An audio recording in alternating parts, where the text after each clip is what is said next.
All right, welcome to Psych Guy Live. A little impromptu, well, not impromptu actually. I kind of scheduled this like a couple hours in advance. Not sure if anyone got the notice.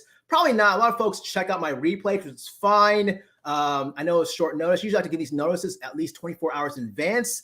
So I don't even know if anyone's going to join me today. But hey, as Queen said, Freddie Mercury says, the show must go on. We try to postpone things. We just want to go and keep the show going. And speaking of show, this show will be probably quick. I'm going to try to do this rapid fire. I'm going to try to change my style of live streams, okay? I know that in the past, I would do these long live streams, but the reality is, the more I thought about it, who has time to go and sit down and listen to 3 hours, 4 hours, 5-hour live streams? I mean, this is not an energy drink. So I'm going to try to make these quick to the point, no faking, like Vanilla Ice style. So with that being said, welcome to anyone that's here. Thank you guys so much for showing up. I appreciate it. This is a very important topic, and it's a topic that's we all do interesting topics here in Psych Guy. We try to tackle them, and it's a topic that's been in the news a lot lately. It's going to die down because the next hearing of sorts, I believe, is end of this month. But I just thought I'd go ahead and do this video because I'll be honest with you, when I first heard about the story, I was on the side where the majority of people are on right now. How's it going, Molson Man? Nice to see you, my friend.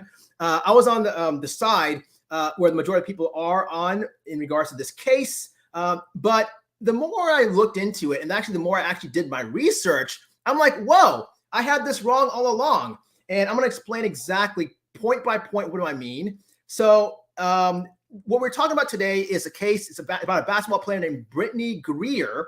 Brittney Griner. I don't follow basketball, to be honest with you. I'm a sports kind of guy. My top 5 sports to watch in no particular order are tennis, football, baseball, hockey, and soccer.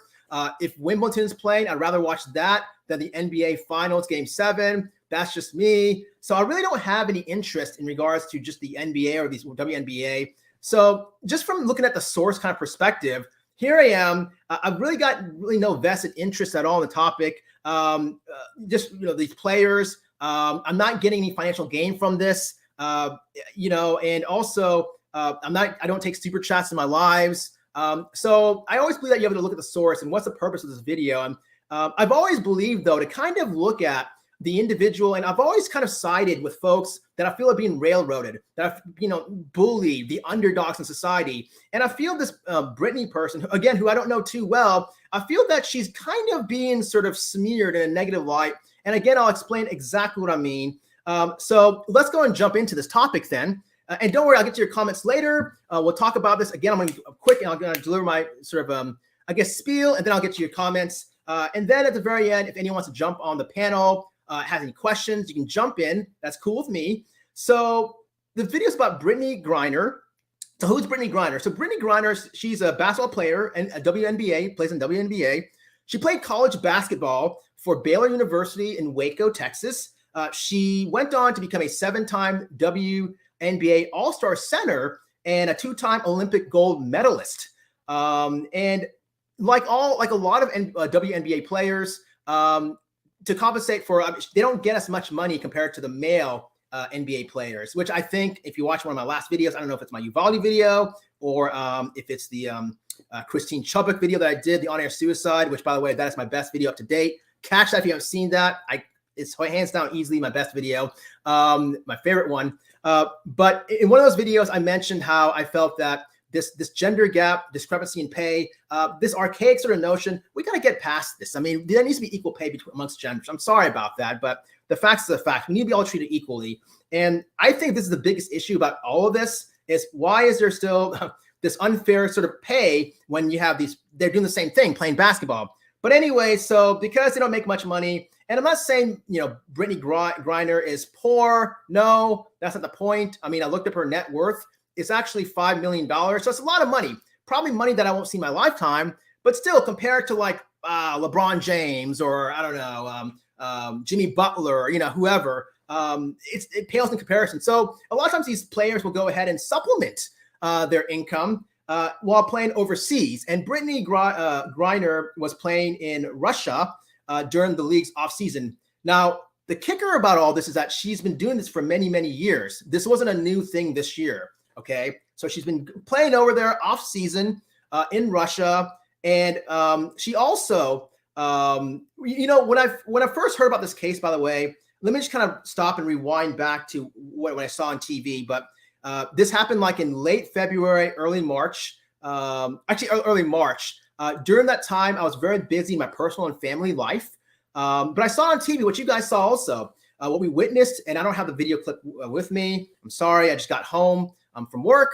But anyways, what I saw was that she was a woman was going through security, tall, NBA player, tattoos and so on, going through security, is in Russia. Next thing you know, she's being detained, and because I guess she had in her bag, some contraband or whatever, drugs or whatever. And initially I thought, whoa, who is this person? Again, I don't know anything about her, much about her. And initially I thought, man, this person, my gosh, let her, reap in what she sowed, she made her bed, let her sleep in it. Boom, guilty as charged. I mean, she probably had possession of marijuana or whatever, or cannabis or drugs or whatever it is. Hey, too bad, so sad. So initially that's what I believed. But when you actually research this and you actually do your own due diligence and do your own investigation, what the news media outlets, and it doesn't matter what news outlet you watch, whether it's CNN, Fox News, MSNBC, they're providing you snippets of information, but they're not telling you the whole picture. But apparently, I actually Googled this up myself, and she's been doing this for years, going overseas to Russia, okay? So they already knew who she was. And prior to that also, she's been seeing a doctor here in the United States who's been prescribing cannabis for chronic pain. And when you go over there, when you're playing in the leagues overseas and whatnot, you've got to go ahead and be completely transparent, which she was. She basically mentioned to the team that she played for, hey, look, I'm on this medication. I have my doctor's note, blah, blah, blah. So ahead of time, she's been playing there for like 3-4 years. I'm not sure exactly how many years she's been playing total, but she's been there for many, many years. So the league knew about it already. The Russian government more than likely probably knew about it also. It would be hard to believe that they wouldn't, because in Russia, you don't have as much free enterprise compared to America.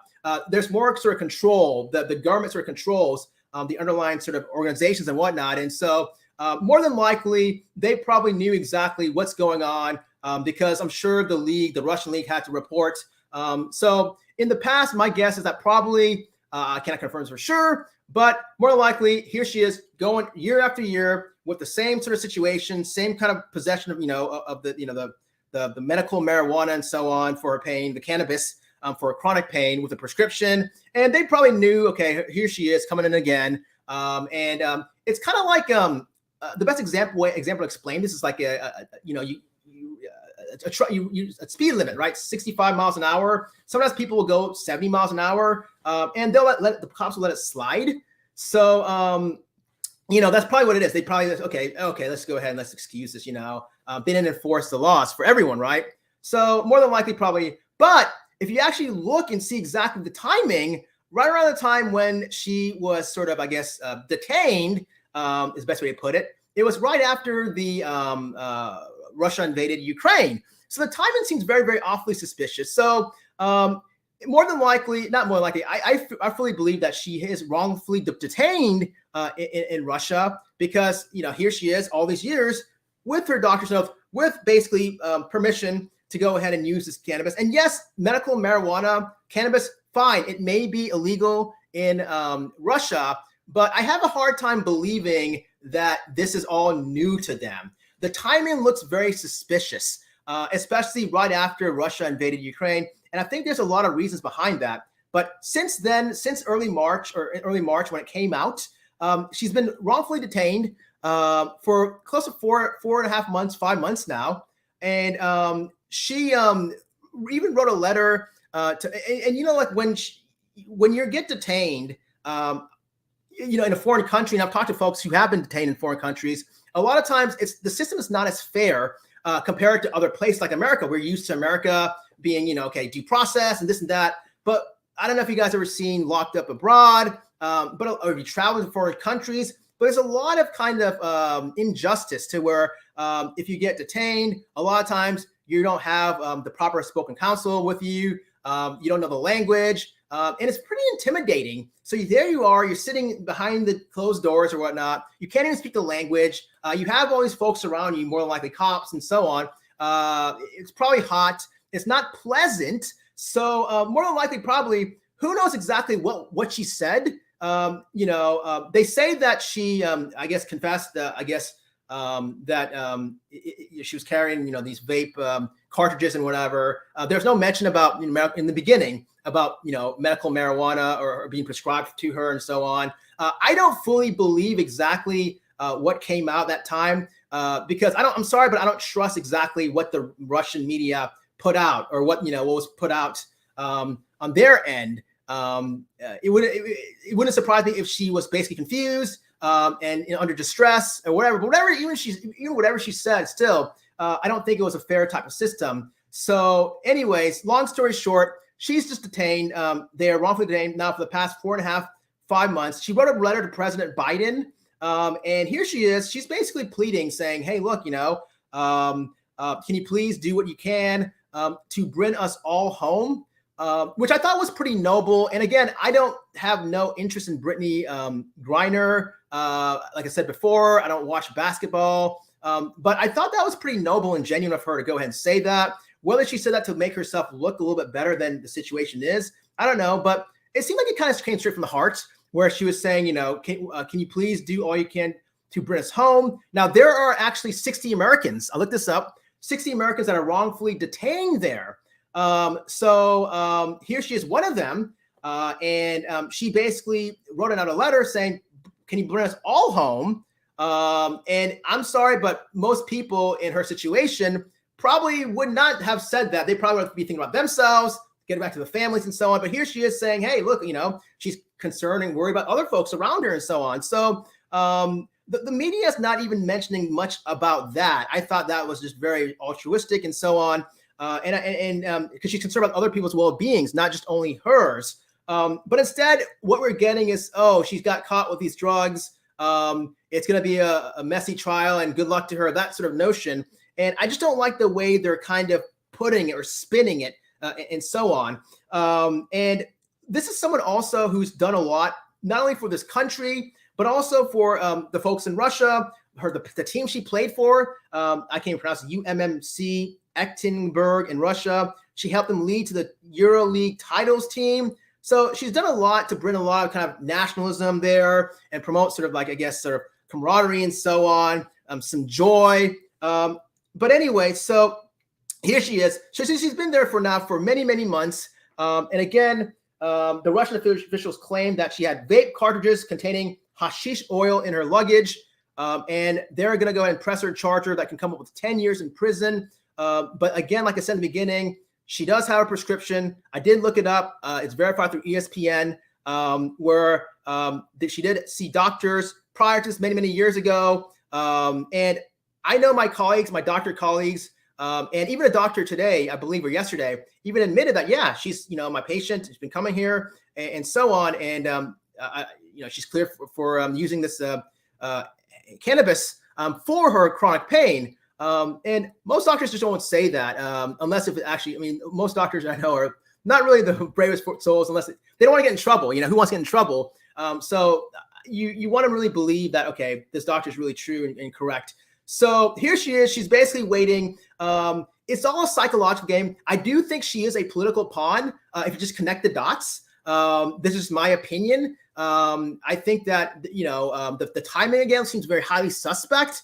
And don't worry, I get to your comments. Don't worry once I go ahead and present everything. But I do think that Russia, even watching the videotapes of bringing her into the court system, in the courtrooms or whatever in Russia, I think it's done on purpose. Here they are. It's a psychological game. They're wheeling her. She's this really tall person. And then she's like handcuffed to someone else, a Russian, prison worker or a female, guard or whatever. And naturally, shorter than she is, but she's kind of slumped down. And they put her in a cage that's kind of tiny, not the prime kind of setting. They're driving her. And so I think the sort of the hump kind of notion where she's like, handcuffed, I think that's done on purpose just to instill unconsciously in the Russian viewers' minds that, okay, in other people's minds, that this person is definitely guilty. You naturally, you're not that impressed with folks with poor posture, right? With lower posture. There's a lot of studies that show that folks with lower kind of posture who are slumped and so on, they look sloppy. They don't look well put together. You see these videos of her. She's being dragged head down, just in disarray. She looks very ashy, and so on. She doesn't look that presentable. So unconsciously, I think that's a ploy and a strategy. And she's now pleading, or she's basically, I guess, making a move that I guess a guilty sort of plea. I think that was probably on her legal counsel, her advice to go ahead, because I read somewhere that more than 99%, I think it's like 99.4%, these folks that do go to trial are charged, it's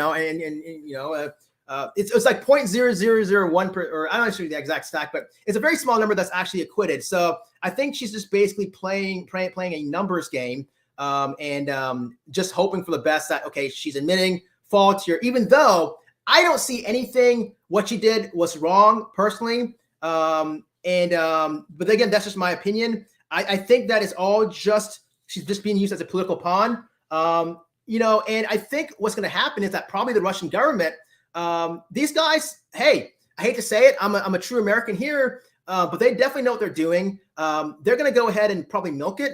They're probably going to go ahead. There's reports that they're aiming to go ahead and do like a trade for a Russian arms dealer.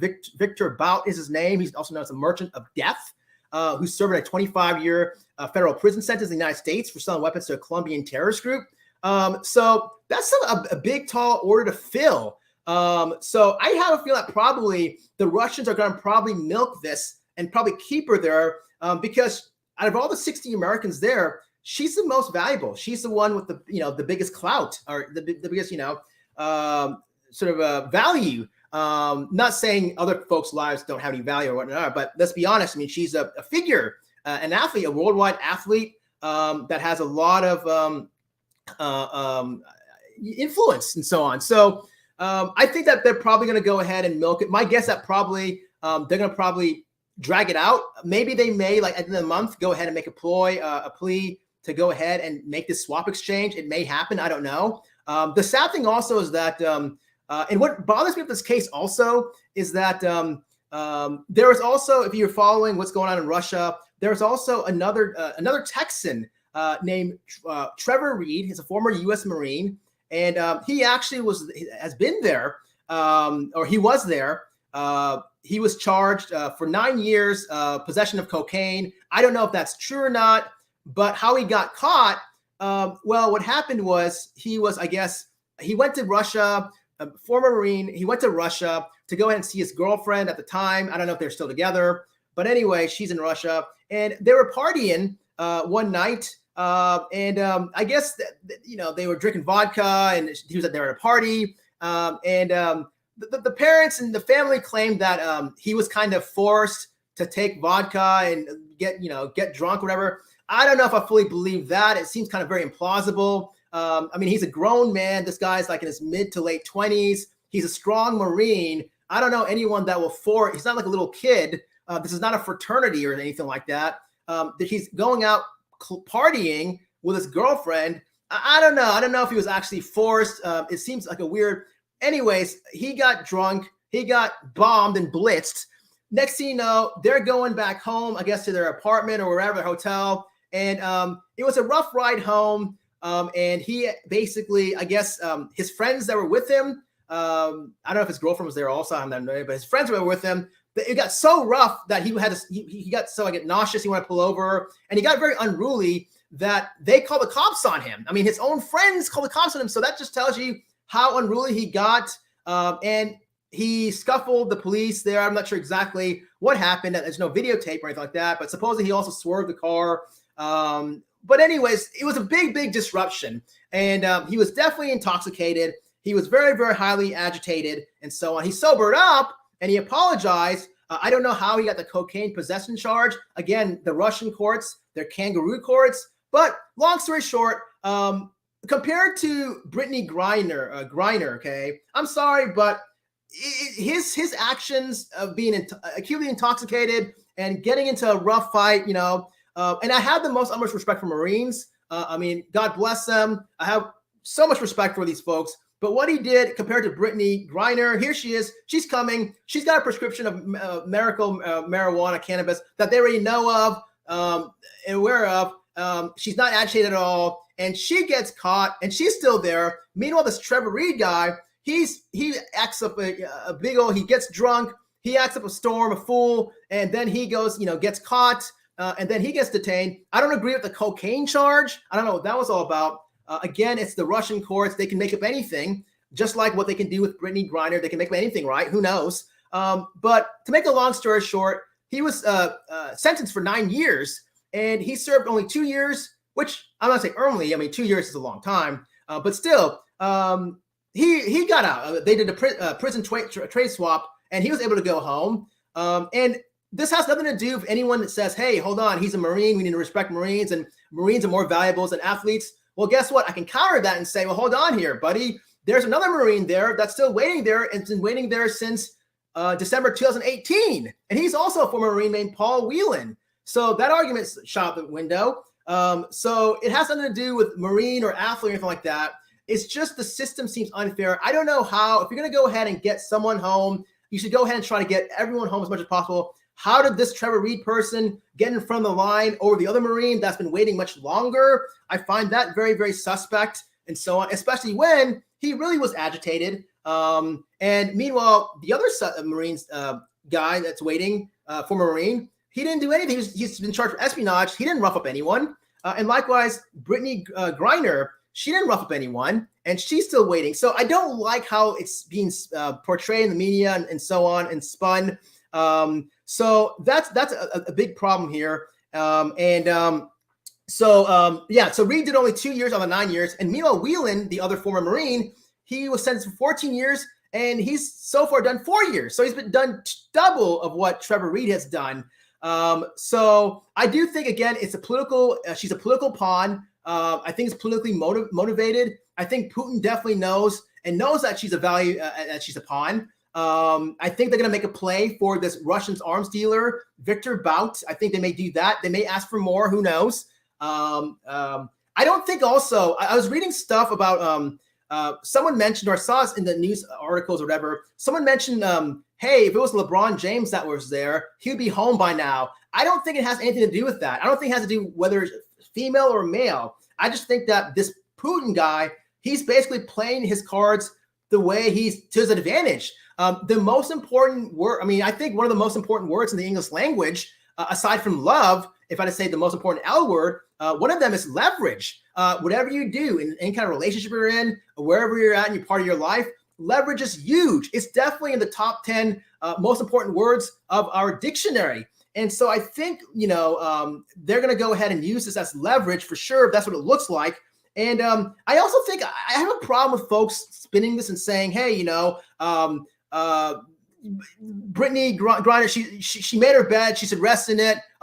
She had drugs planted in her without even knowing the facts. I did my research. You can do your research also, and you'll probably come with what I came up with. Instead, they're listening to talking points on the news. Remember, the media doesn't have to go ahead and provide you with everything correctly. They can go ahead and provide with whatever they want to provide, and what little even though, and you have to be the one that's to connect the dots. So I think what's happening is the media doesn't really care about you or I, to be honest. All they care about is the bottom dollar. They care about their numbers, their viewer count. It's not like a Psych Guy channel, okay? Psych Guy channel, if I have like 9 people watching where I have, thank you guys so much for watching, versus 200, in the end, it doesn't matter because I'm not profiting off of this. I'm not sold out here. I don't have any tie downs. I don't accept super chats. I don't monetize my videos. I'm not bought and sold like a lot of folks out on YouTube are, or a lot of the media where they're relying on advertisers. I don't have sponsors. They have sponsors. They have advertisers. So the media, of course, their main goal is they're going to go ahead, and again, it's my opinion, but they're going to go ahead and try to milk this as much as possible. They got this story. They don't want to go into, because if they told the whole truth, like what I presented just now and going to continue to present in this video, but if they went ahead and did that, then you'd see more people say, oh, okay, so this person probably then looks like she was caught in the wrong place at the wrong time. There's nothing on her. It's so sad. I feel bad for her. And we need to get her out. That's probably what the majority of folks will say. Instead of the right now, with the majority of folks saying, oh, she got caught. Let's hang her type attitude. And I think the media prefers that because it evokes a lot of emotions. A lot of folks are really riled up about this, right? So they want to see, folks like this, getting burned, getting hanged, even though all the facts aren't there. They didn't do any fact checks. They're just listening to a guy in a suit and a tie on a news broadcast or whatever, and not even doing their own research like I did. I was that guy in the beginning where I thought, hey, let's go ahead and hang her, burn at the stake, whatever. Who is this? I don't care about this person. But when I actually, the past couple of days, did my own research, did my own due diligence, I realized, whoa, we've been kind of not really been told the entirety of this story. They've been making her look like a really bad person, So, and again, I'm not saying she's a saint or anything like that, but definitely I think they're not portraying her, which they should. But they want to keep the story hot. They want to go and create a lot of emotions because emotions drive more viewers. Look at the YouTube streets. Look at the video, the channels that get more views. They're the ones where they bully others, they harass others, they talk about, these goofy clowns or whatever that are, just vile in nature and violent and so on. And, so they like the drama and so on. So those are the ones that got most views. And likewise here in the media, they want to go ahead and keep this story ongoing. They want to go ahead and keep the emotions high and riled up because if they presented it like I did and made the facts correctly, then this really would not be that big of a story as it is. I was so mad because yesterday I was watching the media, speaking of media, and they're all the same, by the way, in this situation. There's no difference between CNN, CNN, Fox, NBC, ABC, whatever it is. The bottom line is that all the media, they just want to go ahead. Again, they don't care about you or I. They just want to profit. They look for numbers. They look for advertisers. Numbers, more viewers brings in more advertisers. More advertisers bring in more money. That's the name of the game. I hate to say this, but I bet you I can't confirm this for sure, but I bet you there's people up in the high ranks in these media conglomerates and corporations that basically, and this may sound cruel, and I'm not saying everyone, but it wouldn't surprise me. There's like the select oligarch, very, very top, very few that are running the show that smile behind the scenes when they see shootings, when they see killings, when they see kids being shot and blown up. Of course, they don't announce it to anyone, but right there, it brings in more viewers, more dollars, right? So, that sort of sadistic sort of quality, it's out there, it possesses. And I was so mad because yesterday I was watching the news and it was on NBC. And again, I'm not targeting any network. They're all the same in regards to the point that all of them want to profit. They all throw their own talking points. Some are more vicious and more of a waste of time than others because some will present really, really distorted pieces of information that can be very harmful and so on. But anyways, that's a video for a different day, different story. But here they had this news piece where they had this this Kate Snow. She's interviewing. She's a reporter or whatever. She was interviewing this woman that was, I guess, wrongfully detained in Russia, or so she says that she's wrongfully detained. But anyway, to make a long story short, she, if you watch the video clip, she was basically caught in her suitcase with marijuana in her suitcase. Again, it's illegal to have drugs in your suitcase when you're traveling, like especially in Russia, right?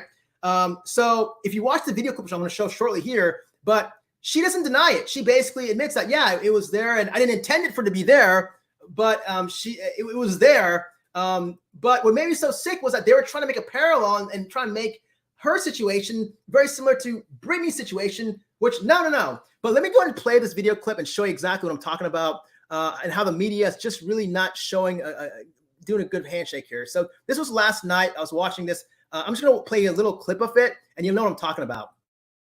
Are you speaking out right now in part because you hope Brittney Griner hears you and feels your camaraderie? That's probably the biggest reason that I'm here. I think it's what gave me the courage to do something like this. I know what she's going through. I see the videos of her and I'm like, oh, I know that courtroom. Nama Isacher grew up in New Jersey and moved to Israel as a teen. In 2019, she backpacked through India and had a layover in Moscow on her way home. I had landed in Moscow, spent those hours, going to the duty free and, I don't know, getting coffee and eating at Burger King. You're about to get on your plane. Yeah, finally I'm like, oh, finally I can walk to the gate. So I gave them, my boarding pass with my passport, and they scanned it. And then, the guy just said, Nama, is you sure? And I was like, yeah. And they said, oh, go with him. She says she was pulled from the boarding line, taken to a room where authorities searched her checked backpack and found 1/3 of an ounce of cannabis. I was like, where did that come from? There was no point that I was like, oh no, they found it. Like, I didn't know it was in my bag. It's possible that you had it, but you didn't mean to travel with it. I wasn't saying, oh, it wasn't mine, they put it in my bag. But it was never intentional. There was never a time that I knew it was in my bag. There wasn't a time that I accidentally had it in this fanny pack. It was there, purely accident. Okay, so this is what I'm talking about. So in that video clip, she basically said, oh, it was intentional, it was on accident and whatnot. Why was it there? So maybe, she was, partying with her friends. I don't know how it got there. It shouldn't have been there, but the fact that they're trying to equate that with what Brittney Griner's situation, it's like apples and oranges. Brittney Griner, she had her prescription. They already knew who she was. She's been traveling back and forth, every year to the Russian league, playing there. They knew that she's got this prescription of, medical marijuana, cannabis and whatnot for her chronic pain. They knew about this already. So how can you make these comparisons? And meanwhile, this person right here that they showed the video, I don't even know her name is.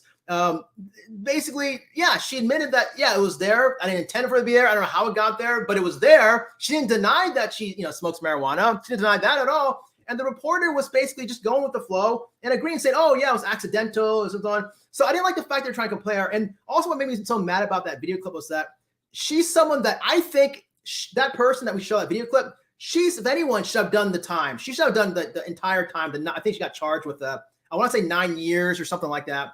That's just someone that should definitely pay the price. This is someone that if you reap, you sow what you reap, right? You made your own bed. That person should go and pay because you should go ahead and be aware of the rules and so on.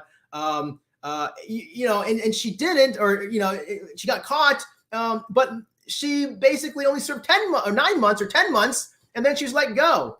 She was let go because I guess Putin met with her mom and Putin pardoned her. So I just don't like this injustice and how the media is just trying to equate things and not really tell the complete and true side of this poor Brittney. The other thing also I don't like is folks who are basically on, and I'm not saying that I'm not mad at people that are saying, oh, hang her and I hope she does her time 10 years whatever, but they're basing this all on not even doing any fact checking like I was in the very beginning when I heard about this case. If you actually do the fact checking, you realize, whoa, there's more to this than meets the eye here. But it's basically, who do you believe more? Do you believe Russia or do you believe Brittney?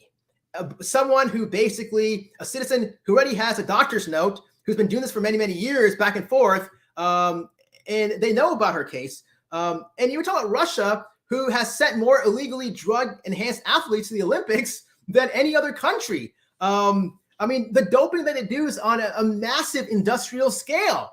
For the 2014 Sochi Olympics, Russia even set up a secret laboratory that provided banned substances to its athletes and fake urine samples to Olympic anti-doping officials.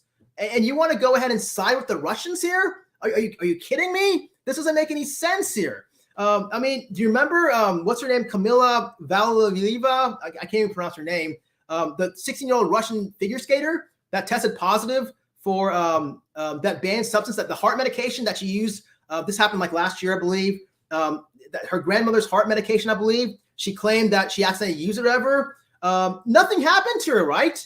She got the gold medal, or I think she got the gold. I don't know if it's gold or if it was silver, but she got a medal.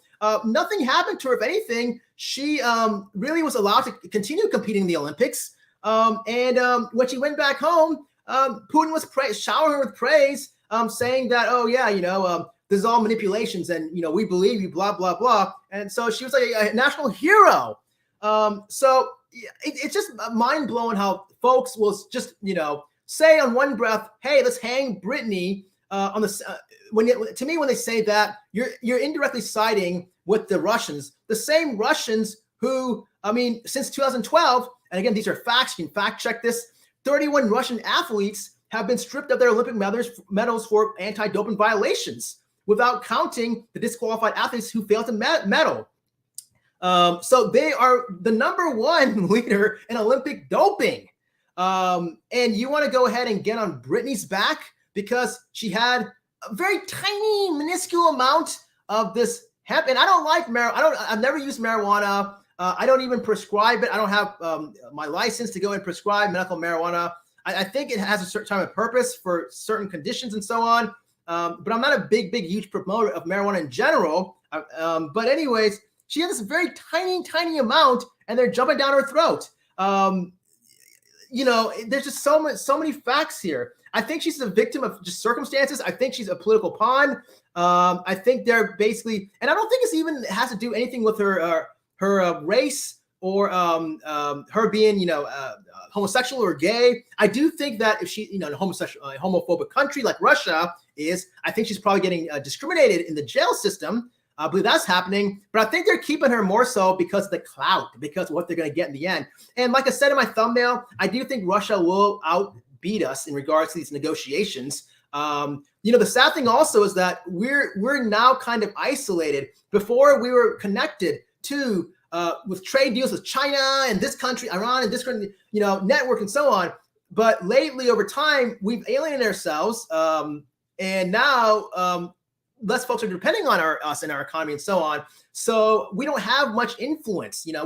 Before we could have maybe got the Chinese to kind of come in and put a little pressure, or other countries and so on. How do we have that anymore? So it's not gonna be good if there is gonna be a deal made. I don't know what's gonna happen. Your guess is better than mine.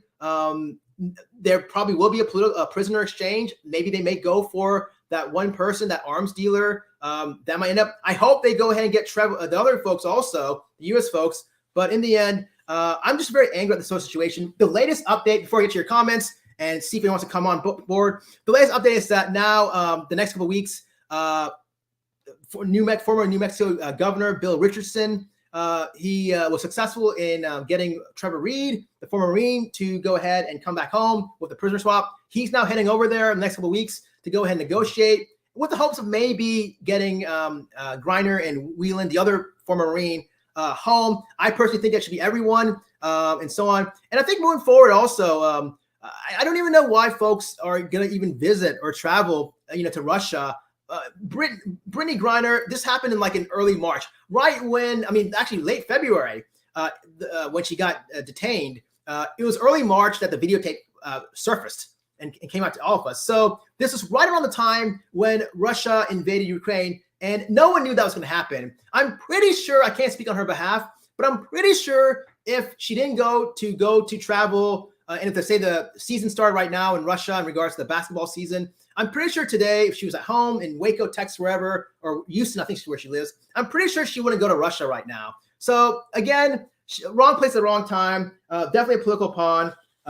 She definitely is someone that was, I think that's being given a fair handshake here. All right, so that was that. I try to go ahead and sort of summarize this case, and I'm kind of curious to see exactly. I'm going to drop the link here and see exactly what if you guys want to jump on board here.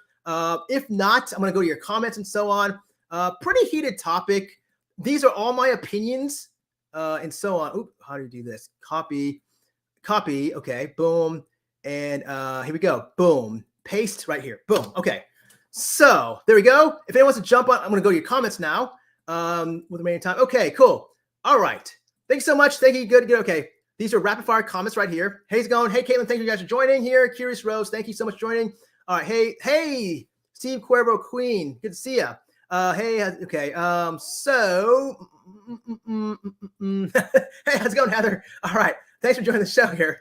By the way, this shirt, by the way, was supposed to be purple. This will be purple. What happened? Why is it looking blue? It's blue. It's supposed to be purple. And it's blue. I don't like this whole StreamYard thing set up. Maybe it's the lighting or whatever. All right. Anyways, it's blue. It's blue. All right. Okay. All right. Cool. I'm going to go ahead and go to any sort of comments here. If we have any comments here, I'm just skipping to the main ones here. A lot of just back and forth chatter amongst which is fine. All right. Cool. Hey, Madonna. Good to see you. Okay. Yes, Steph says, yep, watch Locked Up Abroad. These people over here complain about the U.S. They should commit their crime in another country, see what happens when they complain. I know, right?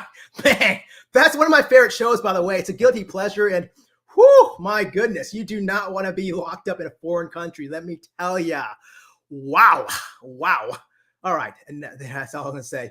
All right, there we go here. Thank you so much. No problem. Glad you're listening either way. And if you don't want to listen, it's cool. It's all good. Okay, let's see. I'm just looking at the pertinent stuff here. What they got looking? Yeah, they got looking like King Kong. I know, right? She's tall, you know. And she's got tattoos and very, you know, she's humped down in a cage, and it's not a good sight. I feel bad for her. Other Jordan Kelly's pain. Okay. There we go. Here we go. These are just side conversations. I'm just looking here. Okay. Let's see here. Looks like we might be able to go ahead. Maybe I convinced everyone here about the truth here. I don't know. Let's see here. Okay.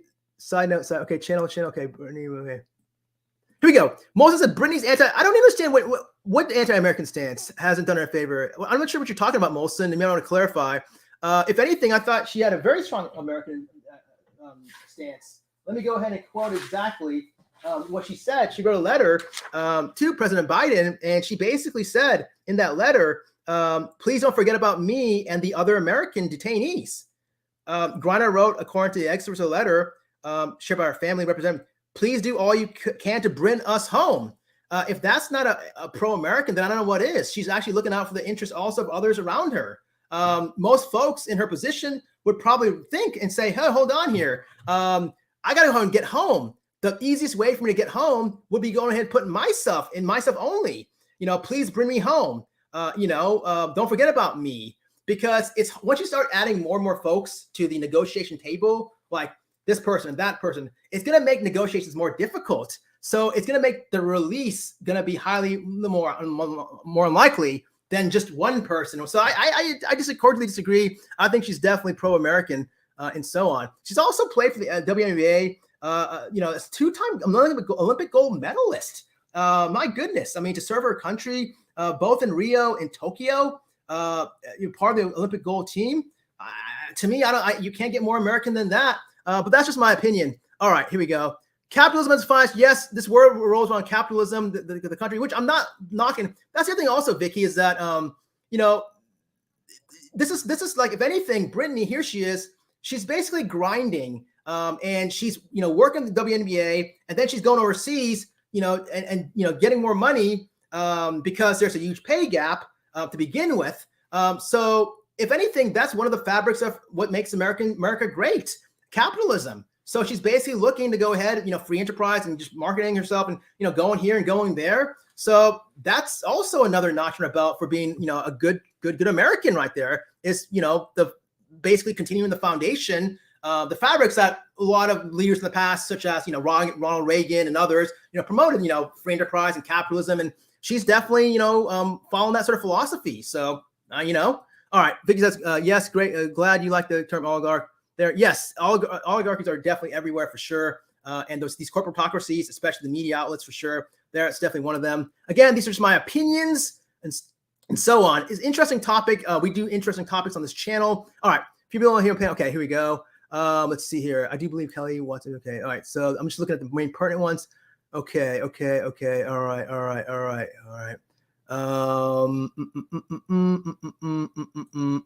Thank you so much. You get this channel, Vicky. I like the folks that are the thinkers and so on. I don't care about the view count. I don't care about the numbers and so on. I want the diehards, the folks that actually will think on their feet. You get this channel for sure. You're definitely a good person. All right. Here we go. Not sure about that. Yeah, but thank you so much. I appreciate that. All right. I paid her also. No, see the pain. All right. Let's see here. Okay. Not sure if that's refers to first impressions. Okay, that's probably a private conversation. All right. Okay. Let's see here. Thank you so much for stopping by. I appreciate that. Okay. Let's go ahead. Go. Here we go. Iga says, "No, Russia can't beat the U.S. USA." Look, I mean, the bottom line is this. I still think that, I mean, it's going to make a lot of folks mad and upset. I mean, I'm completely honest. I'm not here to sugarcoat anything, but I still think we're a formidable power.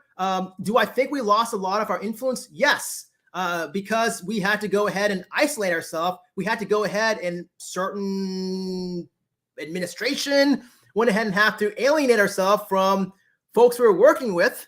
I don't want to go and get to this political discussion here, but the bottom line is that our economy is suffering because of the aftermath of what happened when now, before we were interdependent amongst trade with other countries and so on. That's how our economy was great. But now we're alienated from China. We're alienated from, just you name it.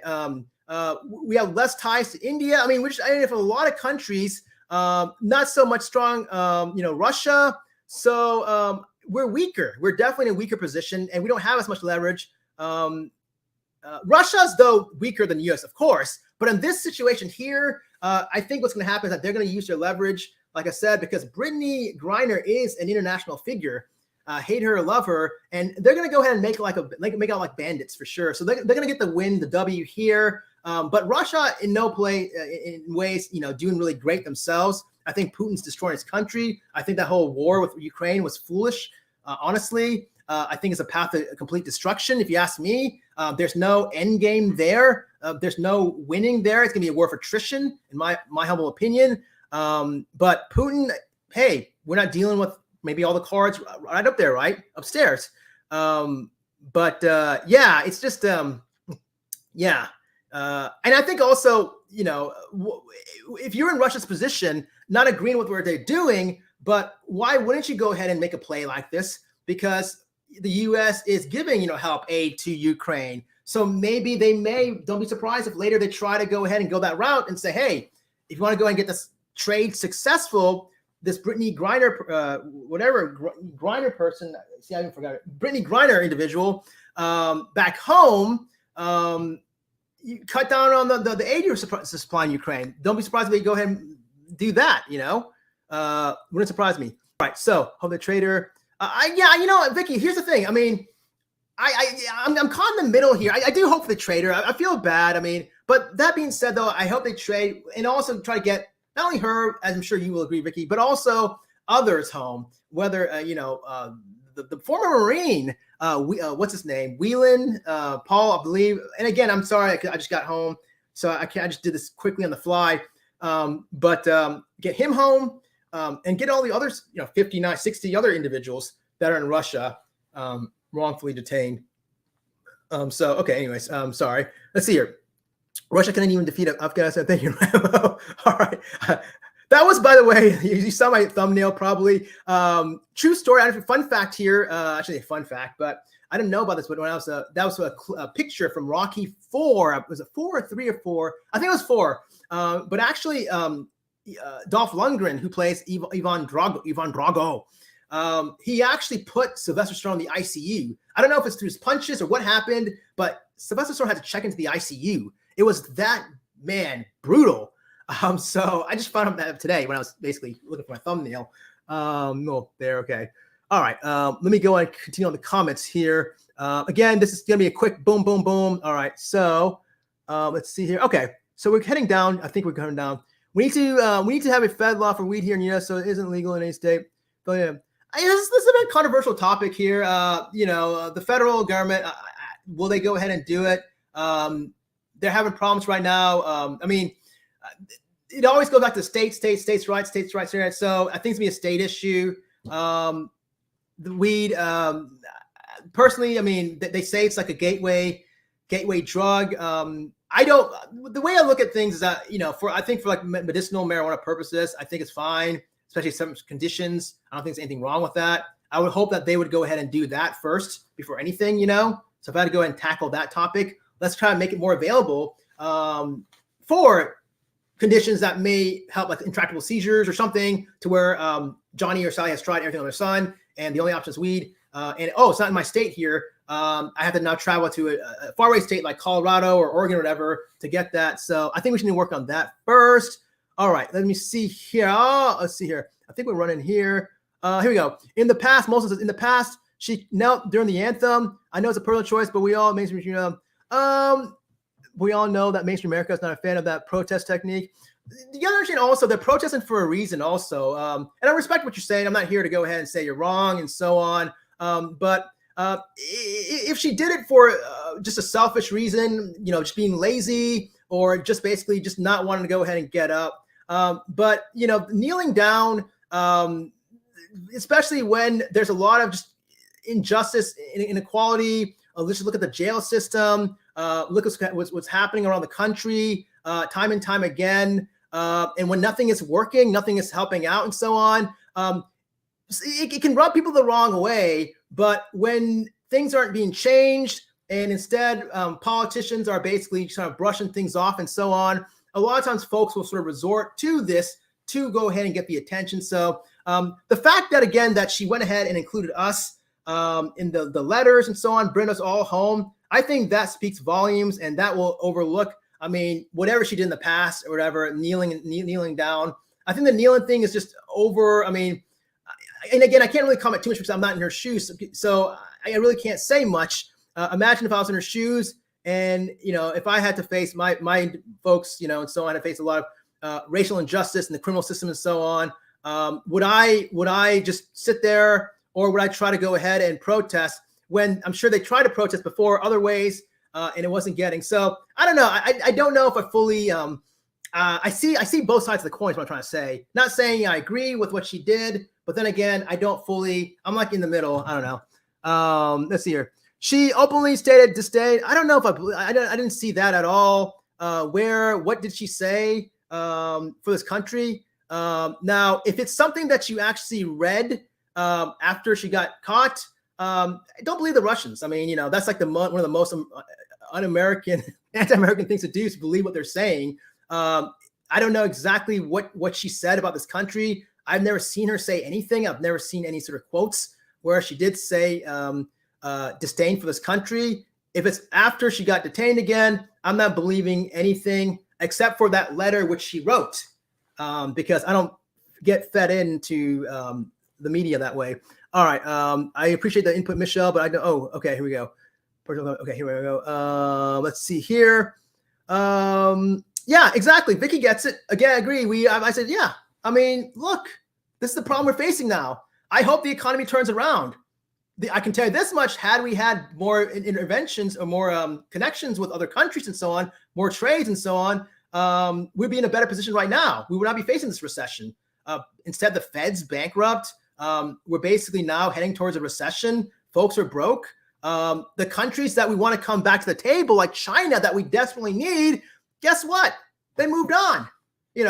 Sure, it would look cool to go ahead and stand up to them in the beginning, right? In 2018, 19, to go ahead and put our foot down and stand up to those guys. It looked kind of cool, like, whoa, yes. Guess what? China basically laughed, and they basically took their deals, and they went to us with it, to Vietnam or other countries, and those countries are benefiting. Meanwhile, our poor farmers and other folks that were dependent on China's influence, they're getting shafted, so they're suffering, and so on. So I don't like this un-American kind of thing that's happening. So, and now we're isolated a lot from the world. So it's just not a good presentation. And how we're going to rebound? The stock market is down. How will it get back? Guess what? Foreign investors was a huge part of the stock market. Now we've got a lot of divestment going on. I don't know if we're going to get back. I don't even know exactly if the 401ks will get back, So I've asked a lot of folks in real life, money managers. I've talked to folks, investment bankers. They have no clue how it's going to. They just say, we're America. We always rebound back. But things are different now. Things are not as, and again, I don't want to be Debbie Downer, but the Fed is broke. And we are isolated, we're alienated from a lot of countries that we were depending on, and they were dependent on us, and they moved elsewhere. Why is China going to want to come? We're trying our hardest. Blinken's going to, but why would they want to go ahead and now come back to us? And now we're even now negotiating in a lower position of power. Instead of like $10, we're saying, okay, we'll do it for $9, we'll lower it. Meanwhile, China's got another deal for $5, with Vietnam. So why would they want to even come back? All right. Here we go. Thank you so much. I appreciate that. I don't know if I'm the best. I just shoot it from the hip. I just shoot it from the hip, and it may offend folks. Folks may not like it. I don't sugarcoat anything. This topic, when I dropped this video, I actually lost a couple of subscribers because they want to hear what they want to hear. They don't want to hear the truth. And I don't like seeing folks that are getting railroaded, that are getting bullied, that are getting, villainized, like Brittney. I mean, Brittney, my goodness, she didn't do anything. She basically had this prescription to take if anything, it's insulting good health. I mean, we have to go ahead and look after her health, right? She got a doctor's prescription to go ahead and use this for chronic pain. And instead, she's getting demonized by the media because the media's not telling the true facts. They're not telling everything. Instead, folks are jumping on the Russian side and saying, oh, yeah, this person, she had this, oh, she's a druggie and blah, blah, blah, and she needs to be locked up and so on. You're not even looking at the entire picture like I have this video. I presented the facts. Boom, boom, boom, boom, boom, boom. And if you were to go ahead and later on look yourself and do your own research and look up the same articles, ESPN and whatever, you'd see exactly what I'm talking about. That's the problem with this country. They listen to folks' talking points from like these newscasters, which again, they want to bleed the story out. They want to invoke emotions. They want people to go in and get really angry with her. They want to demonize her. They want to go ahead because it brings in more viewers, which brings in more money. It's a money play. I don't like folks that are being taken advantage of. I really don't. That's the number one thing. Here in this channel, you're never going to be taken advantage of at all. You're not going to ever see me asking for super chats. You're not going to see me conning folks. Subscribe to this Patreon. You're not going to see any sort of underlying motives. It's just me shooting straight facts. Okay. Because I appreciate you guys tuning in. All these people have a problem. The US should go crazy. See what right. Thank you so much. Stab spitting facts here. Spitting facts. Do you agree? Okay, here we go. Do you know someone said it was about? No. I don't know if we can join. Great point, Vicky. I mentioned this earlier. I was talking a little fast to get through this material quickly. But no, I think it was LeBron. I don't think he would be home right now. And the reason being is because the Russians know what they're doing. They basically are looking for, actually, they would probably keep him there longer because he's higher value than she is. So gosh darn well, they're going to go ahead and negotiate as much as possible to get LeBron back. They probably wish that he was there instead of she, because he's more worth it. He's more of an international figure. He's got more clout. No, they would not. I mean, if he came out early, that would be the stupidest, dumbest thing that the Russians would do. Not saying that, they're smart or anything like that, because I think they're foolish. Putin's foolish for invading Ukraine. I think it's going to bite him in the you-know-what. But here, though, they're basically playing it to a T. They basically know what they're doing, and they're going to go ahead and they're going to come out on top. And what's going to happen is that probably if they do the prisoner swap, if they do get that one guy, you're going to have a lot of the same people who said, hey, let that druggy person stay in jail for 10 years or prison for 10 years. They're going to be the same people that are going to say, oh, man, why did she come home? Or why did she come home? Oh, man, we're giving up this guy now, this guy, a merchant of death. We're giving this. They're going to go ahead and say those lines. It's going to replace, the Brittney's a bad person with, oh, man, what did the Biden administration do? What a bad guy. Oh, he's so weak. And he, came home, we gave up this crucial guy or whatever. You watch. It's probably going to happen if that happens. Okay, here we go. Yes, bring home. Okay, I agree. Here we go. Exactly. Here we go. Drago is 4 times. Ega says Draga is 4 times bigger than Rocky in real life. Of course, Rocky ended up in the mercy. I didn't know that. Bro, when I saw that movie, this was a long time ago, I had no idea. I had no idea. But it's true. He was in the ICU. He was in the ICU. Sylvester was in the ICU, not the emergency room, the ICU. Clinging on to life. Man, you don't see that anymore. Steph, if the government can make bank by taxing everyone on it, I'm sure they can push it through. Yeah, right on. There we go. Where does Steph? You need to be from Raglan's channel. I definitely respect Neil and Dom because I think, yeah. Look, I definitely have no issue with that. I mean, honestly, like. I don't see anything wrong. I mean, hey, look, if you're like pushed to the corner, it's kind of like what happened like in Ron Paul, even the Republicans, they even set this up, but a perfect example, when Iraq was being invaded, even Ron Paul himself said, hey, look, how do you, and then you see these beheadings and you see the Iraqis fighting back, whatever, the Afghanistans or whatever, whoever, Ron Paul would say, hey, put yourself in their shoes. there's a reason why they're fighting back. Imagine them coming to your homeland. You would do the same, wouldn't you? Same thing here. If you were like in these individual situations, when I say these individuals, I mean like if you were, I'm not, Brittney Griner, LeBron James and Brittney. When I say these guys, I mean like, the culture, if you were like if you're African American or, if you're Black, you try to say, hey, listen, we need justice here and in this system, and it's not happening, whatever. Sometimes you're resorted to doing measures such as kneeling down. So I don't have a big issue with that at all, and so on, especially when no one's listening to you. And clearly the injustice system is definitely unfair. The justice system is definitely unfair. It's imbalanced. I can't tell you how many times folks, there's so many cases. I mean, there's so many video evidence of folks, just racism going on behind the scenes in the juvenile system. And there's video floating around, African Americans running away from cops and they getting shot dead cold, floating around like that. And a lot of just folks being put in prison for just small charges, and they're there for like locked up for 25, 50 years or whatever. Meanwhile, other folks. So there's this imbalance for sure. I strongly believe. There we go. Here we go. All right. I have no knowledge of people. I agree. I totally respect the military, the flags. And this discussion, by the way, is not a Republican, Democrat. Oh, if you're a Democrat, you're signing with Brittney. If you're a Republican, you're signing against her. Nothing like that. In fact, the person that's going to go ahead and try to get her out is a Democrat. Ex-governor from New Mexico, Bill Richardson. He's a Democrat. He's going to go and try to get her out. So Democrats can also be pro-Americans, and they can also be pro-military, and they can always also be, about the people. It's not like one side is right, one political side is right. No. But it just shows that it's not a political issue. It's more of a personal issue. And I think it has to do with Putin and what he's doing, just playing his cards correctly. But yeah, I mean, Bill Richardson is going there. When others could have went, where's Newt Gingrich? This guy's a master historian, right? We hear about him all the time. He's very highly skilled, which is a smart guy, right?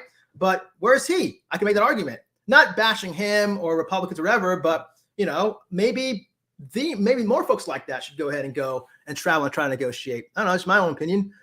Let's see here. Okay, here we go. All right, I'm just going ahead here. Thanks a lot. Appreciate it. You guys take care. All right, cool. Yes. Here we go.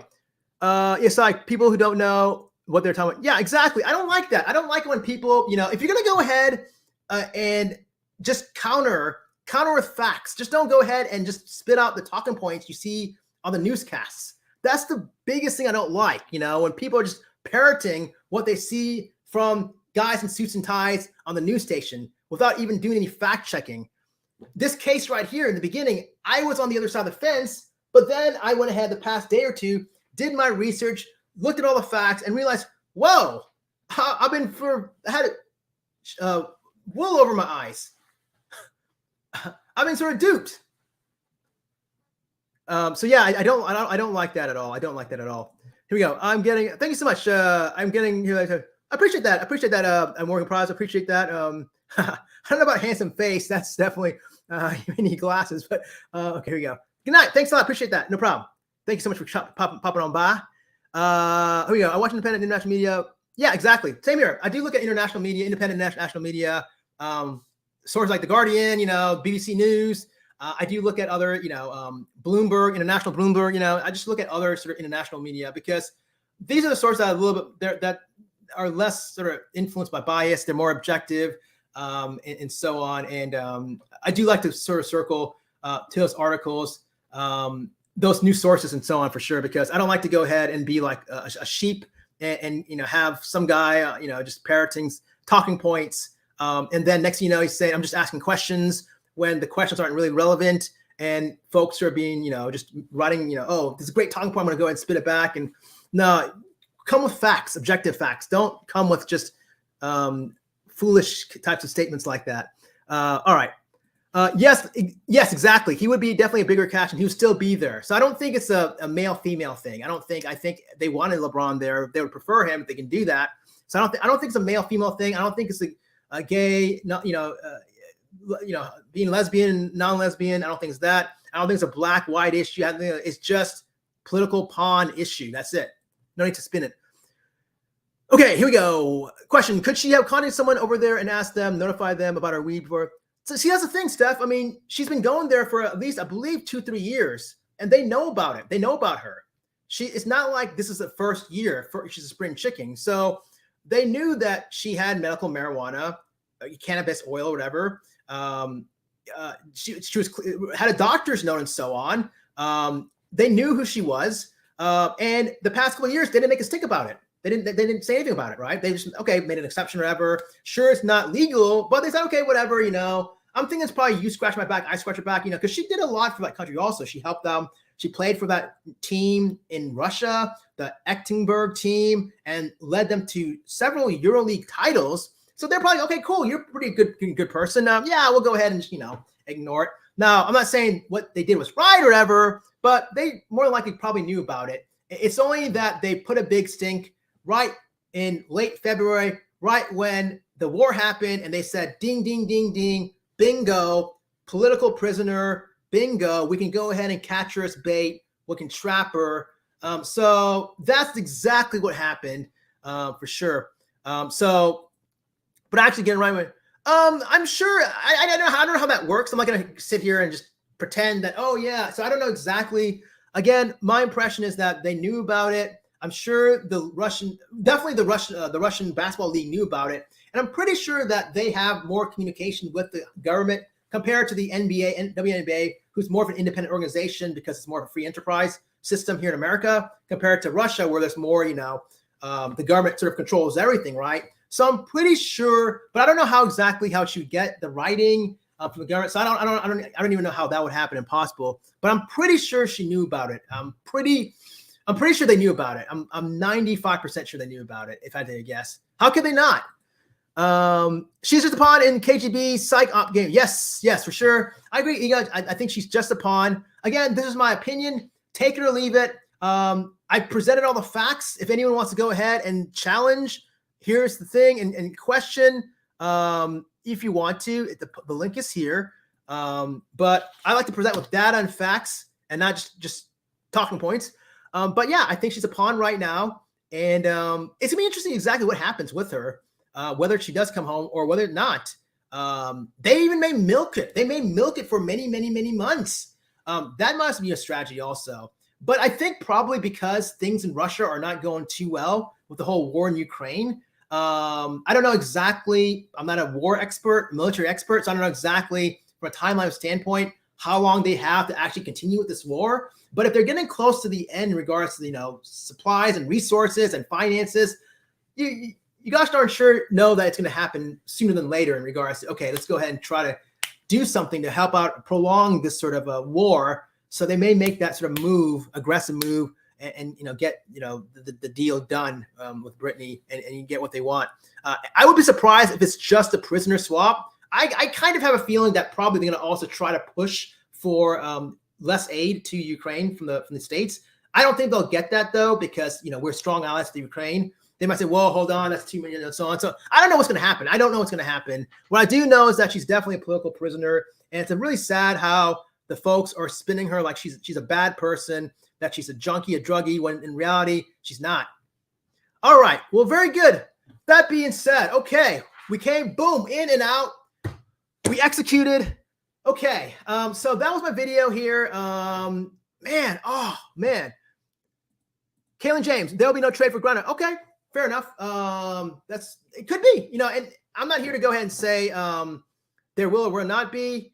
I think the trade's going to depend on the situation in Russia, because I think it goes back to the war with Ukraine. Again, not to repeat myself, but I do think that if they're in dire straits, and Putin probably thinks it's going swell. He's probably thinking, oh, we're winning and so on, but his underpinnings and whatever, his general, they know exactly what's going on. And if it's really dire, I think there's going to be probably more pressure. Whether Putin listens or not, I don't know. But I think if they're at the tail end where they need definitely help, it's really a dire situation and they have no more resources, no more help. They're losing a lot of soldiers every day. They have the finances are very, very low. Then I think they're going to go ahead and make that trade. coupled with that sort of aid sort of package or cut down the aid to Ukraine. But if it's just, and I don't think the U.S. is going to buy that, but if it's just this prisoner swap, if they can only get that, maybe Kaylin, you're right. Maybe there will be no trade. Maybe she might be there for many years. It'll play the advantage for the Russians to keep her there for many, many years, because the longer she's there, the more leverage they'll build over time.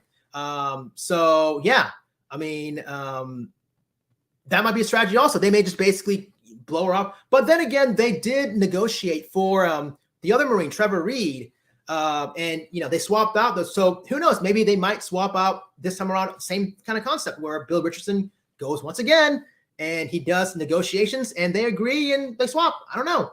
Who knows? Good, yeah, great conversation for sure. Definitely, I like these conversations instead of just, hey, the drama kind of stuff, or this person. Have you seen this person? Or even like the same cases like Summer Wells and Chris Watts or whatever. I like these kinds of topics that make you actually think. Even though it's not sexy, there's only 7 people here, right? Other topics will bring in like 6 times that, 5 times. I can tell you this much: this conversation will benefit folks more than a topic like Chris Watts, for sure, or Summer Wells, whatever, that they've been talking about for many years. Not to bash or say it's bad or anything like that, but definitely, Psych, I want to try to do more productive, intellectual type stuff, conversation like this. Okay, America has an arms dealer who have connections to terrorist organization. And here we go. Kaylin James says, America has an arms dealer who have connections to terrorist organization. And you think America would trade him for some basketball player? Great point. But she's not just, well, first off, she's not just any basketball player. I mean, she's a WNBA All-Star, 7-time All-Star. She's also, international superstar where she's helped their EuroLeague, that Russian team, or whatever. So she's pretty good at what she's not saying, to say that she's better than other basketball players. But you're right. There's, a terrorist organization, arms and whatever, it's not even an equal trade or whatnot. That's why I do think that the Russians have more leverage. And that's why they're pushing, if this is true, they're pushing for that guy that's, in our custody. I think he's like there for 25 years or whatever, the connection to the arms dealer. So, but if there's political pressure, if there's a lot of pressure, if they can maybe get both her and Paul Whelan, the other U.S. Marine, it might make the Biden administration look good, because they got the other Marine that was left there stranded. They got Trevor Reed out. Then they get the other ones. So if they get those like a package deal, they can spin it as a good political move. Yeah, but oh man, this is a tough. Would I trade? Yeah, I don't know. I mean, who knows what's going to happen? I mean, it's anyone's guess what's going to happen. American arms dealer. Yeah. But we've done also some things here in this country that were just so, way out there. For example, let's talk about this. I mean, down south in Texas, when we separated the families, these poor, yes, they came to this country, whatever, but you have to take a humanistic approach. I mean, even though they came to this country, they crossed the border, whatever, you just don't want to go ahead and victimize poor innocent children. And the fact that they went ahead and detained and separated them from the kids, from their parents, I just thought that was very harsh. And I just think that was just too aggressive. The kids didn't ask for it. They're like, 6, 7 years old. So we've done things also that were just very, very kind of, so it wouldn't surprise me if they go ahead and do that trade. I don't know. Yeah. So we've detained folks. So man, it's tough to see what's going to happen. Man. Okay. Let's see here. I guess after all these years, allowing Russia to be part of the Olympics did peaceful work. I guess after all these years, allowing Russia to be part of the Olympics did peacefully competition really work at the end. Yeah, right. Well, the good things that now the Russians, I didn't say good things, but now they're not invited to the Olympics. And I don't know, if I'm a huge sports fan, and the tennis players from Russia, I think it's kind of harsh. I feel bad. Medvedev in Wimbledon, he wasn't invited. It's not his fault. He happens to be Russian, but he can't play, so, but yeah, folks should also look at the Russians, because they are the number one doping country. So they should have been punished a lot also. So what happened there? It's kind of strange. Okay. All right. Thank you so much. Appreciate that. Thank you so much. Appreciate it, Michelle. Again, this is my opinion. Folks have different opinions. This is not here saying I'm correct. I just like to go ahead and just kind of come up with facts and just lay it down. Boom, boom, boom, boom, boom. Just like I would do the Uvalde video, if you guys saw that. And so on. Thank you so much. Hey, good evening. Thank you so much. Appreciate that. Good to see hybrid PCs. Okay. Her status, her status when it comes down to it does not really matter to them. I don't know. I mean, to me, I think that they're looking at her status and realizing that she is like this international figure, and she's definitely much more worth it than. But when they traded Trevor Reed, I think they probably didn't really. Okay, he's a former U.S. Marine. I respect that, but in the Russians' eyes, they probably didn't think much of it. Okay, we're just giving away a U.S. Marine or whatever, you know. But here, she's like an international superstar.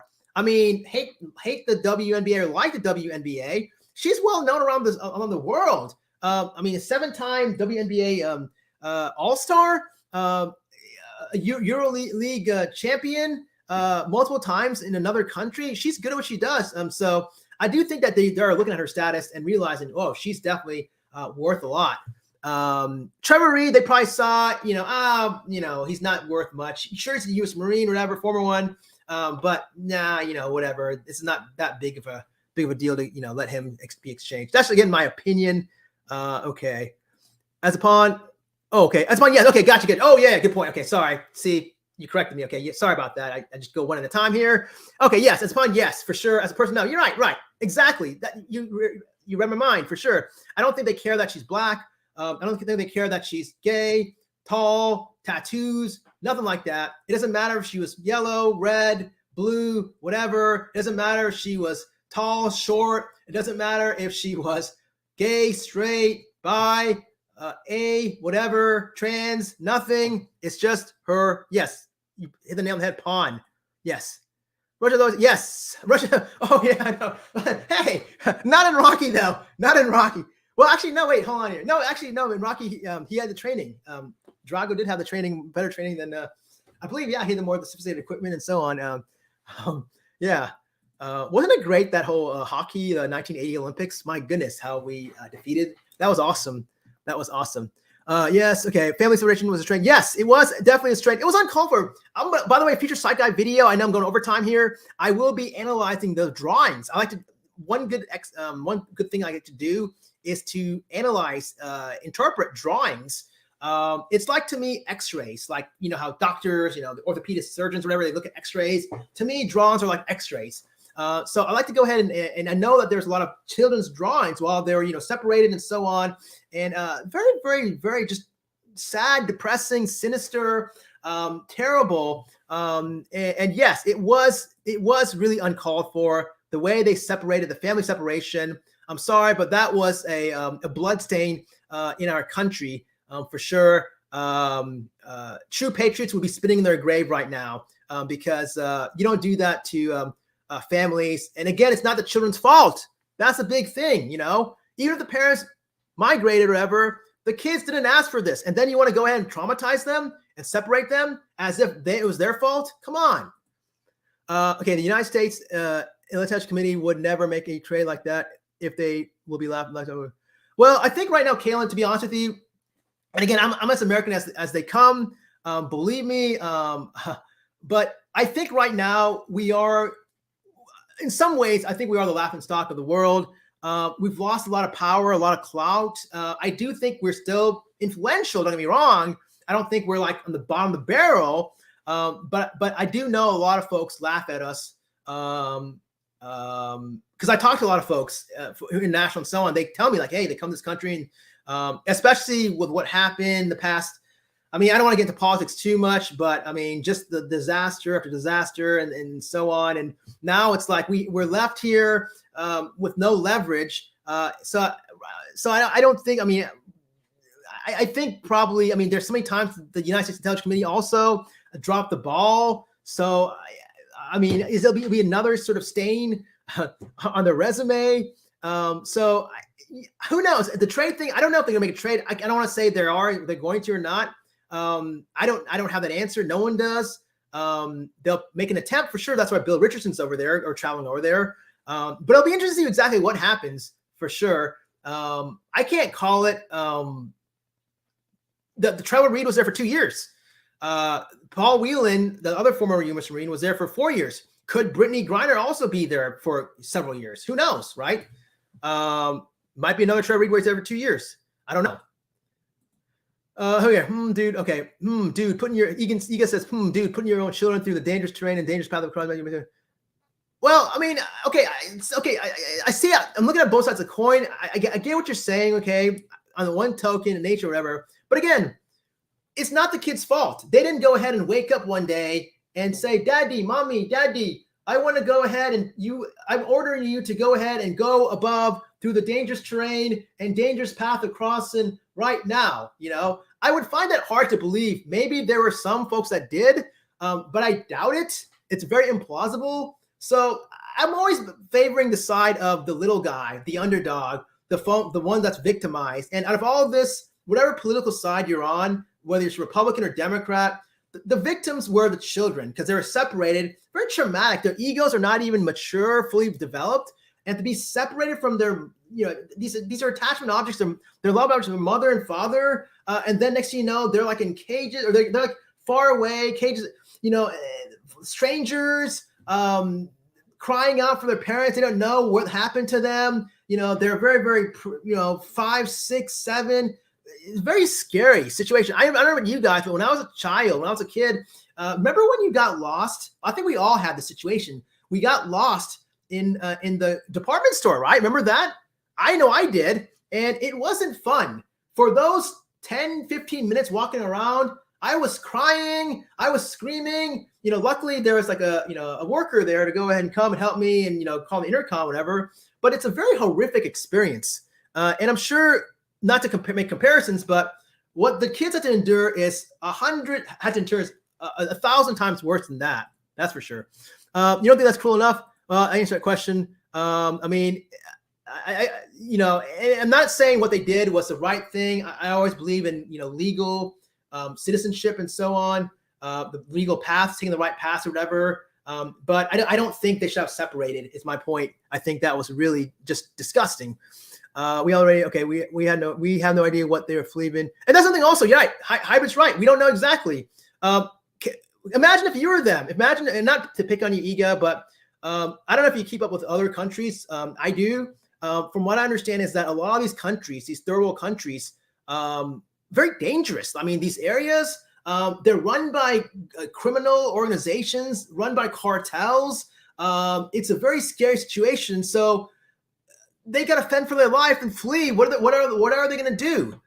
It's not the best thing to go ahead and do. But if your life is at risk to where you may get beheaded, or whatever horrific may happen, what else can you do but to escape?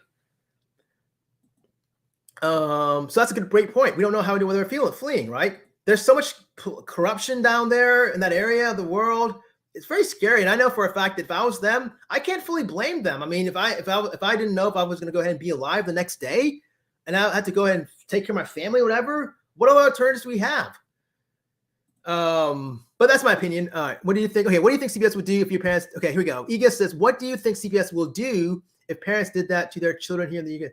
Well, first off, CPS, I don't, and I'm going to make a future video. I know, keep talking about this, but I do think CPS is BS. I'm going to call it PS. CPS is BS. I think it's overrun, or it's basically, they're overworked. They're over-challenged.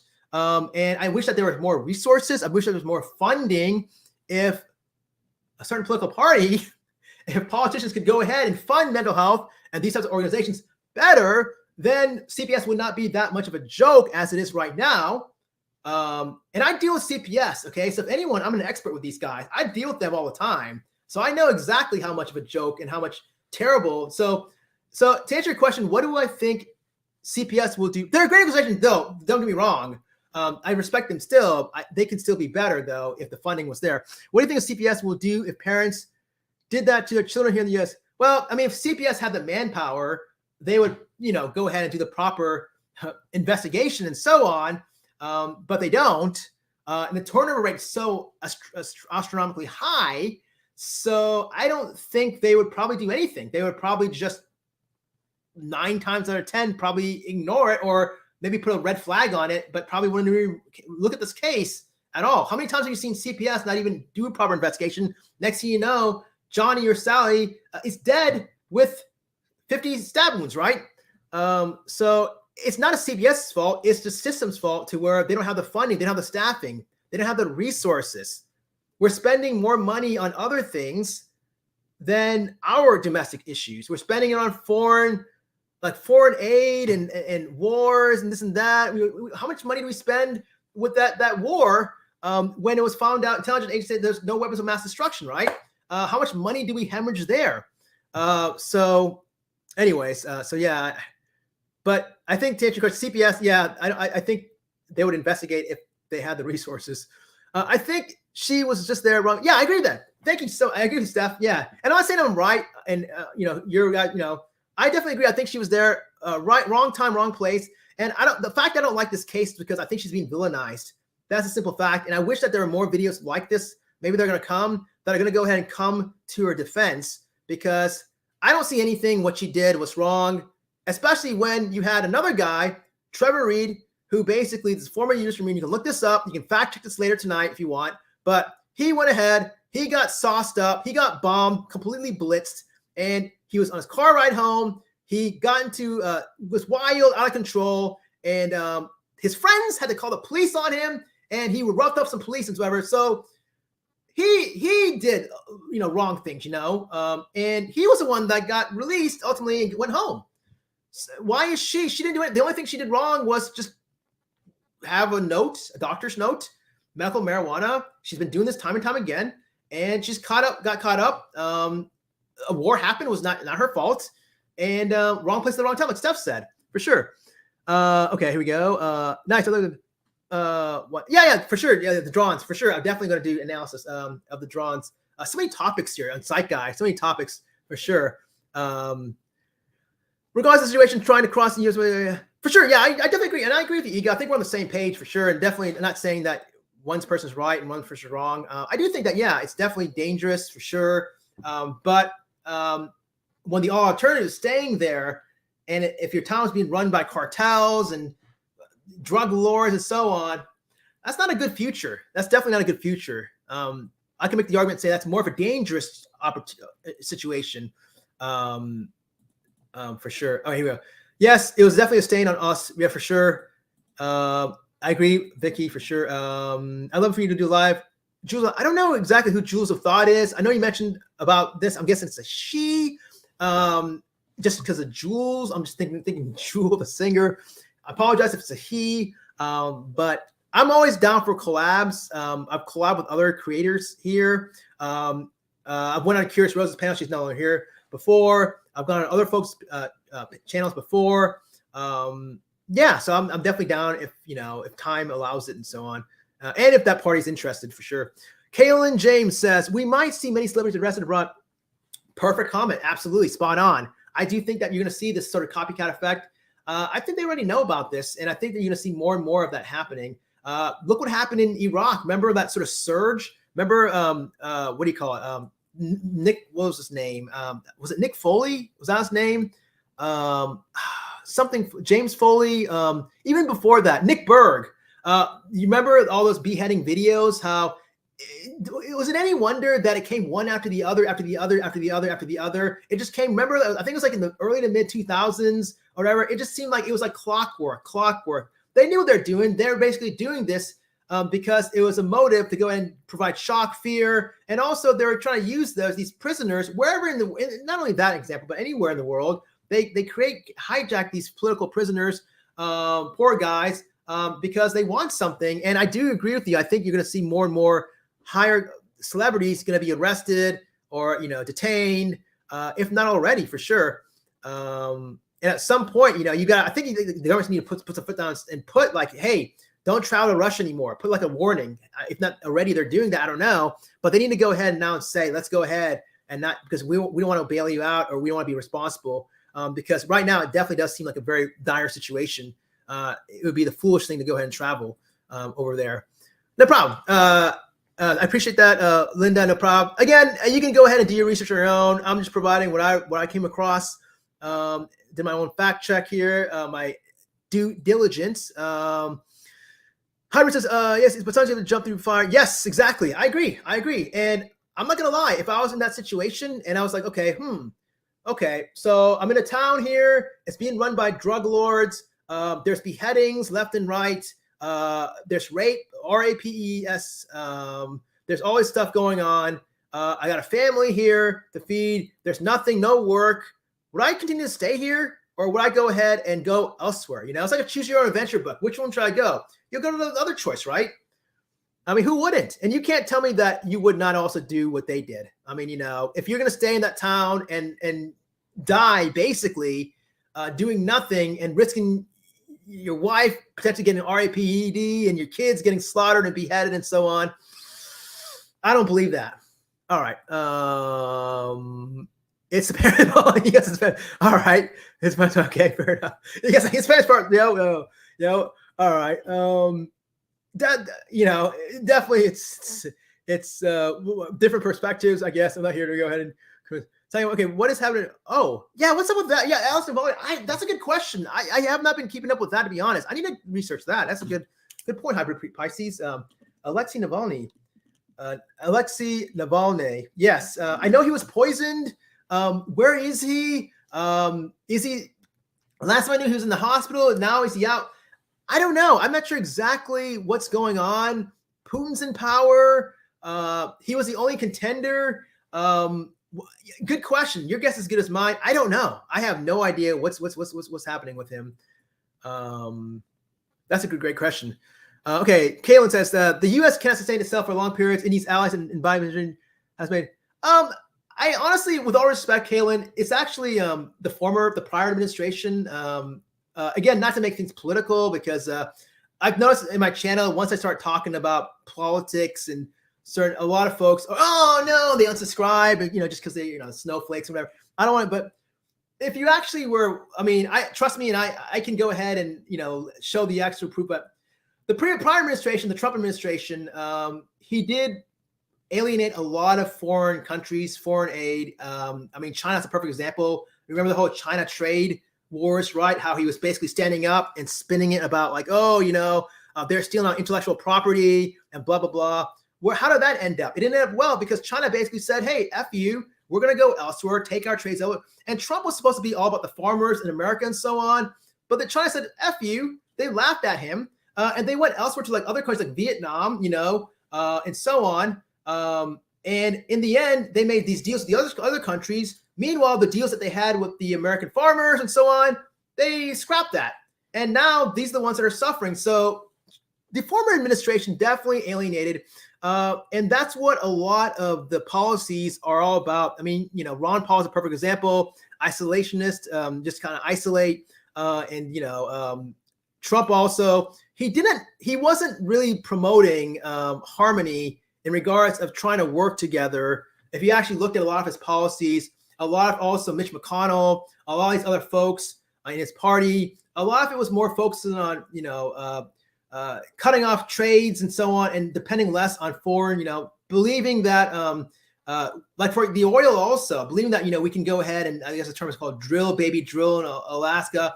Look how that's turning out now, Now we're in a weaker position and so on, and the gas prices are delayed. So a lot of the stuff that's happening right now is a result of the prior administration. I can connect the dots easily. Biden is just sitting there. He's trying to do things. Blinken's also trying to do things to correct, the mishaps of the last administration.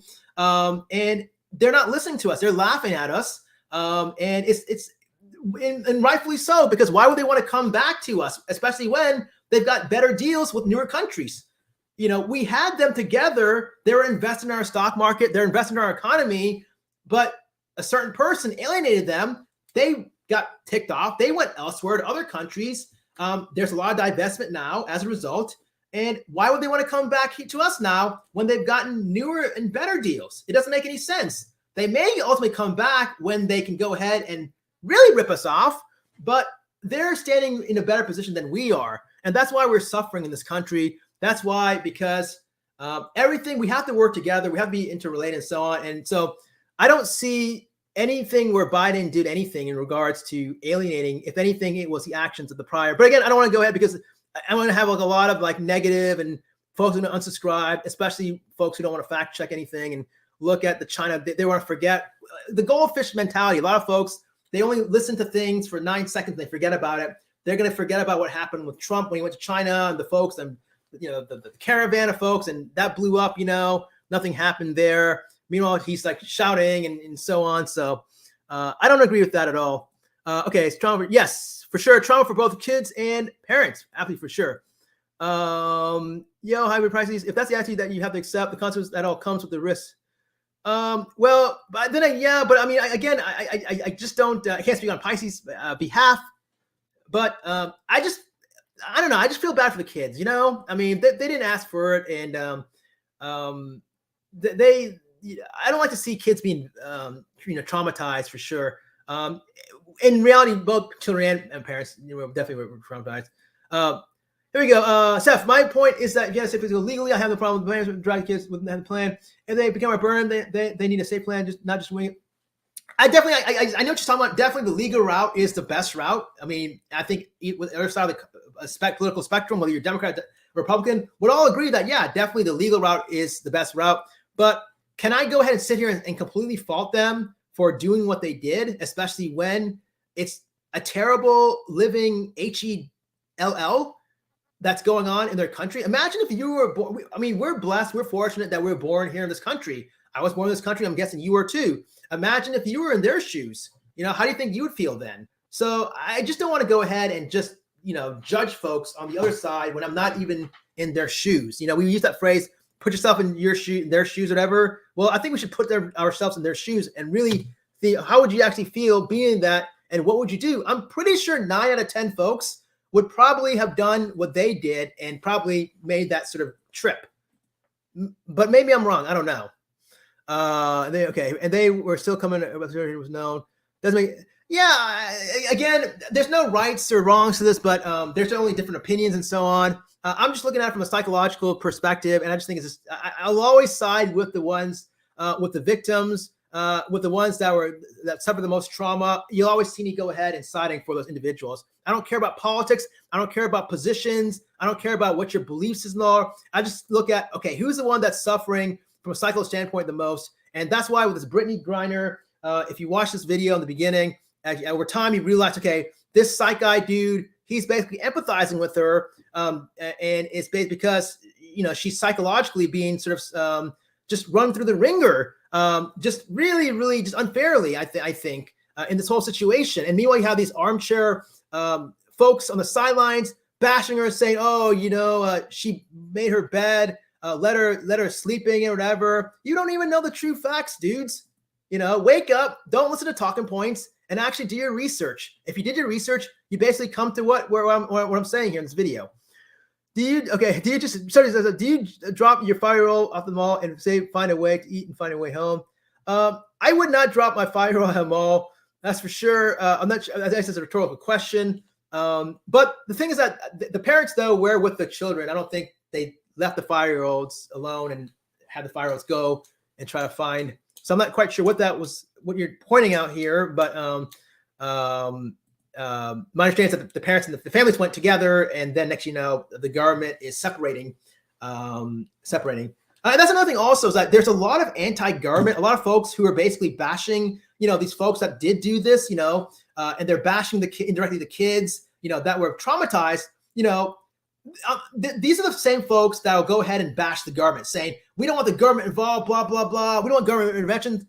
Well, then if you truly don't like the government that much, why aren't you going to go ahead and basically bash the government here in this situation and say, hey, why did you go ahead, government, intervene and separate the families? Apparently, you only like to go ahead and believe things that will only fit what your narrative is for your own benefit. It sort of reminds me, and again, I'm not here picking on political parties or whatever, but another example is, Sarah Palin. I don't know if you remember, but when she was running as vice president, she was, I think she had a child that was special needs, and she was begging for, special needs, the funding and assistance and whatever. But guess what? Her political party does it. Out of the two political parties, Democrat and Republicans, the Democrats want to promote more funding for folks with psychiatric disabilities and medical disabilities like that. more federal, funding and state funding, whatever, the Republicans don't want to go ahead. They call it wasteful spending, right? But because it affected Sarah Palin, her immediate family, she basically made, that's what she brought up in her speech or whatever. They'll only bring up things, and this doesn't apply just to Republicans, but also Democrats. Like you see this with Sinema and Manchin, how they're realizing they're in a Republican district, and the only way they're going to win is to go ahead and go against their party lines and do what's best so they can keep their job and get voted again. So it all goes down to the personal needs. Definitely don't drink the Kool-Aid, that's for sure. Open your eyes. Okay, here we go. Here's the thing. Okay. Iga says, we have no right to tell other countries how they should rule their land. Who are we anyways to tell folks how to live their lives?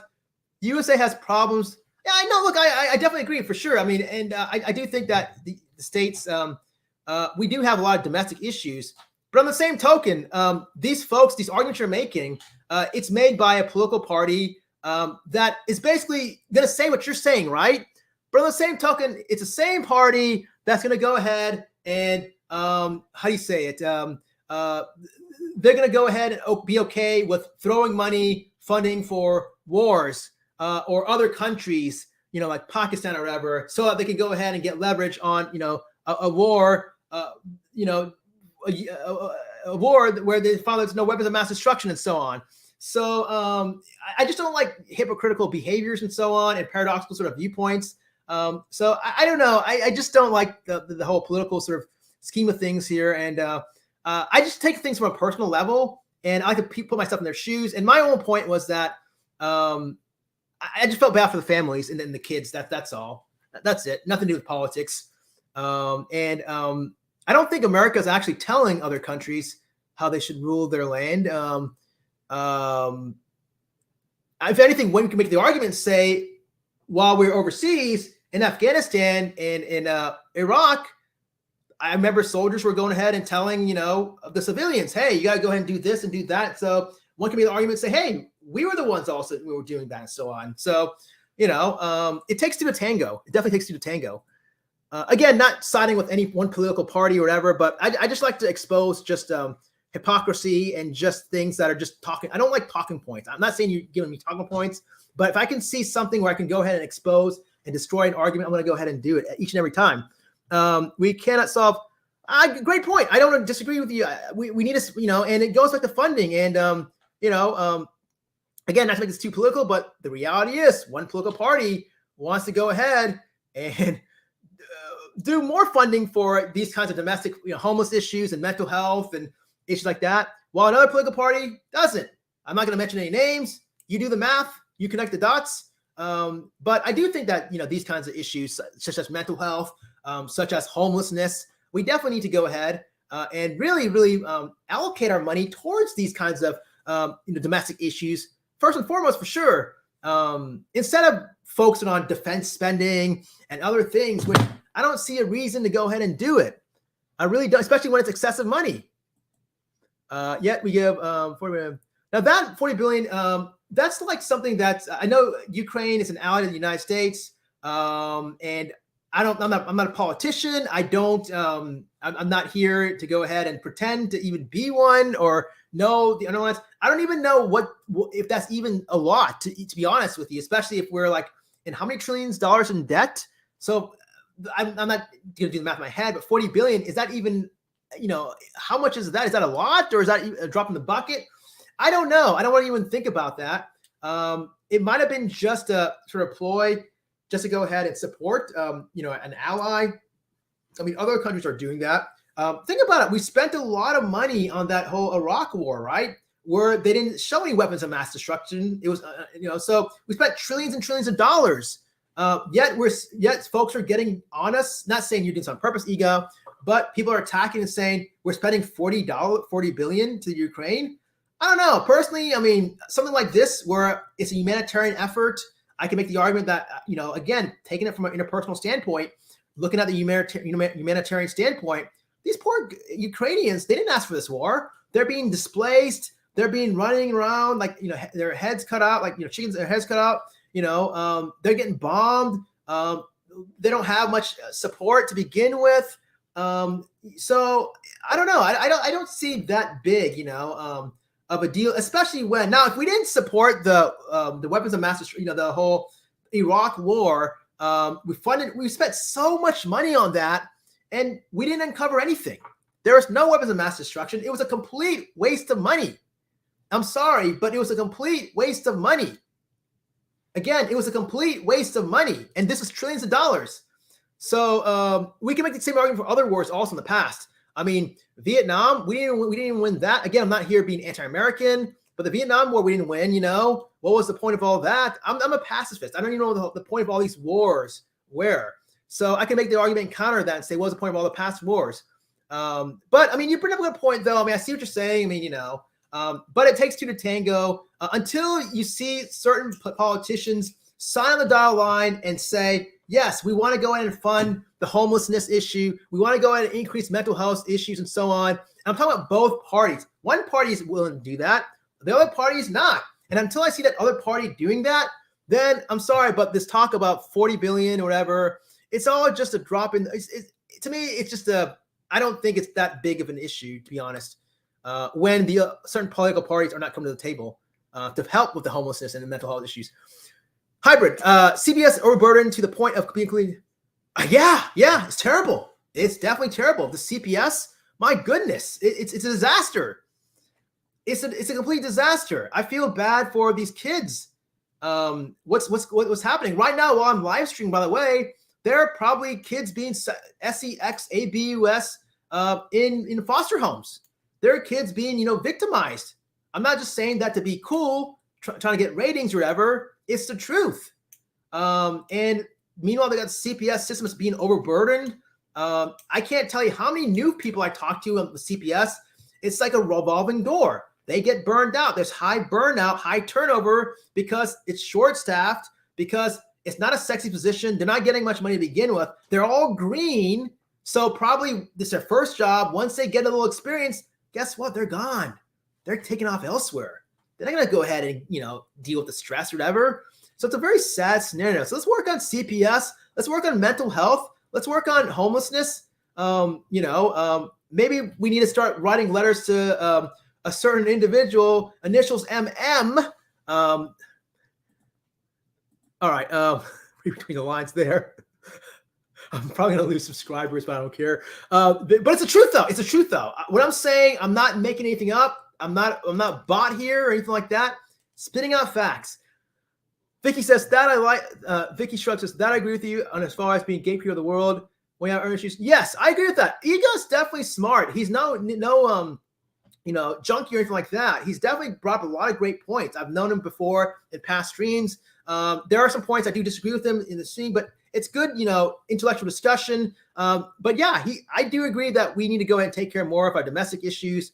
For sure. And instead of this whole gatekeeper of the world, I think it's kind of died. The whole superhero, superpowers. Remember back in the 80s or whatever, you had Russia and the United States. I think both are still up there, but obviously they're much weaker for sure than beforehand, I do think that we need to take care of our domestic issues.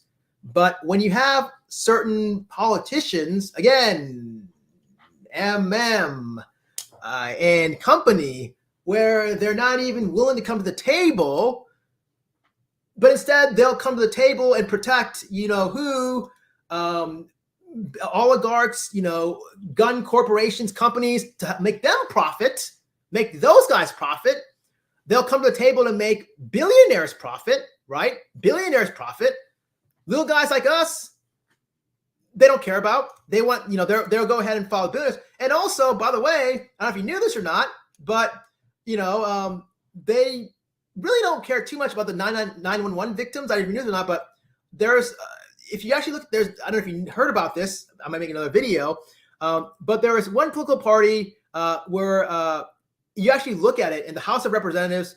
I think it was like 28 votes or whatever in a certain political party where the issue was funding for the folks. You remember those first responders that went to the towers that, on that day they helped out, they risked their health. They risked their lives or whatever. Well, afterwards there was a bill to go ahead and help fund for their medical ailments, and and these are guys. I even dealt with one.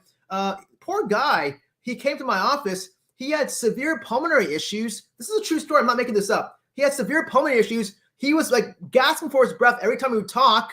He was on an oxygen machine. God bless him. But he basically was very depressed. And I said, "Sir, how can I help you?" And he said, "I need something, man." And he said, I'm so sad right now.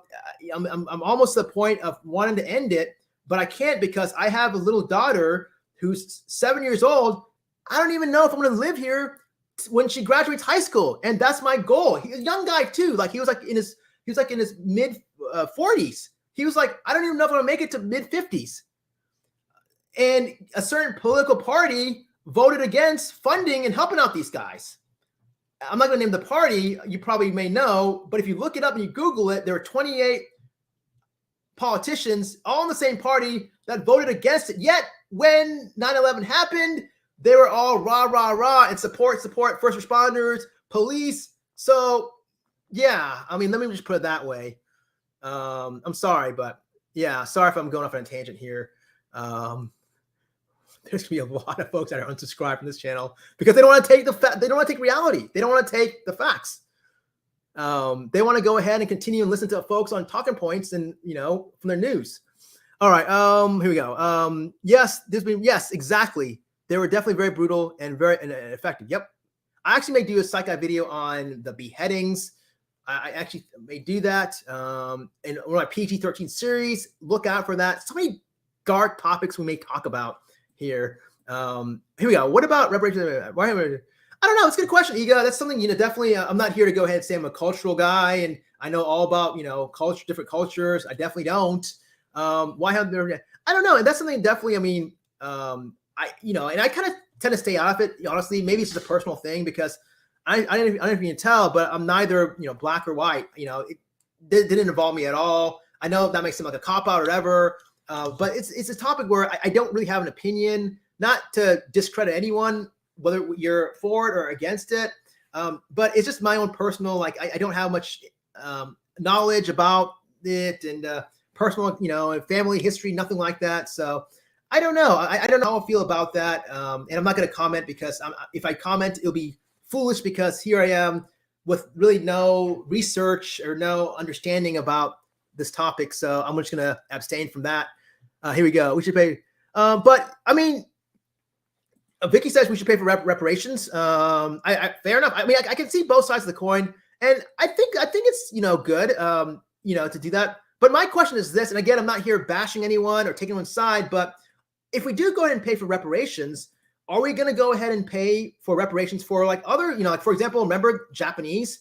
Remember what happened to them? How they're in California. How they right after when World War II was happening, and Japan was the enemy, how they're be put in these camps, concentration camps, and so on. Not to say that compare that to slavery, but they were for a little while, victimized their culture. When the Chinese came to this country, they also this is like way back in the day. They also were treated, mistreated and so on. So are we going to go ahead and have to also pay for reparations? Maybe not on the same level as African Americans, but are we going to expect to pay? And what about the Native Americans also? What happened? The slaughter. It was their land to begin with. Are we going to have to then? It will open up the can of worms to go ahead and have to go ahead and reimburse them. How we went ahead and Uncle Sam, we took the land away from them. Are we going to have to pay it back? So that's why it's definitely a topic that I definitely am not going to do a video on because I don't have the knowledge or I don't have the full understanding, and I'm just clueless in this topic. Controversial for sure. Definitely controversial. It would be foolish for me to go ahead and tackle it or try to. To this day, you got the Malaysian. Oh yeah, good point. I remember seeing something like that. Great point. There's a lot of mysteries with the government and so on. You always wonder what happens behind the scenes. And sorry for this lighting, but all right. Here we go. Mystery. Okay, here we go. Psych Guy, Hydra says, Navalny was imprisoned and disputed with Russian a few weeks ago. His camp was very concerned. We're told he'd been transferred and no one knew where to. Is he alive? How scary of a thought that is. I mean, he may be dead. I hope he's alive. I hope he's definitely alive. But Putin, that's a guy you definitely don't want to go ahead and cross paths with. And in that system, oh my goodness. I hope he's alive. I do. Huh. Or maybe he's silent right now, in hiding. Hopefully he's still alive, and hopefully he's safe. God bless him. Trump was promoted. Trump wasn't promoted himself. I'm not here to bash Trump, but I'm sorry, but I gotta call a spade a spade. I mean, bro, dude, if I did half of the things that guy did, I gotta say it, man. I'm gonna say it here. No one can argue against this.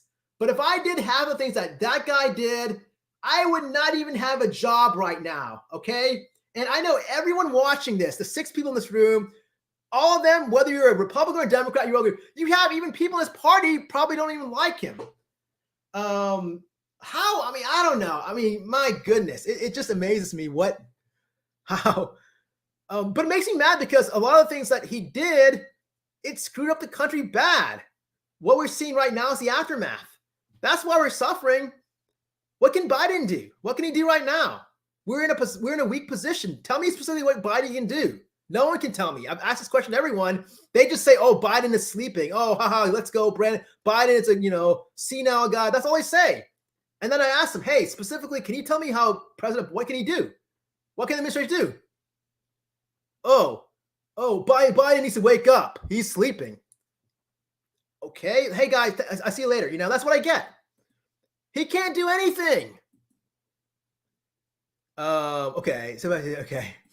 And I'm not a big Biden fan myself. I'm not a big political guy, but he's definitely in a power of less leverage. I mean, had Trump not done anything, had he basically rode the wave and not really messed around and did much, we would be definitely in a better position because the Fed would not be. He pressured the Fed to get bankrupt. He basically was pushing. The stock market now is just terrible because Fed was pressuring Trump was pressuring the Fed and basically bankrupted it. And now we don't have any reserve. And then we're talking about bonds, U.S. bonds. Guess what? Guess who was buying our bonds before? China. They're not anymore. So who's going to buy our bonds now? How is this country going to recover? I don't know. Oh, don't worry, Psych Guy. America's going to bounce back. We always do. Well, thanks. I hope so. But, I mean, I'm not seeing it right now. Oh, it always bounces back. Yeah, but times were different, though, back then. We had reserve. We had more influence. We had more connections. We had more training going on. We had more resources. Now we don't. We don't have any of that.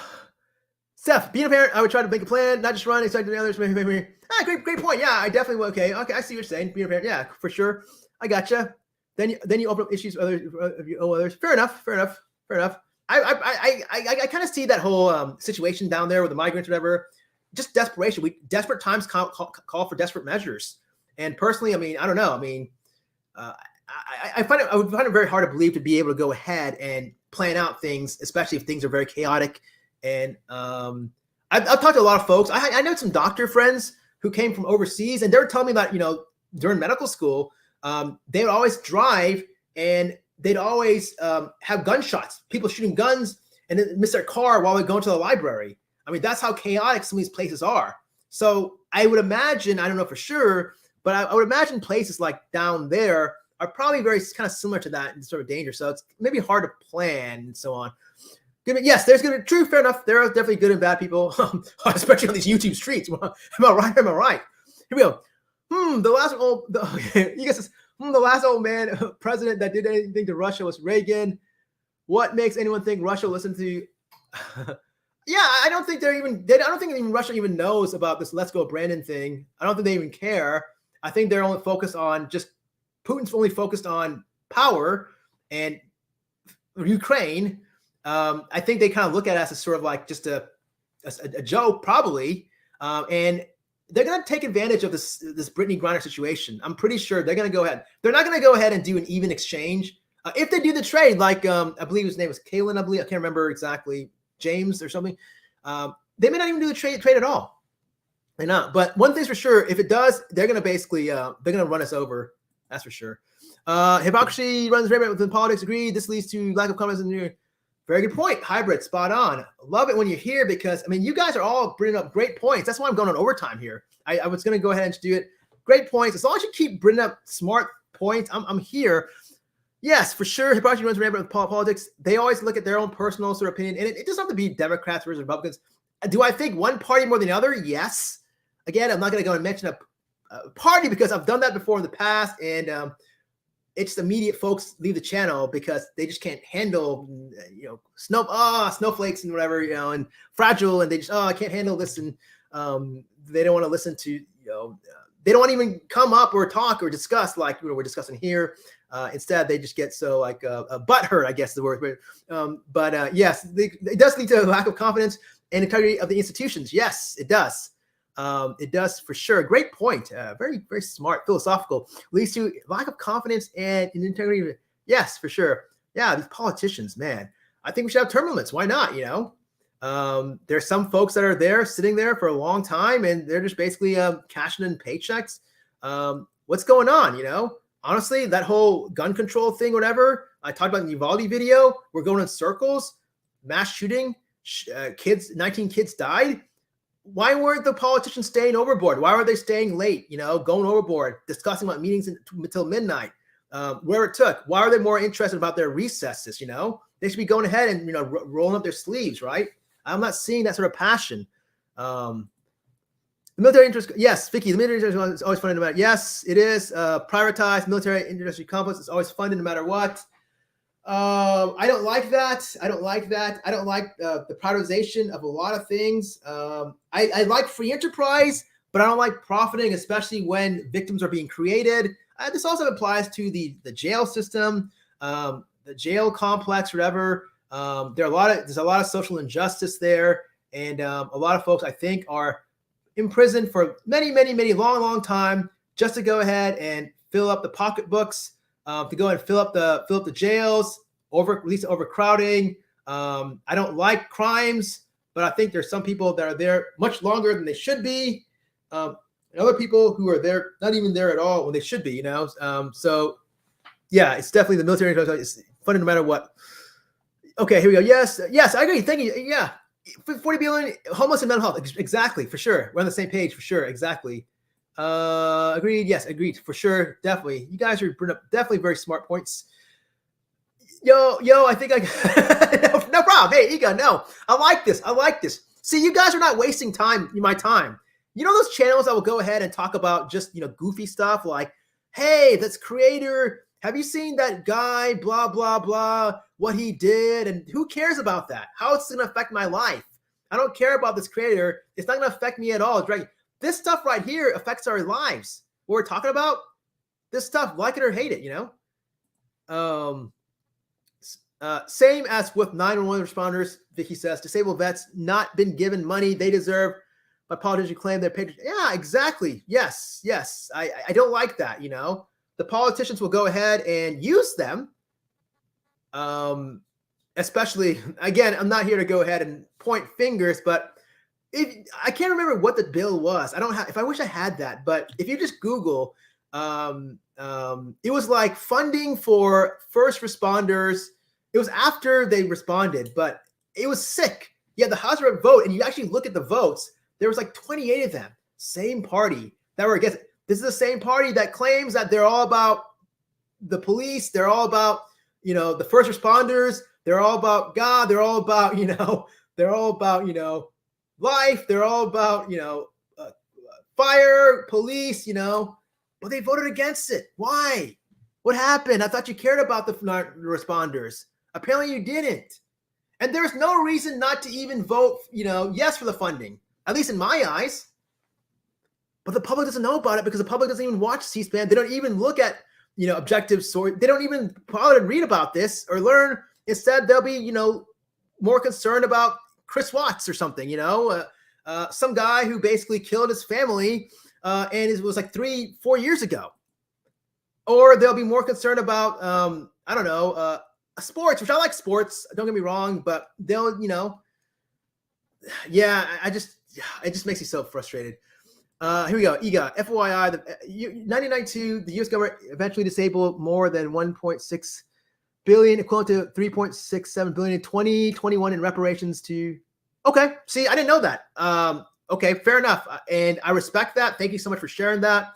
I will correct myself. Earlier, I was basically talking out of my mouth when I was wondering about reparations. We talked about that. You asked that smart question, posed that topic, and then I brought up, what about if we do that for the African Americans? What about the Japanese? Here you are saying that they did disperse. So you corrected me. So I'm glad to see that. So then maybe it might make more of an argument for, okay, reparations then to the African Americans, right?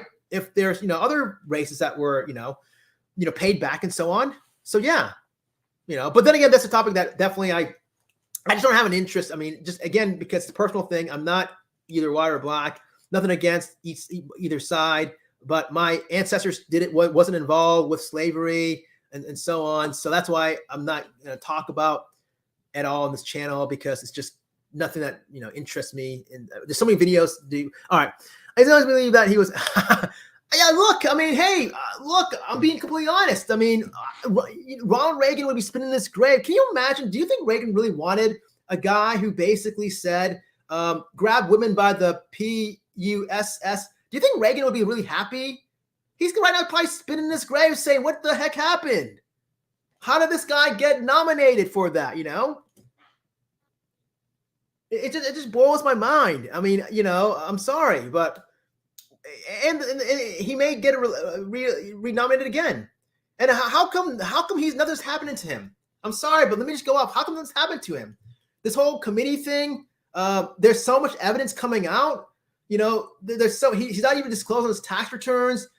So much, I mean, attacking things, shaming people, attacking, putting hands around, so much inappropriate conduct and so on. How come he's never? If I did that in my work, I would not even be. I would basically looking for a job. I'll be only live stream. I'll be right now on the internet trying to search for new jobs. Oh man, I need to go ahead and get. It's just mind blowing. And he was the president? I'm sorry, but I mean, yeah, it just blows my mind. And then you had on the other side, this person, the only argument was, oh, well, emails. And I'm not, saying this person's better than that person, but I don't know. Personally, I think, using email, whatever, the whole email thing, I personally think that's less of an issue than someone encouraging to grab women by the what. I don't know. I mean, I think that's less of an evil. And also she was also promoting equal pay. She wanted equal pay to genders. Well, what's wrong with giving equal fair pay to both sexes, male and females? And by the way, guess what? A lot of folks are complaining about this whole now situation about the abortion thing. Well, guess what? I mean, look, if you want to talk about the whole you reap what you sow kind of thing, you made your own bed. Well, guess what? If you voted for a certain individual back in the day, and now you're upset that, oh no, now this whole abortion thing, my rights, whatever, you round up. Hey, sorry, but you basically you're one of the reasons why we're in this situation right now. Congratulations. Steph, I'm not saying I like Trump, but I had no problem with the way. I don't know. Look, I mean, here's the thing about him. I mean, here's the thing, and I may make a video about. I'm probably gonna lose a lot of subscribers, but and this is the thing also. Here's the thing about Trump. Okay, I've noticed a lot of folks that are Republican or whatever. Now they're like before, back in the day, if I go in a time machine, they'd be all pro-Trump. Yes, he's the man, or whatever. Now they're trying to distance themselves away, saying, oh, well, I don't know if I really like the guy. Not saying that's what you're doing, Steph, but now they're like, I don't know about especially as more and more dirt's coming out. They're like, I don't know if I really like the guy, but we didn't have any other alternative. They're making just cop-out excuses or whatever. The truth is, the reason why we are in our situation right now is because of him. Because of the policies, because of what he did, because of we alienated other countries, because now we have less trade deals, because our economy has gone down as a result.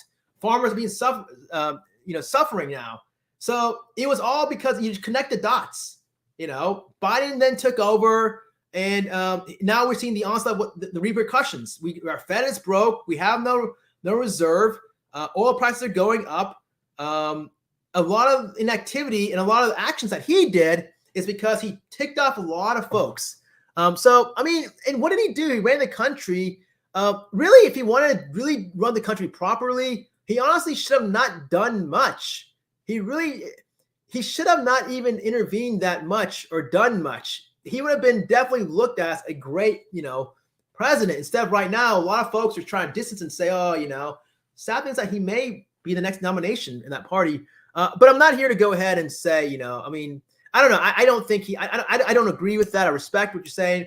I mean, if I was president, just because I talk loud and, hey, and bully others and threaten doesn't make me to be that I know what I'm doing. I'm running the country properly, just because I'll shout and so on. It's all about policies, and it's all about just inspiration, and it's all about instilling trust, and getting other countries on board with your plan. And I just saw divisiveness.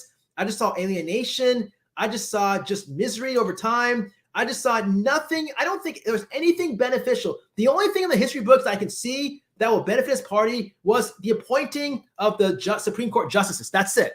I cannot think of anything else that really made the party look good. That was it. And anyone can do in his position. Anyone can do it. It's not that hard to do. So I don't know exactly what, I mean, and here comes the other, what's her name? His wife, this Be Best campaign, whatever. This her husband's bullying others and so on. Meanwhile, we're the laughing stock. And I don't know. I just thought it was I don't know. Fact that working class people, Vicky says, thought Trump was like them. Yeah. Here's the bottom line. Trump, I'm not blaming him. I'm blaming the folks that voted for him because it didn't really benefit. I mean, if you make maybe I can make the argument and say, if you made $450,000 or more per year, which I don't know about you, that's not me. That's probably the majority of you guys here. If you don't make more than $500,000 a year, then I don't think Trump didn't benefit you. Okay, he benefited the folks that make that sort of tax bracket, those the rich fat cats. But if you make less than $450,000, he didn't really benefit you at all. In fact, he probably put you in a worst case scenario. But yeah, the fact that they thought that he was like him, I do think that there's other reasons why he got nominated. I think it was, him basically. I'm not blaming him. I'm blaming the folks that voted for him. And I think it was all just basically him playing to the public. I think those two words, I might make a feature video about this, but when he said 3 words, billions and billions, I think when he kept repeating billions and billions or millions and millions and billions and billions, if you watch interviews, he keeps saying that 2 words, billions and billions and billions. And I think unconsciously that basically created this sort of, whoa, a lot of folks are looking at him, and these are folks, poor folks and middle-class folks, and just unconsciously they probably fantasized, my goodness, I can be successful like this guy. I can go ahead and be rich like this guy. So I think strategically he knew, he basically played a great car salesman. Perfect. A great salesperson, I give him that for using those lines. If you read his book, Art of the Deal, don't bother reading the whole thing, but there's one chapter where he said to be successful, you want to play into people's fantasies. I agree with that. That's the one thing I do agree with. You want to go ahead and I'm going to talk about this in a future Psych video in regards to how to interview perfectly, how to go ahead and get that dream job. I'm going to do a live stream about this. Don't want to miss it out. But how to go ahead and get the highest salaries possible. There's tactics and negotiations. But I definitely agree. So I think probably when he kept saying billions and billions, billions and billions, billions and billions, and all his rallies and so on, I think unconsciously, boom, perfect storm to where it created this sort of fantasy in these people's minds. And they thought, hey, this guy, he's a billionaire. I can be just like him. Maybe not a billionaire, but I can be rich just like him. Those 2 words, if those words were banned from the English language, if he couldn't say billion and or million and whatever he was saying, I don't think you would have had that much of a rally cry and so on and so forth. But hey, he did. So congratulations. He did. But it's been, see, and again, here's the thing. One can say that, but imagine, what can they do? America's in a worse case situation than it was before. We don't really have much leverage as before. I'm pretty sure if Biden, like him or hate him, but if he took over after Obama, like him or hate him, you probably don't see a continuation of how things were going good, Trump, basically, when he took over, things were going good because it was the aftermath effect of the Obama years or whatever, hate him or love him. But then he started doing, like alienating folks and making these wacky statements and, trade deals being, reneged and so on, or just crashing. And then you start seeing all of a sudden, crash, especially when the new administration came over. What can Biden do? He can't do anything. I mean, we're in a position now of weaker power. We need foreign investment. We need folks to come back to this economy. We need foreigners. We can't support ourselves just by ourselves. And right now, Trump alienated, I hate to say it, but he did alienate everyone else. After what Trump, the tornado came through, what country wants to come and take a chance with us, especially when they went elsewhere. So that's the problem we're facing right now. Where Blinken's flying around. He's trying to make deals. He's trying to wheel and deal. Nothing's going through. Nothing's happening. So I don't know what the Biden administration can do, but the news is going to spin it and say, and I guarantee you that if Biden is gone and Trump takes over and nothing changes, how will the country rebound when we don't have any new money coming in? Who's buying our bonds? Again, China was buying our bonds. They're not there anymore to buy our bonds. Are you buying our bonds? I'm not. Who's buying our bonds? Okay, what? Look, I'm not here. Here's the thing about this, okay?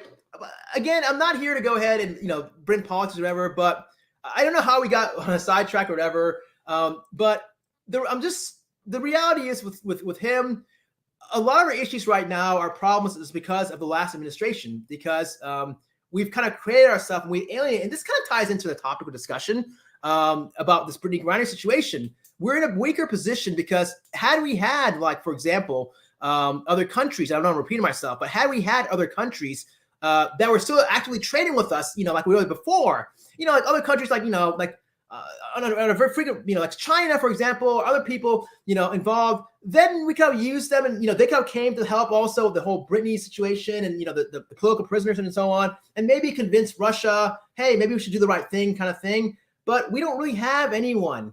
We have really weaker leverage. We don't have much leverage. You have to go ahead. Anything you do in life, if you have to learn one thing in this channel, anything you do, leverage is so important. It is one of the most important words in the English language, leverage. It applies to everything in life.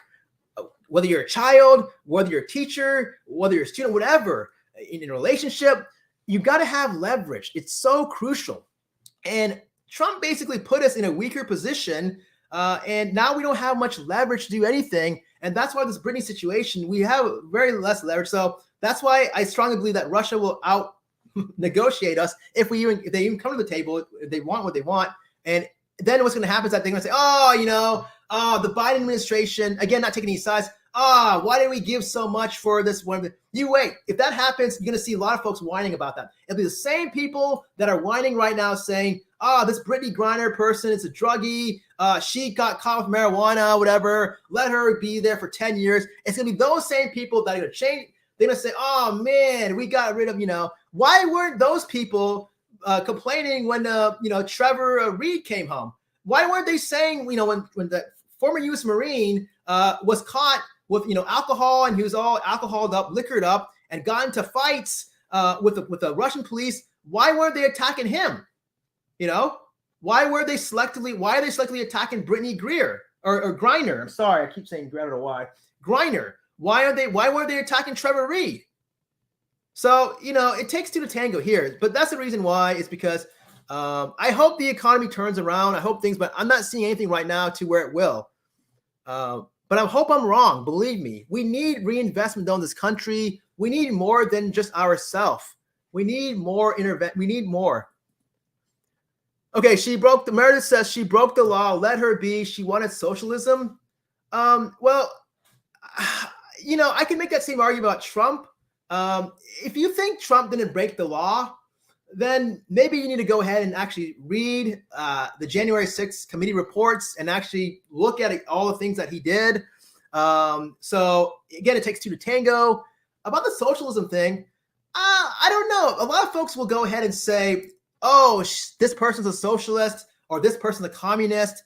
First off, they didn't even know what the difference between socialism and not saying that as applies to you, but I deal with these folks. I hear this all the time. And it's just, I go bonkers when I hear this sort of these arguments. She wants, how about this? Instead of saying she wanted socialism, here's a better thing to say, a more accurate thing. She wants equal gender pay. She wants equal pay amongst gender. Are you against that? I'm not. I personally think that a woman should be paid equally like a man in the same position. So that's what she wants. Why don't we just go ahead and say that? What is this? She wanted socialism. You got to be more specific. And socialism, not all socialism is bad. For example, like if we had something like universal health care to where we're helping out folks who need, that actually may not be that bad of a thing. It could cut down a lot of the costs, the healthcare system costs. It can provide more air. You see all these goofy GoFundMe things, scams go down. You see all these goofy GoFundMe things. When at any time like someone dies, hey, let's raise some money up for this one parent.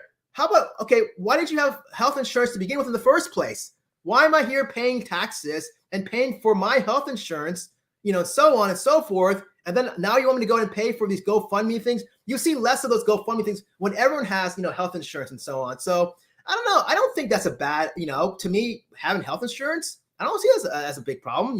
I think that's actually a good thing, especially as the baby boomers are getting older. I think that's very, very important. Medicare, Medicaid, funding for that. I see nothing wrong with that. I mean, we're getting older. I'm getting older. You're getting older. What's wrong with funding Medicare? Are you going to go ahead and insult your parents and grandparents? Don't you think they need medical care? Do you think that they're robots? They won't get, the health.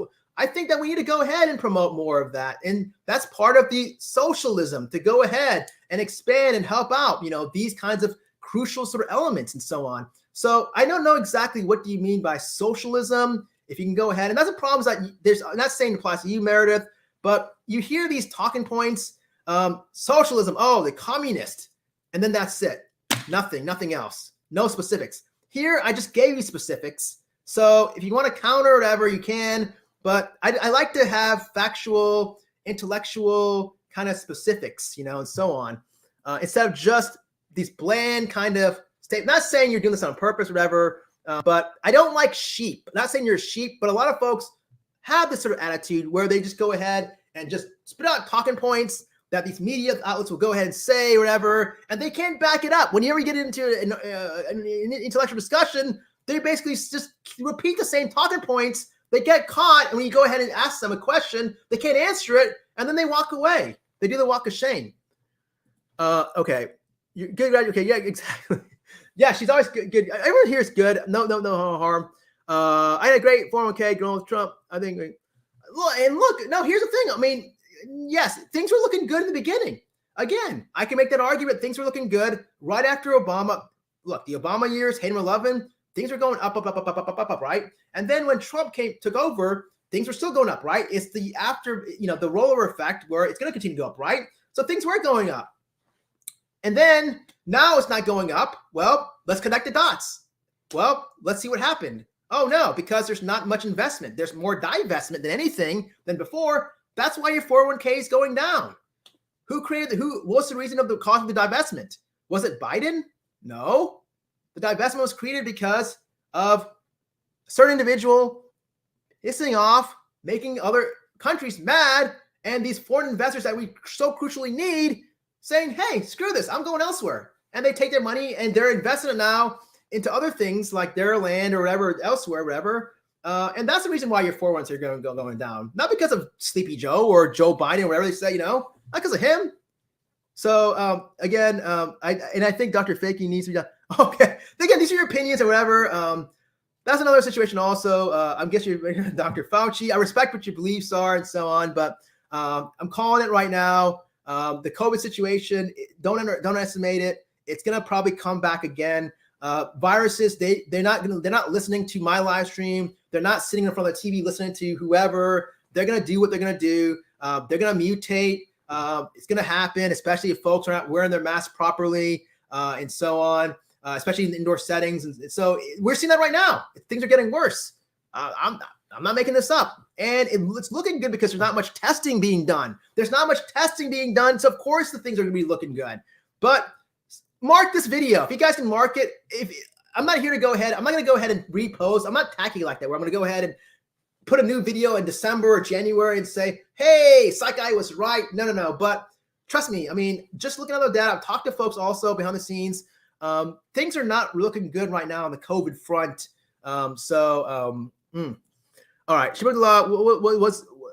Well, again, Meredith, with all due respect, I'm not here to, play or hate or whatever, but it takes two to tango. Trump also broke the law for sure. Yes. And a lot of other folks also, a lot of politicians broke the law. And again, it goes back to, I don't know, maybe it's a personal preference, but I don't like objectifying women. I don't like, folks who brag about grabbing women, down there. So if it's going to be a debate between that versus emails, sorry, but I don't like victimizing innocent, people, and by making comments like that and, a lot of stuff like that. I'm not, Psych Guy's not going to be cool with it, not going to be cool with that. I never thought, okay, Steph, I never thought Trump was like me. He's a businessman. Even if he did do bank street, he knows business. That's what we're going to do. Well, I mean, he did bankrupt the country. I mean, let's be honest. The Fed is bankrupt. He was pressuring the Fed. This is something that I'm not making up. It's basically, if you ask any expert, economic expert. So, I mean, hey, if anything, there is consistency behind him there. Now, say he comes back. Here's a question. Say he comes back in 2024. Say, like, everyone votes for him, whatever, half the country votes for him. What is he going to do? How is he going to take this country around? How is Trump? He can shout all he wants. He can go ahead and name call all he wants. But specifically, what is he going to do that's going to go ahead and make this country turn around? I can make the argument and say, just based on his track record, I can see things get much worse because whatever little support we have in terms of trade relations with China, if we have any at all, or other countries, they're going to seem, oh, no, not this guy again, not this hothead, whatever.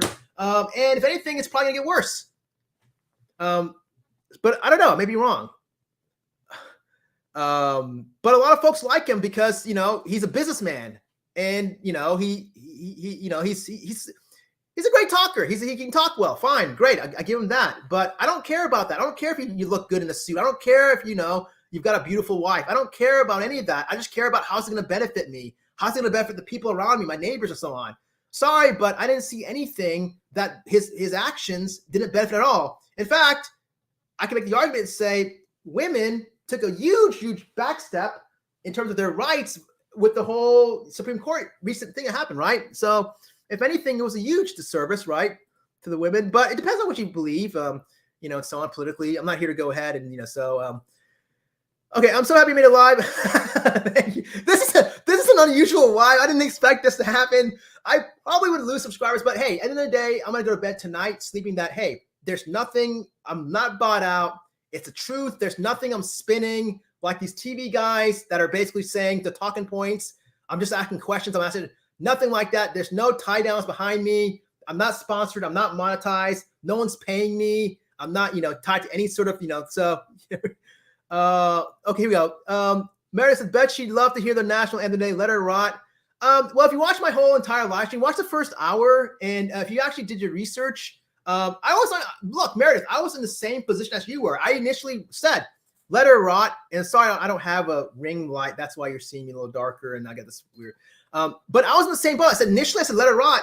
But this is a perfect example to where if you just listen to the media and actually don't do your own research, you can get burned. And I got burned. And until I actually, the past day or two, I was looking up fact checking and looking up articles and so on. I realized, whoa, she's not doing anything wrong. What she did, this is personally basically wrong place at the wrong time, kind of individual. And if anything, she's super American because she doesn't want herself to go home only. She wants also the other folks, other Americans to come home with her. She wrote that in a letter. Who would go ahead and say that in a letter? If your life is on the line, you can be stuck for 10 years in a terrible environment. I challenge anyone here in this room to go ahead and admit that, say, they would also say, bring everyone else along. She put that in a letter. She said, not only bring me home, help me out. She said, bring us all Americans. So that's to me patriotic. She was in the Olympics for, in two Olympics in Tokyo and Sochi, I believe. That's pretty American. So the media basically is not portraying her properly at this point in time. And it's only because they want the emotions. They want the emotions. They want more people to go ahead and stay tuned. When you have more of a get them kind of philosophy, we're promoting that, hang them type philosophy, you're going to bring in more viewers, more people interested in this case, and that allows to more advertisers, which brings in more dollars for them. So of course the media is going to go ahead and pick and choose what they release. Had they went ahead and did what I did, and like for that first 40 minutes of my live stream and said boom, boom, boom, boom, boom, boom, boom, all the facts, laid it all out, people would say, oh, you know what? Okay, so it's a big nothing burger here. She basically was caught in the wrong place at the wrong time. Okay, so on. I feel bad for her. Let's try to get her out, or poor her. That's it. They would not be saying let her rot or hang there. She had a medical note from the doctor. She's been doing this for years. They know about her. She's a political pawn just because the war broke out. If the war didn't break out, I can guarantee you we would not be talking about this right now. All right. So that's the only reason why we're talking about it, because the war broke out and they're using her as for leverage play. That's all it is. So I don't think she should rot. That's for sure. And we also let Paul Whelan come, or Trevor Reed come home. Why weren't people saying, to let him rot? Where was that? Why weren't we equal there? When he was in jail, this is a guy who roughed up cops there. He got drunk at a party. Okay. He's a grown man. He could have went ahead and controlled it. His family was saying that he was forced to drink, which I don't know. I'm a tough Marine guy in his mid to late 20s. I don't know. Personally, he's not a baby. He's a tough Marine. He got drunk. He was responsible for his actions. And then he roughed up some cops. But no one was, saying no one's saying hang him. No one's saying that. They're only saying to her. Why? It's because they're listening to the media. They're basically not even looking at all the facts. And that was the whole point of my live stream. Don't believe everything. Do your own research, your own investigation, and you'd rather actually really see what's really going on. Don't listen to folks with talking points in a suit and tie and just saying, I'm just asking questions. Vicky, I have definitely shifted away from electoral politics to more direct action due to the ineptitude. It's sad because I feel bad, and I'm not here to make a political discussion, but yes, I don't like politics also, but I'm seeing more of a problem with a certain party than another one, especially when I'm biased, though. I'll be honest with you, because I'm all about mental health funding. I'm a psych guy. I'm a psychiatrist. So naturally, from a social standpoint, I'll be leaning more towards one party, when you would think it would be the reverse, because I'm a higher wage earner, right? So you think that I'll be siding with the other party, but even actually, no, come to think of it, no, I would not, because I don't make $500,000 or more a year. So it won't the other party won't benefit me. So that's why you're seeing me lean towards the other party, because I want more mental health funding. I want funding for the homeless. I want to tackle real issues. I want it all about social justice. I want rights. I want to go ahead and try to promote, folks, like true pro-life, about folks' well-being, our neighbors. We're all beautiful American citizens. I want to go and help out these guys. I want to help out these first responders, that sacrifice their health. These folks that are, compromised with their health. They're on oxygen tubes and, machines and so on. They fought for our freedom and so on. I don't want to vote against them. I want to support them, do whatever it takes to fund them. I'm not going to be with that party that all 28 voted for. So it's more than one party than another. Guess what party that is? I think politics corrupt. I do agree. I think there should be term limits for sure. And I do think there's a lot of corruption on both sides. Yes. How is Nancy Pelosi worth $150 million? Look, I agree with that. Look, and I'm sure Meredith, and I respect, I'm not here to argue or anything like that, but this is something that you would be AOC's best friend right now. AOC, Alexandria Ocasio-Cortez, is basically saying what you're saying. She basically said, hey, I don't like these folks that are making millions of dollars. She's only worth that much because her husband, he's making all these, insider trading, or not insider trading, but trading, so and so. So AOC wants to go ahead and ban that. She wants to go ahead and ban the ability of Congress people and also their spouse or whatever directly involved from being able to go ahead and trade on the stock market. But hey, Nancy Pelosi is doing that with her husband, Paul Pelosi, and that's the reason why they're super rich. and so on. So you're on the same page as congratulations. You're on the same page as AOC. President Trump stopped this. I don't know about him stopping this. I don't know. Maybe if he did, I don't know if I fully believe. Well, he didn't stop this because it's still going on. So that's not correct. And that's why they had to get him out. Well, the people voted him out. So I'm not sure exactly, and I can also make the argument that he was responsible for the deaths of 1 million people. I can also say that. And Psychi, you're being very, very cruel. Why are you saying that? Well, had we went ahead and had we declared this COVID pandemic as a national emergency, just like, New Zealand, South Korea, look what they did. They brilliantly went ahead and did complete lockdown for like 6 weeks. For 6 weeks.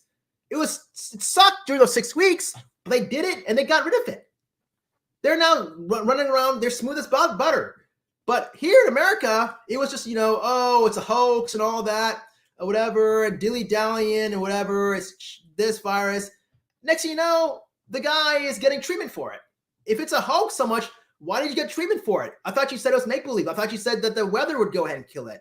So I think I can make the argument say, hey, this guy was irresponsible, didn't go ahead and I can make the argument say, I think he might have blood on his hands because he didn't go ahead and do what should have been done. Instead of instilling a lot of just these conspiracies, and it's a hoax or whatever, when he shot himself in the face and basically got treatment. And this doesn't apply to him, but also you saw like Chris Christie and all these other guys, that end up, and so on.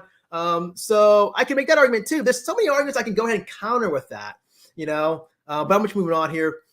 Makes a lot of sense. Okay. That's why they had to get rid of Trump. He stopped. I don't know exactly. I just like to, everything I said here is facts. You can go ahead and please fact check me behind the scenes and see if I'm wrong. Everything I said was facts. Okay. I'm not making this up. Talk to economists or whatever. Now the economists on one side of the party, one political party would say the lines and say, don't worry, America will bounce back. But really the true economists will say, well, you need money to come in order for it to go up, right? The market. I don't know exactly what he stopped the backdoor deals. What they had to get rid of Trump. He stopped. I don't know sure what you're referring to. He did. His actions did lead to China telling us to take a hike, and they basically ended the deals.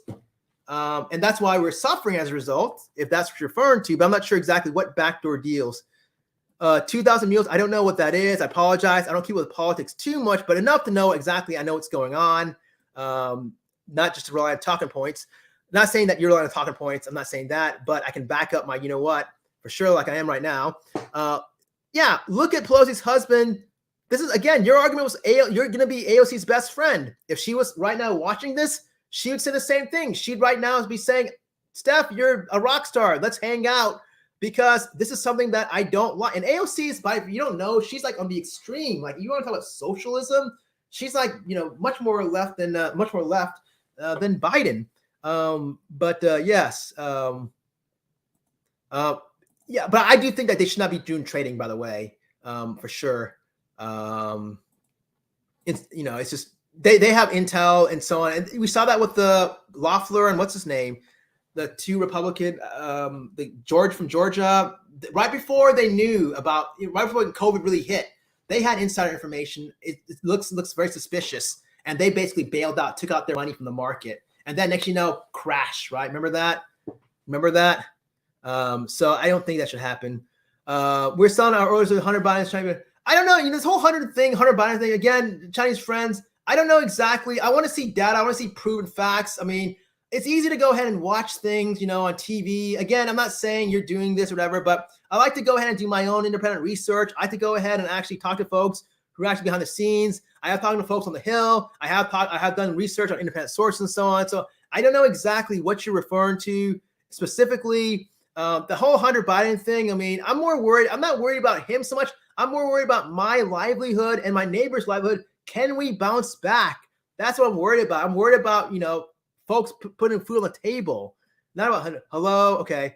The Hunter Biden thing is, I'm not worried too much about this Hunter Biden guy. Okay. The speech. Yes. Thank you so much. I was not going to bring it up. Pisces knows what's up. John Stewart knows what's up when he's talking with the Congress about the 911 responders.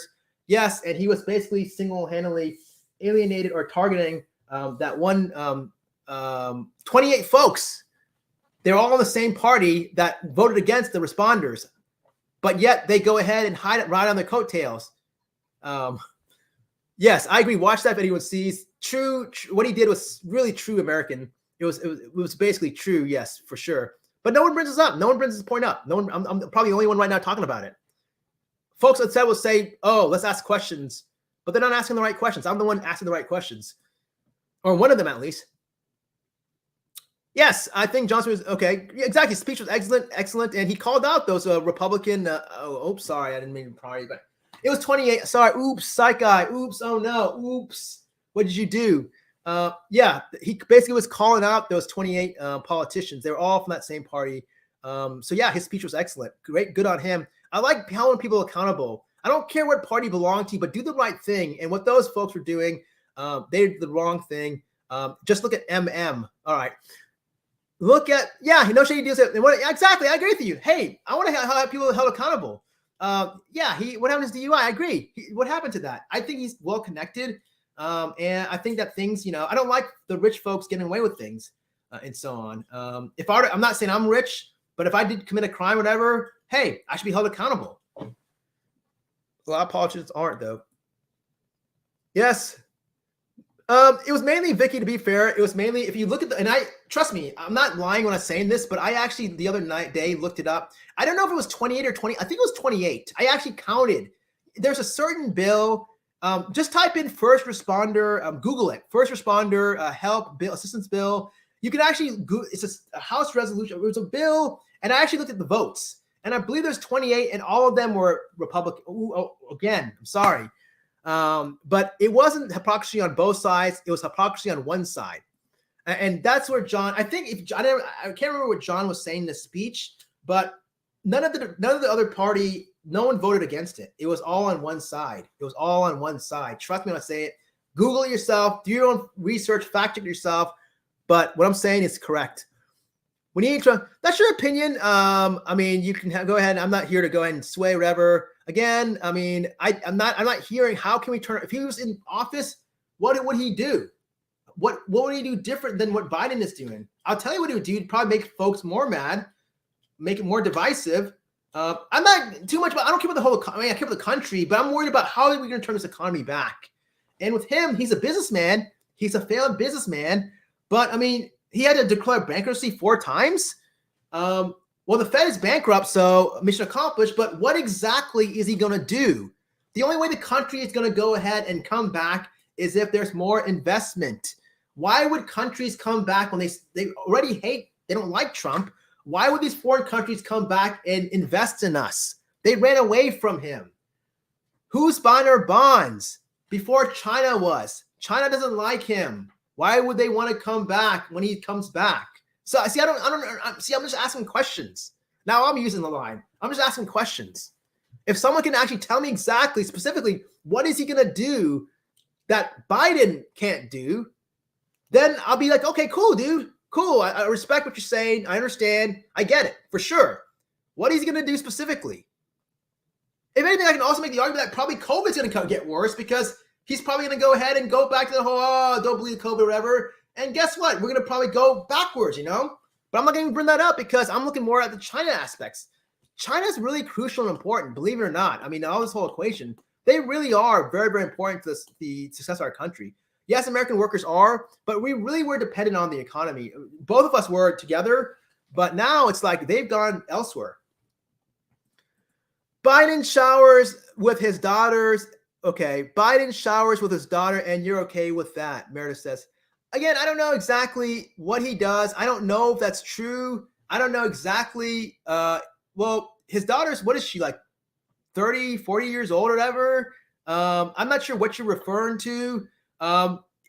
If it was maybe back in the day when his daughter was like maybe 4 or 5. I know when I was that age, my mom would help bathe me, nothing wrong with that. I'm not sure where this is going. So I don't know how accurate this is. Showers with his daughter. I find that very, very implausible. This is something that probably was brought up in a, maybe you believed it from some other source.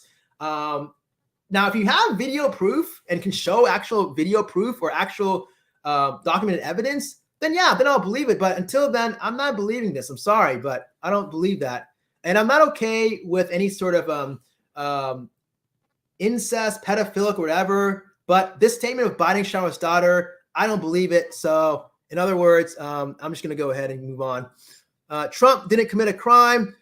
There's a lot of folks that can make an argument, and I'm not a legal expert. I'm going to leave in their arena, but there's a lot of legal experts out there, whether you're on one side or the other, that are basically saying that he did, and so on.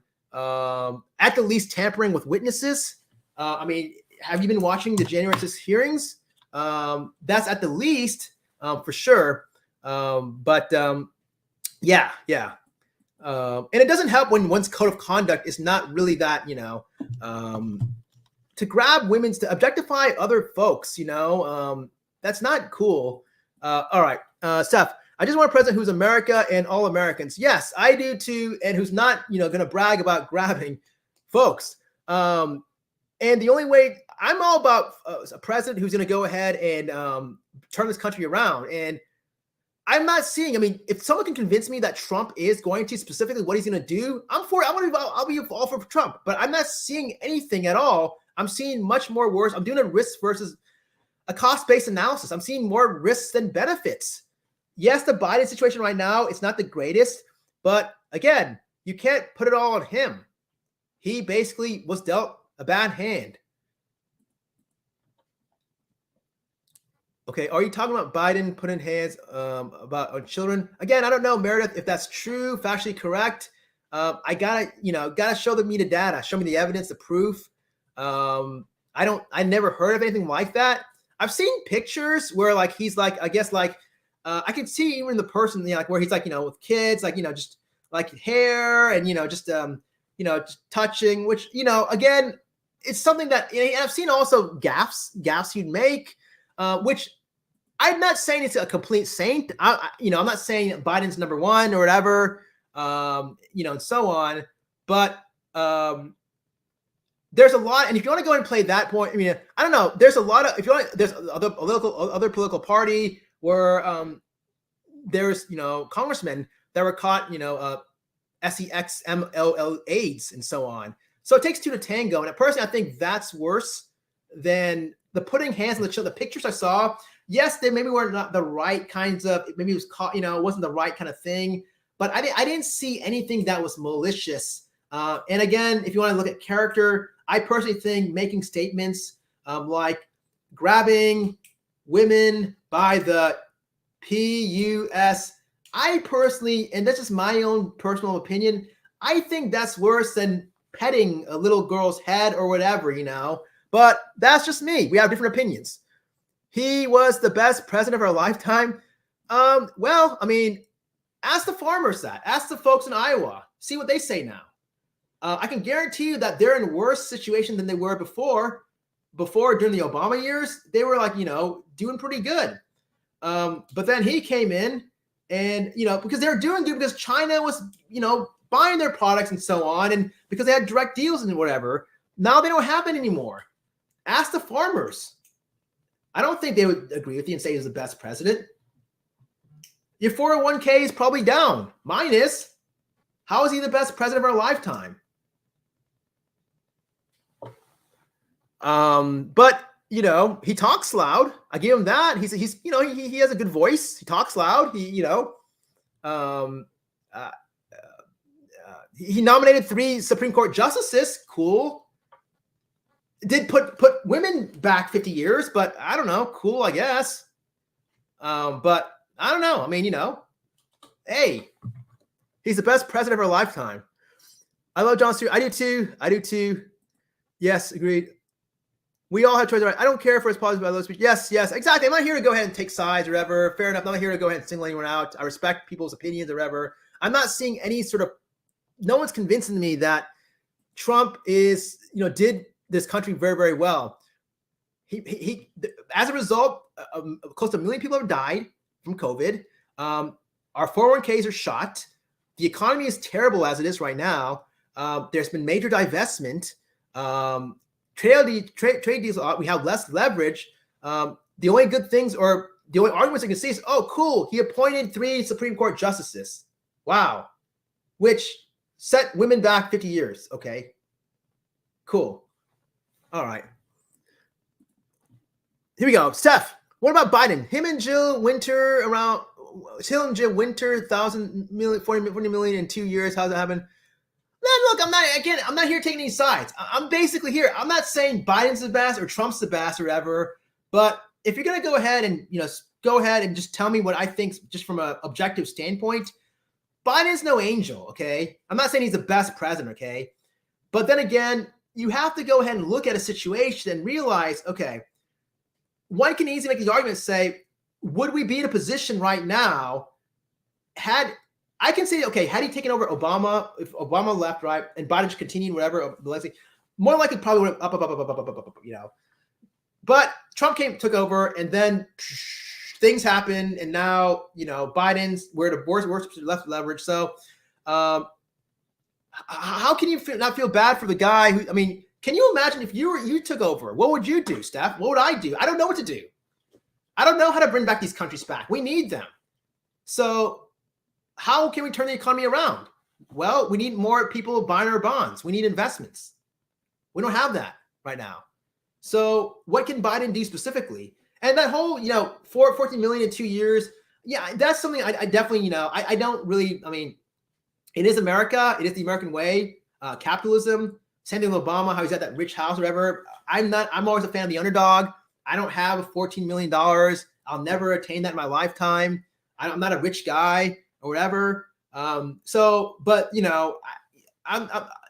Trump also himself, he's, also very, affluent, or at least affluent, then he's not bankrupt, many times, whatever.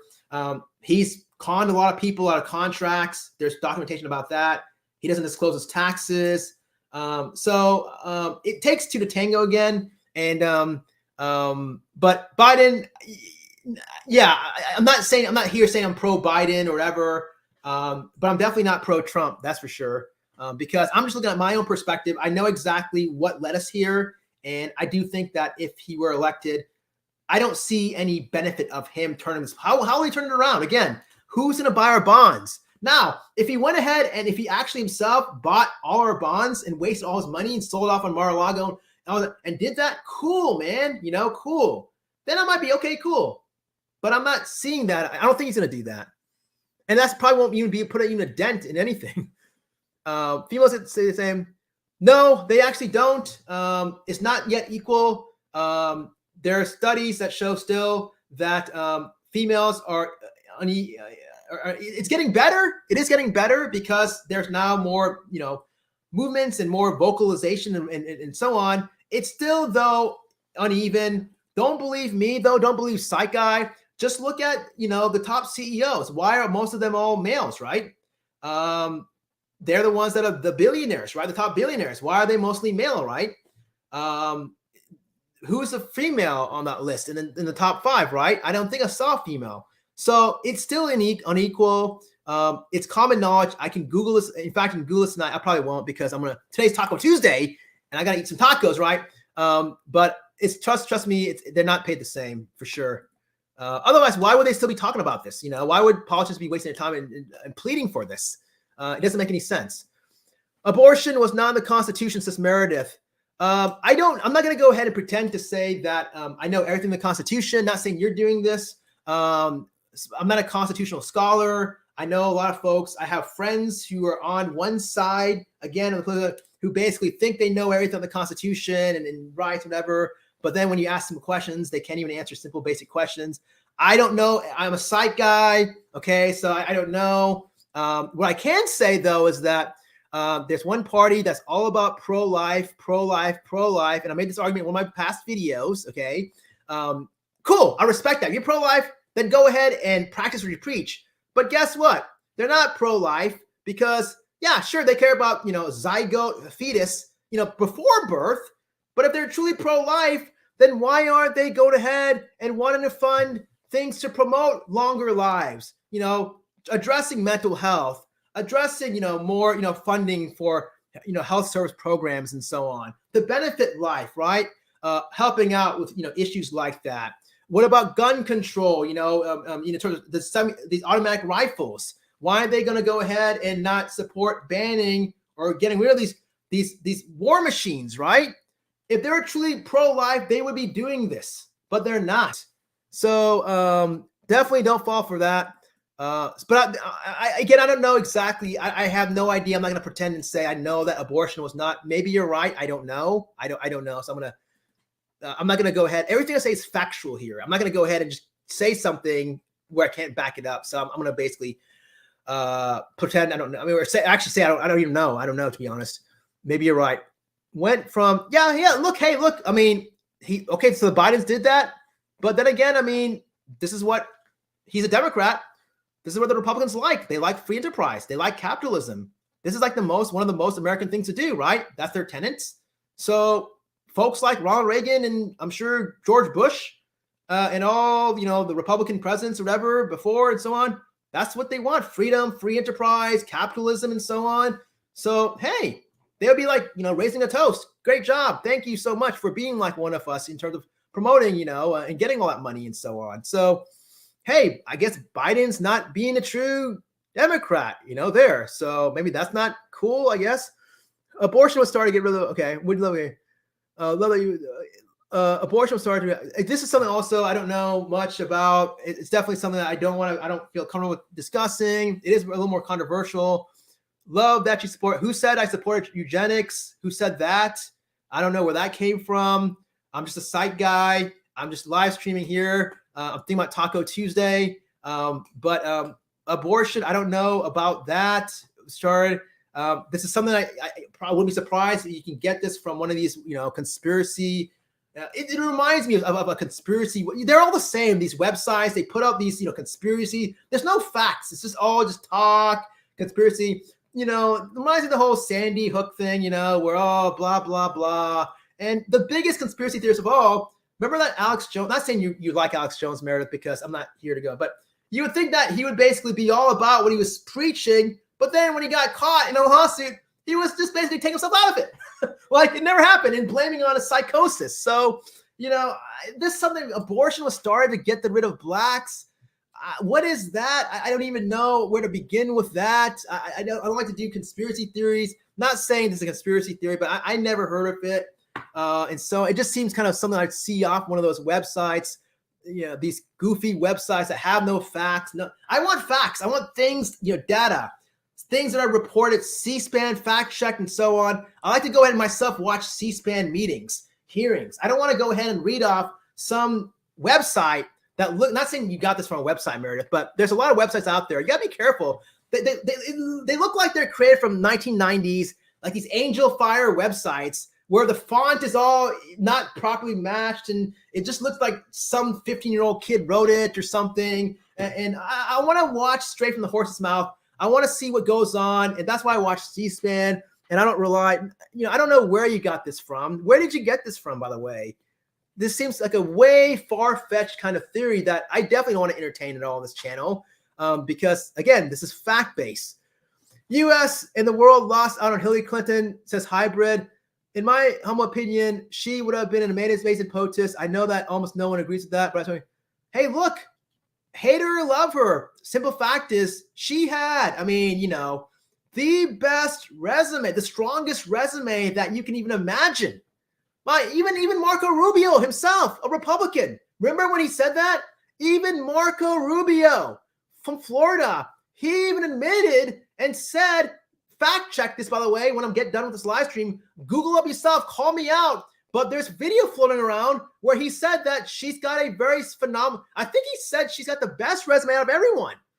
So when you have the other party saying a statement like that, former Secretary of State, former First Lady, and I'm not a huge Clinton fan. I'm not saying, but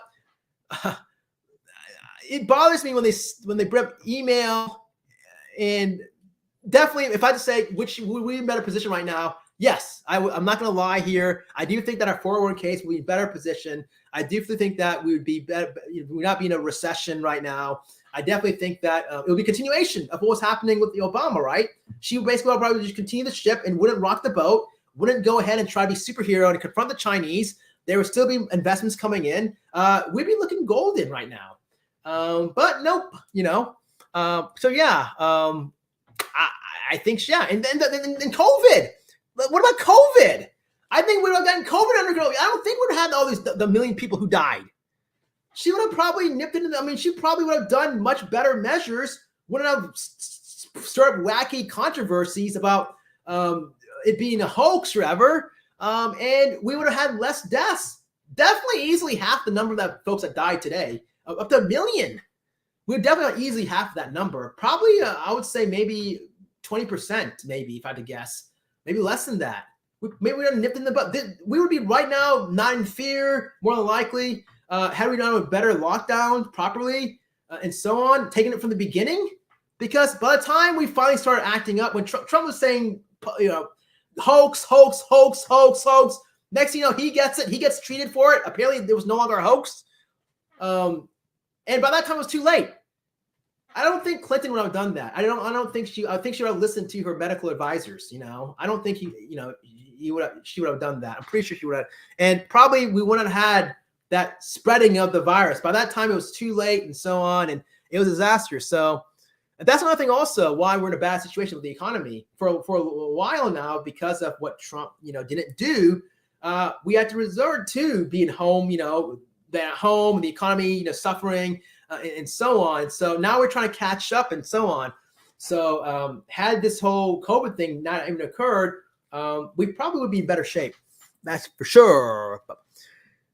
Vicky, could you imagine if BLM protesters broke into the Capitol? Somehow, I think it would be a whole from.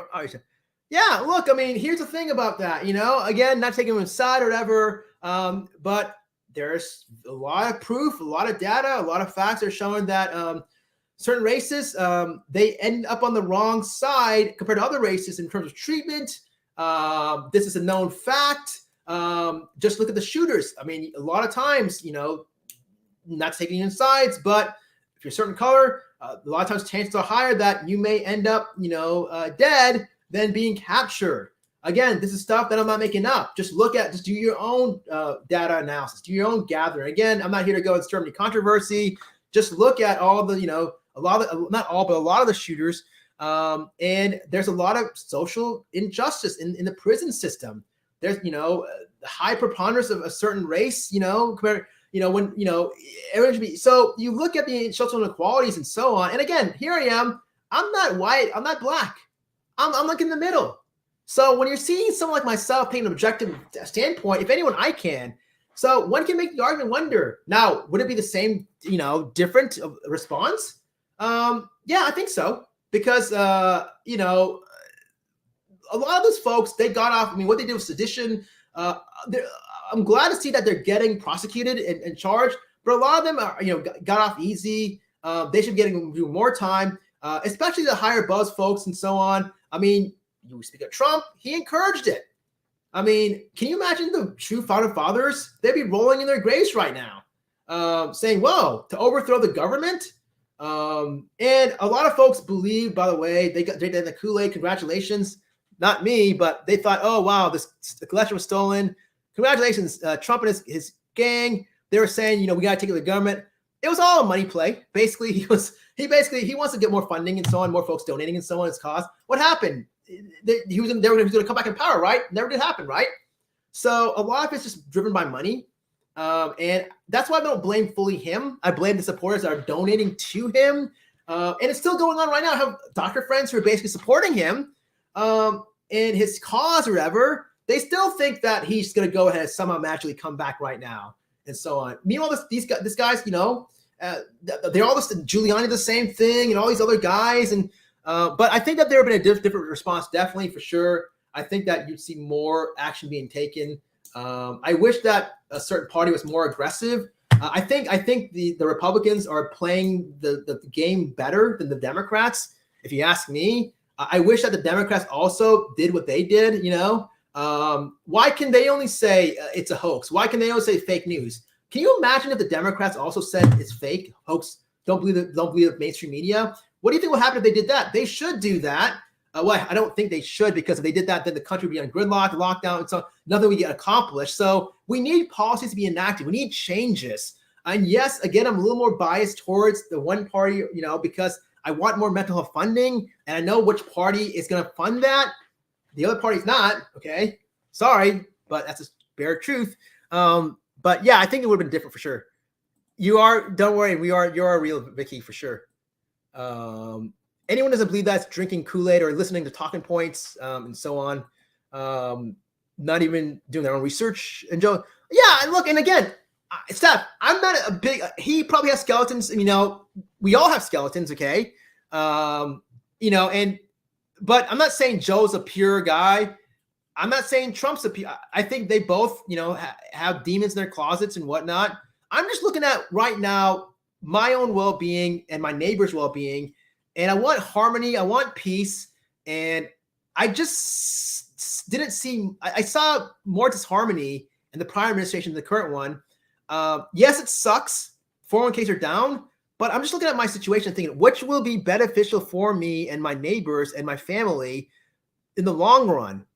I don't see anything. Again, I'm asking this question specifically, what can he do when he comes in? What can Trump do specifically that Biden is not to turn the country around?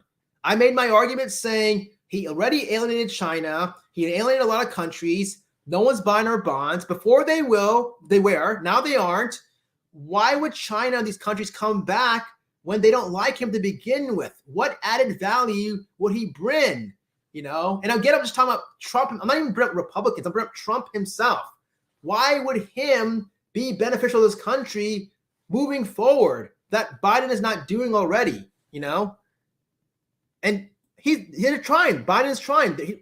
Blinken's flying around trying to, but no country's taking us seriously anymore. Here we go. Meredith says, I'm joking, I guess, but that was funny. I'm not sure what that's in reference to. Hybrid was definitely, she was spot on. I didn't see anything that was the Clinton thing. I agree with Hybrid. Call me a joker, but definitely for sure. I look at casualties. I look at folks' economic situations. I look at well-being. I look at emotional well-being. And I think that argument that Hybrid was making, I think that I look at equality. I think that had Clinton been in power instead of Trump, I think that we would be in a better position on all those domains. But that's just my opinion. Hillary, here we go. Meredith, Hillary, the who rode her husband's coattails while he humiliated her for years. Yeah, she should have been great. Very funny. And again, look, I'm not saying she's a saint or, the husband, Bill Clinton's a saint or anything like that. I mean, they all have demons or whatever. I'm just looking at how can this country get better. The country did well with Clinton. All right. So I'm not sure if you were alive. You probably were alive. I don't know how old you are, Mel. You don't have to say anything, but I'm sure you were old enough to realize what was going on. It wasn't bad when Clinton was president. Okay. So, it was doing pretty good. I don't like that whole Monica Lewinsky thing. But I mean, Trump's no angel, when he's making statements about grabbing women by and also, I mean, just bullying and doing all this stuff. I mean, I don't know. I'm not cool with that. I don't like bullying behavior. So it takes two to tango. We just can't go ahead. So and she did have the best resume. Don't believe me, believe Marco Rubio. He's a Republican. He said it. Who am I? He's a politician. He's a Republican. Take his word. He knows more about this stuff than you or I because he's on the front lines, right? Even though I don't really like Marco. I'm still laughing. Hillary never did anything on her own. Even though I told you.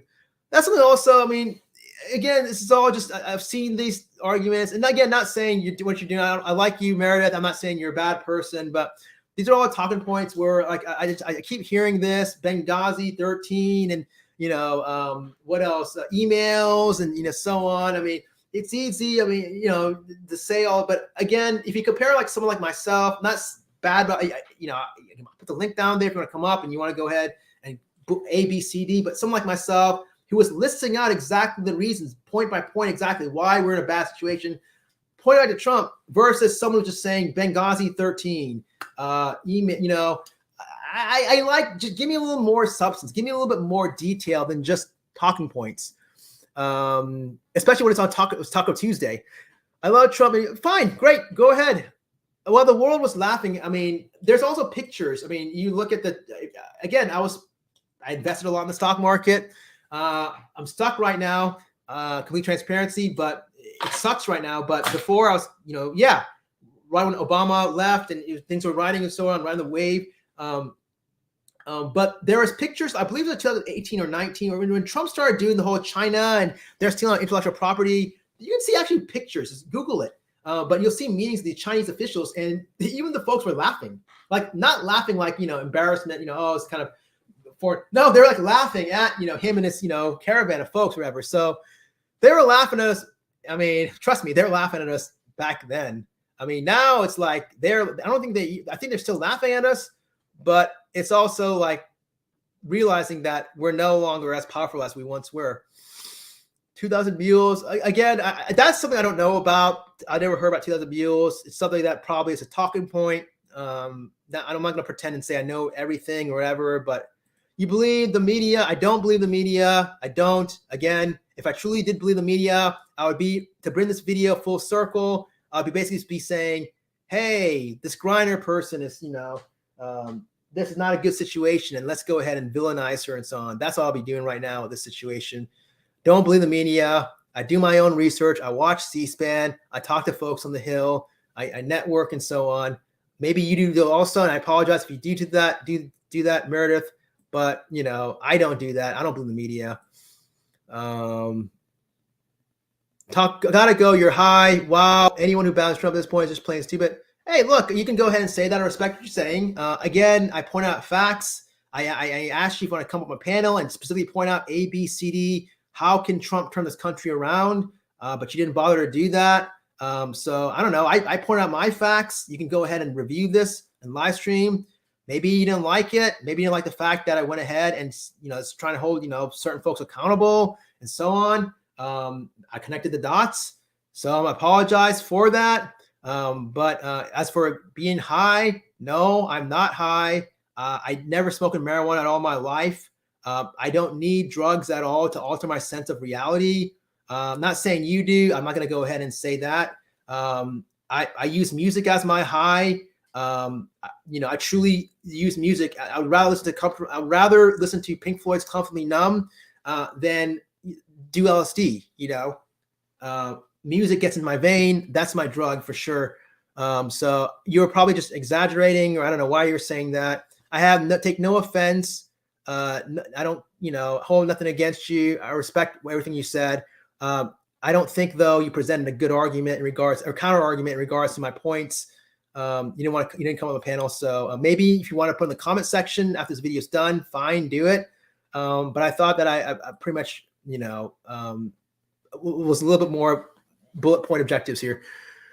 Okay, I really don't care, do you? I can't stand with her. I'm not sure who you're referring to that. Okay. Steph, I'm not a bad. I'm disillusioned with most politicians. You look at it, it has nothing to do with Biden or Trump. We don't have to do whatever. Most politicians. But if I honestly had to say who's at fault right now for our situation, I mean, you just can't wake up one day and the economy being like that. Okay. Biden just can't take over. When did he take over? Like in 2020 or whatever. He just can't just pop up and take over and then all of a sudden it starts going, it doesn't happen like that. These things take time. These things build. Okay. It's a process. All right. So just connect the dots. That's what I'm saying. I've been watching C-SPAN all this time. I have not been watching The Bachelor. I don't watch these other programs. I've been watching C-SPAN. I've been, watching the markets. I'm talking to folks on the Hill. So I know exactly what's going on up until this point. And I'm just spitting out the facts here. But I'm not a Biden #1 guy myself. I just feel bad because I don't know what he can do right now. How are we going to turn this around? I don't have an answer. Does anyone here does? I'm on the back of a Harley, so it's hard. But fair enough. I respect that. I'm not here, bad mouthing anyone. I get that. It's hard to type. Fair enough. No problem. I understand. Stella, sounds like fun. Be careful. Yeah, be careful for sure. Okay. And that's something also. Yeah, I don't know much about the whole Ukraine. That's why I didn't talk much about Hunter Biden. I think if you ask me, I think it's a little bit more of I don't care too much about Hunter Biden, to be honest. I don't care too much about Nancy. These, back deal. I just care about how is this country going to turn around. Okay. I just care about how am I going to make money? How are you going to make money? How is this economy going to turn around? How are we going to get more funding for the mental health system? That's truly what I care about. I don't care about their sons, the daughters, emails, because all that stuff anyways happens behind the scenes, whether you're a Democrat or Republican or whatever. I'm just looking at what's going to be our out here. And I have not yet met anyone that has told me that A, B, C, D, this is going to happen when Trump comes back in power. All I hear is Benghazi 13, emails, Mar-a-Lago. That's all I hear, and gun. I don't hear anything specific. I'm looking for specific sort of strategies, No one's providing me with anything yet. I want to see a Trump supporter just please tell me, don't say Biden's bad, Biden's a sleepy guy, Biden sucks. Give me something of substance. Tell me exactly what. Here we go. 2 cents for I'm not American. Trust me, the world was laughing. Yep, absolutely. And I know about this because I talked to folks on the Hill. The Hill is basically another slang for Washington D.C. The Hill, the Capitol. I have friends who are in the family medicine who try to lobby for their causes and so on. I have friends who are medicine and so on. So they talk to folks. They have connections. So these are the folks I talk to. I don't listen to just one news source and listen to a guy who's basically just shouting and saying, I'm actually asking questions. That's not my only news source. I actually go in depth. I watch the C-SPAN hearings. I go ahead and talk to folks on the Hill. Folks also, my friends who know folks on the Hill. I actually read objective news sources. And trust me, they were laughing at us back then.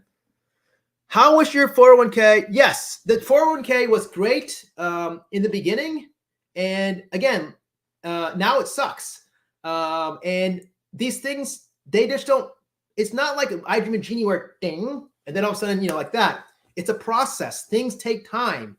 And once, Trump started alienating other folks and folks started bailing out in terms of trade deals and so on, that's when you start seeing, the cracks breaking. And it really broke when the stock market, when the foreign investors were divesting, to go elsewhere, right? And then Trump was pressuring the Fed and then bankrupted. We don't have any money we have no reserve anymore. So we don't have a backup here. And now our only hope is bonds. Again, I keep going back to this like a broken record, but who's going to buy our bonds? When China was the one that was buying our bonds. Who's buying our bonds? Are you buying our bonds? I'm not. I don't have money to buy bonds.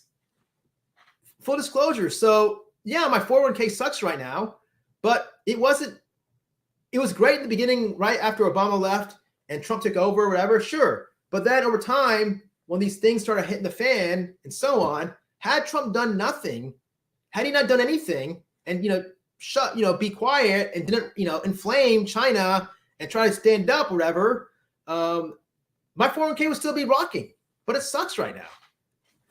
It's a process. No problem. It's Taco Tuesday, so I'm wondering how about previously. Exactly, Steph. I cannot look. No, it sucks, but why does it suck? Again, it's not I Dream a Genie. People think that it's like bing, it happens like that immediately. No, it's a process. Things take time. If I was starting to work out, I'm not going to become, muscular. I'm a toothpick.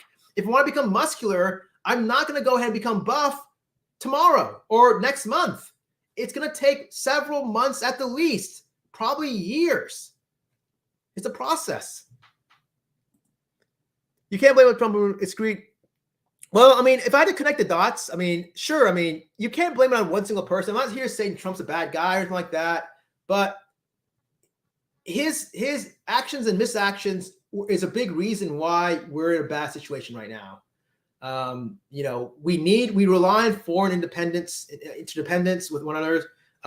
Folks who believe that we can isolate ourselves, they don't even know it. You can ignore that because this is how our country is run with trades and so on. So Trump was really riling up a lot of people, a lot of foreign leaders and what he was doing. The China hates us. Russia hates us. They actually laughed and used us.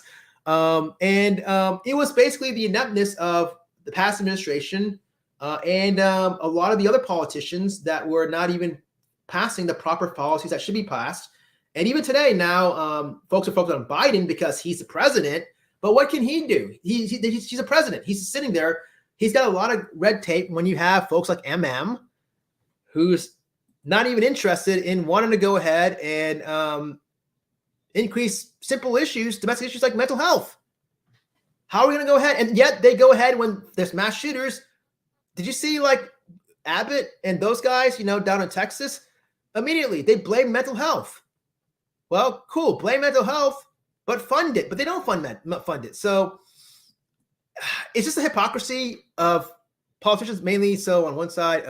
But I know a lot of folks won't like it because they don't want to hear the truth. But someone's got to say it.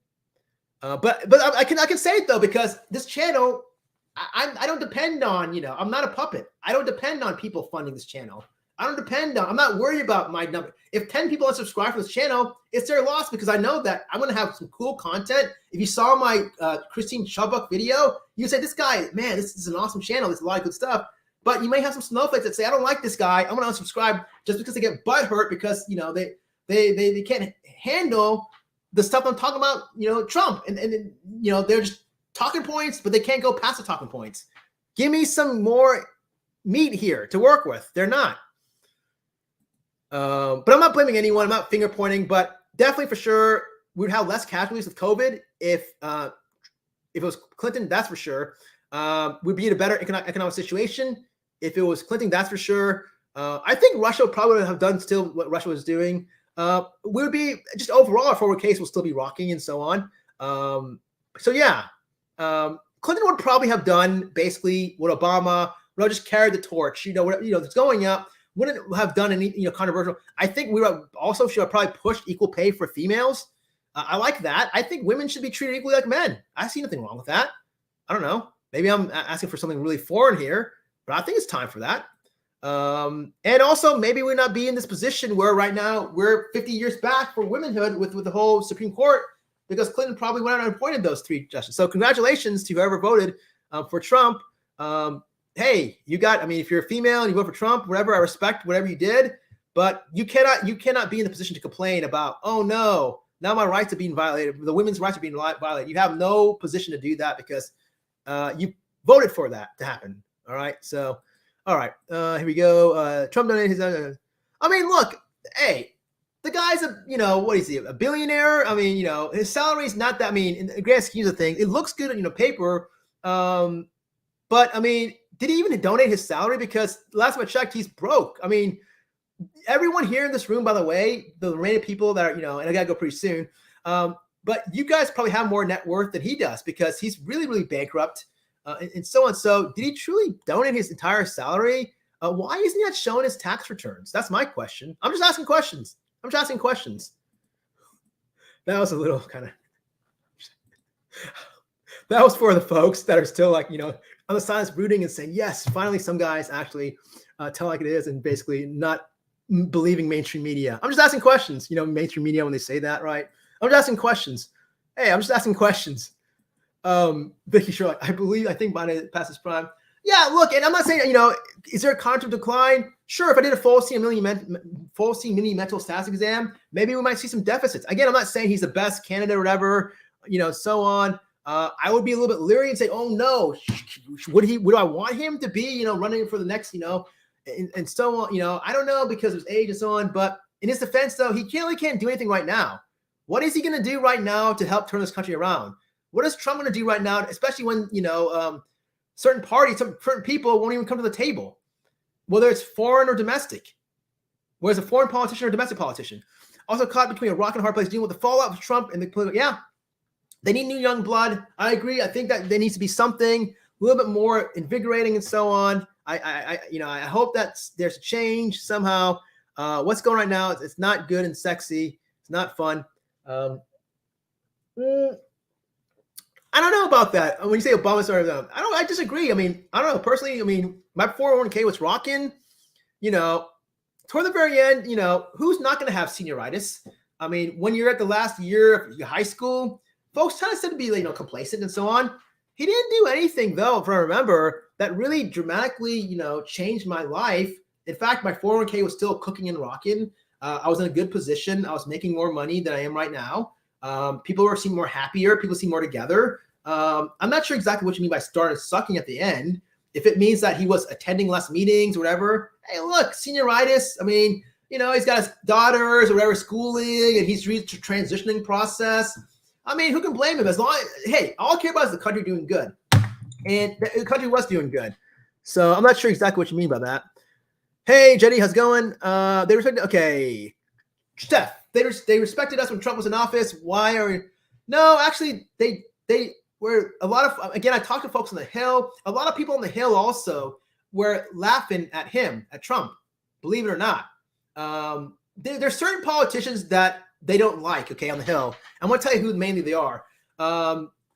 Trump is considered, if you mention his name on the Hill, like with folks like, you talk to folks who are, how do you say it, aides, congressional aides and so on, even other, congressmen, you'll be laughed at.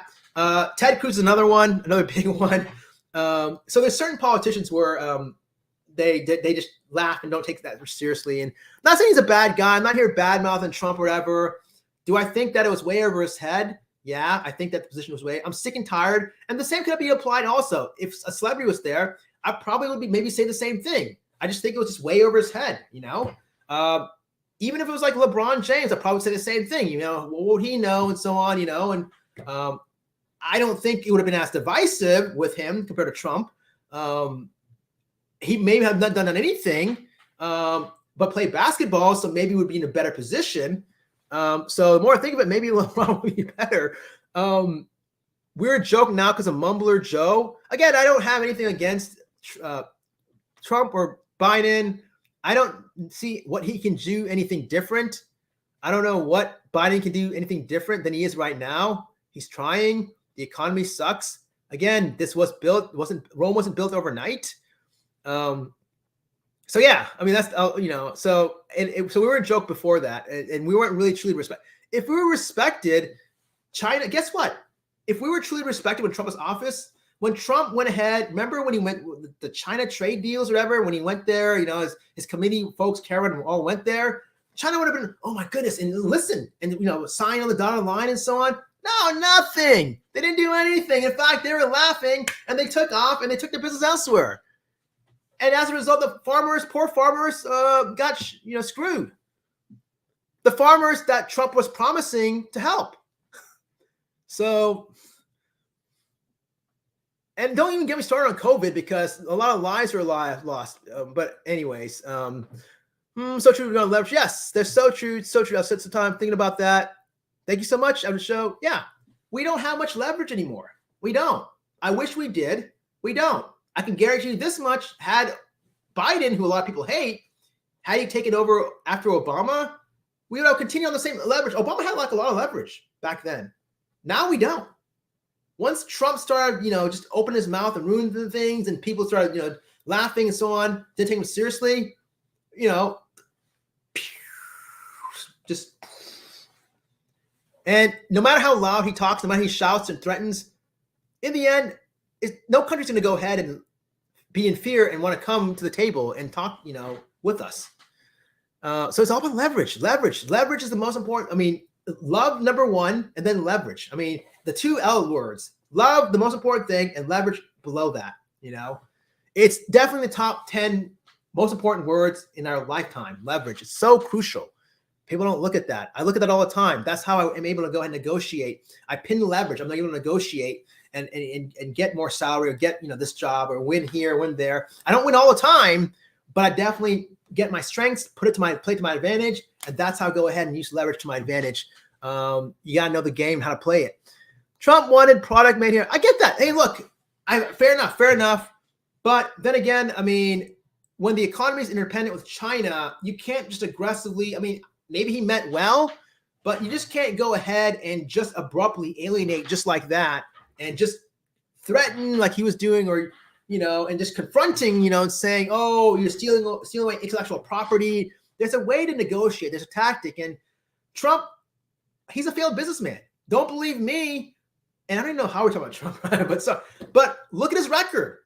Just like with me, if you knew me in real life, I want you guys to look at my record and see exactly, okay, how I am with patients. Ask the staff, ask the patients, families. you'll see that, okay, this guy's a pretty good guy. I'm not the best, but I'm pretty solid. Look at Trump's record. He bankrupted his business 4 times. Look at his record. I'm not making this up. Am I? No. These are all facts. So he had the right idea about one in America. I think he had it, but I think it was way over his head. He was just talking and didn't know how to logistically go about by wanting things from America and not ensuring and making sure that will happen, especially when we're so dependent on trade with one another. China needs us and U.S. needs us, and U.S. needs China. Now China's proving right now that they really don't need us because they've went elsewhere, invested their money in their own land, invested their money in other countries and so on. So they're less dependent on us. So that's a scary thought. And that's why I'm saying that if this economy is going to turn around, the only way is our bonds to be bought. China was one of the number 1 buyers for bonds. They're out of the equation. They're no longer there. Who's going to buy our bonds? Santa Claus? But he had the right idea, though. Right message, wrong messenger. Vicky says, when the fire truck comes to your house, that's so...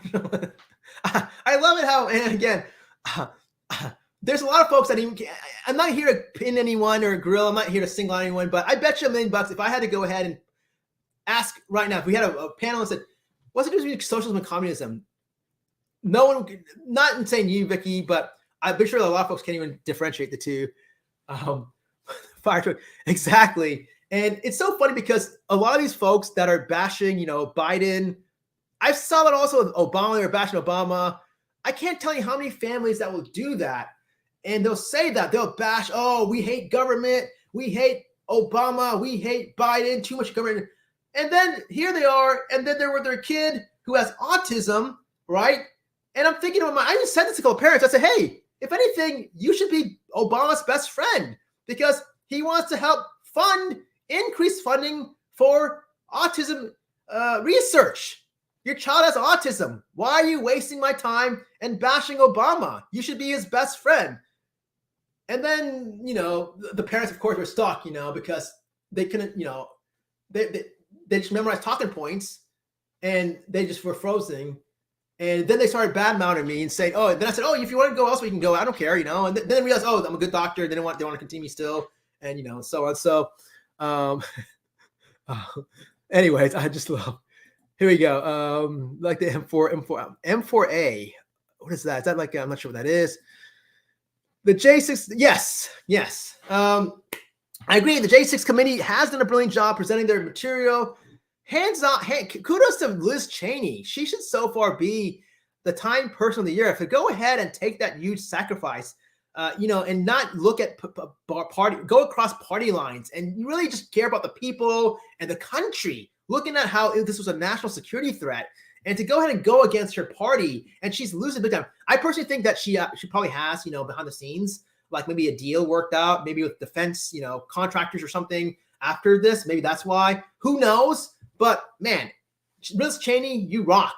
See, I don't hate all, folks on a certain side. I think that's really cool what she's doing, and I wish more politicians were like that. But yeah, kudos on the whole J6 committee. I wish that more people are watching it. But no, instead they're watching, The Bachelor and I don't know, Dancing with the Stars. I don't think that I think anything fruitful. I agree with you. I don't think anything. I don't think anything's gonna happen to Trump. That's my prediction. Merrick Garland needs to wake up. He needs to go ahead and treat this as, even though Trump, by the way, they can nail him on witness tampering. Merrick Garland needs to be a little more proactive. I don't know why he's treating this like a mob, family case, like just go after the lower people and so on. When there's a lot, go after the big fish, man. But I'm not impressed with Merrick Garland. So see, I'm not supporting always one party. I'm now bashing a Democrat, Merrick Garland. So here we go. Step Coroboro Queen. The taxes and fees and BS of the government before Trump that were put in place made it impossible because the greedy government wants more money.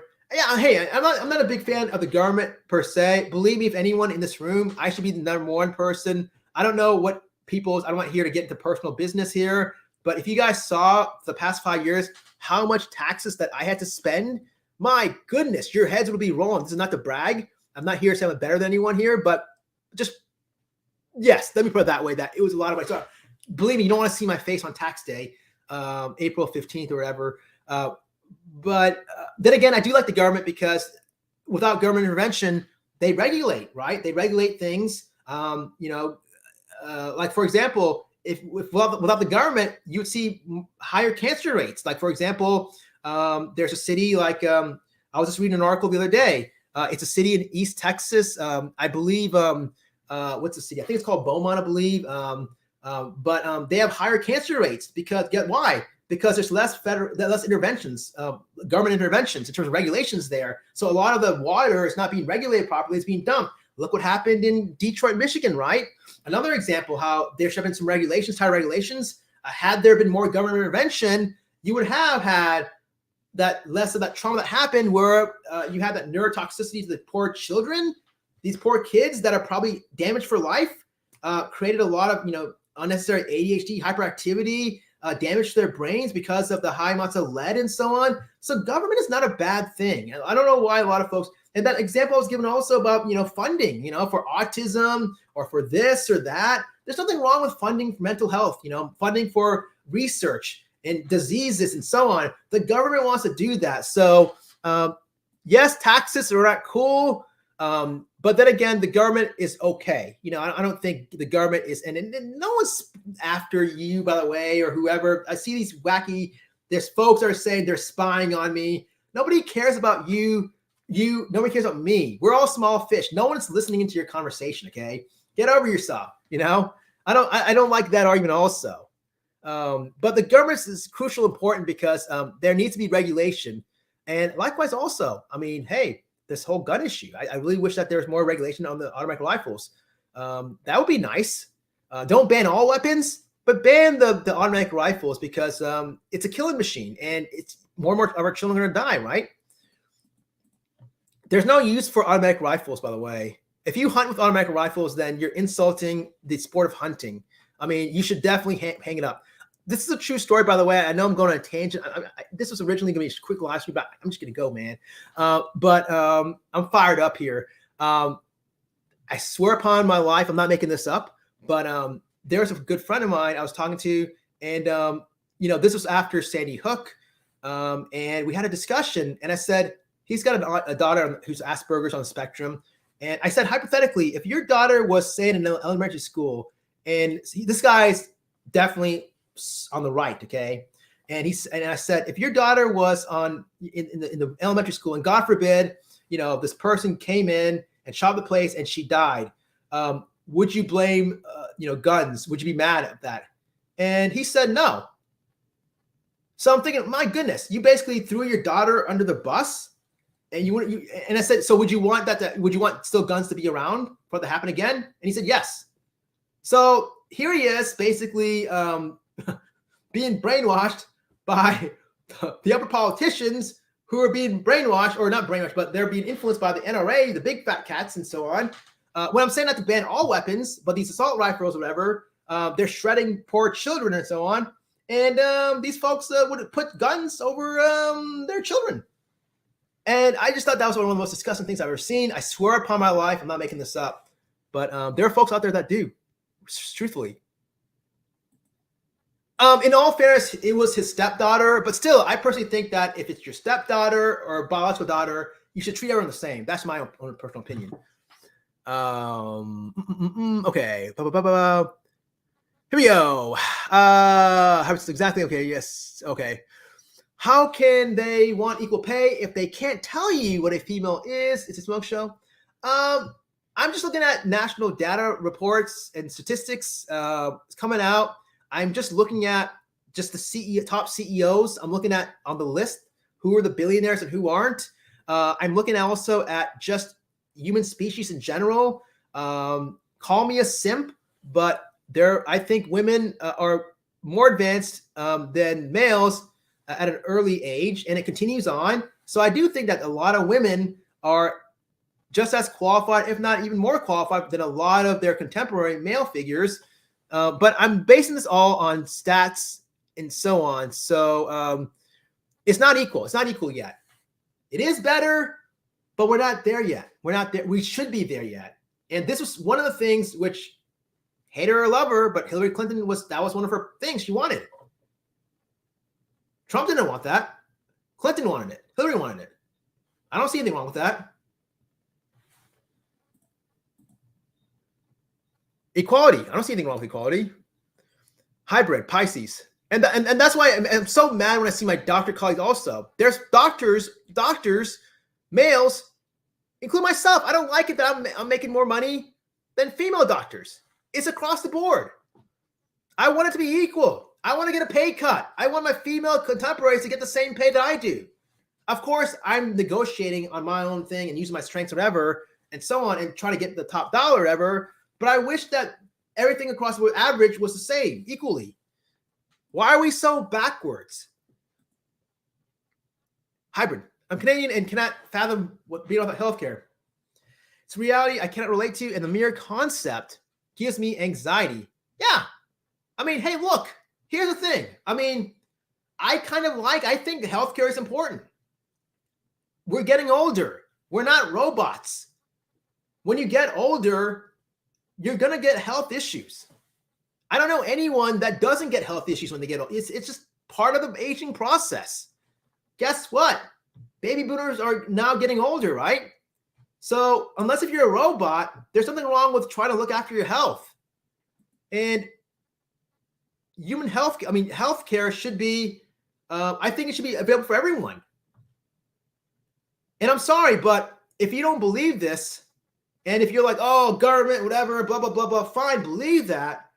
But don't be increasing the healthcare costs when you get sick, when you get COVID. Don't go to the hospital, get treated because you have no insurance, but you do anyways. Oh, as a taxpayer, I'm infuriated because I'm paying for you because you don't want to get healthcare. You think it's a conspiracy or whatever, and so on. So so solve the problem and let everyone have healthcare so it's equal playing field. So we don't have to deal with these situations where costs are raised up, right?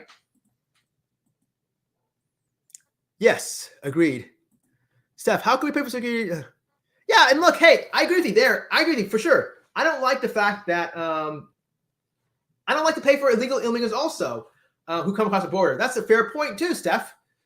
But it takes a tango. But then again, I don't like to pay, like I said earlier, for folks who don't have health insurance, who show up in the emergency room, especially for folks who think COVID's a hoax and have been bashing people who wear masks. And then when they get COVID, they go to the hospital. Why am I paying for these guys? Why are you paying for, so on. So, I mean, I can make the same argument on the flip side. But I agree with you. I don't like folks who come across immigrants come across the border illegally. I don't like that at all. Jenny Barnes, Vicky, correct. The Vietnamese wanted socialism. It's a terrific country. However, billions were wasted. Not to mention how many lives they won. And look at the country now, strongest SEA economy. Yeah, I'm not here to say that I know all the intricate sort of details of different foreign countries. I don't think Venezuela has a great system. I know they have a socialist regime. Vietnam, I don't know much about Vietnam's background and so on. But at least, okay, say how billions were wasted. So yeah, they won, and look, they didn't win. We lost. Strongest, yeah. So Jenny brings a great point. They're not doing bad. They're doing better because they basically stole some of the deals that we had with China. So they're in a better position. So yeah, they're doing better right now. Not saying they're the best economy, but they are in a better place than they were before making deals with China and so on. Iga, I love the idea of free healthcare, but which country is a good example of free healthcare? Look, I don't think anything's utopic. I don't think anything's perfect system. I'm just here basically concerned about just the bottom dollar. And I'm just sick and tired, as I'm sure you guys should be, if you pay taxes, of supporting folks who raise up the cost of the healthcare system, reporting to the emergency room, which it's fine. If you're sick, go for it. But I do have issues when you go ahead and you make fun of others and you think COVID's fake and you bash folks and you go ahead and don't wear masks and you go ahead and run around. But then when you get COVID, you go ahead and go, why am I paying for your health care, over there, treatment? And that's the same with Steph was saying about illegal aliens. I don't like that immigrants who come and they're using the free health that we're paying. But I think to solve the whole problem, I think we need a little bit, at least more spread, at least, a better healthcare system, because the one we have right now, the only winners of the current system, there's only one winner, and it starts with M, 2 words, MC, and that's managed care. It's insurance companies. They're the only winners out of all of this. It's not you. It's not me. It's managed care. It's the insurance companies. I'm sick and tired of the big cats profiting. Let's cut out the middlemen, The fact that we do have another state, I think it's about time. The currency's not working. It's working for the insurance companies that are profiting, not us, not you. Guess what? If God forbid one of your relatives is admitted to an inpatient psychiatric facility and who truly needs help, who's really acutely suicidal, congratulations. He or she probably won't be there for 3 days. Why? Because the insurance companies, they probably will go ahead and deny further coverage. They only deny for a few days, even though someone like myself will be pleading, hey, this guy put a gun to his head. He's really suicidal, still endorsing passive suicidal thoughts. I still think he or she's a risk to the safety. Insurance companies doesn't pay care. They just care about profits. They look after doctors who will go ahead. We do a doc. They'll look after doctors who will go ahead and deny. They'll give them more bonuses, right? Christmas bonuses. And so doctors will go ahead and deny further day coverage. So congratulations, your family member is not going to be taken well care of. That's the current healthcare system we deal with. Maybe if we had universal healthcare, we could take away this whole wacky managed care system and ignore the BS and actually treat patients properly the way they should be treated, however long it takes, instead of looking at how will it profit the insurance company and cutting days of admission, cutting treatment. Have you ever stood in, how many times have you stood in a pharmacy line? Remember you were there the other day waiting in line? Doesn't it make you mad how you have further copays, or this medication that your doctor prescribed has been rejected because the insurance company didn't approve of it? Hey, don't blame me. Don't blame the doctor. Blame the insurance company. They're denying it because they want to profit. They don't care about you. They don't care about me. They want to profit, right? Welcome to welcome to healthcare system USA 101. I'm coming across as a whiner here tonight. If you watch this live stream, by the way, I'm predicting that there's gonna be a lot of folks that I don't care, I don't care if I lose 10 or whatever. This is all fact-based, fact-based stuff, but it's truth, man. We're basically dropping down the truth here. And no one, if you want to go and come on the panel, if you want to go come up, yeah, we it's about time we need some sort of further universal healthcare. Why are you guys complaining about expansion of Medicare services? Don't you have grandmothers and grandmothers, fathers who are getting older? Why are you disrespecting your parents? Why are you disrespecting your grandparents? Don't you think they need proper, thorough care?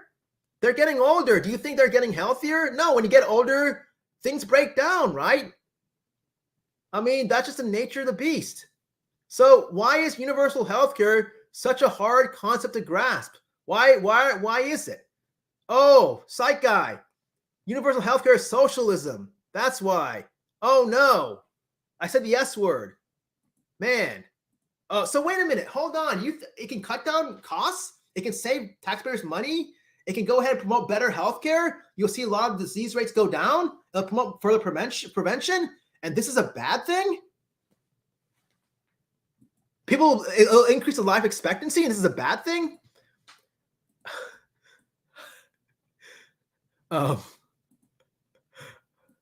Okay. I'm going to. Vicky says, I'm sure there's some people that are just going, yes, finally, finally some guy has been, in fact, there's a lot of folks probably who are just, saying, oh, I hate this psych guy now. But I'm just telling it like it is, man. If you don't like what I say, catch me in the comment section. Say I'll get on a panel and let's have a debate, I can do this all night. Spitting out facts. No one likes this though, because I'm basically telling the truth.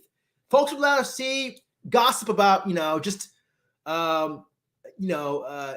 trivial stuff like, hey, let's find Summer Wells, which I feel bad about, but they've been doing these videos for so long, these Chris Watt videos. It's not changing anything. It's not going to be beneficial. It's not going to help out anything. This kind of stuff, though, these topics, it's going to help out people, Jenny, a healthy dose of socialism suits folks when they need to. Exactly. Jenny gets it. Jenny, she's a type that understands. She's the dream subscriber to this channel. She gets it. She's spot on. Not just singling you out. I love everyone here I love everyone's discussion and so on. Ega, I love you. Jenny, I love, Steph, everyone in hybrid. Jenny, though, for sure, she's been there with us for a long, long time. She even knew that my last video that I did, the Christine Chupik video, best video that I've ever done. I don't think I'll ever top it. She knew that, yes, it's definitely my best video. She gets it. She knows what's up. Yeah. And she's right. A healthy dose of socialism suits folks when they need services like hospitals and Medicare. Right. If you truly were believing that you don't hate socialism, and if you don't have health insurance, don't go to the hospital. Don't come to me. Don't come to doctors. Don't seek services. You hate government, right? Don't rely on government intervention. If you truly hate government, don't apply for welfare. Don't apply for Medicaid. You hate the government, right? If you truly stick by, why are you being a hypocrite?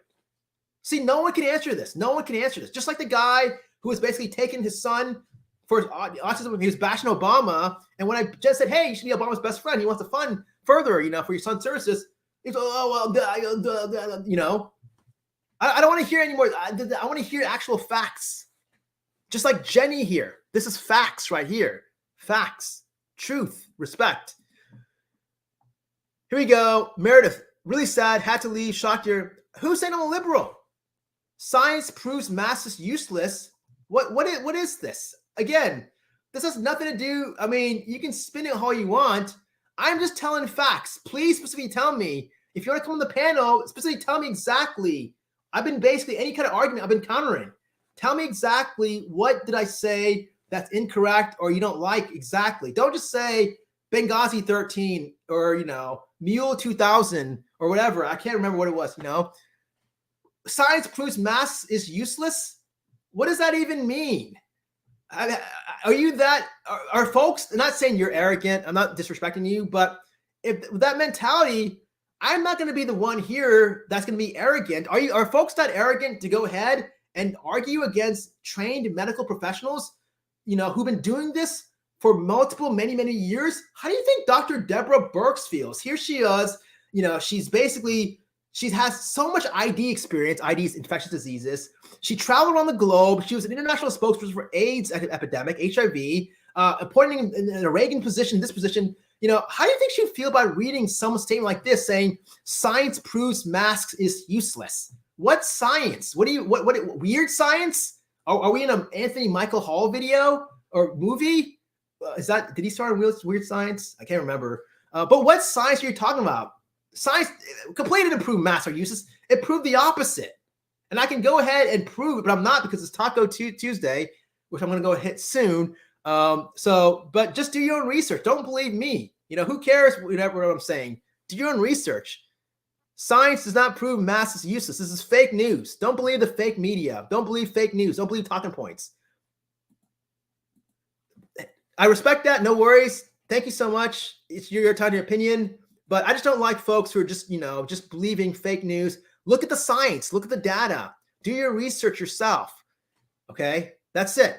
That's all I'm asking for. Don't believe me. I'm just a psych guy.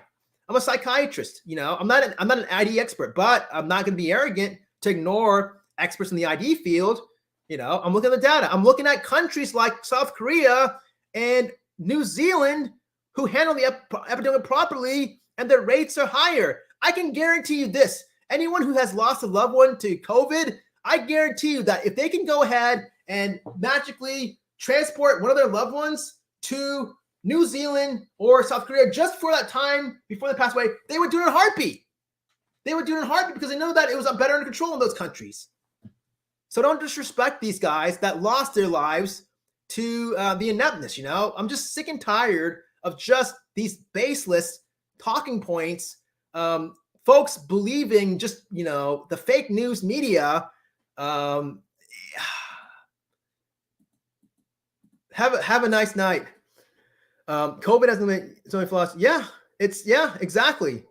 I'm sorry, but don't be selfish. Why are you that selfish? Why you wear seatbelts when you're driving? How hard is it to wear a mask? Aren't you concerned about, don't you love your neighbors? Aren't you aware that by walking around, you might be a biological weapon, potentially? You might be spreading. Forget about yourself. You might be a healthy person. What about your elderly neighbor? What about your elderly mom or grandma or whatever? What about those folks? Why are you ignoring their health? Are you that arrogant to ignore their needs?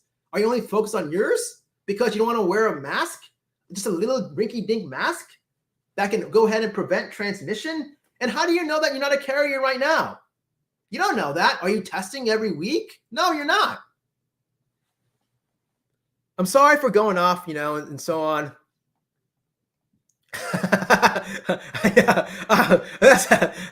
I know that's definitely a discussion for a different day.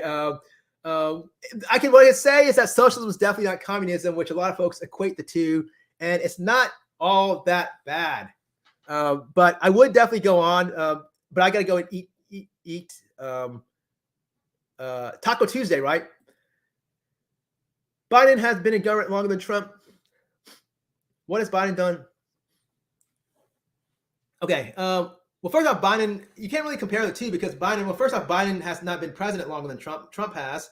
And sure, fair enough. Biden has been longer, the government and so on. But you can't go ahead and just single-handedly point out Biden. There's plenty of examples on the other side of the aisle. I can say the same thing about Mitch McConnell. I can say the thing about Lindsey, what's his name, in South Carolina, right?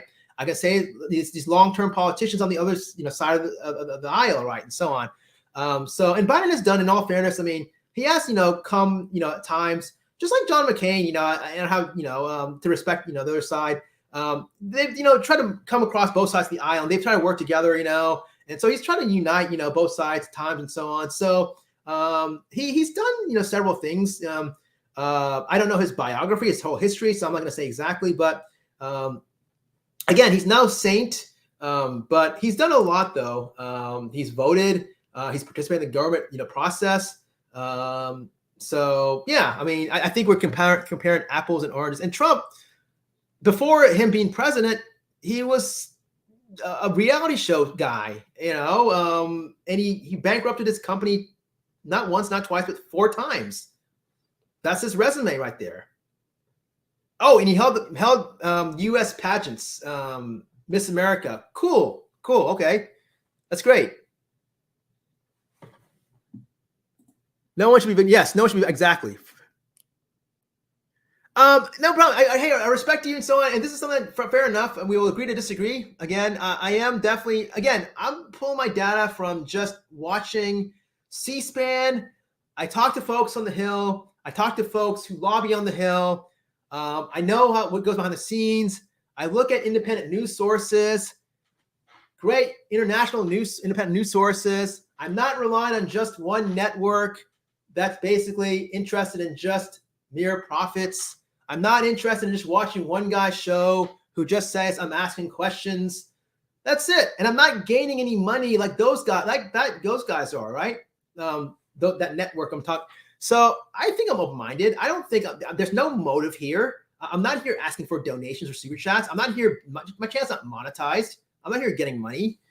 So I think I'm open-minded. And in my research, I stand by it. And until folks can actually give some other counters to these points, then I stand by everything I said. These are all fact-based. And if there's anything after I close this live stream tomorrow or next week, if you want to counter what I said, put it in the comment section. If you see my comments in my past videos, I'll respond to them. I can guarantee no one's going to go ahead and put up. My biggest question is this. What is Trump going to do different to save this country that Biden's not? I can guarantee no one's going to answer that question. Instead, you'll see Sleepy Joe, stuff like that, which is honestly a waste of time.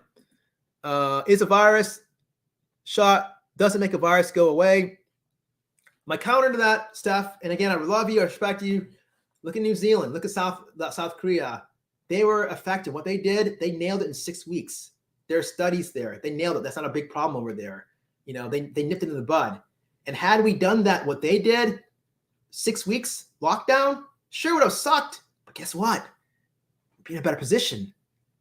Saved millions of lives, or we lost 1 million, but we would save hundreds of thousands of lives. I think that's cool. Explain to me. Okay, here we go. Explain to me why they don't acknowledge national immunity. They do. They do acknowledge that. It's just that national immunity will take longer. So they want to go ahead. I don't know about you, but I'm not looking at long term. I mean, I'm getting older. I'm not interested in things, 60 years from now, whatever. Not saying national immunity will be attained 60 years from now, no. But I'm interested in let's get it done and get it now done, So national immunity versus nipping it in the bud by mandated masks. Had we done the mandated mask, I'm pretty confident that we would have probably repeated a New Zealand. How we had a better president in regards to addressing this situation better and not spreading fake conspiracy theories. How many people have you seen where they say that they used to believe that and they're on their deathbed saying, I regret believing that, right? Regret drinking the Kool-Aid. So I personally think I like to nip things in the bud like that. So for sure, I think, 6 weeks of mandatory mask wearing sucks. But I don't want to have that. Then I don't know how many years of national immunity, and can we attain that? I don't know if we can attain that anymore, because guess what? Viruses mutate. That's a simple virology, simple basic science fact is that these viruses, they're not going to listen to me or you or Trump or Biden or whatever. They're going to do whatever the heck they're going to do. And the more folks meet indoors and they don't wear their masks, as time goes by, the virus is going to mutate. It's science. It's science.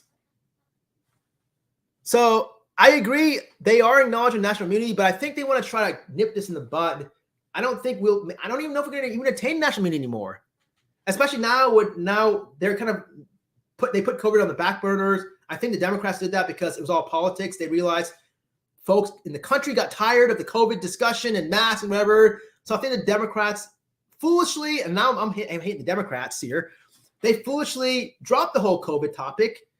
Remember in the beginning of the year, January, February, March, they dropped it and they said, let's go ahead and lift the restrictions, whatever, and so on going, because they were eyeing in November saying what's going to be the best thing to raise our chances to get reelected or get, retain still continue power. They're anyways going to lose. It's going to be a red wave more than likely.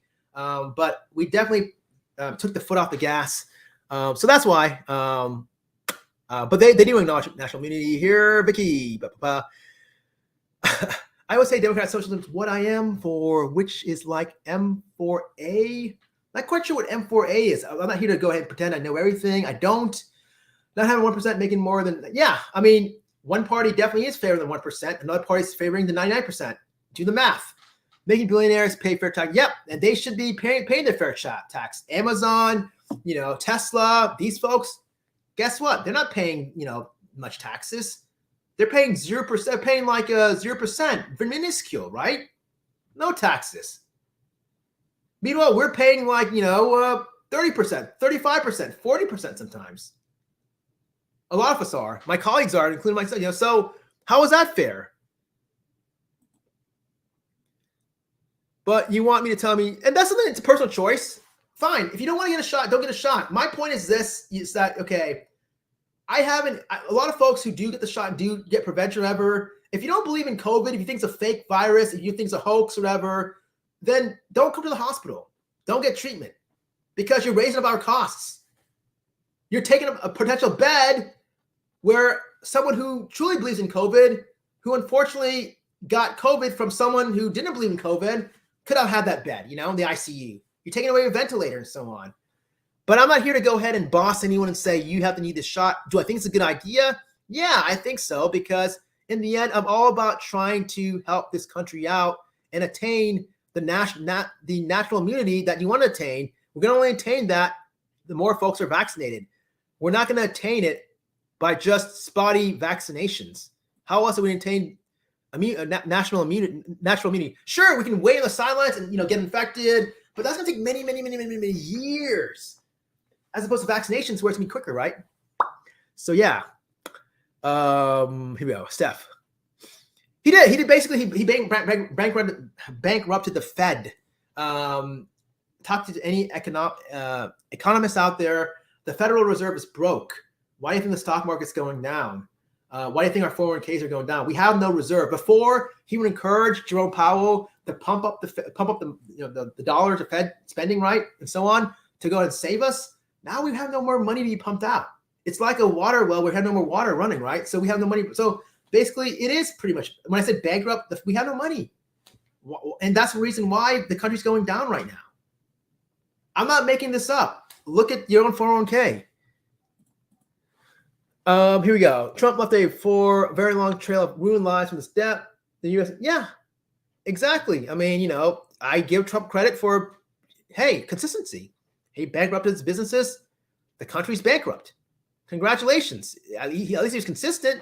He was a man of his word in regards to, what his, or not a man of his word. He didn't want to do it intentionally, but his history, at least it was consistent, what happened. The trail of, being, this kind of guy and, his history and so on. So, hey, congratulations there. And the long way trail. Yeah, ruined lives. A lot of deaths. A lot of families were shattered. A million people died from COVID. Remember, he said it was a hoax. He said there was, this, kooky thing, whatever. Yet he gets treatment. I guess it wasn't a hoax, right? What happened? Is it a hoax or is it not a hoax? Oh, then why'd you get treatment then if it was a hoax? Then the U.S. bank. So, a lot of lives were lost. The COVID thing. The Fed is broke. We've got no reserve. The only people that were buying our bonds is China, and they're basically said, "See ya, peace." They hate us. So yeah, I mean, basically, we're not in a good position right now. And I asked, by the way, an expert, like economist or whatever. I said, "What's going to take this country to turn around?" You know what he said? He said, "America always bounces back." That's it. No specifics, nothing. It's just America bounces back. How? Give me some specifics. No one has yet given me any specifics. I've been here for 4 hours, and a lot of people are saying, "Hey, I don't like the fact you're bashing Trump." Tell me exactly what Trump has to do. Give me something. Give me some meat here. I agree. Yeah, he should have shut his mouth. He would have been looked at better had he shut his mouth. But he opened it. He was trying to be superhero. I think it was way over his head. He thought that it was a movie or something, thinking that, I think he had the right idea. I'm not blaming the guy entirely. I think, again, he was a wrong messenger, right message, wrong messenger. I think he thought he was living in some sort of Western movie, thought that we're tough and I'm going to show these guys and just, buck it up to China and blah, blah, this and that. But look what happened. They laughed at him. They laughed at us and they went elsewhere. They went to Vietnam. When a country goes to Vietnam instead of America, that's not a good sign. And in turn, the farmers are screwed. The American farmers are screwed because now the deals with China directly are no longer there. No one's buying their product, right? Congratulations. The voters that voted for him, his actions, he screwed them over. Biden wasn't responsible then. He didn't do any of that. He may not be the best guy. He may be an older guy, whatever, but he didn't do any of that. He wasn't threatening, other countries. Okay. Thank you so much. It's going to happen, Hybrid. I'm predicting it because anytime I did any sort of, video like this, when I talk about politics, there's a lot of folks that they don't like it. They'll argue or they'll shut and they'll unsubscribe. They don't want to go ahead and bring facts. They don't want to go ahead and, counter. They don't want to debate because they don't have any facts. It's just memorized talking points. It's just very concrete. Like that person earlier, Mule 2000, whatever that is. I don't even know what that is. Mule 2000, Benghazi 13, just talking points and that's it. There's nothing underneath it. Here, I'm bringing points and I'm bringing also further data, arguments. I can go ahead and hang. They can't hang. And the way to handle the situation, they'll call other people snowflakes, but in reality, they're the ones that are snowflakes. And you're going to see this once I get off, probably my subscriber count will go down. And am I the snowflake or are you guys the snowflake that are basically unsubscribed because you can't handle this topic, this conversation? You're not even wanting to go and come to the table and discuss. Instead you'll go ahead and attack and, say like that one person earlier, I'm pissing them out, but attack me saying, I'm high, or, I don't know what it was saying, personal attacks, but really there's nothing there. No actual complete facts. So yeah, thank you so much for that, Hybrid. You get it. You understand. I'm not tied down to anyone. I'm just throwing the facts, and this had to be said. Yep, and I'm one of the lose subs because I'm not here bought out by anyone. If I lost 1,000 subs tonight, who cares? I haven't gotten a single dime from YouTube at all. I probably won't. I don't care about super chats. Doesn't matter to me, because when I say high energy, high passion, high intensity, I mean it. And the moment you get money from someone, that passion, it's gone. It's there still, but it's not as intense.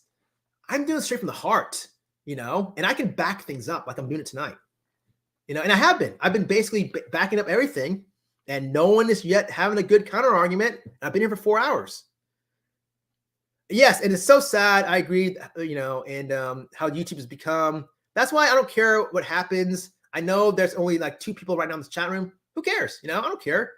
I know there's other channels that will get like 200 people watching folks shop at Dollar General stores, or talking trash about other content, or selling soap or whatever, or talking about Chris Watts. Fine, do that. I mean, if you want to do that, but I like these discussions. I like intellectual kind of stimulation and so on. No problem. Hey, no problem. Hybrid, my dude here. All right, cool. Let's see here. I think we're finishing. Well, actually, we're. Oh wow. Okay, we were not. I can have a discussion with you. I like hearing talking points. If not being rude, I appreciate you saying, "Hey, no problem." Yeah. And you're hanging. I respect it. I'm not here to single-handedly, single you out stuff. And you've been bringing up some good points and so on. I don't know if I agree completely with all of them, and vice versa. I'm sure you don't agree with all mine, but that's the cool thing. We're having a back and forth discussion. Just like one of our friends, Mark. I hate to single him out, but Mark, he was at my other live stream where we were talking about Uvalde, and very smart. And we were some things we weren't agreeing with, but other things we were. But I like this sort of, we don't have to agree with everything, but the fact that we're kind of going back and forth and having a discussion, fair enough, Yes, very refreshing to hear arguments against the narrative. Yep, exactly. It's the media, right? Folks get brainwashed. They drink the Kool-Aid. What can I say? Thanks for so much. No problem. I'm trying to discuss this maturely. Yes. The vote for the underdog keeps. Yes, I'm definitely. I agree.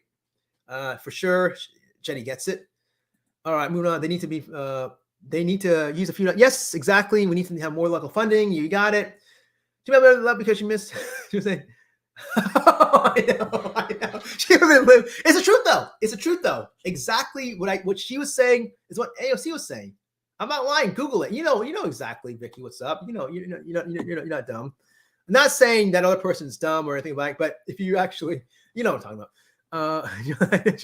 I know, right?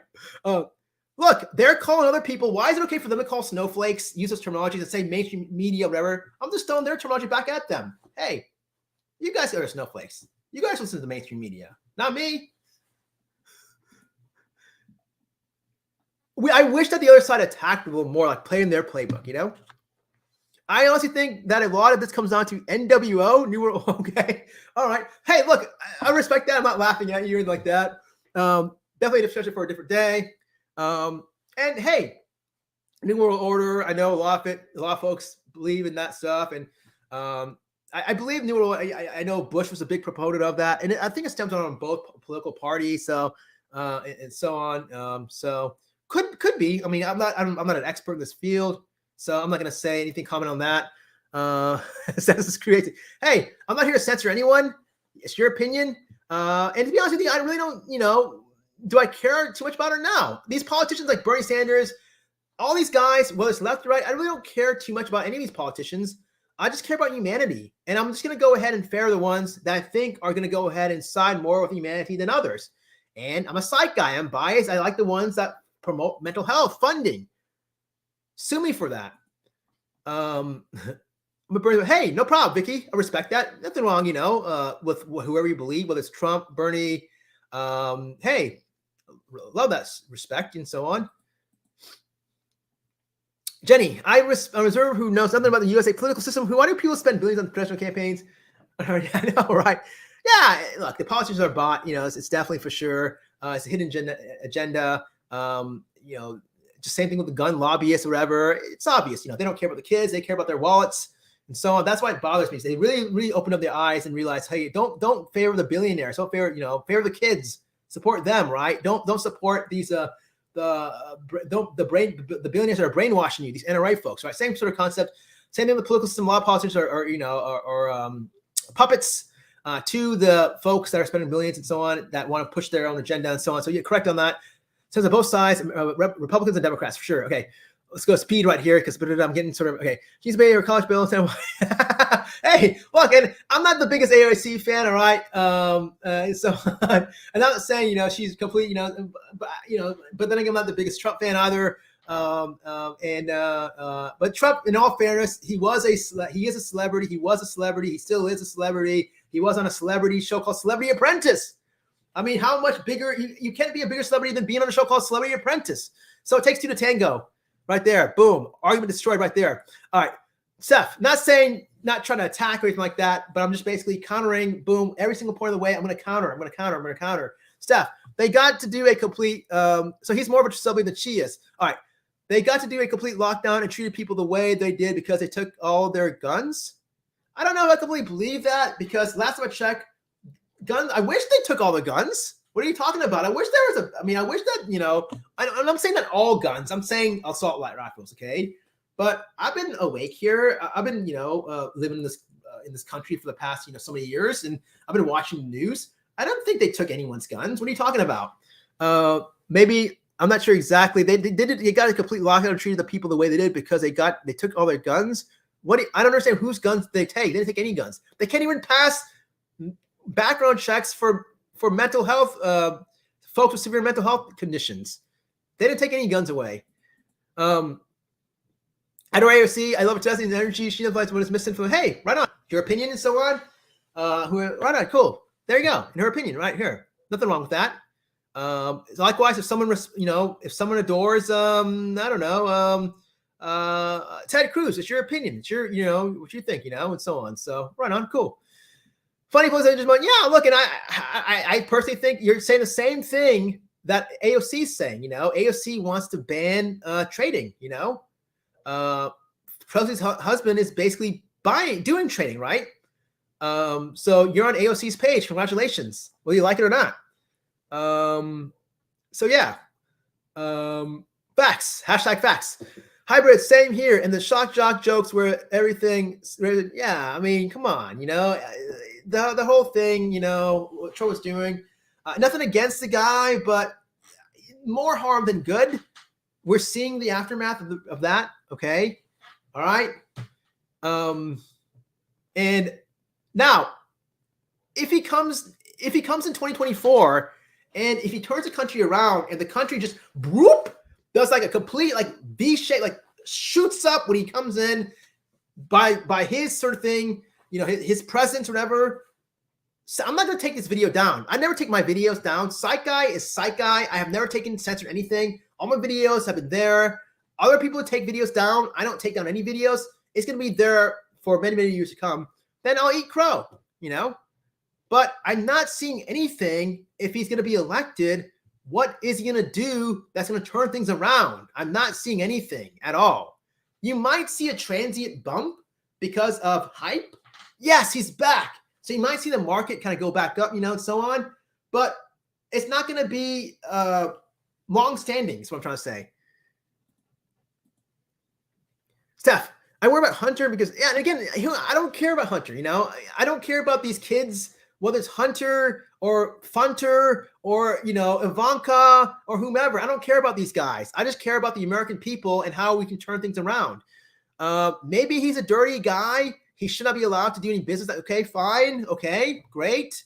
How is this really relating to how we can save this country? Maybe he wasn't the best sort of character, when he was going ahead and, doing this or whatever, what he was doing. But I don't really care too much about this Hunter Schmunter guy. And make the same argument. I don't care too much about Ivanka Schmanka, hybrid. Yes. Vicky. Yes, I'm a Democrat socialist. I agree. I wanted to see more friends in Congress. Fair enough. Run on. I just want to see change. I want to see basically things progressing. And certain party is putting restrictions in terms of making things change. So change should not be bad. Let's put it that way. Exactly. Steph says, okay, absolutely, Jenny. Yeah, the Hunter thing. Okay, so so Betty agrees, but my personal opinion, we have different opinions. Maybe he's a dirty guy. I don't know. Bill Clinton, even though I thought he was a great president, I thought he was a dirty guy, for doing what he did, the Monica Lewinsky thing. But you can't take away what he did, how America performed, he did a great job. I mean, just don't believe me, look at how America thrived while he was there. And he was a dirty guy because, he cheated on his wife. So I don't look up to him. So, but yeah, the Hunter guy, I don't care too much about. I love it. Okay, yeah, so still burns. All right, so Biden is bankrupt. I don't know how you can bankrupt something that's already bankrupt. So I mean, it's like me if I went broke tomorrow. How can you become more broke? That doesn't even make any sense.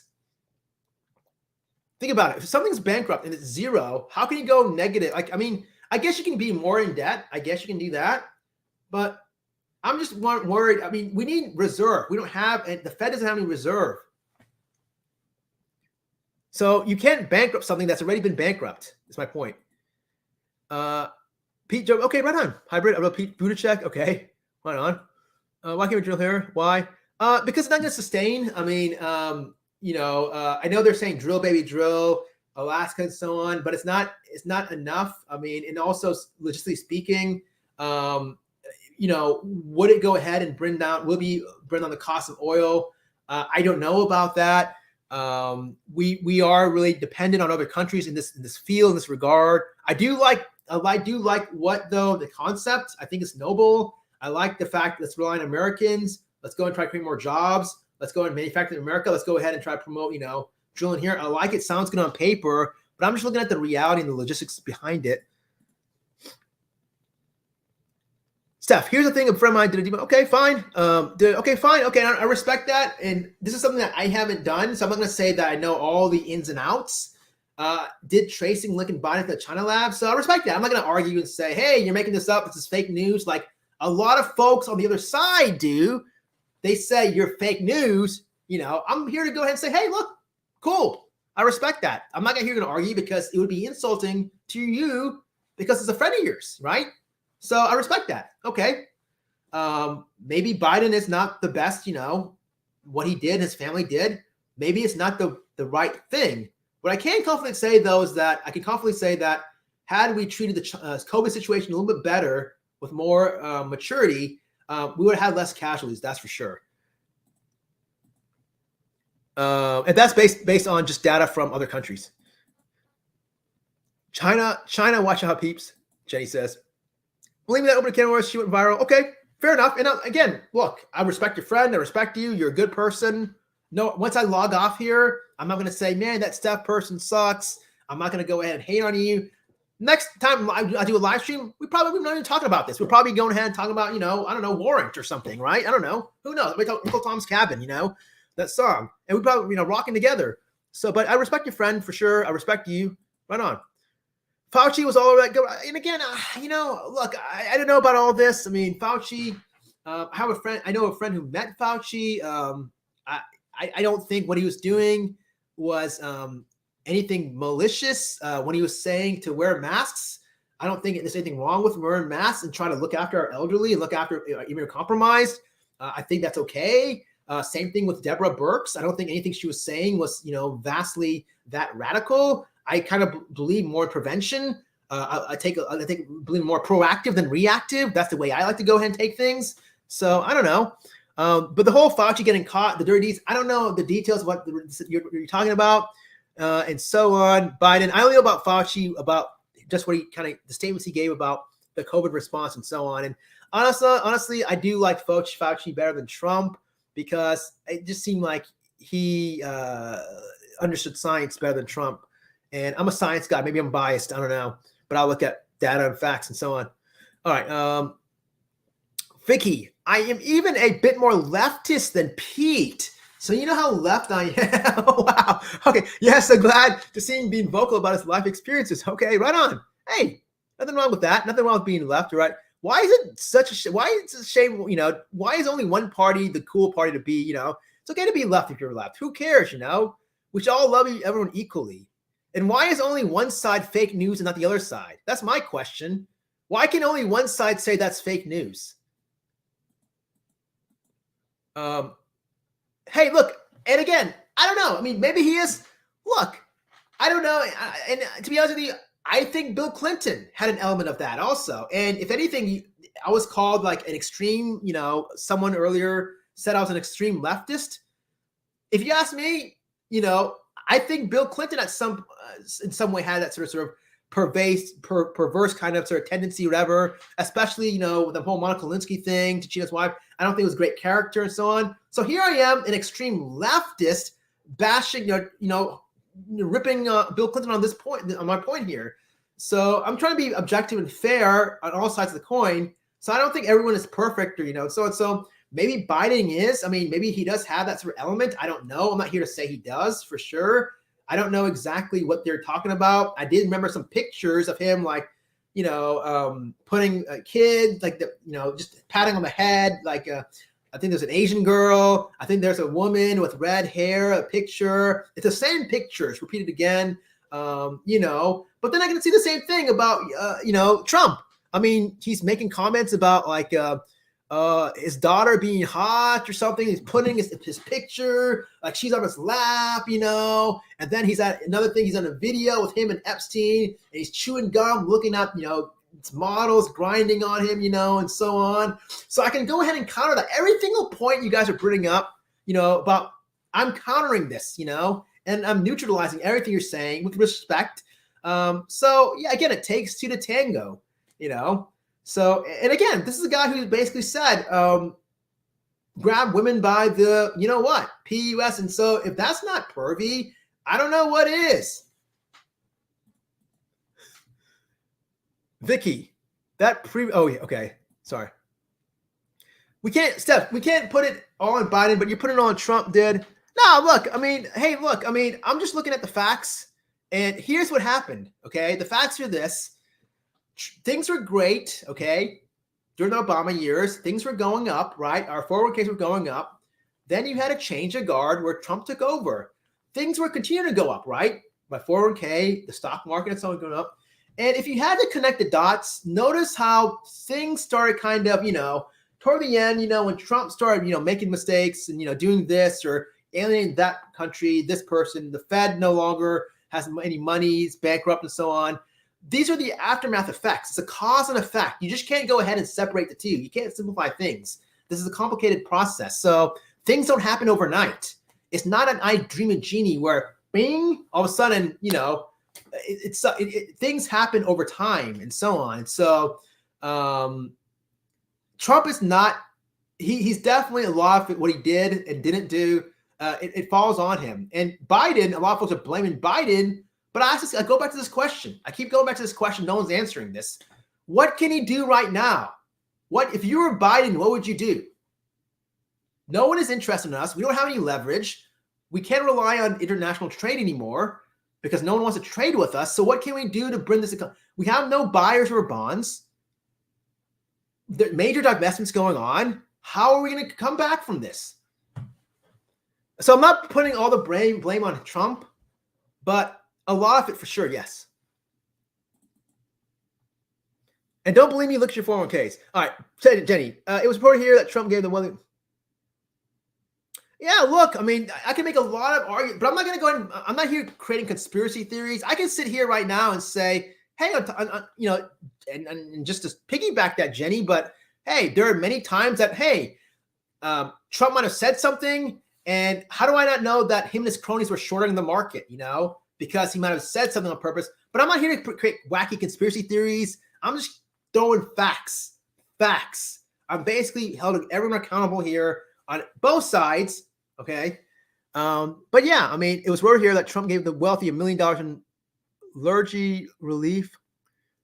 Okay, hey, I don't know the details, but I'll take your word for it. I'm not going to comment on that because I don't know for sure if that's true or not. So to speak. Okay. But that's a great point if it's fact. If it's true. All right. Look for evidence why they don't release them. Hey, you bring a point. I don't know. I mean, the Hunter thing, you might be onto something about that. It's something that I don't care about. It's not because I don't want to, stay away from the issue and, run away and not address it, but it really is not going to change the goalpost. It's not going to, I just care about how can this country get better. Focus on a Hunter and his laptop. It's not going to change the country's not going to improve once we go ahead and go after Hunter and find out what's going on there and see. It's not going to go ahead and put money in my pocket. It's not going to go ahead and put money in your pocket. It's not going to go ahead and make your 401k go. It's just a nothing burger. So I'm sorry that he might be he's a weird, creepy, whatever he did there, but I'm not interested in that at all. It's not going to help fund mental health. It's not going to help out the folks getting ABUSC, the kids that I want to protect. That's the reason of this channel. I want to go ahead and try to get out there to put more funding for these poor victims. It's not going to change anything. He may be a bad guy. I don't know. I'm not American, so shouldn't comment too much, but Obama will always be famous. I think I'll forever compare him, and his shoes will be hard to fill. Look, I mean, hey, Obama, like him or hate him, but things happened. He got things done. Country was running smooth. Things were improving. A lot of countries were instilling trust in us. Great speaker. This is a guy who graduated. I mean, he went to Harvard, well educated. It bothers me when you see a lot of these folks bashing him. I have my own feelings of why they're bashing him. I'm not going to say it. But these are guys that are, not even at his level for education, And so you want to bash this guy who's like, trained at the best schools and highly educated. And here you are. First off, I don't even know if you even graduated high school. B, you're leeching off the government, getting welfare. And C, oh, by the way, by you getting welfare from the government, you like Obama. So why are you bashing Obama then? So it's just like, you're punching yourself in the face. But yeah, I mean, no one can say that Obama was bad because everyone's 401k, the whole economy, look at the stats. I mean, it did good. Now, if you want to say that he was bad because he was a certain color, skin tone, that's on you. But in terms of the wealth of the country and the way things were heading and so on, the prosperity and so on, you can't say that he was the worst president and so on. In fact, you can make an argument that the one that replaced him was more, more confrontational and more added more diversity. And I'm sure the founding fathers would be spitting in their graves more so with the one who replaced him than Obama. That's for sure. The country was more, separated than when Obama was together. Nothing worse than doing things to children. I agree. Yeah, there's nothing worse than doing children. Worse than children. I agree. Yes, they're pretty much. Okay. Yes, transparency. Do you like? Yes. Okay. So do you? Yes, and I do know that China owns most of the farm. Well, now though, they're doing less of that, by the way, and they're investing in their own farmland. That's another thing that I don't like. What happened with the past regime? Again, I'm just basically just reporting back, not showing any favoritism or whatever. But that's the result. Our economy is now going worse than it was before. And here we are. We're having now folks like Bill Gates to bail out. Did you read that article? He's like buying like land in North Dakota. When you have like Bill Gates having to step in, that's like, oh no, it's a no issue. But I think he's doing that just to profit because I think he's going to go ahead and it's valuable land up there, and he's going to go ahead and turn it around. That's my opinion. So I'm like, well, hey, who can blame him? Because the economy's worse and capitalized, right? Here we go. Howard says, Vicky Sherlock, same. He's a cool dude. So yeah, I mean, nothing wrong. I mean, hey. I've had people attack Obama, like I said before, and these are the same folks that would come to me in my office and they would bash him, and they would have taken their kids, see me for mental health issues and so on. And it's like I confront them and say, hey, if you truly hated Obama, then why are you coming to see me? Well, what do you mean? Well, Obama's for increasing mental health funding. Don't you know that? He's for increasing. How about your kids? Funding for mental health funding for your kids. You should be his best friend. Why are you bashing him? Oh, well, because he's a pro-government and he likes to spy on us. And so wait, you want me to tell me that he's listening to your phone calls? What are you talking about, dude? And what's wrong with government? The government's helping your kids out right now because your kid's on Medicaid, okay? And he's getting services by seeing me. Nothing wrong with that. But if you're truly anti-Obama, you would not even gotten Medicaid because Obama's for Medicaid and for government services like that. So if you were truly anti-Obama, you would not even be, you would do private pay and paying yourself, which you're not. You're relying on the government, the same entity that you hate. So it's really easy to go ahead and just like poke holes, and it's got to the point now where it's just like, it's so, in real life, I would not be wasting, this much time because there's no arguments and so on. So the folks that really bash Obama, whereas there's there's nothing I've heard from anyone factual, except for maybe some unconscious hatred because maybe it wasn't, maybe there's some racial kind of not likings of a certain, that's my own hypothesis or whatever, but there's nothing policy-wise that they say that made, unless if they're a billionaire, different story, but I don't know any billionaire friends. So if you're a billionaire, I can see why you'd hate folks like Obama, but if you're not, I don't see, anyone making more than $450,000 or more, I can see, $500,000, that's like a high wage earner. I'm not in that category. I'm sure you guys aren't. So anyways,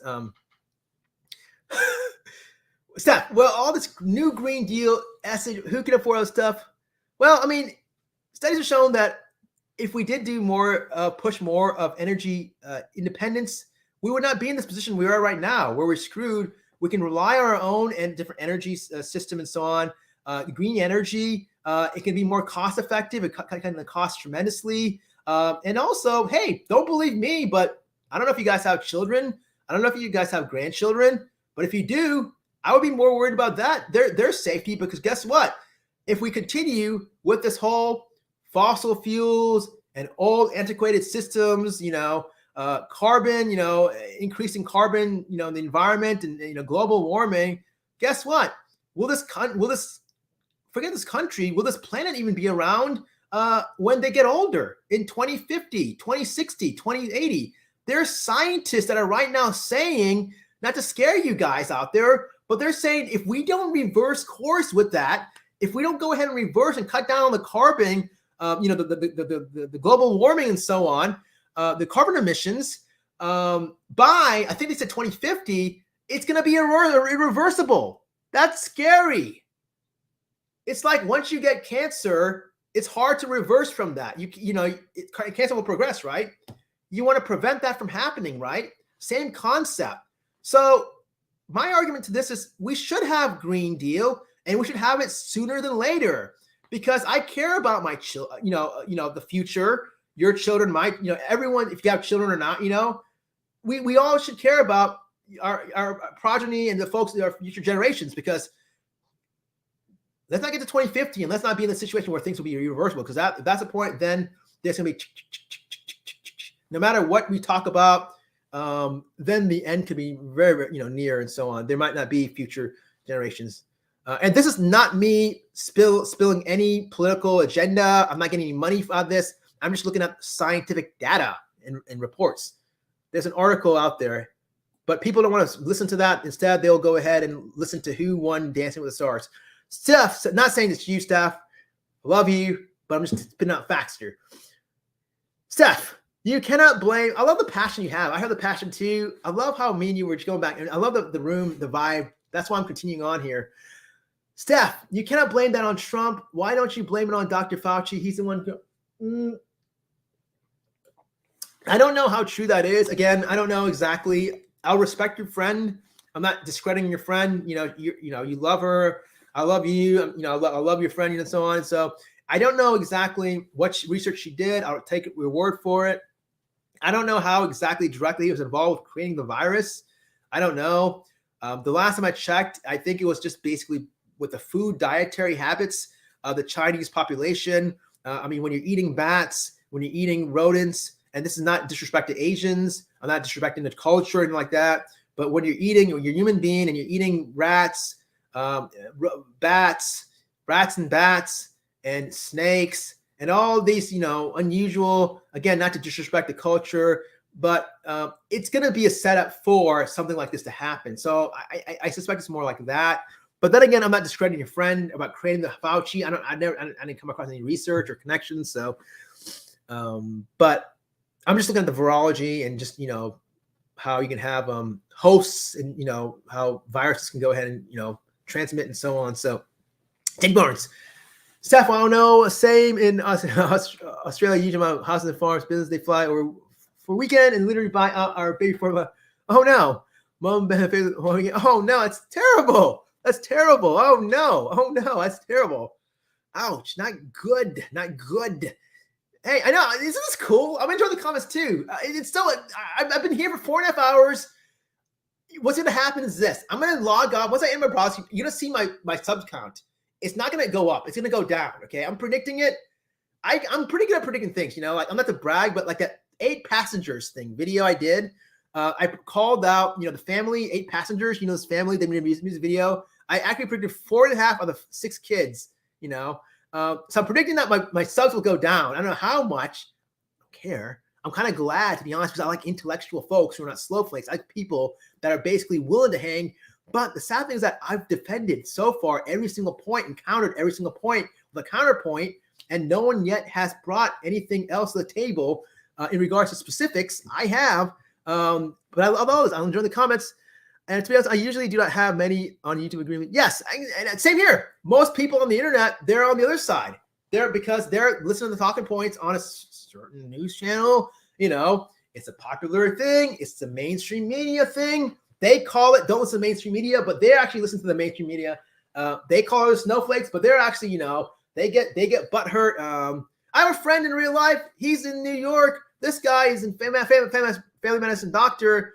If you think what I'm doing is pretty bad by basically countering and bring up great points, this guy, he knows his stuff. Do not ever get in a debate with this guy. This guy will go ahead. If you're like on the other side of the coin, and if you're basically, or you're Republican, which again, nothing wrong with being a Republican, but this guy will shred you because this guy watches C-SPAN all the time. He knows all of the policies. He reads everything. He studies everything. This guy has made people run away from him. He's even made people piss in his pants. I've heard of other folks telling proof. So these folks I'm talking right now that are basically, countering, I respect everyone here. But this is stuff that, I know exactly where it's all going. But thank you. I'm loving this too, actually. My friend will be loving this, actually, really right now. He'll be actually attacking even more. And don't you think putting men in, okay, here we go. Good point, Steph. And don't you think putting men in women's sports isn't setting women back? Look, here's the thing about this. The original topic of this whole conversation was Brittney Griner, right? I don't think the big issue about the whole situation is her being a bad person and being a junkie, druggie, like a lot of folks are saying she should be hung, whatever. I think the biggest issue of all of this is, why isn't the WNBA paid equally like the NBA? Why aren't female athletes paid the same as men athletes? It's the same sport, right? Why don't we have equality in gender in both sexes? And you don't think putting men in women's sports is in a... Oh, I see what you're saying. But you're saying you're putting men into women's sports. Okay, I see what you're saying. And that's something also... I don't know exactly. I'm for equality. I'm for definitely... I don't mind, different gender orientations and so on. But this is something also I agree with. I think that, men should be in men's sports, women should be in women's sports. I agree with you there. I do agree with you there. But on the flip side, though, I'll be honest with you. I've said this before in many live streams. I'm kind of weak in terms of knowing the intricacies of like the different types of sexualities, the terminology. This is something I always talk about. I don't do. I need to. It's kind of like, how we all talk about drinking 8 glasses of water. I don't drink 8 glasses of water. I drink coffee, but I need to drink more water. So I don't know much about like, the different sexual orientations. This is my weakest area in the field of medicine. I practice psychiatry. So I may do a live stream where I'm researching more and boning up more about that. I need to study more. But I agree, though. Right now, if I had to say, I think men should be in men's sports and women should be in women's sports for sure. I do think that there should be a thing, As for the other folks that want to go ahead and do that, if they are, what's the term? I think it's transsexual, I think they maybe need to have a separate category, right? For them, right? Just like Special Olympics, we have a separate sort of Olympic system for the folks who are, disabled, folks with, IDD. Let's have a different sort of sports competitions and so on for folks who are not of the true men, classic men or women. That's what I would say to that. All right. PG, pro-life is our life. Yeah, I agree. Yeah, I mean, pro-life. I mean, the other time when I'm sick and tired of folks saying on the other side, they say pro-life. You're not pro-life. You're not truly pro-life. You're pro-life for zygotes and fetuses. But if you're truly pro-life, you would be also pro-life past birth. Okay, your policies are not pro-life past birth. I'm sorry that it is. Come on the stream if you want to challenge me on that, or put in the comment section. You folks won't, because they know that this is correct. All right. Vicky Sherlock, ours refused to fund your. That's what I know, right? Exactly. See, Vicky's doing my homework for me. She knows what's up. She knows what's correct. I'm not saying R's are completely all bad, and likewise, I'm not saying D's are completely all right. No, I'm not saying that at all. But I mean, look, you're absolutely spot on. I mean, universal health care. What's more pro-life than that? What's wrong with trying to extend life expectancy? What's wrong with trying to give health care to folks, who need it? What's wrong with trying to help out other folks and so on? I believe there's a debate. Remember Ron Paul? Was it Ron Paul? Yeah, Ron Paul. Remember when he was asked that question, how if there was someone who came into the emergency room and he had no insurance, would you help him or something like that? I don't know if he said, or would you throw him on the streets? And I don't know what he said. I can't remember exactly. I'm not going to say he said throw him on the streets, but let me put it this way. He didn't answer the question directly. And as a physician myself who could speak on this, I was highly offended, because as providers, as doctors, we have to treat everyone. Doesn't matter financially, if you have insurance or not insurance, we should treat everyone at the time of need, especially in an emergency situation with each other in the emergency room. We cannot go ahead and just look at what insurance card they're holding up, if they have insurance or not. Okay. I don't care if they're, folks who came from the streets or whatever, it doesn't matter. We shouldn't be doing that. So you're right. You're spot on right. That is the most pro-life thing ever, for sure. Yes. This is awesome. I'm basically every single point. I'm basically countering. I mean, how I should make a challenge. I should make it like my 1776 challenge.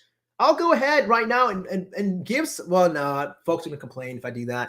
I was gonna say I was gonna go ahead and give like a, if they can go ahead and give me some specific points. I would $76, or whatever, 1776. But it's kind of too late in the stream to go ahead and advertise that. Jenny Barnes, why do pro-lifers drop off a baby bundle after birth? And yeah, look, hey, I know. And what about if they're truly pro-life, looking after, why aren't they going ahead and looking after, mental health funding, helping out the kids in the foster care system who are being abused? Their lives are right now being threatened, right? Why aren't they supporting that? What's up? What's happening there, That's a great point. Yeah, great point. Are they all adopting and so on to do pro-life? Or they're not? I'm no angel myself, but if they're truly pro-life, you'd see like folks going all out helping and adopting and so on, and this and that. Is that happening? I don't know. I'm just asking questions. Vicky Sherlock, eugenics. No. Definitely a discussion for a different day. That's for sure. A different night, I should say. Whoever thought that? Initially, I said this is going to go for like 1 hour, but we gotta. Ega, where are you? Ega, you're the one. I was joking. I love you, brother.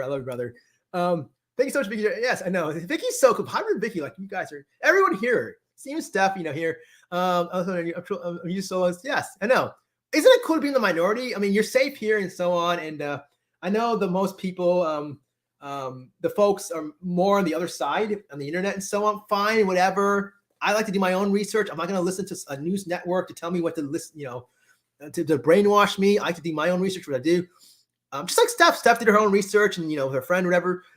Okay, you mean killer? Well, look, I don't know exactly, what specifically you're referring to when you call her Hillary. I respect you. I love you and so on.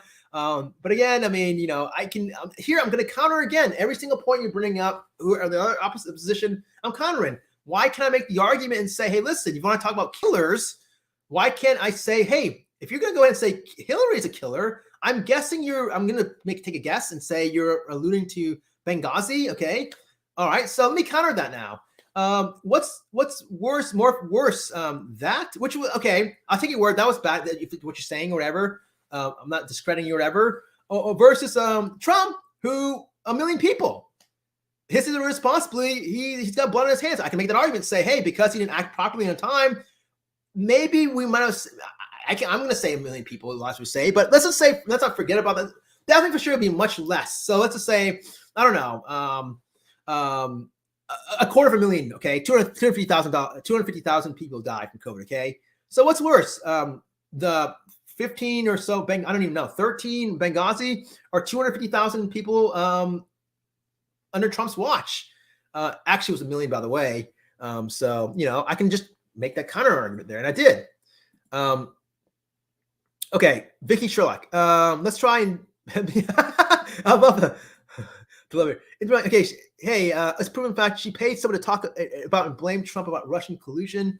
That again, I don't know. I'm not going to be an expert. I don't know. She paid someone to talk about and blame Trump about Russian collusion. I don't know. You see, you're telling me this, but then I'm looking at objective data. Don't you find it suspicious that she was in the lead? Okay, here she was winning. And then right close before the election, Comey comes out. All right, Comey comes out. This is the kill shot here. Okay, wait for it. Comey comes out and basically brings up Hillary Clinton and emails and so on right before I want to say this day before election or two.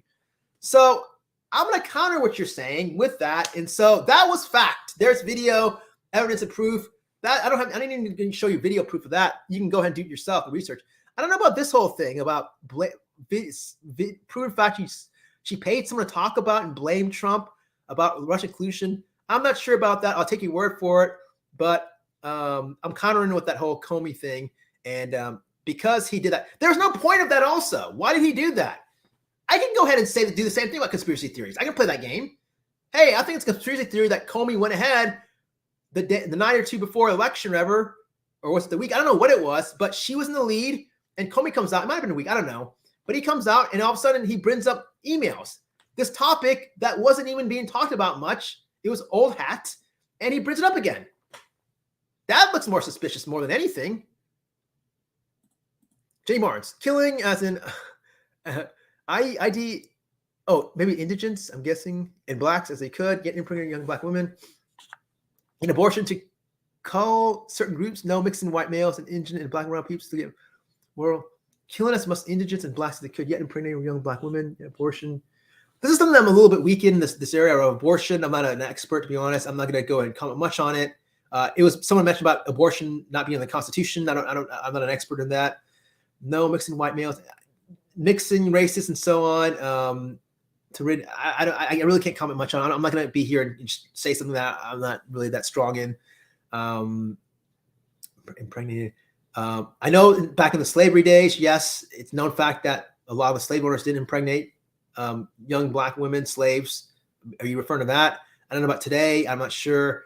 I'm not sure what. Sorry, it's just. You definitely bring up points that sometimes are over my head. Clearly that's dirty. Okay. Dirty is not dirty. Oh, hello. I mean, hey, look, I mean, again, I'm not saying, she's the best or he's the best or whatever. But look, I mean, she had a great resume. Honestly, I think she would have handled the country better than who. There wouldn't have been many casualties like they are right now with COVID. That's for sure. She definitely wouldn't have said hoax. She would have definitely properly, just based on her track history, reacted appropriately and let the experts handle it. Okay. She wouldn't be higher, on her high horse. And I don't know, maybe, and we probably would not be in this position we are right now. And I think the countries would have, we would not be as much of a laughing stock as we are right now. But I respect your opinion. I'm not saying, she's a saint or whatever, but here we go. Steph says, psych, what don't you realize they wanted Hillary to win? They were pissed off when Trump won, so they did everything in their power to make sure that whomever got the presidency besides Hillary. Wait, psych, what don't you realize that what did they wanted Hillary to win? They were pissed off when Trump won, so they did everything in their power to make sure that whomever got the presidency besides Hillary. So I'm sorry, I'm reading again. So they wanted Hillary to win. So then why didn't she win? Why did Trump win? If they really wanted Hillary to win, I'm lost here. They were pissed off when Trump won, so they did everything in their power to make sure whoever got the presidency besides Hillary. Okay, maybe you're saying that they were mad after Trump and they wanted someone else instead of Trump. I can make the argument that Trump's poor COVID. If COVID didn't happen, Trump would be a president. We would not even be having this live stream right now. If COVID was a thing that killed Trump's re-election bid. If COVID didn't happen, we would not be in this position. So I'm not sure what you're getting at with that, but maybe you're saying after Trump, it might have been I'm not quite sure. Sorry. We're going to have a hard time being. I still don't understand what you mean that. In the bud, would be if they admitted what Fauci did. Again, I don't know.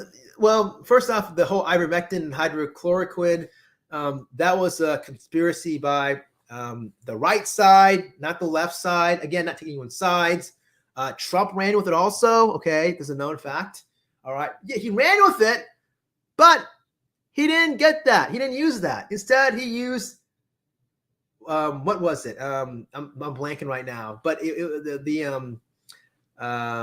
the interferon treatment, I believe it's going to get to me later once I close the live stream. But anyways, but no, he didn't use ivermectin and hydrochloroquine. Same thing with Chris Christie. What happened? You know, why did he disrespect why did they disrespect his supporters? Why did they use ivermectin and hydrochloroquine? So yeah, see, I'm countering with everything you're saying here. And I'm not sure what Fauci did. I'll take your word for it with your friend.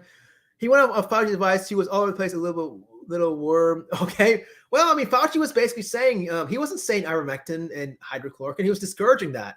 And if anything, Trump was saying bleach or ingest bleach. Fauci was just basically saying use masks and use the standard. What is it? Again, I'm blanking on the treatments. Ristigme, I can't remember. Starts with an R. I'm sorry, but yeah. So he was the ivermectin and the hydrochloroquine came from conspiracy theorists and so on, not from Fauci or from the right, extreme right. All right.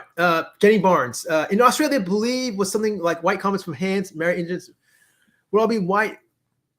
What within a few generations, not abortion unless they're wealthy. Okay. Oh, whoa. Okay. Hey, you live in Australia. I'll take your word for it. I don't know nothing about Australia. The underpinnings of Australia, the social system. I do know there's a lot of indigent or the how do you say it? Like the Native Americans, indigenous. I think it's the term. I'm sorry if I'm they're like similar to the American Indians, the Indians there, and Midnight Oil sang a song called "Beds Not Burn." I believe they're talking about that, the inequalities with the folks that are the indigenous population. So okay, thanks for clarifying that. I don't know much about Australian cultures. Cool that we got someone from Australia watching this right now. I'll trade that any day. I'll trade someone from Australia watching my live stream. I don't care if there's 3 folks in the room versus 300 and they're all like, in this country. I love the fact that we got an Aussie here. So those are okay, fair enough. Look, I'm just saying, I'm just reporting from a logical standpoint. Okay. My argument is this, my base case is this. COVID. Okay. First off, COVID hits, the airwaves. You had countries like New Zealand and South Korea, they took it seriously. National lockdowns, mandates, mask wearing, and so on. They followed for like 6 weeks or so. They nipped it in the bud. Meanwhile, COVID hits the States. Okay, we knew that there's a few cases, but instead of addressing it and isolating it, and nip it in the bud. It wasn't. Next thing you know, a certain guy is talking about hoax, China virus, name calling it, which I guess is cool. But then on hindsight, it wasn't cool because folks died. 1 million people died. Fast forward. The virus is going to do what it's going to do. It's going to mutate. This guy, if he was true to his word, Trump, and he didn't get treatment for COVID, I would respect him even more. I would say, dude, you basically said it was a hoax. You basically are a man of your word. And I respect that, you know? But no, this guy proved that he's a hypocrite. He basically was blasting it, name calling it, come up with these goofy names, Kung Flu or whatever. And then he gets treatment for it. So in a way, I'm sorry, but I do think a lot of, and a lot of sheeple, I call it, listen to the conspiracies and follow what he was saying. And even bleach, when he said bleach, there was a spike in the CDC data, the poison control data, where folks were drinking bleach. I should be laughing at it, but it's true. Google it. Don't believe me. It's true. So he was very influential. Of course, he's a POTUS, so why wouldn't he be influential? But a lot of those haps that happened, he was responsible. And a lot of the deaths, he is responsible. It wasn't handled properly. It was handled terribly. If I did that in my job and I basically dropped the ball, fire me. I shouldn't be in practice anymore. I should basically be, terminated from the medical boards. Why is this guy getting away with this? Why is he getting away with a lot of stuff that he did? The conduct and so on. And that's what CDC, Fauci, again, I don't know much about the whole Fauci, the CDC, your friend did the research. I respect that. I didn't see anything that he was doing that was really overtly bad. I think he was trying to help out, with promoting mask wearing and vaccinations, try to head to the immunity and so on. So, I don't know. Here we go. Explain to me, psych. I did earlier. I'll say it again. I'm sorry if I'm repeating myself here. But here's the thing. I think they do believe in natural immunity. We all do as scientists. It doesn't matter what profession you are, as doctors, scientists. The problem with natural immunity, though, it's going to take time. It's going to take time. All right. I'm a natural guy myself. I like going ahead. If I don't have a headache, I'll go ahead and try to beat it. I don't like to take medication. The only medication that I take right now, full disclosure, is medication for heartburn. Okay. Aside from that, I don't like to get any other medication at all. I have to because I get bad reflux. Okay. But here, it's going to take a lot of time for natural immunity to occur. So I don't think they were ignoring that. If it was quicker, they would be all for it. Sure. But the point was to try to get this whole virus under control and prevent more deaths from occurring, more casualties. And so that's why they went ahead and did this whole vaccine rollout to help folks attain to that point, to where you can attain that immunity, a herd immunity is a herd immunity, right? And so on, before the virus mutates, right? But because there's a lot of folks that were conspiracy theorists and so on, how many folks have you read, by the way, a side note, that, these are conspiracy theorists that didn't believe in COVID, but then next, they're like, there were parties. They had parties that would go with, I think it was called COVID no mask parties that they'd hang out. Next thing you know, I was reading one article with some guy in San Antonio, a young guy too. You think that he'd be immune to whatever. He got COVID and he was lying on his deathbed. And basically his last words, he was on a ventilator saying he regrets what he did. Listening to the media, right? I'm going to call it mainstream media. I don't care. That's my term for those, but listening to those folks, right? So that's the reason why they ignored the national immunity, because it's not going to go ahead. They're not ignoring it actively, but, passively, because the fact that, it's not going to be quick. They want to quickly get this under control. And that's good that you're getting tested, by the way, every month. I wish more people were smart like you, Steph. I'll be honest with you. I don't get tested, but I wear my mask wherever I go. I'm basically hyper vigilant. I'm one of the few guys, in my area that are walking around wearing a mask. Sure, people make fun of me. Sure, people look at me. But at the end of the day, I know what's probably going to happen around the corner. I'm not going to go ahead and just, go, oops, like a couple of months down the road and say, what happened here? Call me names, call me weird, call me Michael Jackson or whatever. I don't care what you call me. But I got the mask to protect because I know the science, I know virology and so on and so forth. But I don't get tested every month. But that's good that you get tested every month. I wish more people like you. They should have more testing. The reason why the rates look good right now is because they're not having much testing right now. So naturally, the data's going to look good, right? If you don't do much testing anymore, your rates are going to look good. Now it's kind of getting worse. Now things are getting bad now. But February, March, April, things were looking good, right? Because they weren't doing as much testing as they were before. Okay. Okay, here we go. All right, cool. Good for you. I'm happy. I'm glad. I'm sorry that you got COVID. But I'm glad that, okay. I'm glad that you want to help out, and so on. I'm glad that you attained natural immunity. There are a lot of folks who are not in the same boat. Here we go. I have done my own data using the freedom of, okay, fair enough, especially because of Pfizer, because they don't want to put that out. Okay, fair enough. And I'm not here to, this is not a field that I'm an expert in. I'm not an ID specialist. I'm a psych guy. Anything psych related, I can definitely tell you the ins and outs, whatever it is, any topic, you name it. I'll be there all day, every day, all day, right? All day, all night. But this sort of stuff, this is not something I'm not really an expert in. So I'll respect what you're saying. I appreciate that. Fair enough. Okay. I don't know if I fully agree with everything you're saying, but then again, different opinions and so on.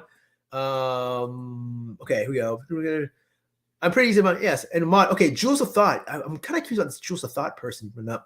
Okay, here we go. Steph, I've escaped you. Although I don't know if Jules of Thought will want me anymore. Who's going to want to go ahead and collab with me anymore after tonight? Because the majority of folks are on one side of the spectrum. Apparently now I've been outed more than 100. So folks are going to try to call me snowflakes, even though they're the snowflakes, because they're going to go and subscribe because they can't even handle a discussion like this.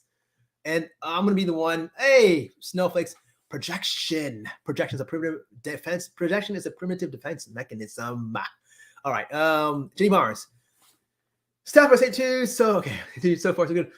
Massive vitamin. Hey, I like that natural approach. Definitely so good. Less than symptoms. I had 3 vaccines, no symptoms at all. My friends completely got through there. Good for you. Good. Hey, good to look after your health and so on.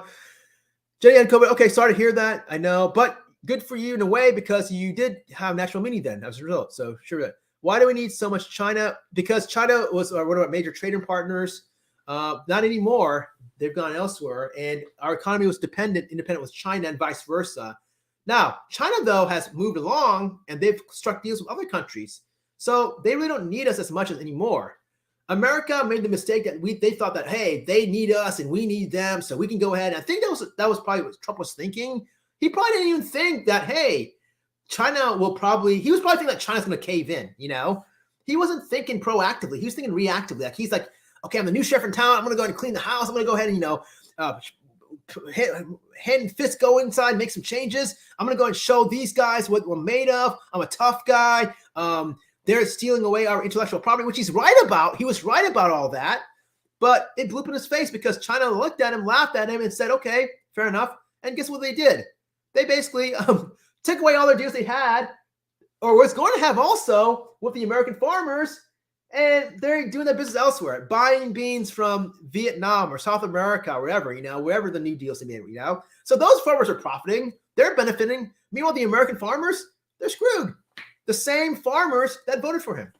So that's why we need China, because the economy is, we can't, it's a nice idea. Again, I like the concept. In theory, I like the fact, let's rely on Americans, American born, born in America. I like all that. I like that stuff. We also have to look at supply chain issues and so on. And we had relations with China. That wasn't an issue at all. Things were flowing and so on. Now that's a big issue. How many times have you seen companies like Apple, these companies, Tesla, these big dogs, where every time they're saying we have supply chain issues, it's because of these China, because now we don't have them in the picture anymore. So it's created a lot more problems than benefits. So it's great talking points. It's great to say that we want to be independent from anyone. If you want to truly be independent, be energy independent. That's the true independency right there. Not, hey, let's go ahead and, drill, and let's get more jobs here, all right. Jenny Barnes. This is kind of fun, by the way.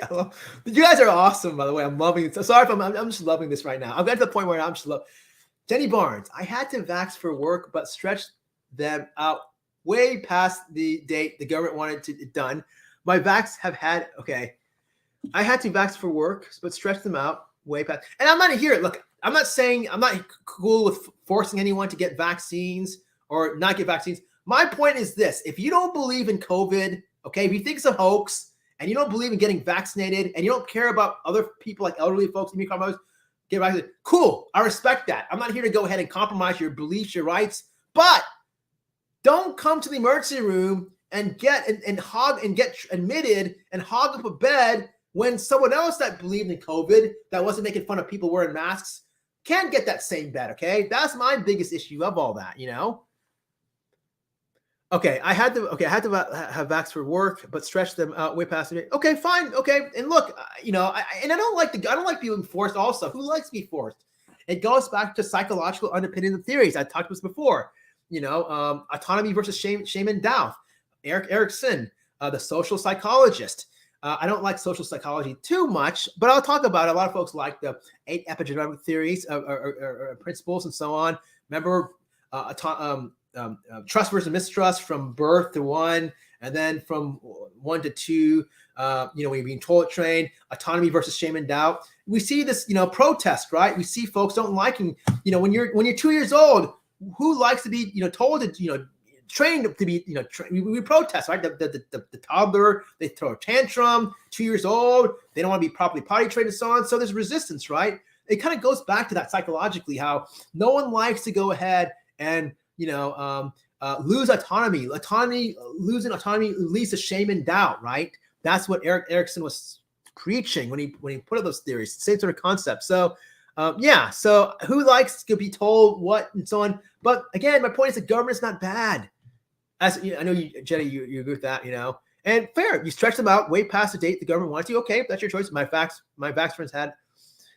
friends have had it badly. Okay, fair enough. Got it. Okay. That's funny. I say, Biden. I mean, look, there's nothing he can do right now. Biden can't do anything. So what can he do? We have no leverage. We have no position in power. There's nothing right now I can think of. And the other night I was thinking about what can we do to turn things around. I cannot think of anything at all. If I did a poll right now, or if a community tab post and say, can you specifically tell me exactly what can Biden do right now?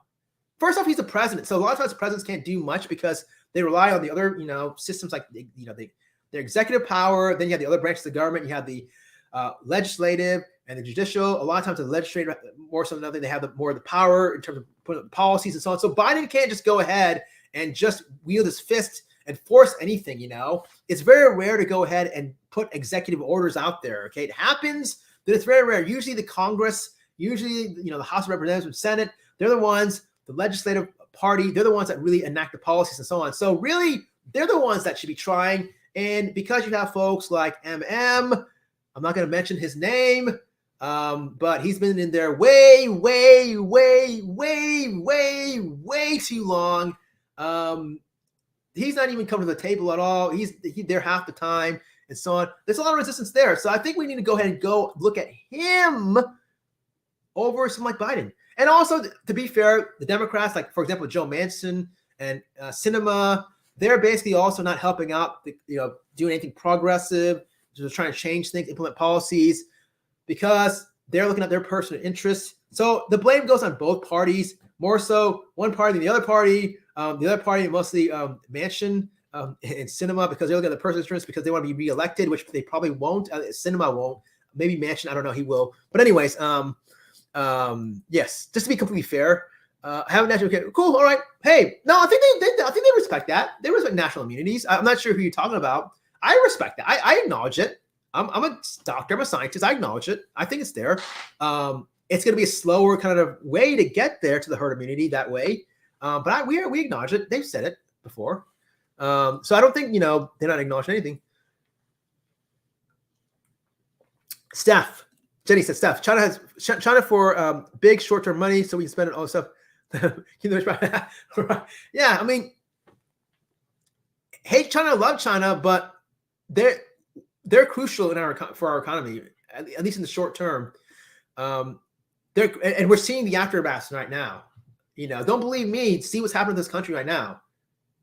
And if we were able to get, the smartest thing would happen is if somehow, what's his name? Tony Blinken, were to go ahead and somehow get China and convince them to come back to the table, to renegotiate with us and get trade deals and so on.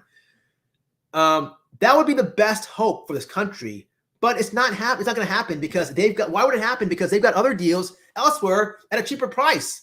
Why would someone want to go ahead and go back to the table, especially if they were insulted by a former president, okay, which they were, right? They were insulted, and making comments like kung flu and China virus and stuff like that. If you're China, you wouldn't really like that. You wouldn't say, "Great job, thank you so much for saying those comments. We like you, sir." You would probably not be happy. So why would they want to come back now after being insulted from a national standpoint? And that's A. And then B, they've now gotten better deals, cheaper deals with other countries. Hence, they're doing better, profit-wise. Why would they want to come back and go ahead and want to pay more now? No. Even if the United States says, hey, okay, instead of $10, we'll do $9, No, they probably went to Vietnam for $5. So, it's just logic. This is basically facts. This has nothing to do with Democrats or Republicans or anything like that. What I'm spitting is facts. I'm waiting for someone, it's been 5 hours and 15 minutes to counter this. No one is. Instead, I'm going to get Snowflake. I'm going to get a lot of folks unsubscribed. I'm going to get this guy, it's an ultra liberal. Like that one person, she said, you seem like an extreme, which I'm not, but you seem like an extreme liberal. You're high. Trump good, Biden bad. That's it. And you're a snowflake. Mule 2000, wherever that is. Laptop Hunter Biden. Benghazi. That's it. Nothing behind that. There's nothing behind that. And I don't like that. Okay. Steph, why do they say I need the vax when I have the antibodies? I don't know. I'm not sure who's saying that. If I was, first of all, I don't even know if they're forcing, if that's even an issue anymore of a federal mandate. I don't know what this is your personal business stuff. I'm not here to go ahead and tell, I respect what you're saying. You don't have to tell me where you work. Don't have to, this is all private information. I don't tell you exactly where I am and so on. I respect that. But if you do work for the government, hypothetically, I don't know if they're still doing that. Maybe they are, maybe they aren't. I don't know.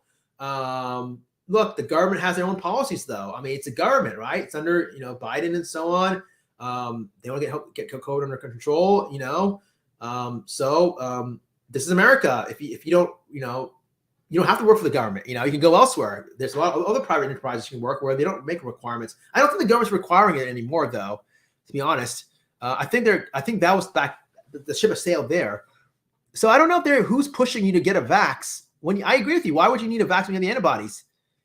So it doesn't make any sense. If you have the antibodies and you can prove it, I'm not sure who's pushing you. And personally, if I'm a medical doctor, but I'm not an ID specialist. But if you had paperwork and so on, you can show that. If you went to any infectious disease specialist, you can say, hey, look, there's really no point. So I'm not sure who's pushing you. So anyways, Jenny, Steph, it takes time. It takes that time to do that research paper. Yes. If you're talking about what I'm thinking of, yeah, a lot of folks, they just talk and not a lot of research. It's just talking points. Again, memorizing lines. That's it. Okay, I'll tell you for sure. Oh, okay. That's a personal thing. Just like the new research, average reactions from getting a job. Again, I don't know exactly, and again, these are like private corporations. Like, for example, Johnson & Johnson, Pfizer, Moderna. So true Republicans, again, not taking anyone's sides, but true Republicans would be pro-enterprise, would be pro-Johnson & Johnson, pro-Pfizer, pro-Moderna, and so on. So, again, it takes two to tango here. You just can't go ahead and just present it this way and not go ahead and look at the flip side. And I'm not sure exactly what adverse reactions from getting the jab. Sure, everything is not perfect. Even surgeries, you have signed consent forms, things can happen. There might be reactions, even to a flu shot, even to medication, even to, simple, there's always reactions to anything. You look up any medication, even Tylenol, I'm sure. But I'm not sure exactly, yes, there might be a higher rates for things like blood clots or whatever. But at the end of the day, a lot of times it's, risk versus benefits and how it's going to benefit you. And if it's going to mean that if the risk of, say blood clots is, I don't know, I'm just throwing a number because I don't know the exact data, but if it's like 5%, okay, 5%, what's worse? 5% chance of getting blood clots versus 100% chance of avoiding being put on a ventilator and fighting for your life. I personally would take the latter. That's just me, though. Jenny Barnes, I work on a crisis COVID team staff, work supporting COVID peeps, still haven't had it. I work in a crisis COVID team, work supporting positive peeps, still haven't had it. Okay. So so you're saying you still haven't gotten it. Okay, gotcha. So there's your work is still having some folks who have peeps. I have a friend in New York who basically he was basically in a meeting, his doctor friend, and he basically said this whole COVID argument. He was saying how he was warning folks and saying we need to wear masks. I don't know why we're meeting in this meeting room or whatever. What's going to happen with if it spreads and COVID? Guess what happened? The following week, he called me up this morning, like, hey, what's going on? What's up, man? Here's what he said. He said, I'm pissed off. Why are you pissed off, man? Because what I said last week, half of my coworkers, they're all at home, getting paid, doing nothing because they have COVID. And I'm picking up all the slack. And I was the one that warned them about this. And they were laughing at me last week. So yeah, we're going to work for, yeah, okay. 7 minutes. All right. Facts. Hey, no problem. I have to go. Before I go, I do that. The only person who cares seeing what right now is DeSantis. I think he's equally, if not dangerous to the U.S. Hey, definitely your opinion. For sure, I respect that. I don't know too much about him. I haven't seen his work. I know he's in Florida. I know, if anything, the little I've seen. Yeah, I agree. Look what happened with Disneyland, right? How when the whole COVID thing was happening, how he was more pro-business and was in favor of Disney, reopening prematurely. This is when it was still under control and didn't care about infections and so on. So I don't know. I just follow the science and the data, right? So I didn't like that at all. So I'll take your word for it. Yeah, respect for sure. Hey, good. Yeah, it's a really great chat. Hybrid came hard today. Hybrid came hard tonight for sure. Everyone's coming hard tonight. Even the folks, even Steph for sure. Jenny, definitely. Everyone here, Vicky for sure. Everyone's yes. He definitely needs to worry out. I'm not gonna say too much. Read between the lines. If it's along the party lines, yes. I mean, again, but I'm biased here. I'm full of transparency. I'm all about mental health funding. I'm gonna go ahead and side where there's more mental health funding. It's definitely not with this one party, that's for sure. Oh, let's go be honest. All right. Yeah, but wow. If he's like anything like Marco Rubio, no, I'm joking. Marco, look at that guy, man. Marco, man. I'm like, hey, someone's like, hey, what's wrong with Marco Rubio? Probably, right now. This psych guy, he's like, but look. Here's the thing. I've been here for 5.5 hours. Not a single person bothered to say, I want to come and challenge you, debate you. Not one single person.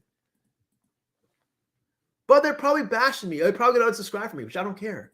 Cool. I don't want snowflakes. I want, thinkers. I want folks that have engaged in debate. Steph is still cool. I respect her. I love her. And this is going to be like probably after tonight. I'm not sure we're going to continue this. We'll probably talk about music again or whatever. I don't know. Hybrid. Vicky, she's far, Vicky. She's far more right-leaning than our side guy, but also he likes the side. Hey, thank you so much. Yes, this is not my only challenge. Hybrid, guess what? Hybrid knows what time it is. This is not the only side guy. People are gonna regret the folks that are under the snowflakes that are. And I'm using it because they use that term. Okay, I don't like to insult people, but I'm throwing it back at them tonight. I'm basically throwing what they throw at us, okay? Or not us, but oops, folks in our position. I'm going to throw the same terminology. I with an I, right?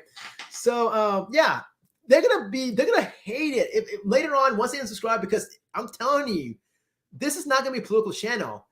The next couple of videos we're gonna have, if you watch my Christine Chubbuck video, the on-air suicide, and if you think that wasn't interesting, I don't even know what you're watching. I mean, that is my best video up to date.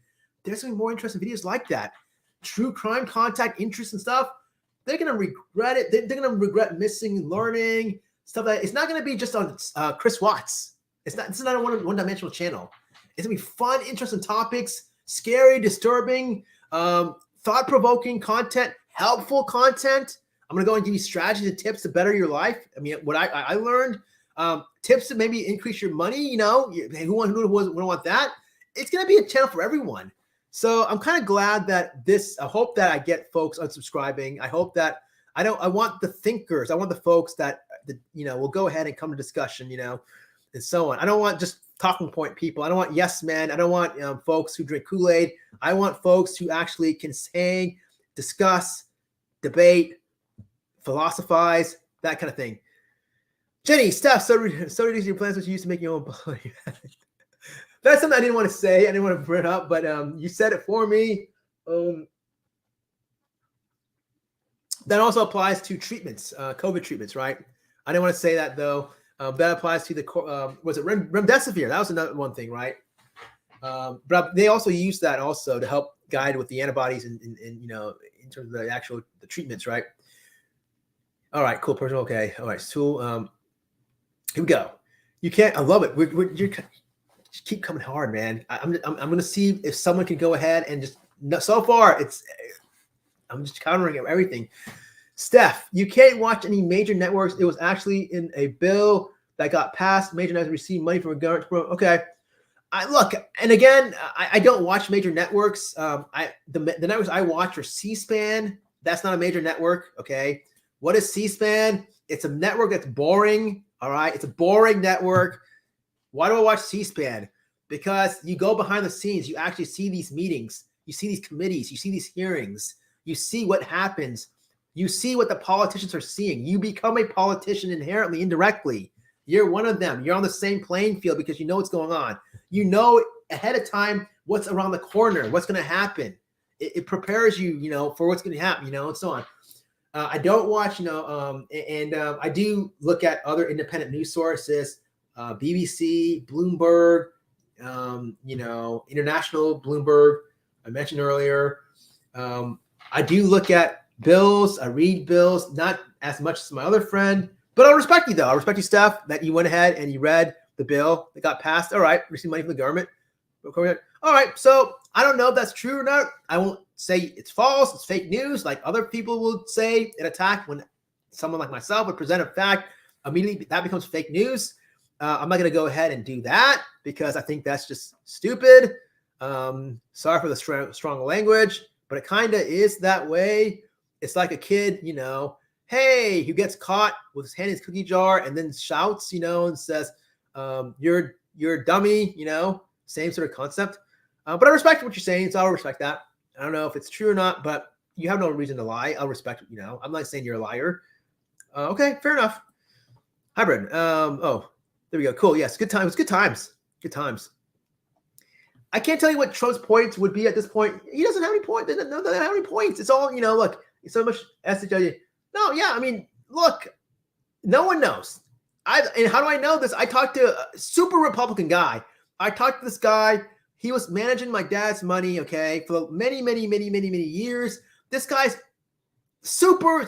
We're talking like Reagan. We're talking about Bush, hardcore. And I asked him, I said, hey, what's going to happen? How do you turn this thing around? If Trump gets elected, how are you going to turn this thing around? He's a Trump guy, okay? What specifically tell me? His answer, hey, America always bounces back. Wink. That was his answer. And I'm standing there, looking like, okay, well, what should we do? Okay, can you give me some specifics? Hey, look at America. It always turns around. Yeah, but America's no longer how it was before. Before, we had money. It was a different time. Now we're really in a bleak situation.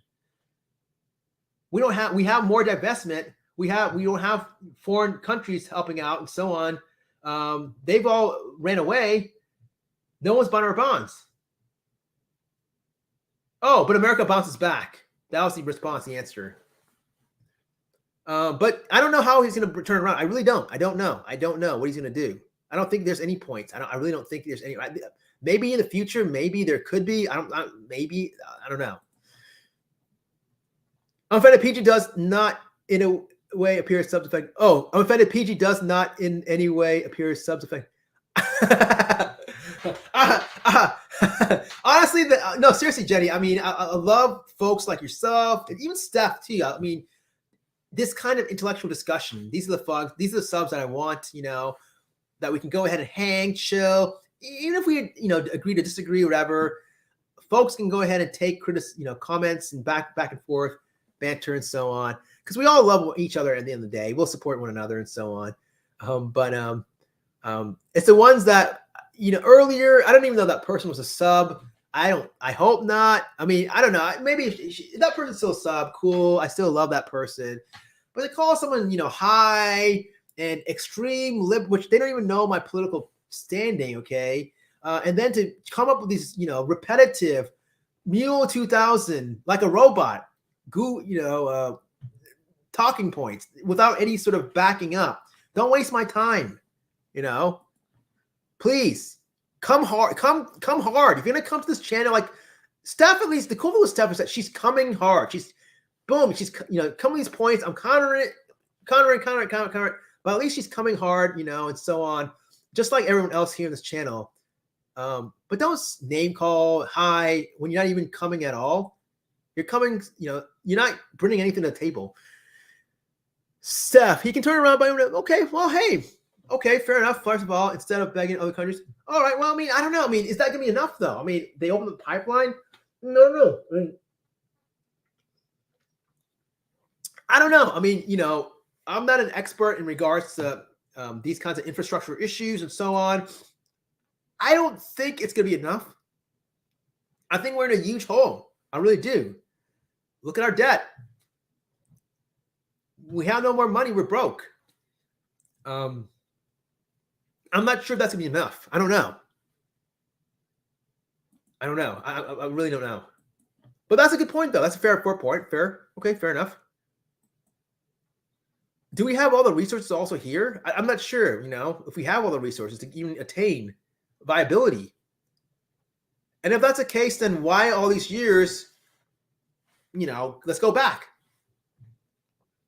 Carter, Reagan, Bush, Clinton, why all these years where we kind of dependent on others, Why didn't we go ahead all this time and depend on ourselves? If we had all the, if we had all the abundant kind of resources and so on.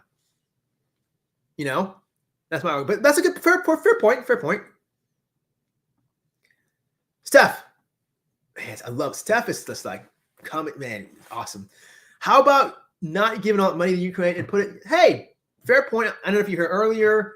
I don't know. I'm not going to claim to say that I'm an expert here. $40 billion, I think, is what I heard. Is the aid they're given.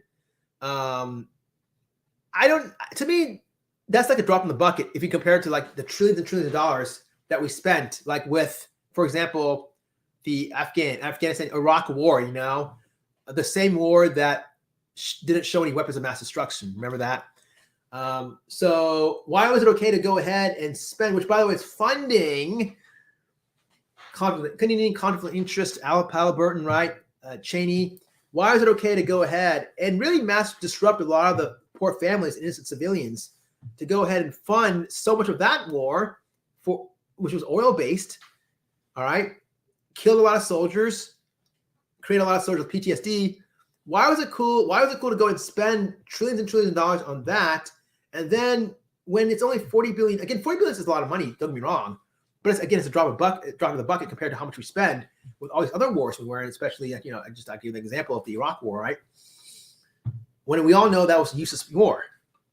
I'm a little biased because I'm a pacifist, okay? Sorry, but I'm not have no interest in wanting to line people's pockets.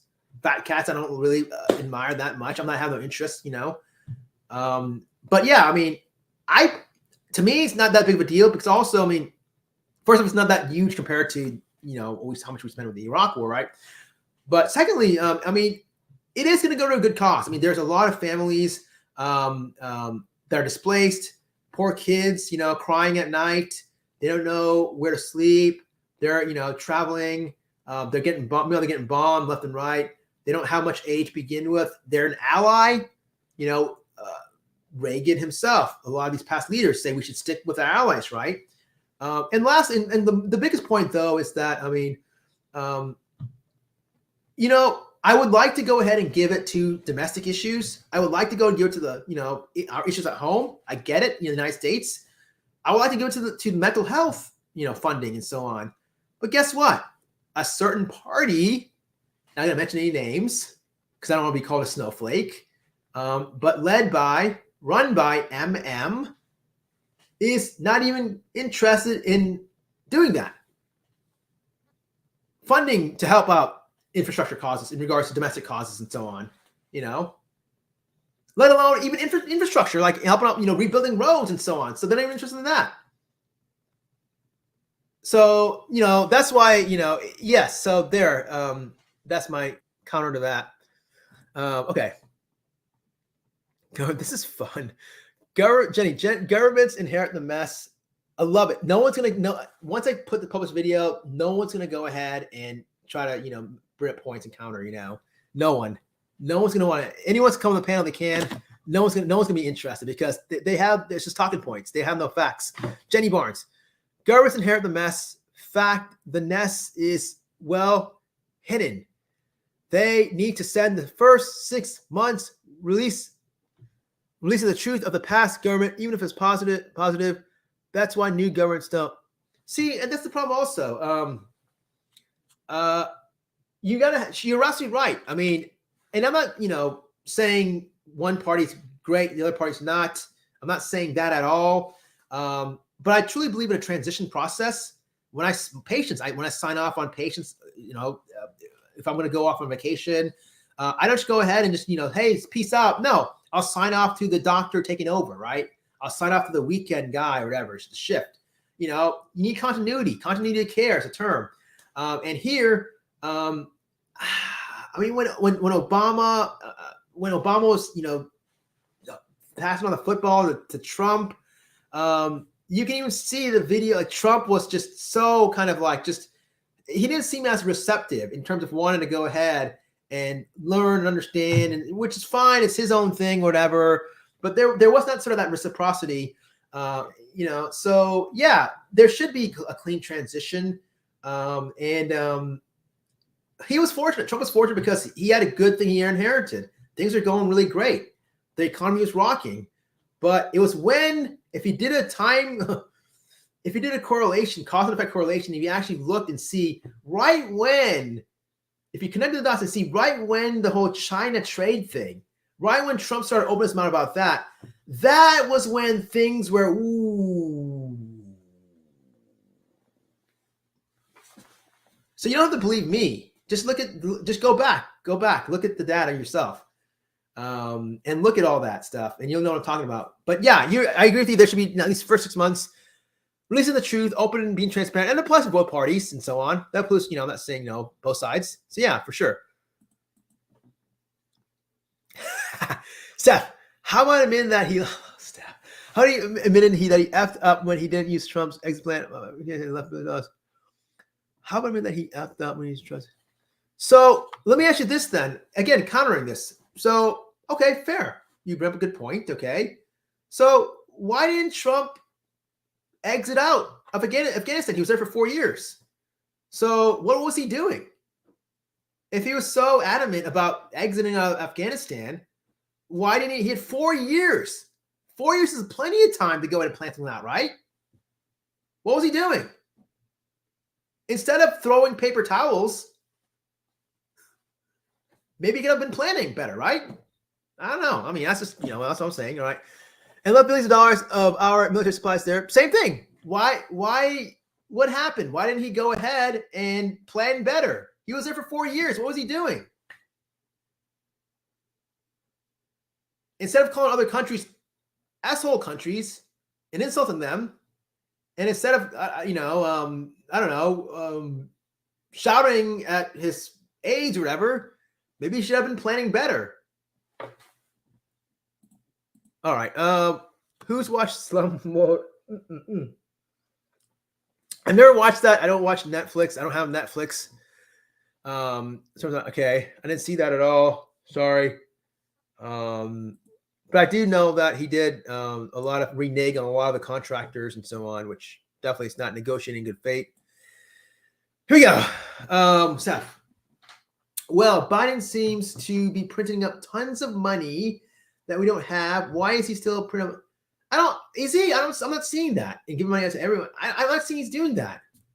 I don't even think we even have money to pass around. No one's passing any money around. We're heading to a recession. There's no money being exchanged. So I'm not, there's high inflation. There's recession around the corner. We're in a bear market. What do you mean by printing up extra tons of money? I'm not seeing the money. Are you? I don't see the money. I'm short of money right now. I'm scraping by. So where is that extra money going to? Is he printing up extra money? The Fed's broke. Is he giving out money to everyone? He did, by the way, do stimulus checks. I think you're talking about stimulus checks. He did do that a couple times. That's when things were looking okay, rebounding a little bit. But that was to help out the country because it was such a mess. Yeah, now it's just a big mess here. Again, not saying he's innocent or anything like that, but I mean, just put yourself in his shoes. It's bleak. It's just terrible. I mean, can you imagine being him and trying to figure out how to go, turn this around? I don't know anyone that has the answer. No one has the answer. No one has, not even him. If DeSantis was in power, he would have the answer. No one has the answer to turn around. At least I'm not hearing. Whether you're Republican or Democrat, no one has the answer. No one has the answer. Trump was against this Green Deal. See, and that's another argument I can make. I can basically counter that and say, hey, look, why was he against the Green Deal? If anything, we would be headed closer to being energy independent. We would not have to rely on others. We can rely on our green energy. We can go ahead and cut down a lot of costs, clean up the environment situation. We wouldn't, in the back of our minds, be worrying about our children and grandchildren about their safety, because there would be no talk about potential, global warming, carbon, ruining the environment, and so on, the emissions and whatnot, and burning up the environment. But no, we still have to have in the back of our mind, worry, okay. And if you're not worried about that, get worried about that, because by 2050, I read an article, if things are not reversed in regards to the environment situation, climate change, which I think is the biggest thing, by the way, it's irreversible. It's gonna be hard to go ahead and reverse from that. And once that point, that's when the countdown starts ticking in terms of how long can we have viability in this planet Earth. That's when we got to start really thinking about, that's when you got to really look at Elon Musk and say, okay, we got to figure out how to get out of this planet and get on spaceships and go elsewhere, right? Science. That's all it is. Steph. We can all agree it comes down to we need to get rid of the people those in seats. Yeah, hey, look, I agree with you there for sure. I think there's a lot of old hat there. I don't like the fact that folks are still there hanging around too long. We need new fresh faces, new fresh ideas. The government issue, it depends on what you're talking about. Who likes big government? No one does. I think government is essential, though, to keep homeostasis and a sense of balance. Smaller government, so it's less corrupt.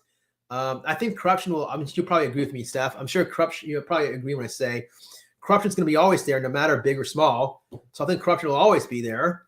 But we definitely need government for sure. At least, maybe not too big, but enough to go ahead and actually regulate and at least, add proper regulations and control, make sure things are okay. Steph, and you asked what Trump did. He probably would have gotten more accomplished if he didn't have to defend himself by being okay, here we go. and you ask what Trump did, he probably would have gotten more accomplished if he didn't have to defend himself by being so. See, I don't understand this whole Hillary Clinton for Russian collusion. I don't know what you're talking about. What are you talking about? What Russian collusion? I mean, he was buddy with Putin. So who's colluding with what? I mean, so Hillary Clinton was accusing him of Russian collusion. Then how did he win? I guess the people voted for him. Great. But again, I mean, you got to connect the dots. And when you see like the videotapes, Trump behind closed doors with Putin and so on. Yeah. I mean, I don't want to, but I'm not going to go ahead and be a conspiracy theorist because that's not what this channel's all about. But I don't know what you're talking about. Russian collusion. If it was truly valid what you're saying, then Hillary would have won. Because she would have truly set him up for failure, and then he would have lost, If I'm reading that right. I don't know exactly what you're talking about. If anything, I'm going to go back to my same argument. Hillary Clinton lost because of Comey, which is more factual, by the way, because it's a time correlation. Comey came out. He basically said, hey, emails, public, emails, bad thing. Clinton's lead evaporated, and that's when Trump got elected. That's it. There you go. There's nothing complicated about that. Clinton lost because of Comey. Clinton lost because of emails. Had that event didn't happen, Clinton would have won. Likewise, Trump lost because of COVID. Plain and simple. He was in the lead. He was doing good. But because of his poor COVID response, he shot himself in the face. That's why he lost. Because the economy was suffering because of the whole COVID thing, right? Had he did it properly, the economy would not have been hit that hard. Presidents get reelected because the number one thing is economy over anything, right? Trump didn't get reelected because the economy was terrible. So that's what I was talking about also, why you started to see sort of the great sort of, Obama, whatever, what Trump, his misdoings and so on, miscalculations, you started to see all that unraveling. And when toward the very end of his presidency, the American people said, what is going on here? And they just care about the economy, mostly number one priority. And they said, forget this, and that's why they voted him out. And it wasn't stolen. There was no stolen election, by the way. All right. So if you think that, I don't think you think that way, but whoever thinks that way, really, I mean, you'd be really insulting Ronald Reagan and past presidents. They'd be like saying, well, this is a democracy, right? This is not a communist regime. All right. Kudos, says Vicky. You said you believe, yeah, look, I don't sell out. I'm not here to sell out. I'm not here to make anyone happy. Well, I am because I want to make this channel fun, engageable, conversation. I'm not going to fake anything. I'm not going to pretend I'm someone I'm not. This is who I am. I'm not here to scam anyone. I'm not going to go ahead and advertise these dumb super chats. I'm not going to go ahead. We're in a tiny economy. I'm not going to encourage anyone to send me money for Patreon. No. I basically truly believe in this channel. I believe my word. I believe what I back up. I've been here now for almost 6 hours, and not once did anyone, Steph was given a really great valiant effort, but I countered everything she said. Not once did anyone really, everything was all factual, correct. I was respectful of both sides. Thank you so much. I agree with you so many issues. I appreciate that. And we can agree to, doesn't have to agree on everyone. This applies to everyone here on this channel. Look forward to trying to make a difference. Yeah, I want to make a difference collectively. That's the whole main point of this channel. In the end, I want to go ahead and try to improve the mental health system. That's my main goal, It's not to go ahead and say Trump's bad and, Biden's good. I guess we got sidetracked. Ego, don't worry. Maybe it was, I don't know what happened, how it got, but hey, this was fun though. I'm not going to lie. This was fun and so on. I do this a lot in real life, by the way. Not a whole lot anymore because no one, in the beginning I was doing a lot of this, but when you hear the talking points and where they're going with it, and so on, you can go ahead and jump and, and so on and finish their thought. And then it's such a waste of time at the very end. I want to go ahead and treat patients in real life. I don't want to go ahead and talk to folks who memorize talking points from certain news network, from mainstream media. All right, I'm not complaining. Okay, I'm not complaining. My life. Okay, Steph, fair enough. I'm not complaining. All right, cool. Right on. Fair enough. Steph, how come Joe Biden didn't pay his 100 and something? I love the passion, Steph. It's like you're basically matching what I'm matching in terms of the intensity, the passion of this channel. I love it. How come Joe Biden didn't pay his $100 and something $1,000 and he says, hey, I'm going to counter this. Every single point you bring up, I'm countering it, right? If you go ahead and watch, I don't know who's going to want to watch a 6-hour live stream. I know I wouldn't. But I'll still keep it up for folks who want to go ahead and try to call me out and fact check me. Probably won't happen. Instead, for folks who want to unsubscribe, it's what's going to happen and call me a snowflake, which is fine, whatever. I don't care. Projection is a primitive defense mechanism. But here, I'm going to counter you right here. Why didn't Trump release his tax records? What is he? Is he trying to hide something? I don't know. It kind of seems a little suspicious, don't you think? Hey, is he being audited? How long does it be audited? Oh, it takes more than 4 years? Does it? To this day, he doesn't release his tax records. Guess what? It doesn't take more than 4 years. It's quicker than that. Maybe he is trying to hide something, huh? I don't know. I'm just connecting the dots. So this whole Joe Biden thing didn't pay his $100. I don't know about that. I mean, maybe it's true. Something doesn't. So back taxes, I don't know. But at least other folks, such as like, Clinton, and I believe also, I want to say Jeb Bush also, other folks, whether it's like, they release their tax records. I think past presidents also, I want to say, didn't Bush release his tax records? Obama, and so on, at least the past presidents did that. Why didn't he do it? So, that's my counter to that. Boom. There we go. But if Joe Biden did what you said, didn't pay his $100-something thousand that he owes, hey, shame on him. That's not cool. I know I'm not happy about that because, I had to pay, up the wazoo the past 5 years. Oh, my goodness. How much money I'm paying in taxes? It almost discourages me to work extra. The more I work, the more hard I work, the more tax, a higher tax bracket then. I'm paying more for taxes.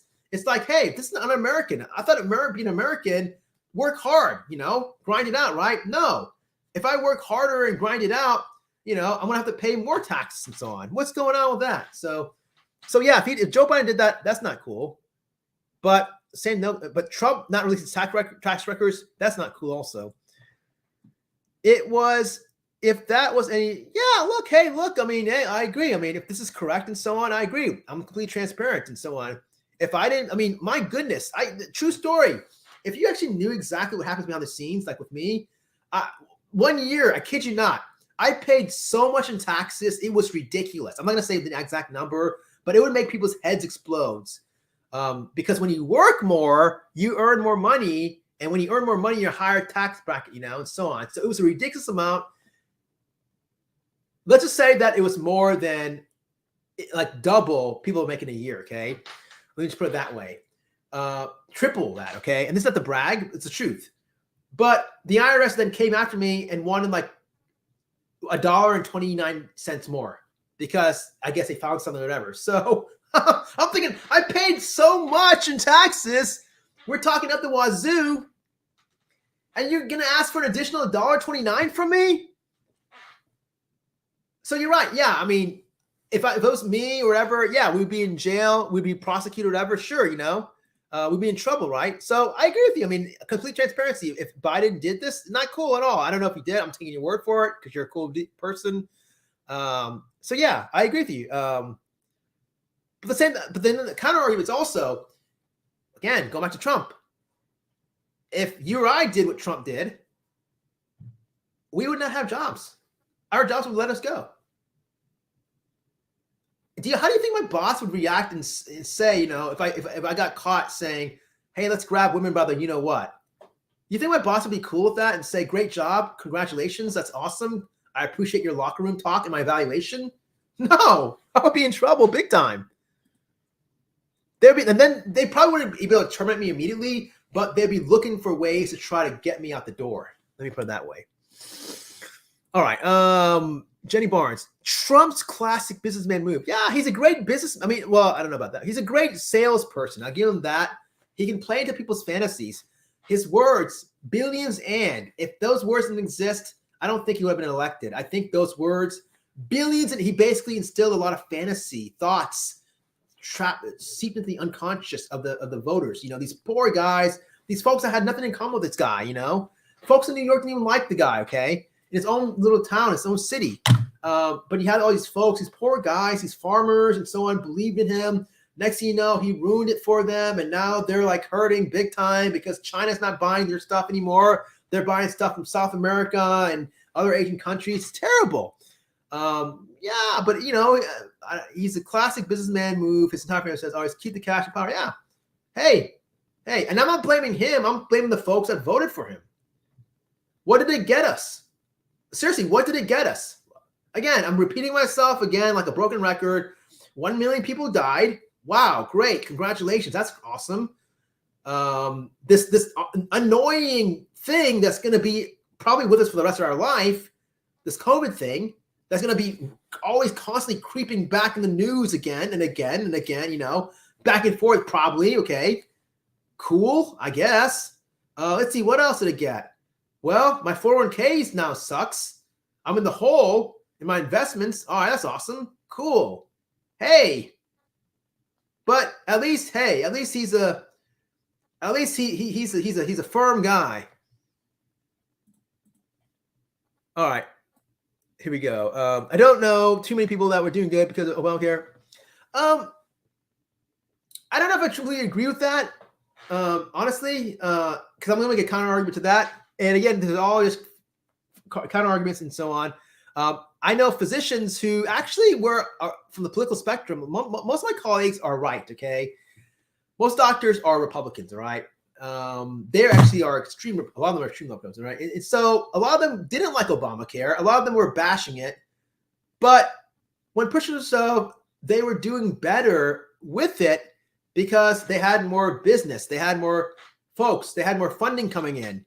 Obamacare was basically funding for more of their reimbursing them for more of their procedures, more of their services. They are paying more for it. You weren't relying. They were relying less on insurance companies, dictating the course of action. Obamacare, the government was going ahead. Medicare was paying out more. Medicaid was paying out more, and so on. And the insurance companies, these managed cares, had less influence. Now, guess what? Obamacare is not much of an influence anymore, and you have this return back to private insurance, which is cool. But guess what? The private insurance guys, they don't care about you. They don't care about me. They care about themselves. So as a result, they're not paying as much to the physicians. They're not reimbursing as much for the procedures. This is common knowledge. I'm not here to make up anything, So even though my colleagues are bashing Obamacare and bashing him, factually they do admit that they did do better, but they can't connect the dots. They do admit that they were doing better. One of my friends, like, she's poor woman. She's like she was doing so good back when Obamacare was around that initially she was working 2 jobs, clinic and hospital work. She was doing so good, she quit her hospital work. Now, once, the whole Obamacare is not as influential anymore back, before it was, now she's not doing as well as she was before, Obamacare. And now she has to go back now, forced back to doing both clinical private practice and hospital work. She hates it, but she can't connect the dots. And all she's saying is Trump good, Biden bad. She can't connect the dots because she's just listening to talking points that she's getting from folks that are basically being controlled by their higher above, from certain network. Okay. So yeah, that's truth. I know a lot, but I respect that. If you know a lot of physicians that had to give the practice with that, I'm sorry to hear that.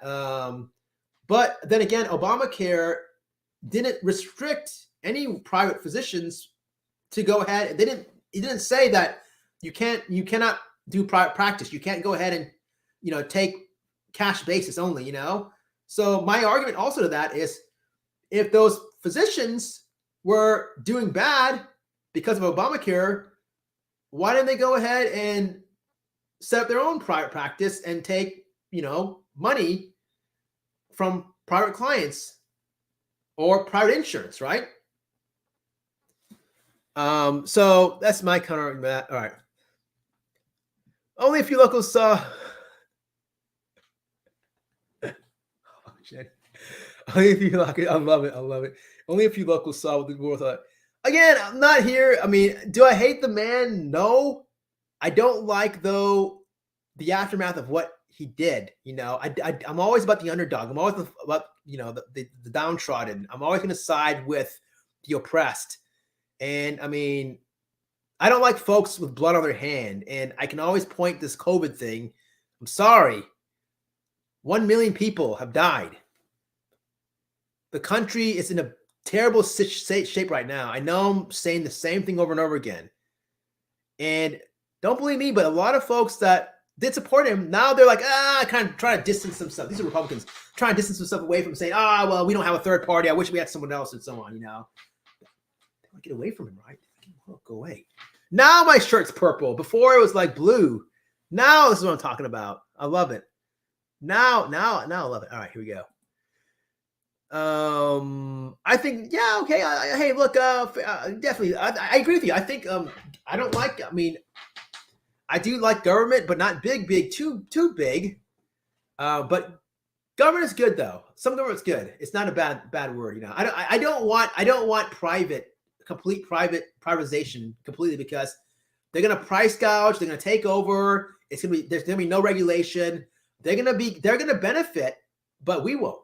And it's gonna be a complete demise of our civilization. So corruption's everywhere where you go. No matter what, so it's always going to exist. Yes, there's corruption in government. So it's probably corruption at your workplace. There's corruption on the school grounds your kids go to, or your grandkids go to. It's everywhere. So I mean, that's a mute point there. Yeah. All right, Jenny Barnes. A lot of people in the U.S. don't know Aussies fought along with them. Wow, so much of world stuff is not. Hey, this is stuff that I wish they taught. I mean, then this is the reflection of the poor education system in America. Here's what's that guy doing? Why is he now criticizing the American system? The reason why we're behind in a lot of like STEM or other, important like science, technology, engineering, math, it's not really that looked up to. And also the educational system here. When I was in school many decades, centuries ago, we didn't learn any of this stuff.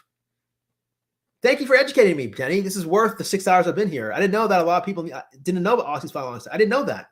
I had no idea. But then I do know that because Cold Chisel, Kaysan. You like that song, Jenny? Kaysan, Cold Chisel. Love that song. It's your national anthem. Jimmy Barnes, Cold Chisel. That song is one of my favorite songs of all time. I love it. I actually may do an analysis on that song. Now I'm lighting up. I love that song. Cold Chisel, K-Son, K-H-E space S-A-H-N. I left this time with a chopper man, K-Son, da-na-na-na. And I told my nah to the cigarette with a black market man. Had a girl. Okay, anyways, I'm not doing it justice, but that song is fire. And oh my goodness, everything about it. The ending where he goes, last train out of Sydney is almost gone, whatever. You cannot pick a more perfect song than K-Son. Do me a favor. If there's one thing you got to take out of this live stream, for those who are still watching, I don't even know who's going to watch this live stream once I publish this. I'm going to put that right in the comments, right below. I'm going to put a link, K-Son. This is the take-home message. Watch this video. Listen to the song. It is a national anthem. It is one of the greatest songs ever created. It is, oh my. I can go on and on and on and on and on about that. So, yeah. So, okay, yeah. K-Son, yes. Wow. I haven't got to what you're going to react. I'm kind of curious what you say, Jenny. You know what I'm talking about. You're going to know what I'm talking about. You are going to know, because you went to Jimmy Barnes. Remember when you did the Jimmy Barnes concert? You went to Jimmy Barnes, and I think it was your son or your grandson, I believe you're saying, you met Jimmy Barnes backstage or whatever, or you guys. Yeah, anyways, K-Son, Cold Chisel. He was in Cold Chisel. Okay. Same in Australia, government hides the truth about almost everything. Yeah. Hey, the government's not always perfect. It's not perfect, Here we go. Steph, I love Steph. Steph's like, go ahead, like a boxer.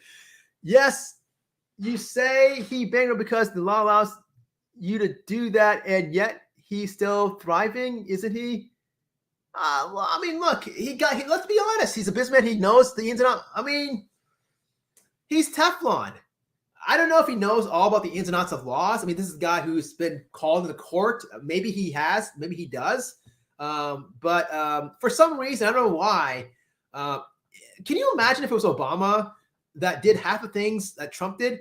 Remember how much, this is a true fact. Obama was scolded by a lot of folks from the opposite party. Why? Because he wore a tan suit. Because he wore a tan suit. Do you remember how many people jumped down his throat because this poor guy was wearing a tan suit? Nothing about his policies or interests or anything like that. Nothing wrong with what he did. The guy was wearing a tan suit. Guess what? In one of my past videos, the Christine Chubbuck video, I was wearing a tan sports jacket. What's wrong with that? But yet, the opposite side was bashing him for that. But can you imagine if Obama went ahead and went ahead and did half the things that Trump did? Do you know what they're going to? They would basically be hanging him. I mean, he wouldn't even have a leg to stand on. So, I mean, Trump probably realized that he's Teflon. That's why he's probably getting away with a lot of it. He should be prosecuted, honestly. I mean, there's no one that should be held above the law of the land. Even Mike Pence, his vice president, even he basically said, I don't agree with what Trump did with the whole, thing that January 6th. No, the election wasn't stolen. This is un-American, blah, blah. Even his own vice president, the guy that Trump picked, basically said it's not cool. And he's a terrible businessman. Also, he bankrupted his place 4 times. So his company. So doesn't surprise me that he bankrupted the country. That's for sure. Okay, you say he did bankruptcy, but did he do pyramid schemes and take people for millions of dollars like a Ponzi? Well, I'll tell you what he did. He, again, to repeat myself, I'll just keep going back to this, but his lack of passion for handling COVID caused a lot of mass losses and destruction, and hundreds of thousands of people died. He didn't directly do a Ponzi or pyramid scheme, nothing like that. But he did go ahead and ruin a good thing by pushing the Fed and manipulating things to make things look artificial. Fed pumps in a lot of money into the markets and so on, eventually bleeding it all out. So what was looking good, now we ran out of money. So now the stock market's completely, where it's at. And he ruined a lot of great relations with other countries, and they don't want to even deal with us anymore. They reneged their trade deals, and they've gone elsewhere. So yeah, he did ruin a lot. He didn't directly cause any pyramid schemes and take people. I think he did. I think you're referring to when he did the Trump university thing. He did back then when he had that whole, or the stakes, some of the Trump stakes, or that Trump University where it's a scam, and people signed up, paid hard-earned dollars, where in the end it was nothing, right? Remember that? That was a pyramid Ponzi scheme. So there, or maybe you're referring to when he didn't fulfill his obligation with hiring folks, contractors, and then pay them. So that was kind of like a scheme there. So yeah, I think that you were talking about. All right, here we go. Yeah, that is dirty business. I agree with you. That's dirty business for sure. 1/6 is a joke. Why haven't they released any of the video footage? Why commit suicide? Well, I mean, I've always been an American, just like you, Steph. And I'm sorry, but I'm always going to back the blue. I'm sure just as you, Steph. And when you see these folks who are just going with, attacking police, disrespecting police, shouting at them, using fire hydrants, hitting them on their head, I don't know. That's not cool. I always want to back the blue up, especially folks who are trying to protect these politicians, whether they're Republicans or Democrats. You had folks like Mike Pence in hiding. The vice president was in hiding. So 1/6 definitely was a joke. No one stole the election. It was done fair and square. They had to have a mass mob to go ahead and do it. It happened. There's a lot of witnesses. It's created a lot of trauma, a lot of PTSD. folks died. A lot of TBIs occurred. Great job there. And then you see these folks, now caught. The folks that did hey, what happened? Why am I in trouble? Hey, save me, Trump. Help me. And Trump's no longer not saving them. In fact, Google this. Type up Wyoming Proud Boys recent Trump event rally. If anyone, you think that Trump would be supporting these guys. Remember his debate with Biden? He said, stand back and stand tall or something like that. Guess what? Trump doesn't care about them. He cares about himself. He knows that if he's supporting these guys, he's still linking himself with those. But is that the kind of loyalty people like? No. I mean, basically cut him off at the rally in Wyoming. He didn't let these guys in. And these guys are complaining. I don't blame them to complain because they were supporting Trump, and Trump all of a sudden, hey, it's now distancing himself away from them because he doesn't want to be connected to the 1-6 or whatever. So 1-6 definitely is a joke in the fact that I don't know what they were doing there. I'm an American. I'm a constitutionalist. I like to go ahead and believe in the fabric of America, believe in our founding fathers. I don't believe in rebellions. I like to believe and instill faith in the folks that are here to protect us and serve us. And to go ahead and riot that way, what are you doing? Why are you hitting police with fire extinguishers? What's the whole point about this? And then you do it, fine, you do it, but then what happened? You get caught, and then you're blaming Trump now. What happened to all that passion? Why are you turning on him? Why are you saying you were brainwashed by Trump? No, it's your actions that went ahead and did that. So you're also to blame. Why are you all now turning like snowflakes? Oh, I know why, because now you're being held accountable. Oh, then how is it okay for you guys not to be held accountable? And you're attacking others, like who come across the border or whatever, do this. Why are you attacking others then when you don't want to be held accountable? Sorry. Let's see here. Why haven't they released any video? The video footage is there. Why did guards commit suicide? Yes, the guards committed suicide because it was a very traumatic event. They probably have TBI. They were beaten up. They were stomped on by this militia, this un-American, just what are they rebelling against? Militia and so on. For what? We're not in 1700s. This is not, England. That's a tyrannical country or whatever. What are you stuck in a time warp here? Maybe you're in the wrong, maybe you're from the 1700s or so. I don't know what you're thinking. Why did Pelosi allow the National Guard to go in like Trump asked? Well, because at that point, first of all, I don't even know if Trump asked the National Guard because Trump was actually wanted to show up to this event, this 1-6 event. This is proven. He actually even tried to go ahead and put his hands on a Secret Service agent. That's proving. That's on record. If you or I did that, we would be right now in jail, in prison, trial or whatever. Why isn't he being charged about that? And so on, going against a federal official such as a police, someone, a Secret Service agent. But he encouraged this whole thing.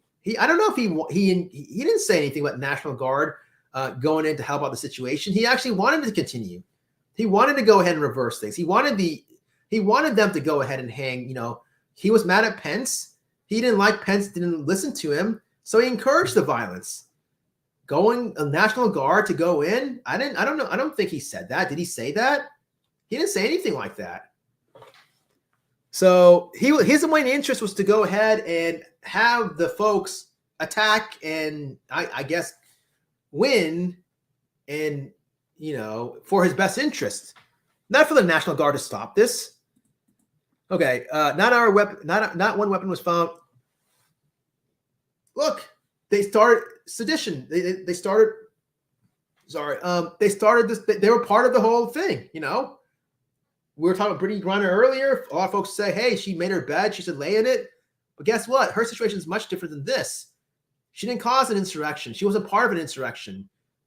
All she did was have a note, a doctor's note. They knew about her. And she was just basically a political pawn, a victim, of circumstance. That's it. She didn't cause any violence. These guys did. And they had weapons. If they didn't have any weapons, What they had fire hydrants, extinguishers. They were hitting cops with fire extinguishers. That's a weapon, don't you think? They were holding big poles and so on. They were, they had zip ties. I don't know. To me, if someone came into my neighborhood and was holding zip ties and fire extinguishers and attacking me, running at me, I think that's a weapon, And if I went ahead and, hey, stood my ground and shot them on sight, would they be okay with that? No, of course not. They're going to be okay with their own sort of agenda.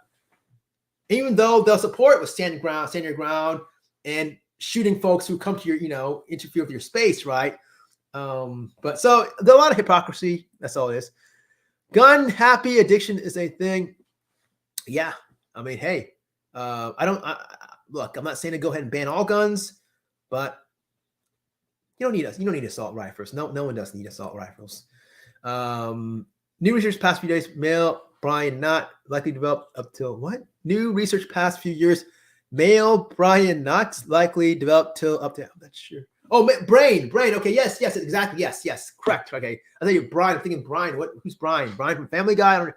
Okay, yes. Definitely the maturity, the maturation process. Yes, there's data coming out. So yeah, I mean, that's why we need to go ahead and keep a close eye on these folks. A lot of males, especially the males, are very impulsive. That's why I stick by to what I said earlier in my live stream. We do need gun control. I mean, if we can't get proper gun control, and I'm not saying to ban all weapons, okay? Fine, if you want to have your pistol, if you want to have your rifle, your shot, fine. But the AR-15s, the automatic weapons, what do you need that for? Okay? What do you need that for? Nothing. All right. So if you can't even do that, if you can't even do expansive background checks, then let's do a couple of things. Number one, target kids early on who exhibit sociopathic traits, all right? Meaning McDonald's triad, we're talking cruelty, excessive cruelty animals, fire starting, enuresis or bedwetting. That last part is not a soft one. I'm looking more so at the animal cruelty, excessive, Target them, flag them, okay? Flag those guys. Follow them. Because those guys are at higher risk to become these shooters. Buffalo, Parkland, trial's going on right now. Parkland, right? Uvalde. They're all the same. There's nothing special about all these guys. They're all the same. Target these guys early. Follow them. Flag them. Make them harder to go ahead and get a license. Ultimately for a gun, unless they're signed up clear. My job as a doctor is so hard to go ahead and get credentialed, even though there's so many different multiple checkpoints and so on. Meanwhile, you got this guy who's 19, 20, 21, or even up to 28 years old, very impulsive, very erratic, and just angry at the world. You can get a gun like that, and the AR-15. I want to help people. I've got to wait many, many weeks to try to help people. This guy can get a gun that same day that's going to hurt people. What's up with that? Huh? I mean, come on. And so target these guys, look at them, flag them early on. Also, let's go ahead and now start broadcasting the true carnage that's happening. Bleep faces, okay, to protect the confidentiality, to protect these families and so on. But show exactly what these AR-15s, show it to the general public, see exactly. Because a lot of folks, I don't think they even understand. They think that's probably like, Rambo, like a bullet hole, whatever. I don't think they understand that it's actually shredded meat. It's carnage. Poor girl got decapitated with one bullet. One bullet decapitated, took it off her head. Show shredded carnage and so on. Do that. Show the general public that. I think we got to that point. I know it's a radical idea, but I think it's at that point, And lastly, going back to these guys, and no one's talking about these points, by the way, but I think these are all great points. You look at patterns, and these guys will go ahead and Buffalo, Uvalde, they're not going to go ahead and keep things ball up. They're going to be on some sort of wacky website or some sort of post or something, some sort of, inflame their thoughts. And they're going to go ahead and advertise it. They're going to post this kind of stuff, So there's going to be people that are going to know about this ahead of time. So fine, if you want to go ahead and ban assault rifles, then make it mandatory. Make it mandatory for folks who encounter these individuals that they, by law, have to be mandated reporters. If you hear something, tell someone, tell authority that, okay, this guy's in this chat room this guy's in this wacky website or whatever. He's basically announcing his plans. They all will go ahead and give out these types of red flags. They always sort of give out their plans. They'll make some sort of indication. I've seen this time and time again. So let's make it now where you're mandated reporters. Report it. I myself have to be a mandated reporter. I have to report child abuse. If I don't, I'll get in a lot of trouble. I have a time limit to report child abuse. If I don't, I'm going to get in huge trouble. I can get my license revoked potentially. So let's now start protecting these kids by simply making these folks be mandated reporters. If you hear something, squeal. Hear squeal. Simple as that. Not for something basic. Not like, okay, this guy's like, trying to impress a girl or whatever. And by saying, yeah, I want to beat up this guy. Not like that. I'm talking about like actually plans, valid threats. That's the way to go ahead and do it. All right. So yeah, but you're right. I don't know I was going on a tangent here. Yeah, exactly, Brittney. Okay, here we go. Steph.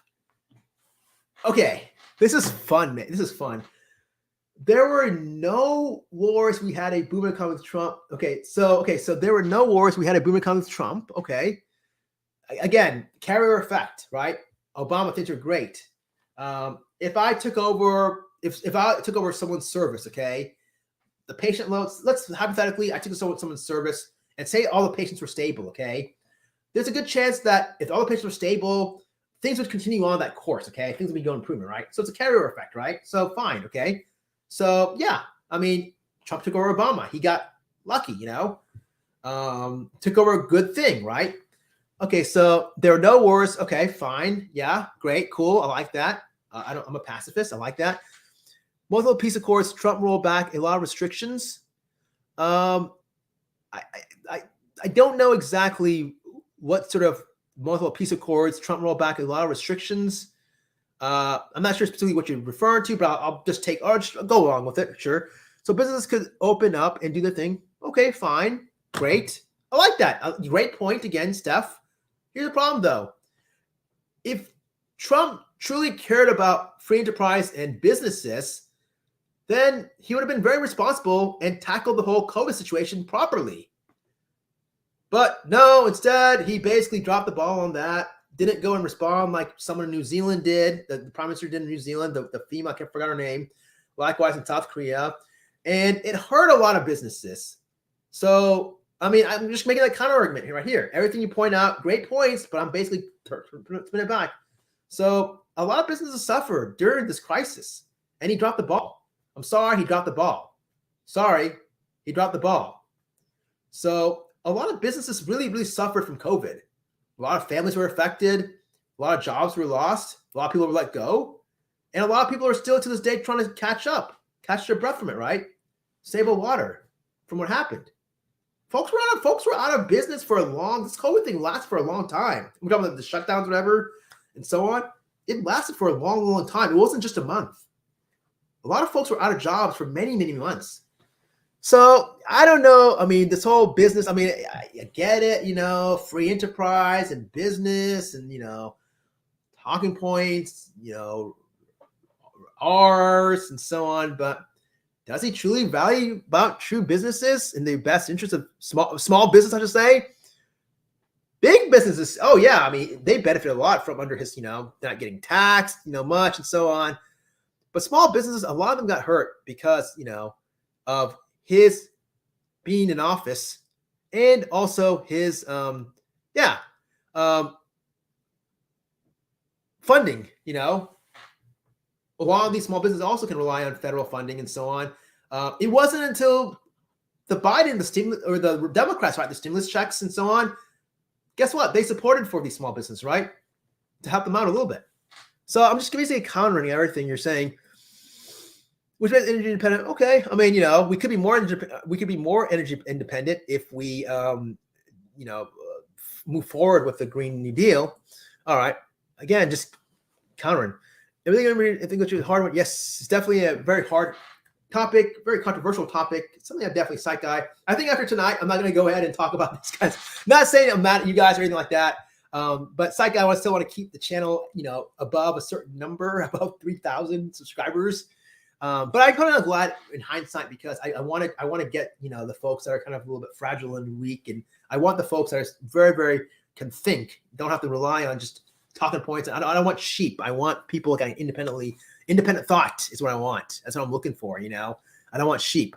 Because this channel is going to get more and more thought provoking. It's going to get better. And I'm sorry, but I just don't want to go ahead and instill a false, thing in here in this channel. All right.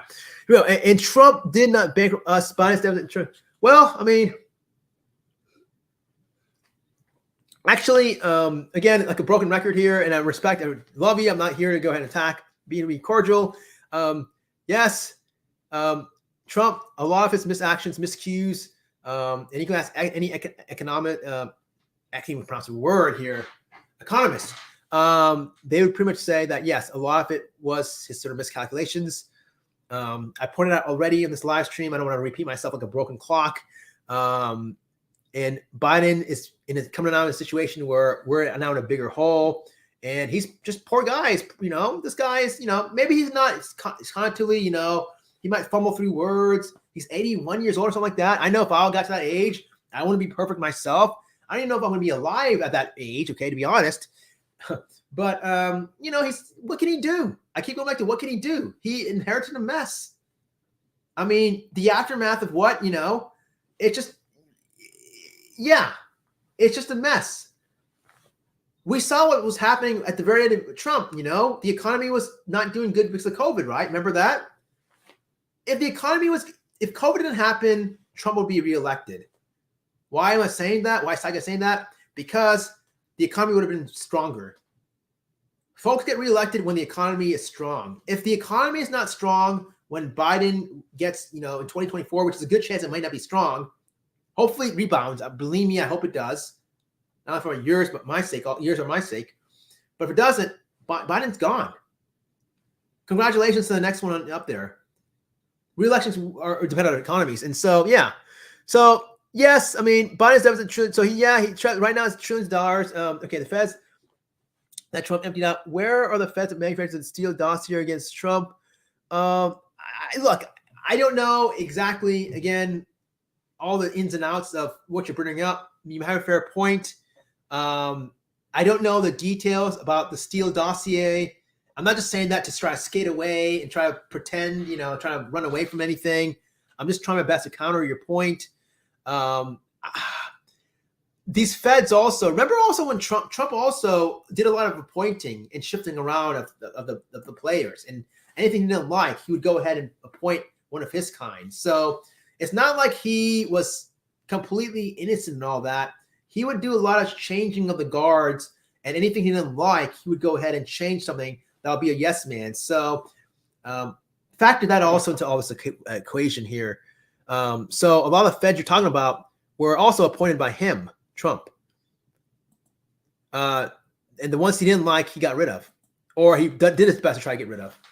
They're lucky they're not in jail. Look, I agree. I think there should be accountability on all sides. So yeah, there's some illegal activity.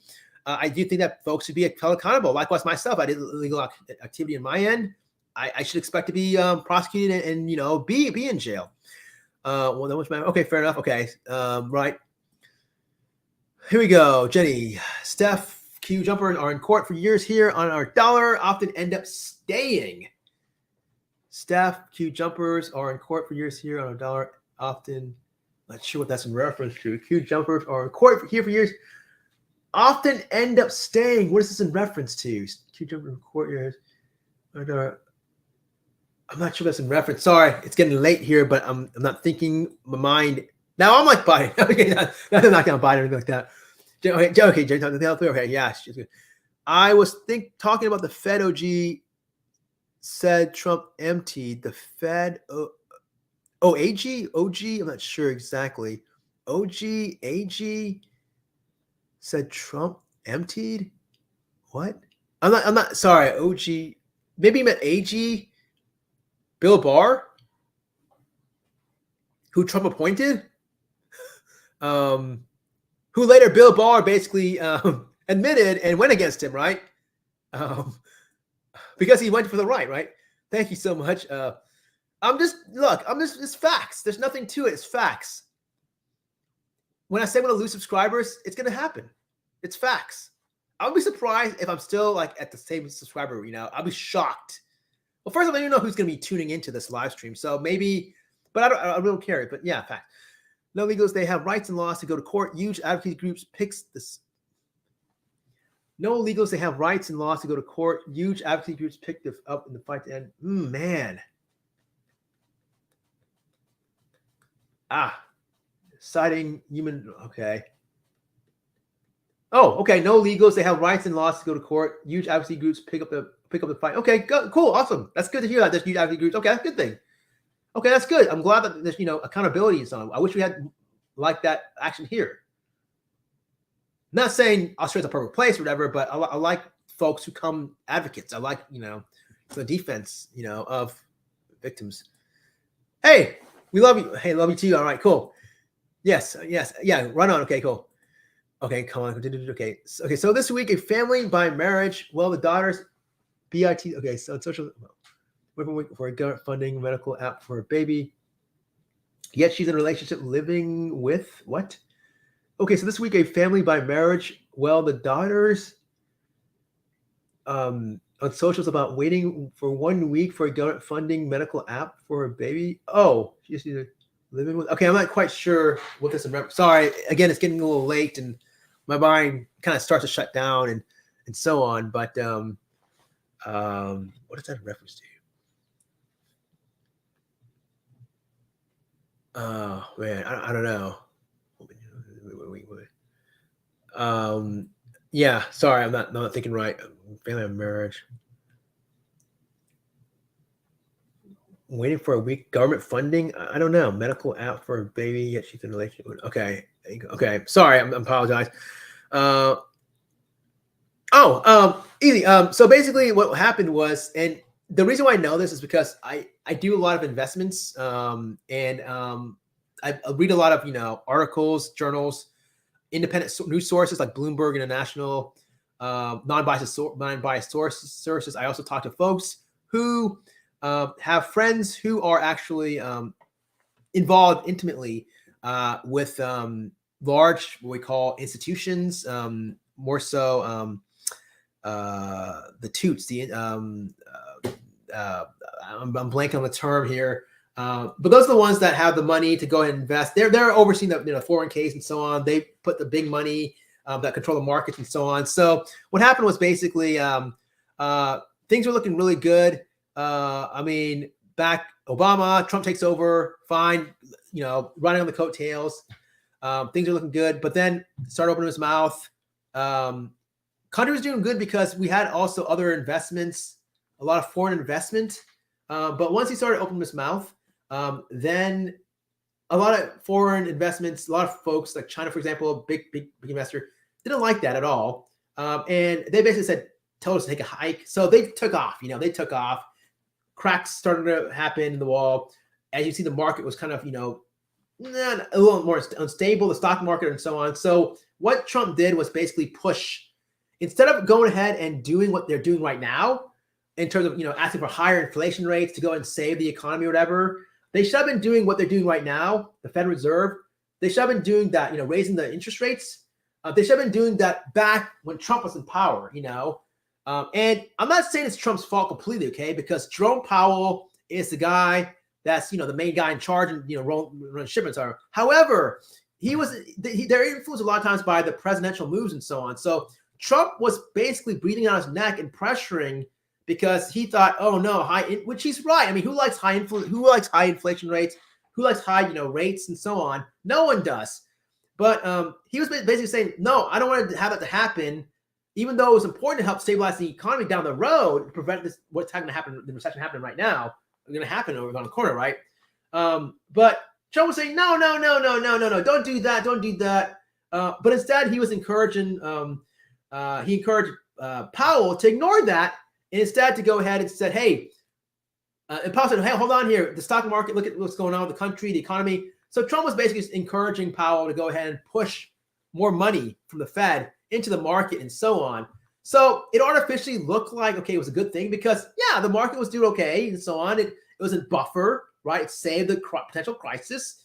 But guess what? Just like water out of a well, it's going to run out, right? So that money the Fed had, it eventually ran out. So that's what I mean when I say Trump bankrupted the Fed, because he pushed the Fed, he kept pushing it.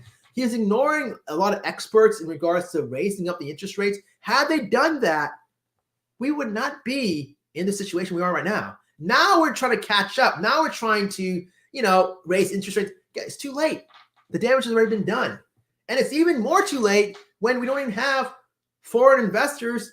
There's more divestment now. Folks are now got out of the market. Now they're went elsewhere. They're investing in their own land. They're investing in this place, that place, right? So we have no more investments there. So it's too late, So that's what I meant, more divestment and so on. And that's what I meant that he bankrupted the country, So the Fed Reserve is basically Trump. I could make that argument that, yes, it started with him because it didn't happen during Obama, that's for sure.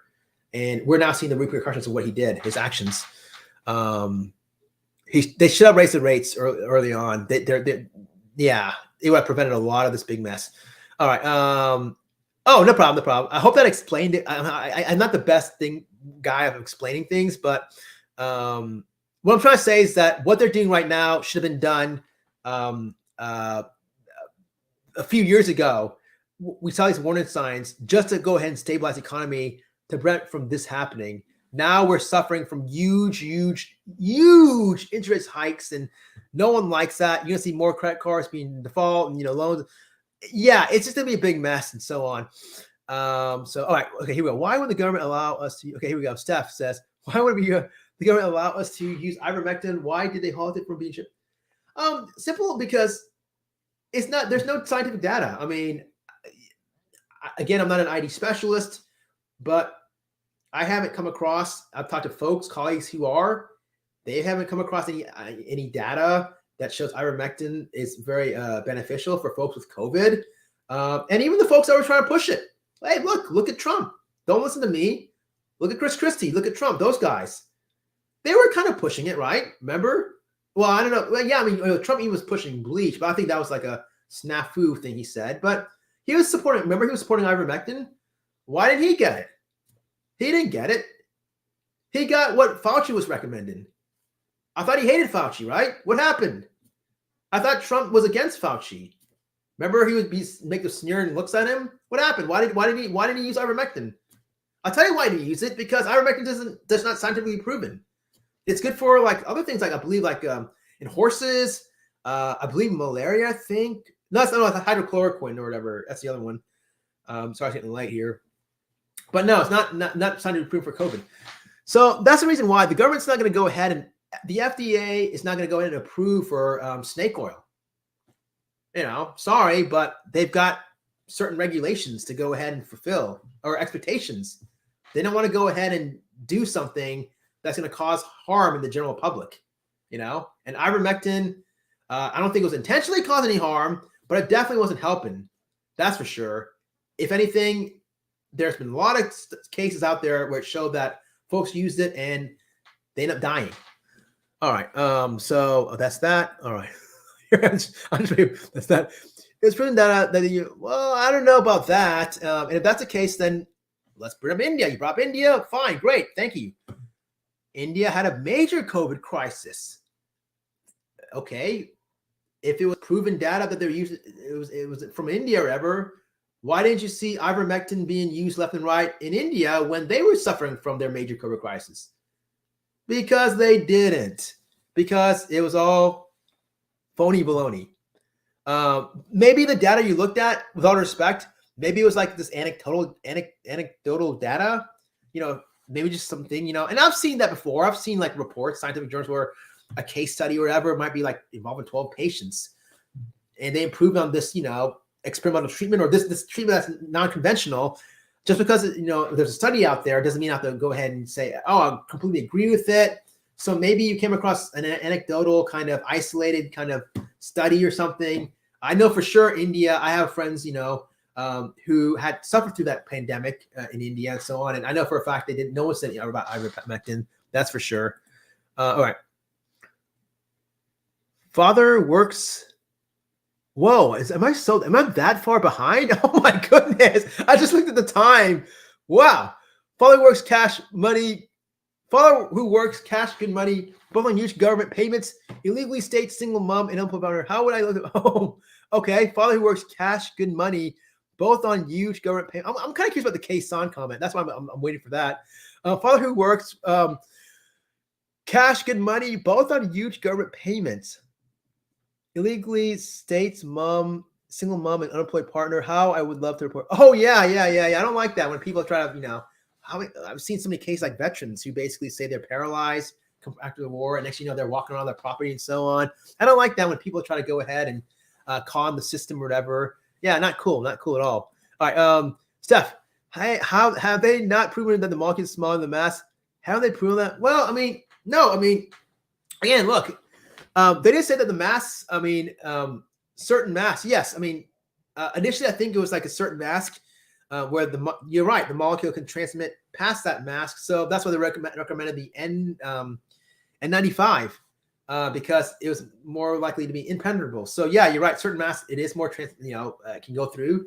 That's why I walk around with an N95 right now. Not taking any chances. All right. Cool. Right on. You definitely came hard for sure. Appreciate that. You definitely came hard. Love it. No hate, just love. This is cool, man. Even though we disagreed on a lot of things, I know next time around we see each other, we were having, cool, like we're good friends, talking about music and stuff. All right. Anyways, that's what I believe. Socialism not bad, but still don't know enough. Dude. If I did a video about socialism, it's gonna kill my channel. So that's why I definitely don't want to go ahead and do that. My channel's gonna be gone because a lot of folks, they just think socialism, communism, and they're gonna say, "Why is this psych guy? This psych guy's a communist," even though it's not the same thing. But it's gonna kill my channel. Holding the United States was founded on independence. They left socialism. Why does it need for the comeback? Look, I'm not saying all socialism is great. Like I said before, Venezuela, they have a socialist government, so on. I'm not saying the United States should go ahead and head towards a socialist country or like that. There are a lot of elements that socialism, and I think it's beneficial and good, such as trying to promote more expansive health care. If you hate socialism, then you must hate your grandparents who are on Medicare. Because guess what? Medicare, Medicaid, these are funded by the government, right? It's a reflection of the socialist sort of, treatment zone. A lot of socialists want to expand further Medicare and Medicaid, right? Do you guys hate your grandparents who are on Medicare? I don't, So, socialism's not bad. It just got a bad rap because a lot of folks think it's communism and they oh no, and whatever. And they just, Reagan, whatever, So, yeah. So, but the whole thing, United States Fund is nothing wrong with socialism at all. The elements of it, I should say. I do like, the free enterprise, free market, and so on. I just think that there's some things that need to be regulated, which socialism encourages, and monitored and so on. So I think, so yeah, okay. Not saying this should be a complete socialist country like Venezuela, no. Trump only owns a tower. Okay, I gotta be actually a little quicker because I know we're kind of behind. Trump only owns Trump Tower name, sells it to huge developer. Yeah, look, this guy, I'm not gonna drink any Kool-Aid here. I know what's up. You know what's up, Jenny. You know exactly that he's looking after his best interest. Sorry, but he's gonna go and pocket his own pocketbooks. Wallet, right? Come on. Yeah, didn't you probably read the same thing I read about these contractors that were scammed out of his, money. So, all right. I'm not sure it doesn't equal, but that means folks need to consider. Yeah, right. I agree. If you're gonna be against it or whatever, then don't go ahead and show up to the emergency room and expect myself as a taxpayer to go ahead and fund your bill, because that's what's happening right now. Your guys are increasing my cost because you don't want to go ahead and believe in universal healthcare socialism, Great. Now I'm footing your bill, guy. Thanks. Wonderful. Oh, and by the way, yeah, a GoFundMe. Great. You're going to go ahead and set up a GoFundMe because you didn't bother to get health insurance. Wonderful. Great job there. That's being responsible, and you're going to go ahead and spend all these dollars on, going out to a Dallas Cowboys football game or whatever. But when it comes to health insurance, oh no, that's a bad thing. I'd rather, put my family at risk. And, come on, man. I mean, it gets to the point where it's just getting, all right. Yes, I think that we are not immune. Yeah, I don't think so. No, the virus will mutate. The virus does mutate. And the longer folks don't wear the masks and, they stay indoors, it's just going to lead to the mutations of the virus. And once it mutates, what good are antibodies? What good are vaccines? What good is anything? It's a different ballgame, right? I mean, it can help out. Don't be wrong. It'll help out for sure, like prevent, the severity. But who's not to say that it may mutate into a way different, which it can happen. And then maybe the vaccines may not be as effective. The immunity, the natural immunity that you attained, the antibodies may not be effective, which we're seeing right now, right? With some of the variants. Okay, but there are other fact. Yeah, I respect there's other fact points. I prevented a lot of fact points here. I'm still waiting. No one has actually. I mean, you're definitely coming hard, Steph, but I still haven't seen anyone in regards to just actually laying down exactly. But you're definitely bring up some good points. Okay, no problem. Fair enough. I love the passion you have. I definitely love it for sure. At least you're not one of those like by now in real life. What I'm talking about, I would have been called a snowflake, and they would have been walked away and did the walk of shame. That's what would have happened right now. But here you are. You're definitely a fighter, and you're not name calling, and you're not scared to to debate or anything like that. I like that. I love that a lot. In fact, it shows that you're a true, genuine person. You don't want to go ahead and be a chicken and a coward. Jenny, Code of the New Common Cold. Yeah, I mean, it's going to be the rest of our life for sure. We have this. What's called new ones? Yeah, 3, 4, 5. Yep, exactly. It's not going anywhere. And that's another reason why I was so mad because, I mean, look, I don't mind Trump, whatever. I don't care about his personal life. Fine, he's married to a lot, cool, whatever. But man, had we attempted it differently, man, I'm telling you, we could have definitely had a much, much better outcome. But no, because the ball was not little dropped, but big time dropped. This is going to be annoying for the rest of our life. We're going to have to deal with this ongoing. Great. Thanks, Trump. Appreciate that. Good job, guy. Wonderful. Thank you. God bless America. Thank you. God bless you for doing, for definitely fumbling the ball.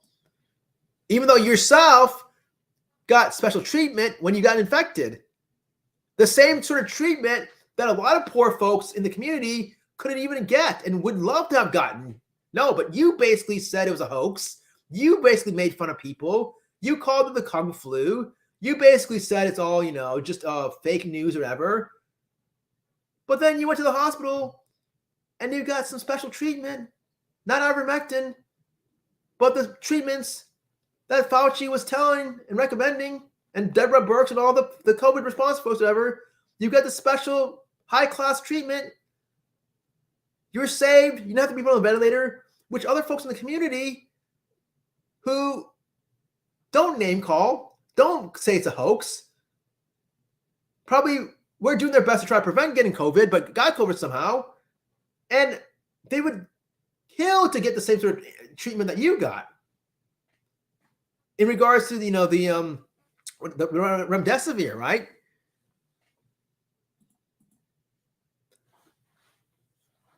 Psych or Steph. I'm calling Steph Psych here. I'm going to research that psych about the Netherlands. I don't even know what I talked about. Netherlands? Well, I have no idea. It's getting late, so I'm going to research that psych about the Netherlands. The Netherlands. Sorry, just if I'm. Yep, minutes match mutates and breaks down. Okay, so mutates and breaks down. No, once it mutates, I mean, it's not going to break down. It's going to be a completely different ball game. I mean, especially if it radically mutates, I'm talking about really the antigens are completely different than the current ones. So once that happens, it's definitely a new, different ball game. So it's going to be hard to fight it, especially if it mutates really radically. I mean, if it's mutates a little bit, we still can fight it like you're saying, whatever. I'm worried about the ones who's not to say that if it radically mutates, which don't count COVID out, I'm not. Measles, I think, okay, it's one of the facts, a good example, proof now of latent. Okay, not to mention children that died. Okay. Okay. Not to mention children that died. Okay, I'm not sure. Yeah, measles, I think, back to get example. Proof now of latent life condition to catching the virus as a child. Yeah, great, perfect example. Exactly. Perfect example. Yes. And I'm not saying, by the way, that all vaccines are great.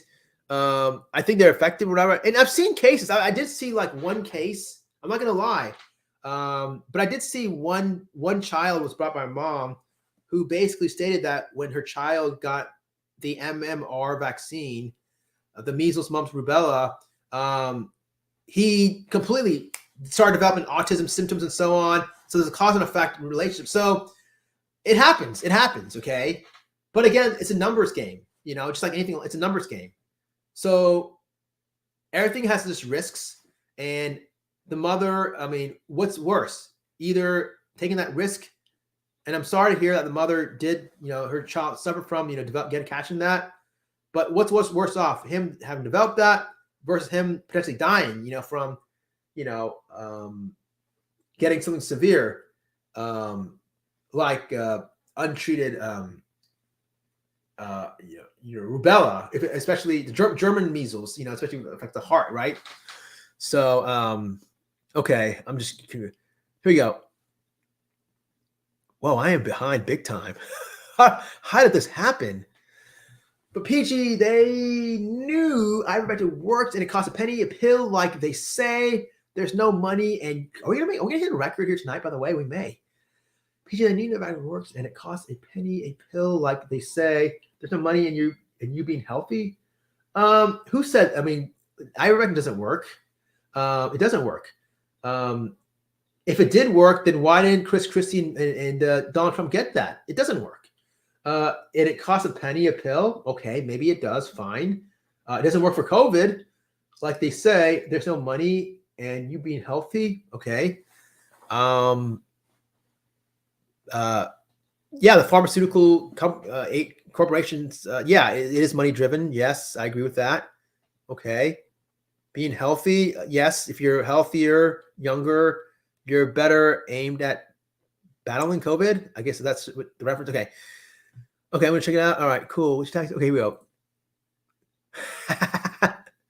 Jenny says, I love Jenny.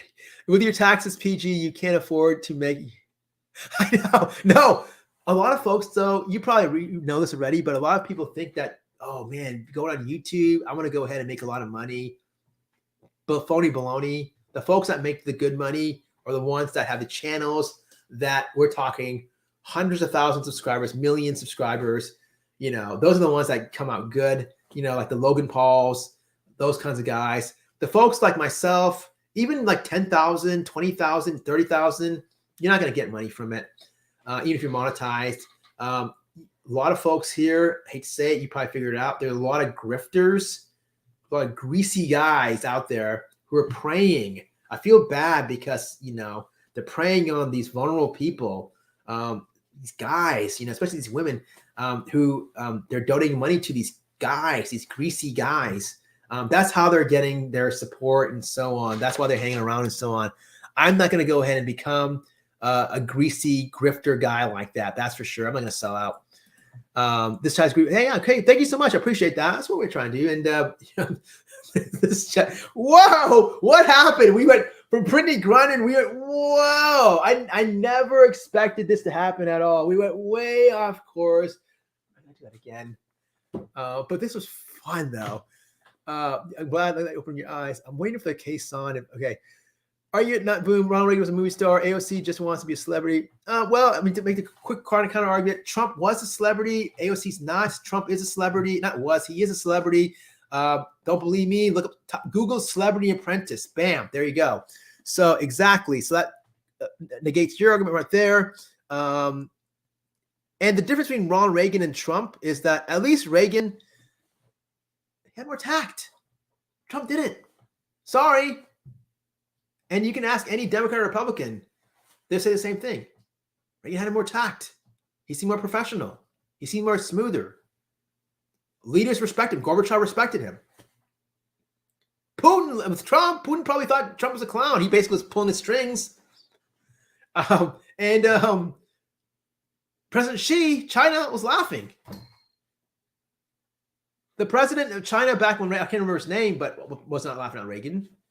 And AOC just wants to be a celebrity. I don't know. I mean, she's a politician. I'm not the biggest AOC fan. If she was trying to be a celebrity, she'd be basically trying to make TikTok videos, I guess. I don't see her doing that. I mean, she's trying to create policies and write policies and so on, and bills, and I think that's what she's trying to do. So I'm not sure about that. Okay, let's move on here. Let's try with the guns. Okay, here we go. I'm a little slow here. Okay, yes, they took our guns decades ago. We don't have this gun death USA does. They change it. Yeah, exactly. We have a big problem here. Deaths, not in other countries. No way. We don't have this issue at all. We don't have this issue at all. Remember when that happened, like was it Norway, when there's a shooting and like a lot of folks were jumping and saying, you guys were saying, the Republicans were jumping on the throat, saying, taking a victory lap, saying, and I think only like it was in a mall, and I believe like there were like a couple of people that died. Okay, I think it was like 3 or 4, and Republicans saying, "Hey, I told you guys are saying that no other countries suffer from gun violence, but look at here, look at Norway. You guys are wrong, obviously, blah, blah, blah." And then the following day, I'm not making this up, the following day, there was like a mass shooting in Illinois where there's multiple casualties. I think it was like triple or quadruple that. And then they're like, they shut up, quickly. It was like so ridiculous. Okay. I gotta move that faster here. Change. You think men and women? No. I don't.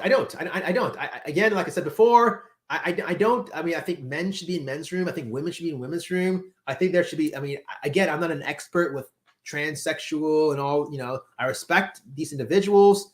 I don't know much about them. I need to do more research, to be honest, because I don't have friends who are that way. I have, nothing wrong with that. But I do think that they should have, their own, private, room, and private competitions and so on. Like I said before. Okay. Here we go. Talking about bands. No, and again, look, it's something that I don't know exactly. The person I was here earlier wanted to push me and accuse me like I'm an extreme liberal. No, I'm just trying to be, fair in the middle. So I see both points. I am leaning more towards a certain side. Who can blame me?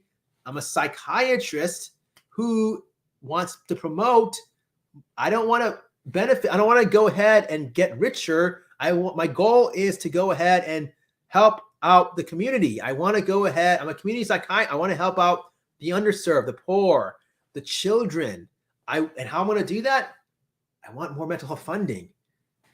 So naturally, I'm going to side more to the party that's promoting that. Read between the lines. And so I don't think talking about trans with 5-year-old kids. No, I mean, that's definitely no. Again, this is an area that I don't know. I'm not an expert in. I think kids it should be a evolutionary process. They should, develop their own sexuality by their own, and so on. They shouldn't be influenced or coerced by others. It's a process. The gender identity, happens, around 3 to 5 years. So yeah, it should be natural. Steph, our cops trained in U.S. The reason there's so many police shootings due to restraining and being trained. Yeah, hey, look. Our cops trained in U.S. often. Okay, the reason there are so many police shootings and civilians to understand being trained to assume everyone carries a live weapon. Okay, our trains. Okay, the reason. Okay, police shootings and civilians is due to understanding of being trained to assume. Yeah. Huh. All right. Okay. Interesting. All right. Fair enough. Sounding was trans. The worst that happened was my fight theory said, well, that lady had no answer. I said, yes, don't just. Oh, all right. Again, not laughing or disrespecting anyone. I respect all walks of life. That's truly the, thing. If you want to respect the Bible and religion and God or whatever, to love your neighbors, all your neighbors. To me, that's the truth right there. Under 15, I'm in that change room right there, or the kids are. All right. But Jenny, here we go. But Jenny, did they discuss in class? Did they discuss masturbation? Oh, well, this is something I'm not, I don't know what you're referring to, but I'm not promoting that for sure. This is not what my own personal opinion is. Again, natural process, So you can defend, okay, so 16-year-old can defend herself against a 16, 17-year-old. I hope that a 16-year-old can defend herself just by, I'd hate her for anyone to take, okay, male, female show. Oh, okay, I see. Steel. Okay. Oh man. Not good. It changed it. Oh, it's okay. Anywhere. Anywhere. Okay. So I'm just gonna go fast forward. Okay. Anywhere. Okay. Ooh, I don't want. Yeah. I don't want anything like that. I'm not cool with that. Also, natural things are not great. They definitely are better. They were better for sure when they are right now, and toward the end when the good effects were wearing off, that's for sure. I don't feel men, but we're gonna disagree. I mean, I'm just looking at my 401k, and I'm just looking at just basically the harmony in the country, and it just seems the country more divisive. It's more hatred.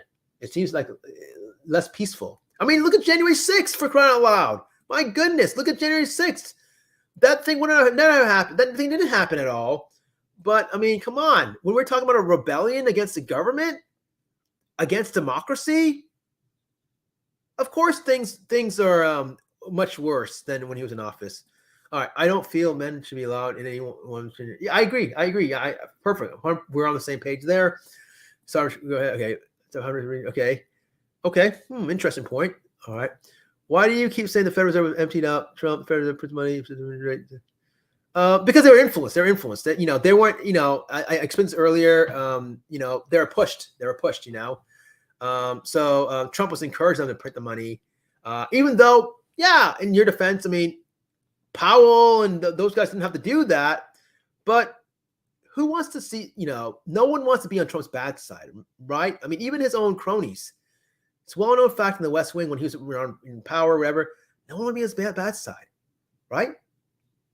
And now you see all these folks like John Bolton who basically said, they were with Trump, but now they're saying, oh yeah, he was, not fully, it was very like walking on eggshells.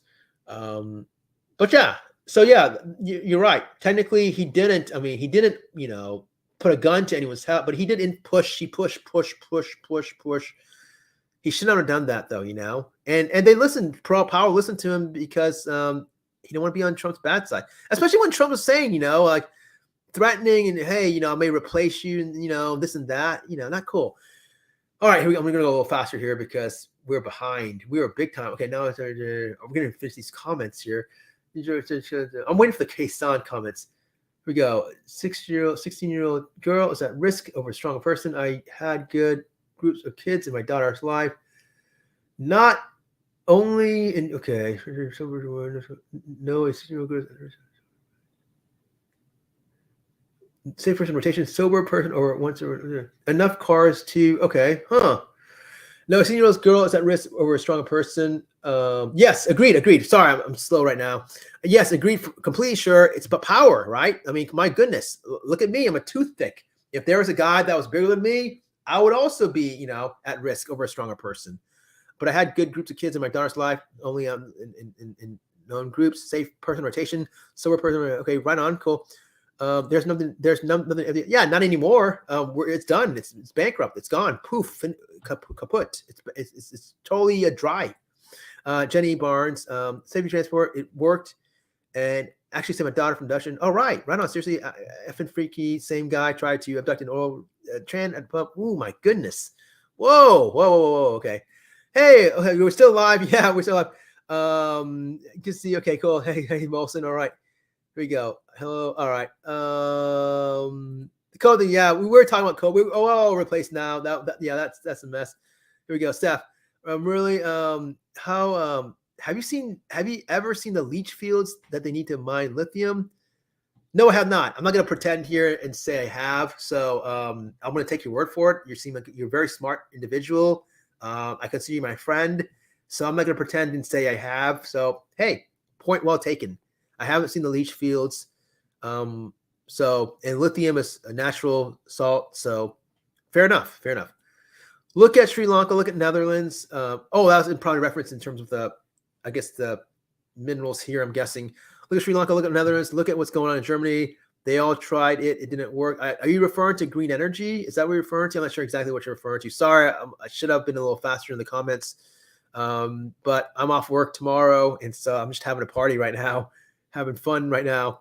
And I'm still in my work clothes, by the way. Okay, look at Sri Lanka. I did not know. Okay, not sure. Okay. Steph, and how is it only the U.S. being involved in this when China and U.S., India are some of the biggest polluters in the world?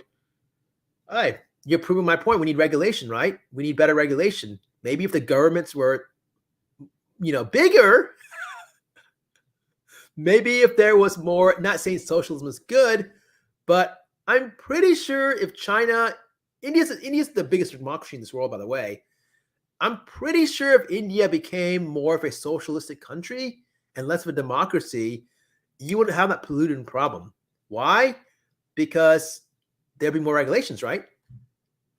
In democracy, you're promoting more free enterprise. So the only folks that will benefit, it's not the environment, it's the private corporations, right? The ones that are, the energy companies, right? The corporations, the corporatocracies, they're the ones that benefit. So thank you for proving that. Thank you for supporting socialism, even though I don't like full socialism, but you're making that argument here.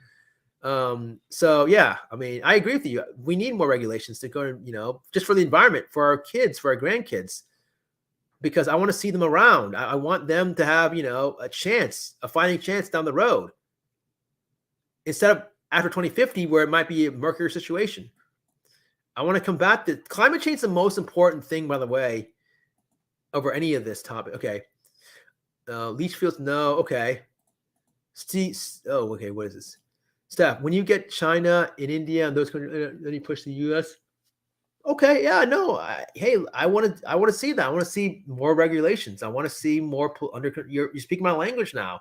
I want to see more climate change. I want to see more regulations. I want to see more cleaner energy. I want to see greener energy. I don't want to see pollution. Great, wonderful. I like push them, push China, push India. Let's push push the U.S. Fair, fine. If it's going to mean that our grandkids down the road will have a safer chance of being safe, cool. I'm for it, man. I don't want to put them in a position where they have to be struggling and fighting and wondering, are they going to still be alive? Is this country going to go ahead and completely be disintegrated? I will, Steph. Do you know what it takes to get? No, I don't know the science behind that. I'm not sure. Again, Psych Guy doesn't pretend things that he doesn't know. He's not going to go ahead and make things up. Steph, how about when they're saying in California you're going to have blackouts and rolling brownouts? Can you support what you have now and you want to put batteries on to charge cars? Well, everyone's moving, we got to keep up with the Joneses also, and everyone's moving. Not saying you have to all conform and whatever, but I mean, when you have in countries like China and pushing for electric vehicles, that's the future. They're pushing at least for 2025, 2030. You see more and more electric vehicles. So we got to kind of keep up with the Joneses here, and we got to be more energy independent and rely less on carbon fuels and old fossil fuels, and because these are non-renewable resources, right? Eventually they'll run dry, right? I'm surprised they haven't already.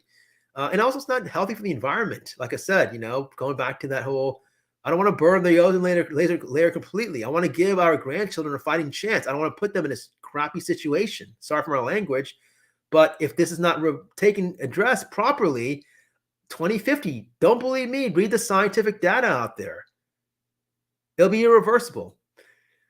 I'm not buying the baby formula insurance in the U.S. They're keeping formula hostage to encourage people to have them and have COVID. Things called COVID. I don't know.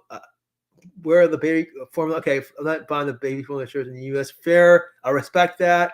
I don't know much about the situation because I don't keep up with everything. They're keeping formula. I don't know. To me, it seems like a stretch. They're keeping formula hostage.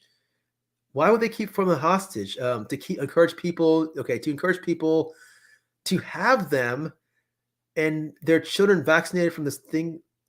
It just seems like, I mean, I don't know. I'll take your word for it, Molson. Or, you're a good guy, but I think you're giving the government too much credit. I mean, the government, first off, is really inefficient to begin with. To concoct this big old sort of scheme of keeping formula hostage, to encourage people to have them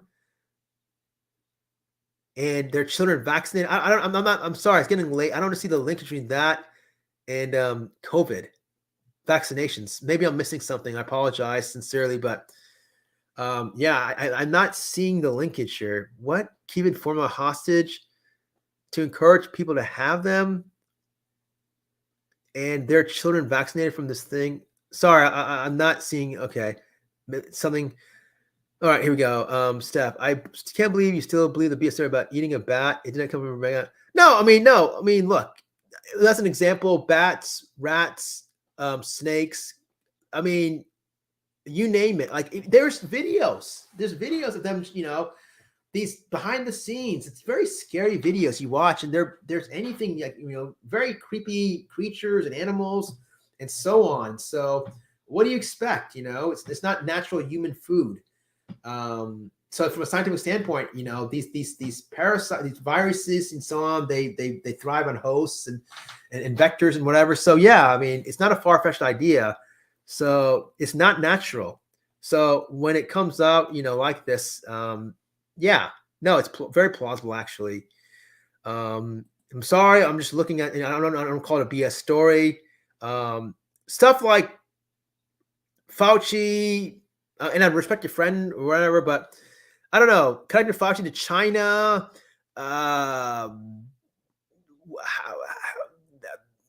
that seems more of to me, far-fetched, than. But I'm not disrespecting your friend or whatever. All right, it was lab created. Hey, look, I'm not saying it wasn't. It was or wasn't. I have my own belief, my own philosophy. You have yours. Eating. I mean, there's video footage again of bats and these folks, markets selling wild animals and unregulated and so on. So it's not a far-fetched idea to think that it did come from that. It's some people that they admit it was created on that. Okay, well, I'll take your word for it. I didn't come through that data and so on. I'll take your word for it. Your friend, I know you mentioned only research in lithium batteries and children. I don't know much about the topic, so I just buy batteries from the store. All right, let's keep it. I was the same. Okay, fair enough. It's your opinion. I respect. I'm not here to go ahead and say I'm right, you're wrong, or you're right, I'm wrong. Different opinions. I don't agree with it, but I respect your opinion. I'm not going to say your friend's a liar or you're a liar. This is what This is what I'm just presenting. What my opinion is. I think you have a better look. Okay, Molson, it's been admitted. Okay, I'll take your word for it. I didn't come across that. I'm not here to say you're lying again. I drink 12 gallons of water a day. Wow, right on. Great job. And I think at this point, Molson, we get to the point in our time, in our lives where we have to take better care of our health because it catches up. And I'll be the first to admit that I'm now getting to that point where I need to start taking better care of my health and so on. And I'm going to do a live stream where I'm going to basically give out like recommendations that may help out myself and also others also, something fun, but also educational too. And so on. That's good though. That's good. And then I moved to, beer with, all right, fair enough. I'm not here to go ahead and say beer is bad, but I don't drink beer because I don't like the taste of beer. That's just me though. I'm just a square like that. Okay. Steph, not saying you're an alcoholic or anything like that, or it's wrong for you to drink beer. I'm not here to criticize anyone. Steph, they're also working on this lab in the Ukraine. People, okay, this is something I did a deep dive on Brittney Griner, but I didn't do a deep dive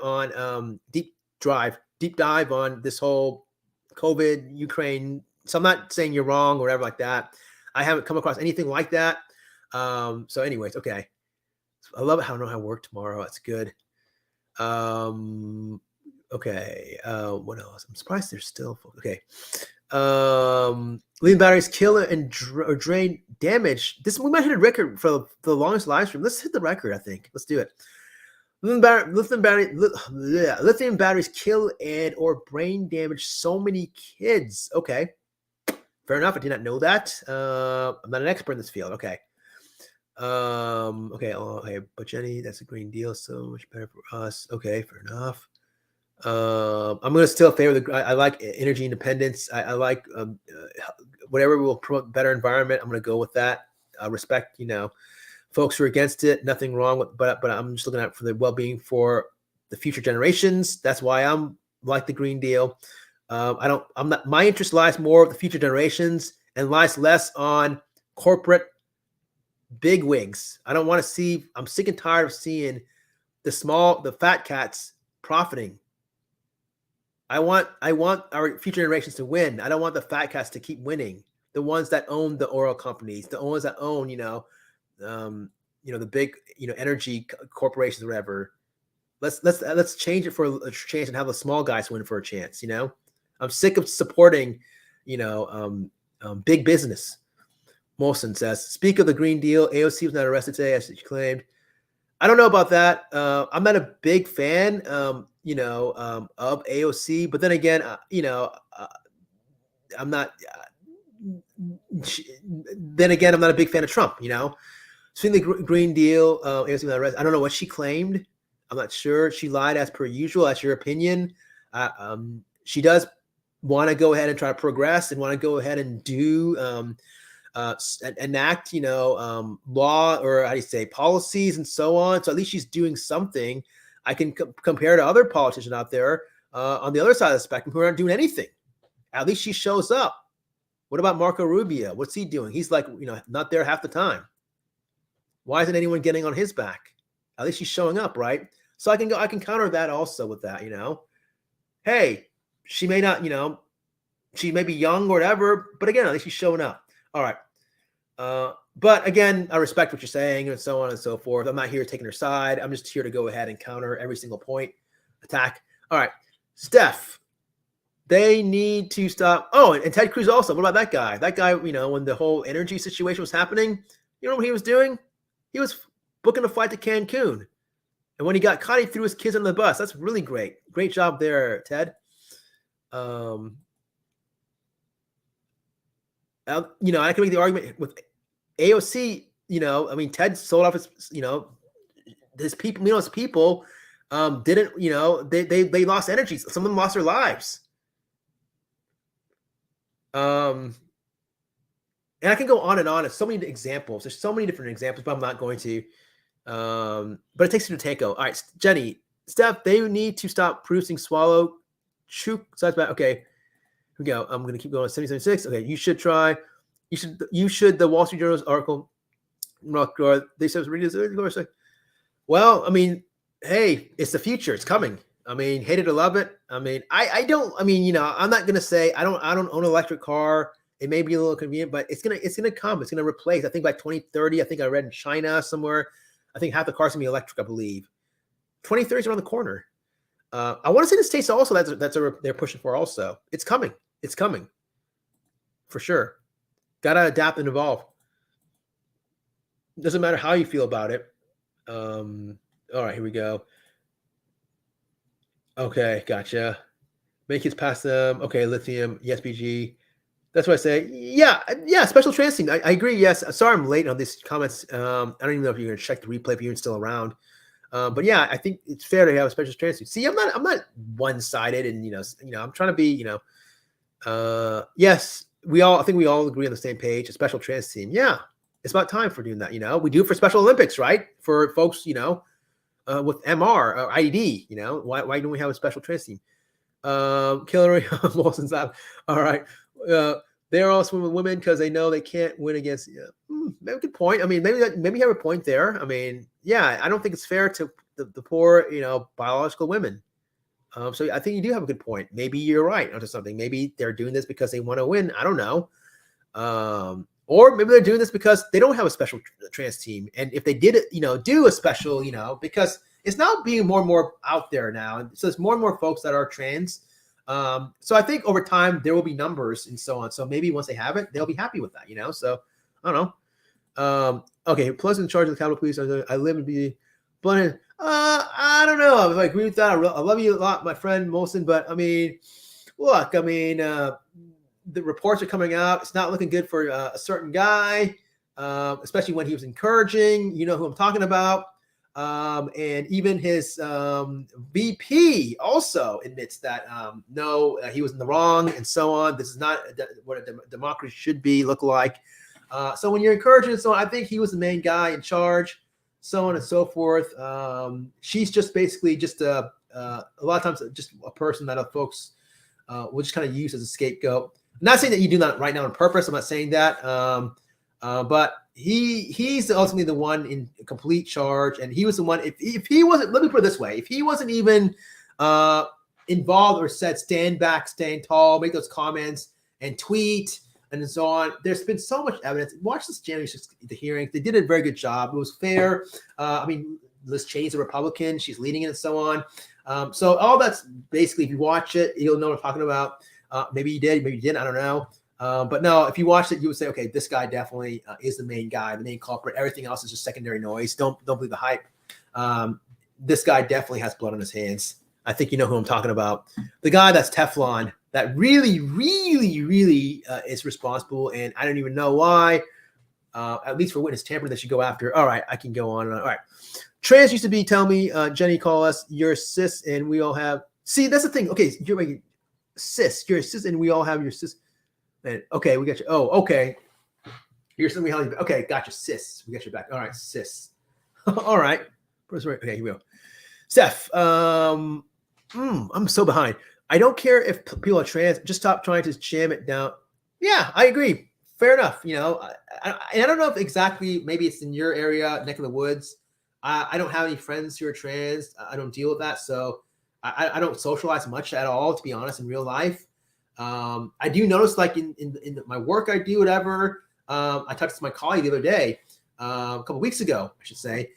There are a trend now of kids jumping on this. I think there's a copycat effect, a bandwagon effect, and so on. So they think it's cool to go ahead and say they're trans. Just similar, sort of the same vein with Big Bang Theory, how all of a sudden all these kids start wanting to be Asperger's, right? So, and then after that, there's a phase. It's phases. Bisexual. Everyone want to be bisexual, including all the kids, right? Now it's trans. I do think a lot of these folks are jumping in. So, yeah, this whole jamming down the throat. Things should be natural. They shouldn't be jumping in. So I don't know if they're completely really jamming down the throat. Not in my experience, but maybe where you're at. I'm sorry that's happening if that's the case. Because folks are aware, of it. It's not like there's no need to go ahead and continue hard beating a dead horse. I have so many people trans in my life. Okay, I have known so many. All right, right on, cool. They're gonna. Oh, okay, wow. I don't know much again. I have dealt with folks who have, and I have seen some good. And, well, that's anything in life. So, yeah, and the suicide rates, and they're struggling because there's a lot of discrimination on there, and so they have a tough time as it is. I was watching. My goodness, while we still have you here, it's pretty cool stuff. I love talking about this stuff. But I was watching like a news channel. I can't remember what it was. It was MS. It would have to be MSNBC. And they had this attorney from, I think it was Florida. I can't remember her name. I believe she was trans. But anyways, she was definitely talking about trans migrants from like, I think Honduras or whatever, and they haven't been trans. And she was talking about how these folks are rights are being violated. They're being RAPED, and they're being treated, really mistreated, and so on. So she was like representing them and so on. So they have a hard life for sure. Okay, young trans are tyrannical. I agree. Step older trans. That's it. All right, we're gonna keep going. Some comments are old. I know they're telling me yes. I'm gonna work tomorrow, so we're gonna hit the record tonight. Let's hit the record, right, Jenny? I don't even know if I'm gonna live stream next after this. Right, Jenny. And it was proven. Okay, all right, okay. So, I mean, if it was proven, then why didn't Trump and Chris Christie? Why didn't they go ahead and get treated by ivermectin? That's what I'm asking. I'm asking questions. Just like Tucker Carlson, I'm asking questions. Why wouldn't they get treated with ivermectin? It was so great. I'm going to take your word for it. I didn't see. I mean, the independent studies. I'm going to take your word for it. I didn't see those. CC also admitted in the 6-week lockdowns they treated with the ivermectin and also was part of the protocol. Well, apparently it wasn't part of a Trump or Chris Christie's protocol. Just asking questions. All right. Steph, we probably need to so no problem. I'm not working tomorrow, so it's cool. It's all good. It's all good. It's all love. I mean, I'm gonna sleep in late, so I'm gonna have a light day tomorrow. It's gonna be cool. But I'm gonna be productive. I'm not gonna go ahead and spend time on YouTube tomorrow. I'm gonna I got reserved errands to run and so on. But I'm gonna definitely sleep in late. Why do we need China? The housing crisis. Adrian says, why do we need China? The housing crisis is directly related to supply chains from China. Yeah, thank you so much. There you go. You're smart on, spot on. You get it. You understand. I mean, you basically said what I said. What was it 2 hours ago, 3 hours ago? Supply chain issues right there. Why is this a problem? Because China's no longer in the picture as much as it was before. That created supply chain issues. What does that mean? It's exactly what Adrian, spot on. Thank you so much. She hit the nail on the head. Now we have a housing crisis, right? So we have all these crises because of what happened with, alienation and the insulting and so on with what a certain individual, when he was administration, when he was in power, did. China's not interested anymore. Congratulations. Now we have more crises and so on. We got this continuation of COVID. Now we got also this, like Adrian said, housing crisis, supply chain issues. It just gets worse and worse. Connect the dots. Don't get brainwashed. Connect the dots. Jenny, I didn't vax under Medicare recommended times. Government wanted me to. Too many of my friends, hot side effects with all 3 serious stuff. But I got all 3 when it was medically. Okay, right on. There you go. Cool. Hey, all right, fair enough. Right on. Cool. Okay. It's your prerogative. What do you want to do? Nothing at the time. Like, okay, right on. Good for you. I'm glad to hear that. And look, nothing's foolproof. There are going to be some side effects to anything you do. Glad that didn't happen to you. But it's risk versus benefits. Would you rather take the chance of getting a side effect such as tiredness or blood clots or whatever? Slim chance, by the way. Small chance of the blood clots. Higher chance of tiredness. Higher chance, right? Because it's like the flu vaccine, right? Or B, not get the vaccine and take the chance of being hooked on a vent, struggling for your life.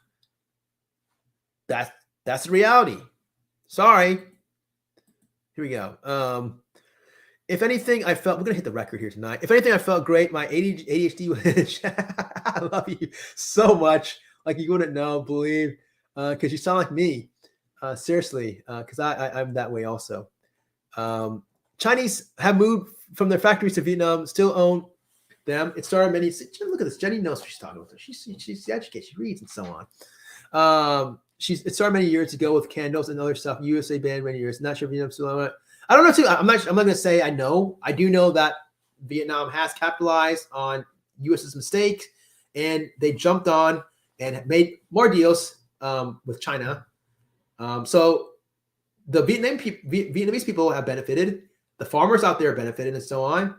And the American farmers are suffering because went to Vietnam, right?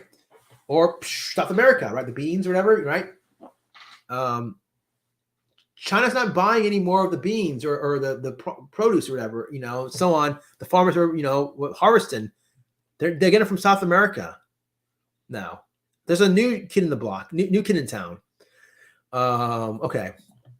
The adverse, and I know I'm repeating myself, but it's just the adverse reactions saved my Bessie's life, her grants. But okay, there you go. That was great. I'm glad to hear that. Life's okay. Wonderful. They had no studies, but that if you get COVID, you would be on a vent. Actually, I know a lot of cases, a lot of folks that have been put on vent. More so the immunocompromised / elderly. Don't believe me? Go to the local hospital. Talk to one of the nurses. Go to an ICU nurse. Talk to a doctor. Talk to a nurse. Yeah, talk to an ICU. Hey, listen, I want to go ahead and just educate myself, just my own knowledge. Okay. I don't know who to believe. Talk to folks on the front lines who are not, those kind of sources and see what they say. Trust me, you'll know what I'm talking about when you talk to them.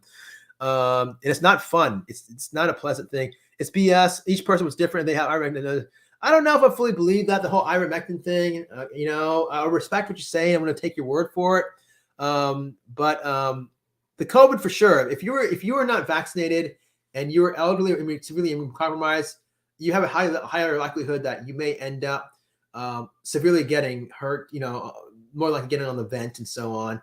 Now, if you're younger and or if you had some sort of response or whatever, you'll have more of a better chance because it's all about India is about viral load, and so think about it. If you never weren't exposed to COVID before, you have no immunity, natural immunity or whatever, okay, and if you weren't vaccinated, so you don't have any antibodies, right? So you're basically playing with fire because it depends on the virus and how much virus in your system. If you have a high viral load, guess what? And if you're immunocompromised, guess what? That's not good. There's a good chance you're going to end on a vent, I don't like seeing that, but it's a numbers game. It's about the viral load.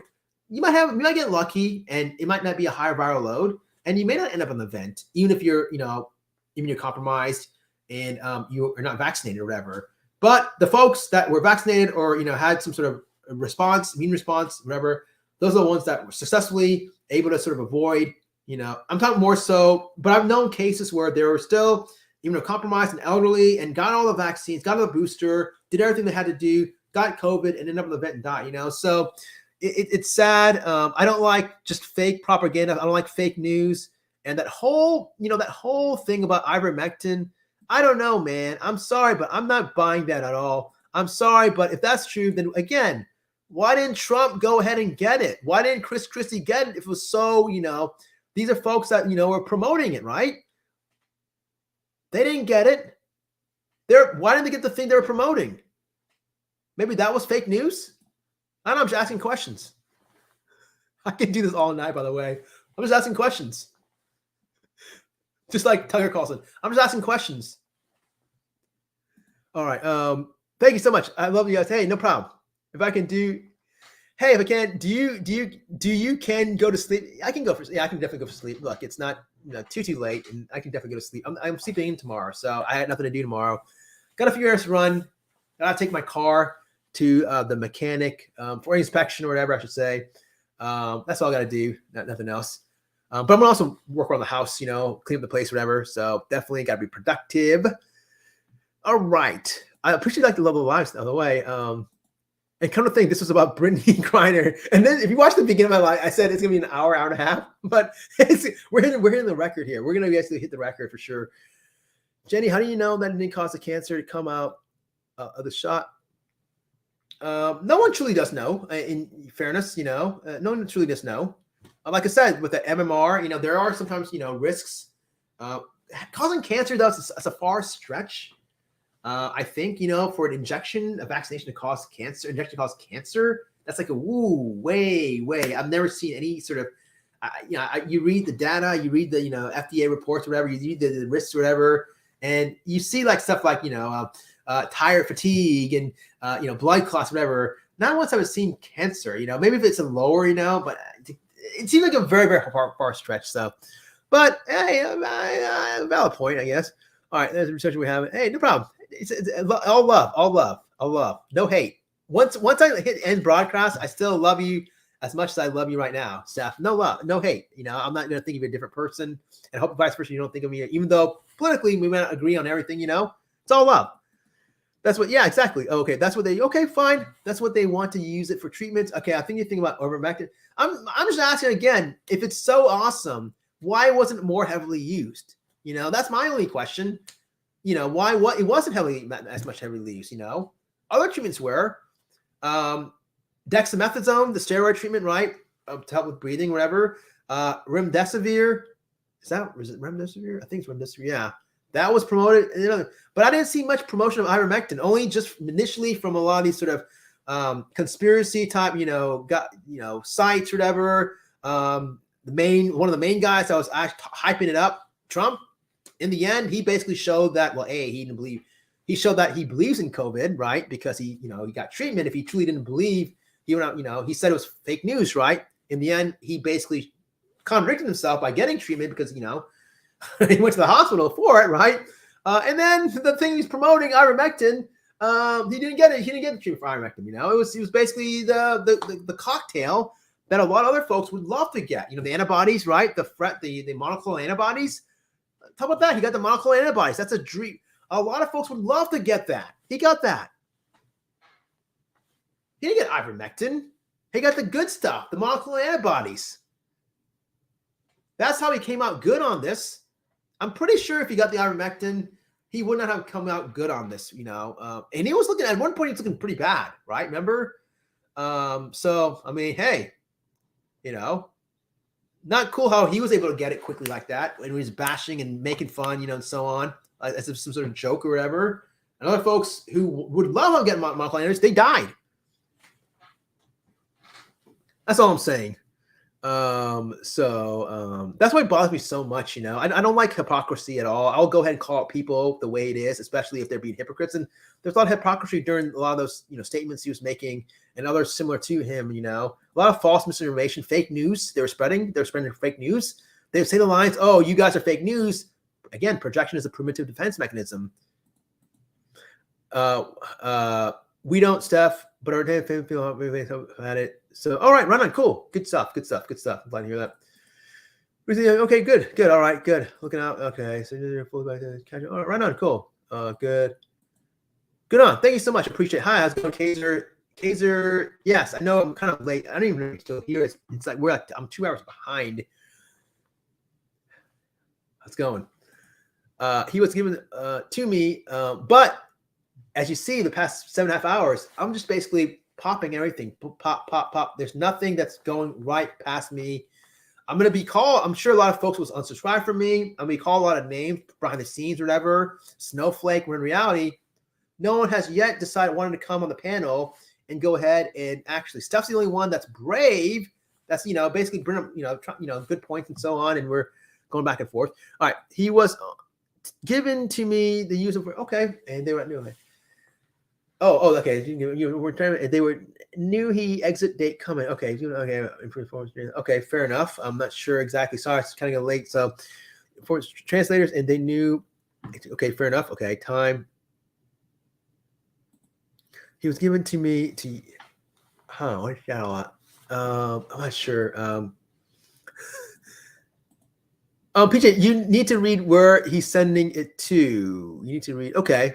I'm not quite sure what's that's in. Sorry, maybe it's 2 hours, whatever. I apologize again. I was slow to the comments. What are you talking about? Where he's sending what to? I'm not sure where he's sending it to. Sorry, I apologize. Appreciate your views. Yeah, lots of the agenda. Hey, look, everything again. You're saying this on one token, but everything you're saying, I'm countering. Right? I'm countering. So. I think I'm pretty comfortable exactly with, my fund of knowledge. Anything I don't know, I won't answer. I'll go ahead and say I don't know much about like the lithium batteries. I basically took myself out, like the reparations or whatever. I took myself out. So there's a lot of topics. So I'm not here to go ahead and say I know everything. But trust me, when you talk to like insiders, folks on the Hill, up on the Hill, folks who know folks on the Hill, folks who met with politicians on the Hill, watching when I watch C-SPAN a lot, when I read bills and so on, I think I know a little something. Okay, but we all need to do a little more research. Sure, we all need to do research. Sure, we can always get better. Steph, I'm learning a lot of things. All right, cool. You got me PG, but I like the so I think you may need to expand more. Fair enough. All right, fair enough. All right, fair enough. Gotcha. I already told you my sources. Really, it's simple. It's C-SPAN. It's basically a channel that shows the inside hearings and committees and so on. So you're like a politician, you see what they see. That's how I knew in one of my live streams I said that, at the after mass shootings, these politicians, that's how I knew that they see the carnage after, the dead bodies and so on. They show it. I didn't know that before, but I remember watching one of these, hearings or whatever. Whoa, they actually see these politicians actually see it. That's why I made the suggestion. Okay, if the politicians are seeing it now, let's take it down to the public level. Let them see it now.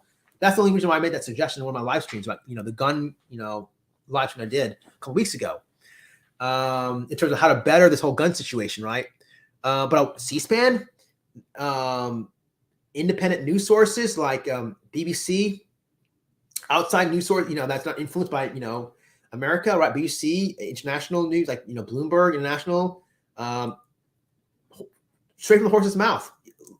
Folks who are on the Hill in Washington D.C., lobbyists who are walking around, shaking hands, aides, friends who know aides that have met with the bigwig, met with the McConnells and the Rubios and whomever, right? The Grahams, the Sanders, whatever. So those are my sources.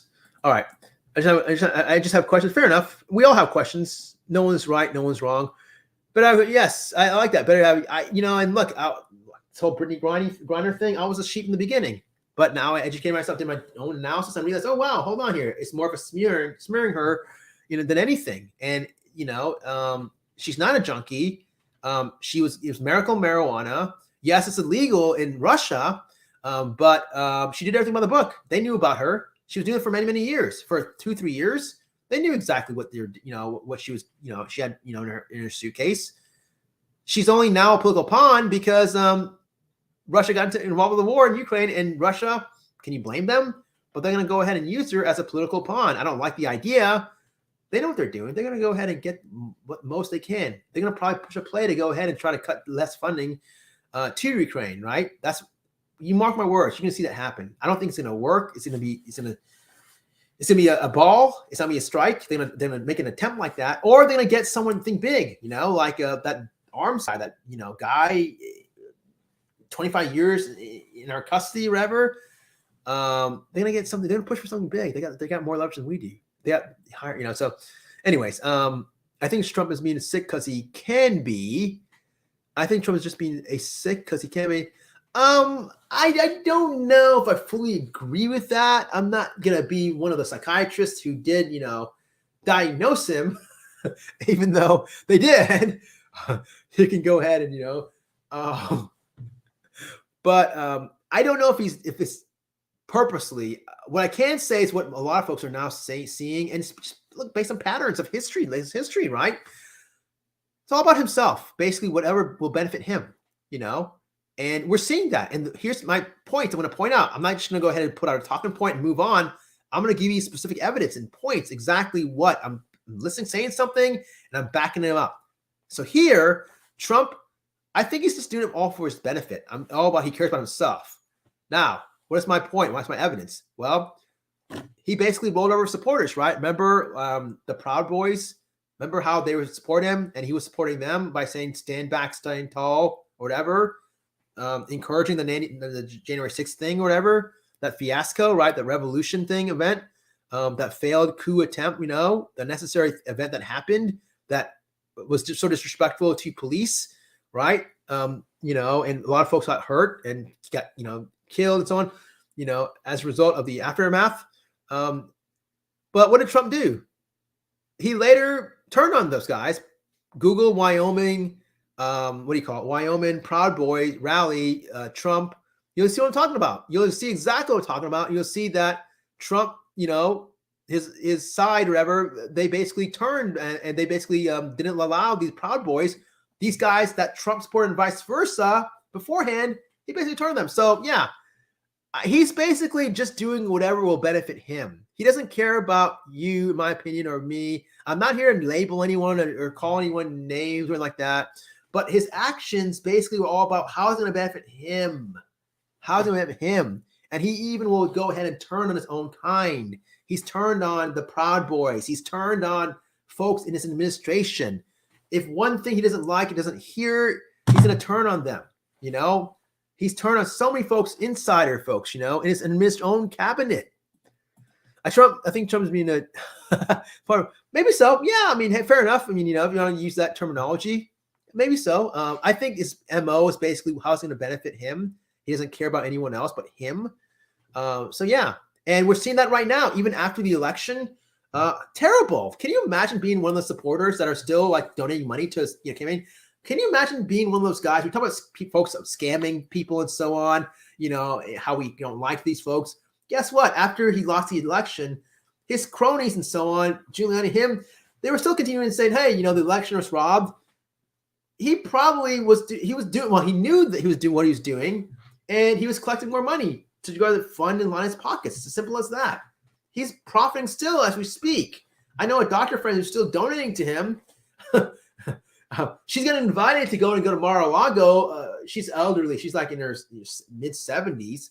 Poor woman though. She's donating so much money, like tooth and nail. She's basically, being manipulated by just nonsense that, hey, stole an election and this is not a democracy. Even his own kind, Mike Pence, admitted that, January 6th was, it's not a democratic event. It was an insult to our democracy. So his own kind is also now, the one that he appointed. All right, education. Yes, exactly. Education and more power. That's what I say. Trust my mother said, I hope you remember. Hey, look, I mean, definitely I'm not a supporter. I'm always for the underdog. If I was like a big fat cat, if I had a big corporation, if I was a billionaire, I would be basically just like what you would call it, isn't Musk supporting him or those billionaires? I would be basically, supporting the guy, right? Because, hey, I don't want to pay any taxes. Protect me, I'm a small guy though. I'm small fish, Why would I want to align with him? His needs are not my needs. I'm not a big corporation. I'm not a big fat cat. I don't make much money. I don't make that much money. In Australia, we use public health and we earn a certain amount. We pay it. Fair enough. Oh, my goodness, man. I paid a lot, man. If you saw my taxes, man. Almost all the doctors pay. Okay, right on. Respect. Right on. I do like that also. Most of my colleagues, they're taking only private because they're all about the money. They're going for the rich housewives, and so on. That's who they want. They want the easy way out. I like the challenges. I want to go ahead and be an impact society. It's not about profits for me. It's about I will negotiate though. With that being said, I'll go ahead and negotiate to the highest sort of dollar. You got to pay me, because I'm pretty, my worth, I know I'm up there in regards to my knowledge, my skill base and so on. But that being said, I will go ahead and help out, those that need help. I'm not going to go ahead and only do rich housewives like a lot of my other colleagues are doing. No, I'm going to do the kids that are, being ABUS. I'm going to do the kids that really need the help, not Brittney or Ashley or Jennifer, who's got a lot of support to begin with, financially, monetarily and whatnot. No way. Give me the underdogs, the true underdogs. All right, Jenny, we were speechless and crying over U.S. COVID deaths. Wow. See, you had more empathy than a lot of politicians here in this country. Those NYC grants, yeah. Isn't it sick? It's terrible. It's terrible. Sad. PG, the Vietnamese love Kiwis. All right, they fought too. Aussies are. Here we go. This is what I'm talking about. This was what I was waiting for. I was waiting for this right here. Oh my goodness. Here we go. Okay. PG, the Vietnamese love Kiwis. They fought. I'm seeing in Aussies are return. Viets are loved, but not so much. Sad people are like, wow. Okay. This is what I'm talking about right here. This made my night. This is what I'm talking about right here. This is worth the almost 8 hours I've been here. Cold chisel. Yes, my son did. If you don't know what I'm talking about, once you're done watching this, or even now, go ahead, type in the search cold chisel, KKHE space SAHN. Come back to me and thank me. That's all I'm saying. That's it. That's all I'm saying. Cold Chisel, K-Sun, one of the greatest songs of all time. It is a national anthem in Australia. When that song is played, the whole place goes nuts. Am I right or am I right, Jenny? And my goodness, Jimmy Barnes, phenomenal singer. He was in Cold Chisel, a band. Phenomenal. He kills it. He basically, my goodness. Yes, he still got the pipes, like Jenny said. I remember what she said. when her son met Jimmy Barnes at a concert. Yeah, Jimmy Barnes is a legend. The working class man. Whoa, he's a working class man. Yeah, this one's here we go. Watch Jimmy Barnes homeless videos. Okay, oh my goodness. Watch Jimmy Barnes homeless vids on YouTube. Barbecue and barbecue. No way, dude. Watch Jimmy Barnes. Yes. Watch Jimmy Barnes home life vids on YouTube. Barbecuing and Robert Flynn. Yes, with his dad. This is worth the 8 hours. This is what I'm talking about. Jimmy Barnes right here. I'm gonna definitely totally check it out tomorrow for sure. He's barbecuing. Robert Flynn. I'm gonna write this down. This is gold. This is, oh my goodness. I am like a kid in the candy store right now. I'm not gonna miss this for the work. Jimmy Barnes barbecuing rubber. I bet you it's so sweet, man. I bet you it's so sweet. His dad bod. Oh man, this is so awesome. If you don't know, oh man, dude, watch it also. I actually want to watch it right now. No. I'm gonna save it. You know how Seinfeld, that one episode where he's saying like the movies, like he doesn't watch movies because he's saving it. Like I guess I remember like he was saying for like a woman or whatever, to go out. I'm gonna save this for tomorrow because it's gonna be like a treat or whatever. So yes, I'm not gonna look at it right now. No. Maybe on Facebook, not YouTube. Okay. Oh, I don't have Facebook, so I don't know. Okay, I don't have Facebook. Darn it. I'm sure it's on YouTube though. I'm sure it's on YouTube. I hope it is. Please. Now I'm curious. Now I'm curious here. Forgive me. Jimmy Barnes. Okay, where I can't even find. I'm so like shaking here. Here we go. Okay, Jimmy Barnes.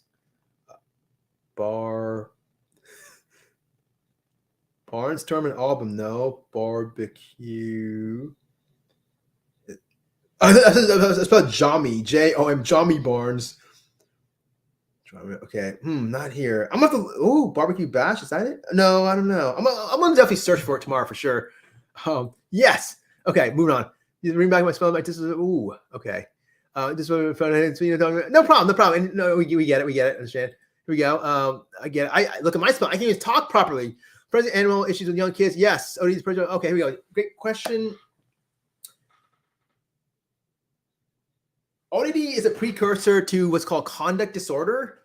And yes, in conduct disorder, you have sociopathic traits. So to answer your question in a way to answer yes.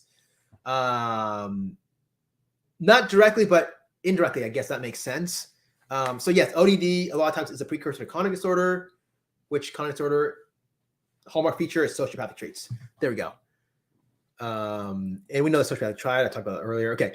Call behaviors, demon tantrums. Interesting. Demon tantrums. Interesting. Okay. We show the public school and road tragedies and advertising. So hey, look, great point here. You're coming hard now. Great point. Yeah. I mean, come on, right? I agree. Right. Report untreated. Yeah. I mean, hey, maybe not ODD because ODD is like a lot of times common with ADHD and a lot of kids, it's not a lot, but it's common, but but when it gets to the point of the next step for ODD, the next step is conduct. We're talking about on the other side where we're talking about violating societal norms, disrespect to authorities. ODD is disrespect to authority, but I'm talking about where you basically violate societal norms to the point where you're exhibiting very dangerous behaviors, whether it's stealing, destruction of property, bullying others, and exhibiting these conduct sociopathic traits, like animal cruelty and fire starting. I talked about earlier, then for sure you want to report that. I don't know for sure about untreated ODD. I think that's being a little bit too premature and safe. And if anything, it's going to open up the can of worms for a lot of folks being identified. I don't want to do that. I want to identify just a small select, where they're the ones that are basically lighting lizards on fire.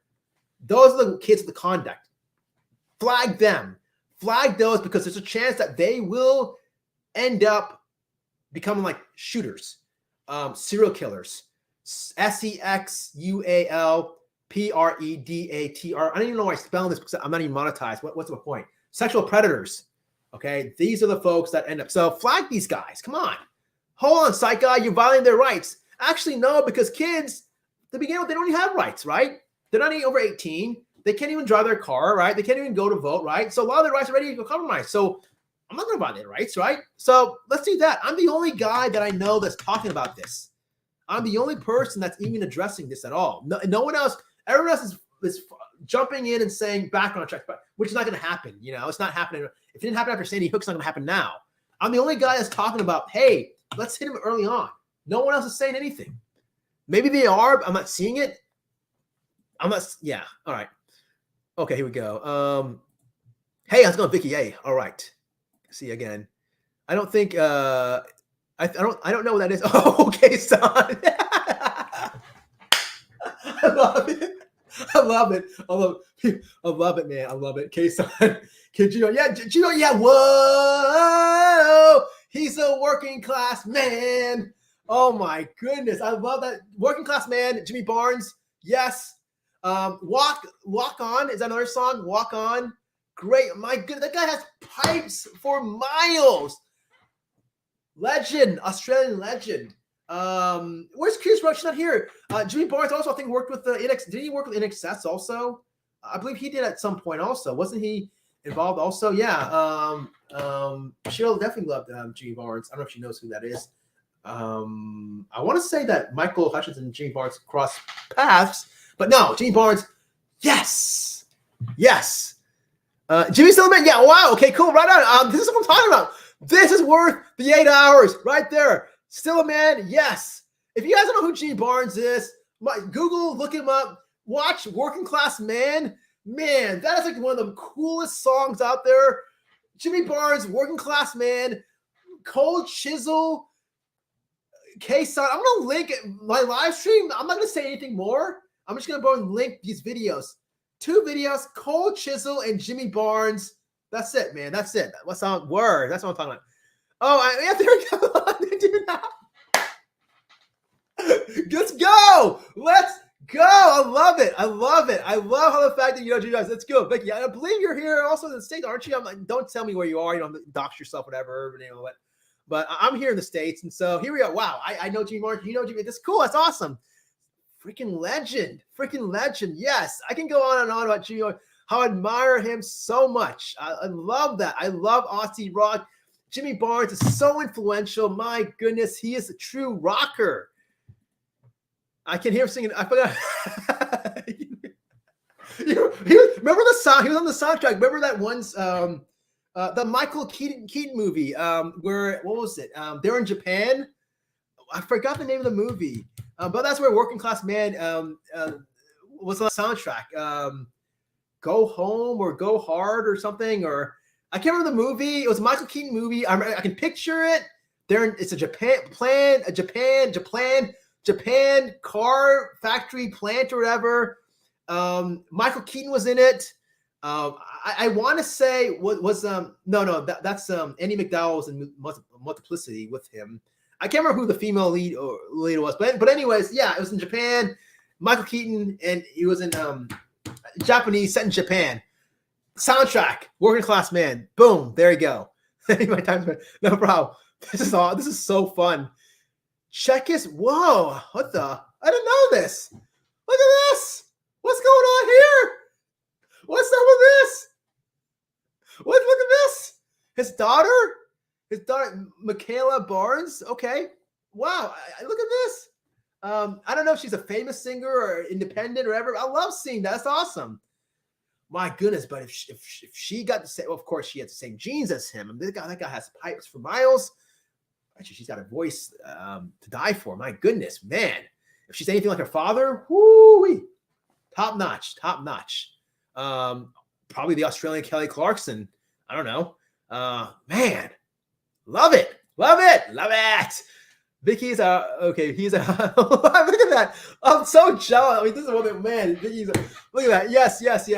Much respect Jimmy Barnes for sure, man. I can go on and on. I love Jimmy Barnes so much. Oh, man, he is an Australian icon.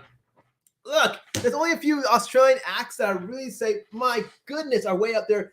Jimmy Barnes and coaches, definitely for sure up there. Silverchair is my favorite, one of my favorite groups of all time. They're from Australia. I love Silverchair so much. Silverchair is one of my favorites. I love them. They could do no wrong. I wish they were still together. What are you guys doing? Get back together. And who else? Oh, of course, In Excess. You know, who doesn't like In Excess, right? And I do also like other folks like Aussie Singer. Remember, what's her name? Remember Delta Goodrum? Is she still popular? Remember her? She was cool, I guess. She was pretty cool, you know? I don't know. I mean, she was on Neighbors. You know, but the best. Oh my goodness. How can I forget? Kylie Minogue, right? My baby, Kylie. Oh, come on. She's the best. Top up there right now. Come on, you know? Cream of the crop. Kylie Minogue. Right there. Yes. My girl. There you go. All right. Yes.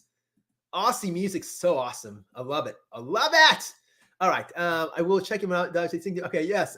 I'm going to check him out too. Actually, where'd my thing go? Here we go. Michaela Barnes. All right, cool. Of course, this is kind of old. Here we go. Yes, they are Thai, Aussie. Yes, they are Thai, Aussie. Jane, wife is Thai. Okay, sister. Wait, right on. Huh. All right. Interesting. Ah, very right. Okay, right on. Okay, right on. Colin Hay. Okay, right on. There we go. Now we're talking music now. Hey, first we got Brittney Griner, then politics, and end it with music. What's I'm talking about? Colin Hay, Men at Work, right? That's what I'm talking about there. That's what I'm talking. Yeah. Come from the land down under. All right. Of course, they have other songs, Johnny Be Good, and what was it? Who Can It Be Now? Remember that? Totally hot song right there. Yeah, Colin Hay from Men at Work. Yes. Well, hopefully, okay, cool. Well, yeah, I'm still alive. I don't have to work tomorrow. I'm still alive. That's why I'm not working tomorrow. So I'm going to sleep in. Not working. So, and I'm not going to, I don't even know when I'm going to watch from next. Hey, no problem. Right on. We're not talking about music. We're now kind of going on thing here. Here we go. And his kids had a record when they're little. The Tin Kids. How cute. Oh, the Tin Lids. That's so cute. It's so cute. The Tin Lids. Okay. So he's like, I'm going to call the Tin Lids. He's like, oh, yeah, I'm going to call the Tin Lids. I'm going to call the Tin Lids. That's why we said the Tin Lids. With his dad bod. I'm going to call the Tin Lids. All right. Anyways. And AC/DC. How can I forget them, right? Legends too. Well, I work with the ones you're talking about. Well, I've had that to talk to weapons. Yeah. That's what we go back to the Conduct Kids. Oh my God, I've had to talk with wow. Yeah. Look, why can't we go ahead and monitor them closer? Let's screen them. Let's flag them. Let's do it. Now's the time. All these kids are showing patterns to go ahead and end up to that point. The shooters, they end up, so let's monitor them. We're not going to go ahead and ban AR-15s. Let's go ahead and single these guys out early on, right? Simple solution, at least I think. Okay, Vicky, when I read history class in my class, when I read case history in my class, there are a few that definitely should have been flagged. Yeah, let's flag him. Come on, flag him. Let's do it. Let's save the children for tomorrow. Let's make our kids safer in schools. Let's flag, and also we protect the animals, right? The poor little animals, the creatures. I'm a big animal. I love animal lover. I feel bad when they get their tails lit on fire and their ears pulled, whatever. Let's save them also. Come on. PG the beavers are not fixable without therapy, so once they are active teen, too late. Very controversial point you bring up for sure. Yes, you are spot on. It's hard. Not gonna lie, definitely hard to go ahead and treat. In these individuals, we're talking some conduct kids, the conduct disorder individuals. Yeah, I mean, look, these are precursors to what's called antisocial. These are the folks you see, the folks that are in jail and prisons. They're very charming. They're the ones that go in and out of prison, right? some of these folks you see here on the streets, here on YouTube, not going to mention any names or whatever, but a lot of these folks are charming. That's why a lot of women, they fall into that, right? I think the term is called the grifters. A lot of women, they like that, not because they like the bad boy type, but they, okay, I can go and fix this guy. And he seems like a guy on the wrong side of and so they donate, they donate the money. They're getting conned by the scam, right? Let's think here. I know it's very late, but let's think. But yeah, it's hard to fix them. These folks, right? You can try therapy, but then the oral treatment is what's called multi-systemic, multimodal therapy. What does that mean, psych guy? That basically means that you've got to go ahead and hit them on all different fronts. You got to go ahead and do, I don't know, therapy, interpersonal therapy. Well, the hot button is cognitive behavioral therapy now these days. Any kind of therapies will work. It's hard to go and find specifically trained folks that can deal with this clientele. At least some sort of supportive therapy to go ahead and boost their ego strength, to go ahead and promote instill some trust at the least, Boom, we got that. Okay.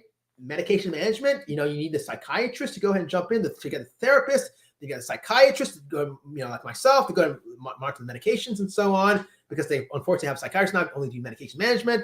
I don't like that, but that's what the roles we are doing, so you got that. Then you got, teachers should get involved, or principal, school officials, okay. And then, if they're involved in the legal system, the juvenile system, the courts, the law, they have like an officer, a juvenile officer, parole officer, whatever it is, So you're seeing now multiple dimensions, multiple different systems and so on. So you're right, spot on, Jenny, when you say that the behaviors are not fixable without therapy. It's doable. They can do it. You can do it, but it's a hard fix because you got to have everyone on the same page. How often does that happen? It's very rare for that to happen. And you've got to have the perfect storm. If you don't, I've seen situations, it's sad, where you can go ahead and have, like myself, doing, medications, whatever, therapists. If you have even one of those folks not even on the same page or not even actively involved, it can ruin it all. It can ruin it all, and it won't be as effective in terms of helping out and treating or effectively treating these conduct kids. It's doable.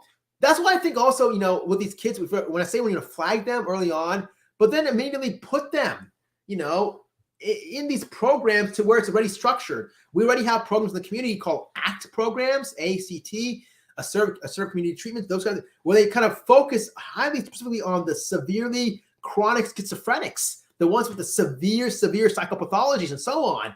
So if they have that already there, why can't we create these programs for these little tykes, right? These kiddos, especially when these are the guys that, guess what? There's a chance that they may end up shooting your kids. So why are we doing this right now? We should be doing this, talking about this, right? There's a higher chance these kids will be going ahead and growing up and becoming one of the school shooters that's going to use an AR-15 and, kill 20, 30 kids, right? Higher chance of that happening than the chronic schizophrenic that the ACT people, the ACT team in the mental health communities, than them becoming violent and shooting it up, right?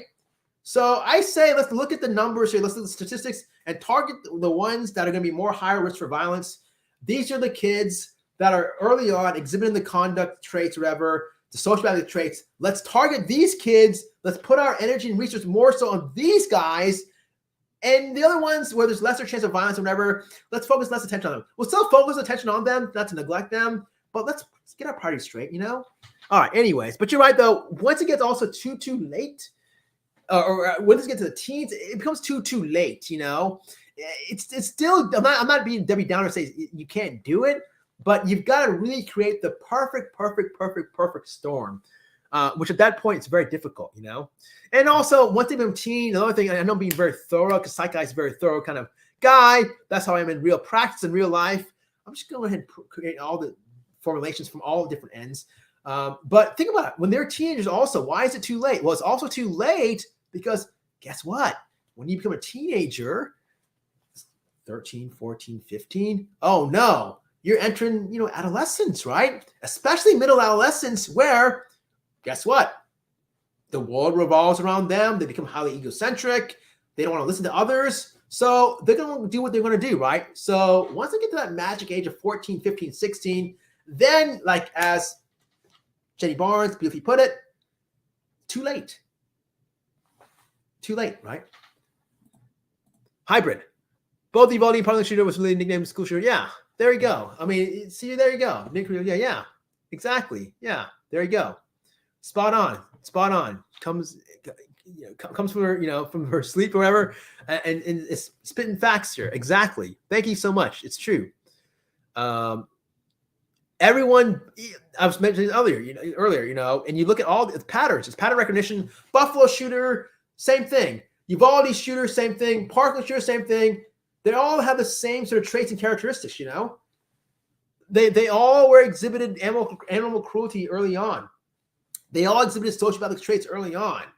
So I can make the argument, say, if we targeted the Buffalo shooter, Parkland shooter, Uvalde shooter, hey, maybe we would have saved many, many lives, right? If we targeted them early on, they all did the same thing, and they all acted the same way, and they all also announced, to others on the website, whatever, or their ultimatum or whatever, their final kind of thing. It was all advertised. No one keeps it in and doesn't say anything. It's always somewhere on a website to their peers, to a hate group or whatever. It's the same. They're all the same. So, okay, if you're not going to target them early on, which I think that's the best case scenario, best solution, make it mandatory to be, if you hear anything, mandatory reporting, to report that to authorities. If someone is in a website like that and they hear like someone's advertising about shooting or talking about that, report it, to authorities, and the authorities have to act upon it. I know there's situations where they didn't, they had somebody.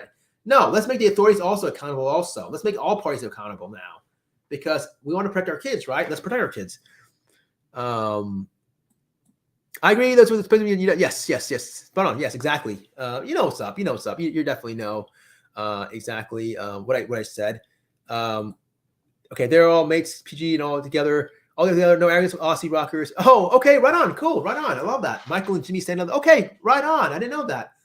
I wonder if Curious Rose knows this. I wonder if she's missing out. Curious Rose, wherever she is, she's definitely missing out. She's like one of the biggest Michael Hutchins fans out there, and I don't even know if she even knows who Jimmy Barnes is. Maybe she does. I don't know.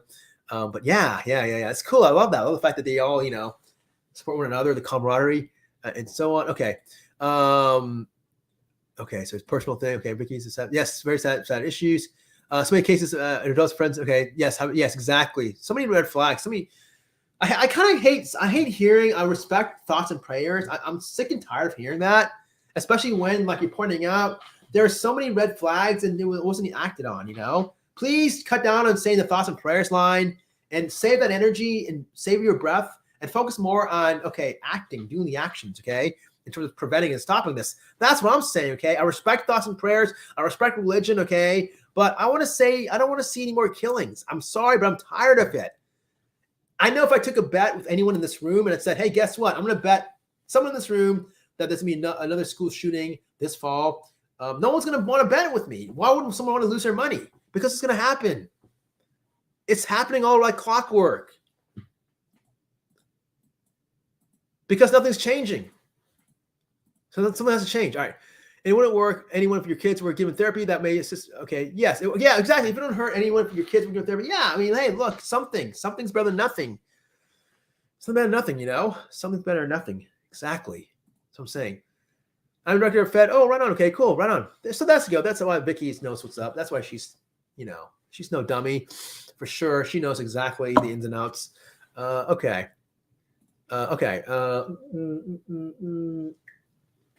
Delta, thank you so much. I agree. Delta Goodrich, I'm glad that she's around.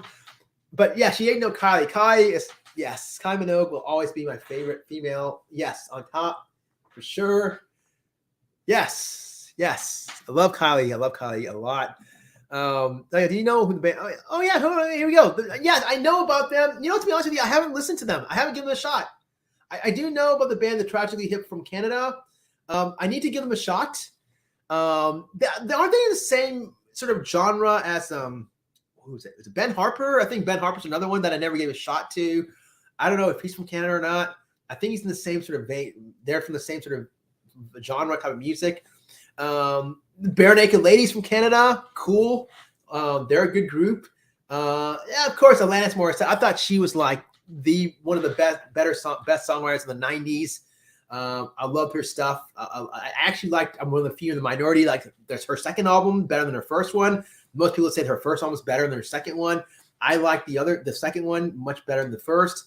I like her. And who else from Canada? Oh, Bryan Adams, my goodness, right? Not like Bryan Adams. Come on, Bryan Adams. Who else? Loverboy. I like naming all these Canadian things. Who else? There's another one. 3 Days Grace, I think is from Canada. Is that the name? Is that 3 Days Grace or something like that? And who else? I know I'm picturing the group. Know you're out there somewhere. What is that group's name? It'll come to me, but yeah, there's another bit. Superman is Dead. Our Lady Peace. There we go. Yeah. So, yeah. Okay. Cool. Just go through all the Canadian bands. Listing them out. Music. Okay. Here we go. I'm gonna check them out. All right. Okay. Cool. Yeah. Okay. Yes, that's a man. Look, Vicky is basically doing God's work. That's for sure. To be the director of Fed and State Offenders and Parolees Reentry Facility, my goodness, God bless you for doing that. Man, I don't know how you do it. Seriously, I mean, how do you do it? It must be really, you're doing God's work for sure. I mean, personally, you gotta be a certain kind of individual to be able to handle. I mean, especially the offenders and parolees, the folks that are trying to buck the system, con the system. The folks that's trying to get away, manipulate, fake, feign symptom, so on, and also this, the officers and different dynamics. I don't know how you do it. Again, God bless you. I know I couldn't do it for sure. And I thought my job was hard. Okay. Let's see. National treasure. Okay. Okay. Yes, and she's definitely changing their lives. That's for sure. All these called kids Billy Liz. The tin on the open fired settlement of days was called a Billy our age tin. Okay. I know that's good to know. Okay. Good to know. Okay. Right on. Here we go.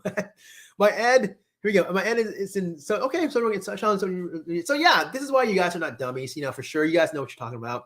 There we go. So we're all on the same page. We all know what we're talking about. We're not just spitting out of our mouth just to, us talking about, okay, switch gears to home health care management out of here. Yeah. Whoa. Wow. Right on. You seem like you definitely know what you're doing, or you would know if you went back to the workforce in regards to doing that. Yes. I mean, wow. You also doing God's work. Social work and child and youth. My goodness. Group home. Oh my, and to work in a group. I mean, wow. I have clients from group homes, my goodness, the chaos. Well, you know what I'm talking about, but things that can happen. All it takes is one individual's unstable. It can create the whole home in disarray. And man, I don't know how you do it. I really don't know how you do it. The violence, yeah, the jail setting, the group homes, wherever. It's dangerous stuff for sure. My goodness, my hat goes out to you also. Super cool. Yes, super cool for sure. We have a shortage of psychiatrists here in California. Is it like, yes, that is true. Congratulations, you're staying up to increase your knowledge. Here's the reason why, okay? I want to tell you exactly why, Vicky Sherlock, why there's a shortage of psychiatrists. And I've said this before in a live stream or two. I'm not sure if you caught this or not. Probably not, because I've done many live streams. I've done many videos. I'm not sure where I said it. But the reason why there's shortage of psychiatrists is because of one main reason. And the main reason is because of insurance companies. It all goes down to profits. And let me explain. Now, insurance companies, they don't want to go ahead and pay out. They don't want to go ahead and pay psychiatrists, okay? They want to see a shortage, okay? They want to see less psychiatrists. They could care less about patients. They could care less about care, mental. It's sad. I know it sounds sad, but it's the truth. So their main mission is to have as low number of psychiatrists as possible. I don't like it. A lot of my colleagues like it because they're like, yes, we're short, we're in demand, we can get a job anywhere. I'm going to go ahead and ask for, this high amount. And a lot of these folks abuse that fact. I don't like it because my main mission when I went to medicine, when I was a psychiatrist, I want to fix a broken system. I want to go and fix the system. And it's not fitting well with my narrative here. I want to go and change things. But because there's a shortage of psychiatrists, it's hard to do that, because I'm stretched thin. I'm seeing all these clients, and so on. My secondary things are, being distracted from, But that's, again, the reason why, because insurance companies, they want this shortage of psychiatrists. So they also are not, and the reason, and how are they attaining this? Well, the insurance companies are basically putting a lot of hoops, a lot of hurdles. They're not, for, credentialing fully and getting psychiatrists on panels. They're putting like a lot of excuses, a lot of red tape. One big one that I was complaining about the other day was a lot of insurance companies will complain about, like, if they see a psychiatrist, for example, says he or she's a strong doctor, great, knows what he or she's doing. But if they see like a gap in the resume of the psychiatrist, they'll say, hold on here. Are you qualified to even be a psychiatrist? Blah, blah, blah. I don't know if I feel comfortable, being on the panel and the same panel because, you have this gap in your record, which is phony baloney because first off, like you're saying, there's a shortage of psychiatrists. Who cares about the gap?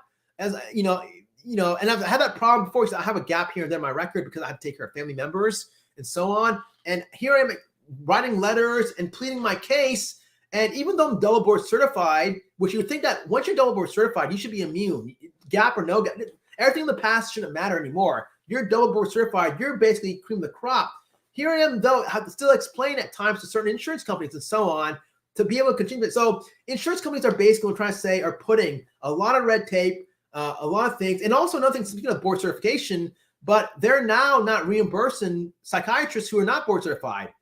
To be board certified, by the way, yes, I'm board certified. Is it a big thing? No. All it is basically I took an extra test or two or whatever, and I got my certification. Yes, it looks nice. It's a great thing to hear, but I hate to say this, but I'm going to say this. I know a lot of my fellow colleagues who are not board certified, but who currently now, because of the fact they're not board certified, because they didn't pass the extra test or two that I did or whatever, the requirements, the senior requirements, because they weren't kept up, they now cannot practice. So they're basically now decreasing the pool. So that leads to more shortage. So the insurance companies, again, they're putting high hurdles. They don't want to see many psychiatrists. They want to see less psychiatrists. So they pay out less to the psychiatrists. And then they're using this whole board certification thing as an excuse saying, hey, if you're not board certified, we're not going to go ahead and pay you out. Funny baloney, you're just saying that because you don't want to go ahead and pay out because you want to create a small pool of psychiatrists. That's why you're weeding out as many as you can. And you're putting these ridiculous expectations and board certification. Yes, it does. It looks cool on paper, but really, truly, there's really not much difference between someone who's board certified or not, aside from someone paying $1,000, $2,000 to take extra tests and passing it. That's all it is. So congratulations, insurance companies, for creating this shortage. You're responsible for that. Otherwise, if they didn't put all these hurdles and whatever, because they didn't want to pay out that much and didn't profit as much, we wouldn't have much of a shortage. But yes, there's a shortage around the most. Sorry, I was long-winded there. Anyways, hope that made sense. Oh wow, hybrid, okay, do it. Yes. I agree. I know what you're also there. I am considered a hug a thug by the parole agents and BOP staff because I focus on social work. Man, wow. You're look at doing a hat of many different jobs, I guess. Many different. Your jobs wearing many different hats. It sounds like hug a thug by the parole agents. Wow, focus on social work. Wow, man. Okay, cool. Right on. He's still touring. That's awesome. But yeah, sad we need it, but I'm sure that fellow teams. Yes, definitely. Feel okay, cool. Feel like with random motives for being there. I find the work that's fascinating to clients most days. A lot of these also places. I love talking about this, by the way. I can talk about this all night long. But I don't know if you guys noticed this, but my experience is that, and I'm so glad I don't work tomorrow. But my experience is that, like, a lot of these places, it's hard to find. Like, for example, the group home example, or even like the jail setting. It's not a sexy place to work at. Let's be honest. So because of they get desperate. And so you find like folks who are a little bit more of the shady type people, and nothing wrong with having records. I'm not bashing folks who are felons or whatever, but there are folks, who become felons because, I'm sorry, but I do have opposition. If you have like, for example, a record of like domestic violence, beating up, your spouse or, your child, whatever. I'm sorry, but I do have an issue with that. Why? Because, okay, if you beat up your child or your spouse, how do I know that you're in a fit sort of individual to go ahead and look after, folks in the group home or the jail setting who are vulnerable to begin with, right? So you see this a lot of these shady folks, that come off the streets and so on. And again, no disrespect, but I think that's maybe what you're alluding to. Maybe possibly, I don't know. But that's the bigger thing or anything. And the person is also, why is it, I don't know about you guys, but where I'm working, the mental health, there's always that one person. There's always that one person at your site, at your work, who you just clash with. They have some sort of personality pathology. They have some sort of borderline traits or whatever, or bipolar, or I'm not going to diagnose anyone, of course, but they have this impulsive. So there's always that one person, and it's usually that person, usually that's more administrative, higher position, that is just buzzkill, a cancer overall. It's the progress of the facility and the flow and so on. There's always, you know what I'm talking about? Because I do. There's always that one person that has to ruin it. Speaking facts here. Side guy speaking facts here. Come on. Am I right or am I right? All right, here we go. And no matter what, it's a no win situation, because it's just, butting heads, and you're doing the right thing, and you got this person who's just went from left field, and they take things personally, and they say the lines, and they think that they're doing the interest, but they're not. They're doing, it's kind of therapeutic. Guys, what I'm talking about. Come on, what I'm talking about. What about those in the 18 and it's so difficult to get them through? Okay, wow, great question. Here we go. We're going overtime here. Side guys, we hit the record right there. That right there is a record for the longest live stream in Psych Guy history. I'm not going to ever beat that again because, I'm going to expand my work in real life and so on. So I'm never again going to do a live stream this long. This is just fun. I'm not working tomorrow. But you guys are part of history in Psych Guy land here, even though we probably lost a lot of subscribers along the way. Great question. What about those in late teens and early 20s have onset of schizophrenia and it's so difficult to accept treatment? Very difficult. Here's my suggestion to that, okay? Because I've dealt with a lot of cases like that. Very sad. How many times have I had family members come to me in the community and they're just begging at me and pleading and saying, hey, look, Johnny, poor Johnny. This guy is staying at home. He's in his late teens, early 20s. I've seen folks who are like in their, they said Johnny's like late 20s, early 30s, even mid 30s, 35, 40. He's at home. This guy's super paranoid. This guy's got, got the shades down. He's got, just basically his room is dark. He doesn't want to go out. He's hoarding his food. Meanwhile, he's got the mattress against the door. You know what I'm talking about? You guys know exactly what I'm talking about. What I'm describing. Doesn't want to, paranoid. Now it's to the point where he's not eating properly because he thinks he's getting poisoned. What can I do? He needs help. How can I help him? Can you go ahead and help him, Psych Guy? So here's what I tell them. I basically say, okay, look, here's the situation. I'm very empathic. I feel sorry about what's going on, but I want to try to help also. So I would go ahead and suggest, I know, Vicky, I think you're in the jail, juvenile system, detention, whatever. So I'm sure, hopefully, there are psychiatrists that are contracted through there or work there, and so on. So the first thing I would suggest is to go ahead and try to take a different approach. And the number one thing that I would do is, okay, sometimes it might be simple as these folks, they're so paranoid, they don't like taking pills, So I would go ahead and suggest, okay, hey, listen, there's now newer, longer, what we call LIAs, long-acting injections, where you don't have to take a pill every day. All right.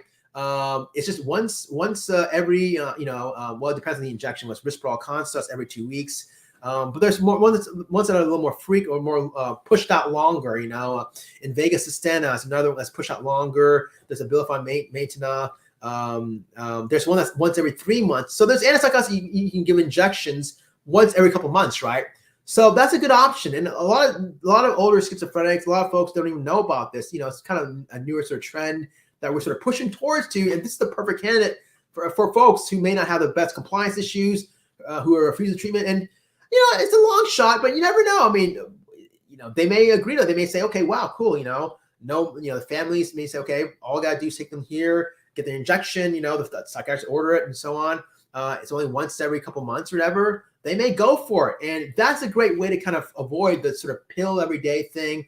Because a lot of these folks are super paranoid with taking medications, especially with schizophrenia. So that's the first thing I recommend. Now, if that doesn't work, and I'm not here to go ahead and tell you how to treat your patients, so I'm not giving, specific medical advice. This is stuff you ask me what in general what I do, If that doesn't work, I say, okay, well, hold on, let me go ahead. And can you bring, can I go ahead and physically see this person and so on? Of course, I have to see the person, if I'm going to prescribe it a long-acting injection. But I would say, okay, this guy's locked up, or he's hiding or whatever. He doesn't want to accept treatment.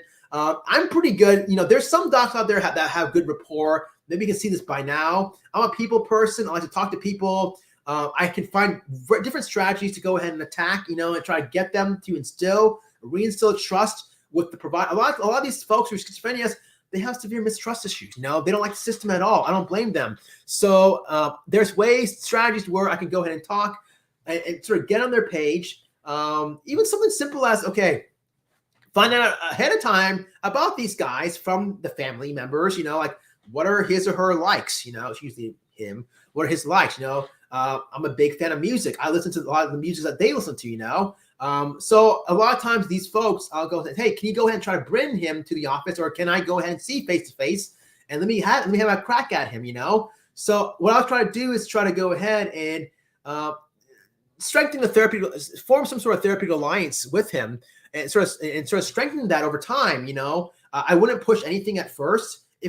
Simple things, simple innocent meeting, face to face, and I just basically establish rapport and just talk to them, for 20 minutes or so, 30 minutes. And that's it. Okay, hey, take care. Let's see you next time, And I'll talk to them about, just fun stuff, innocent stuff, music, sports, whatever they like. I get down on their, whatever they like, they love, they're passionate about. I get down to whatever. I follow their lead, And so I will do that for 2, 3, 4.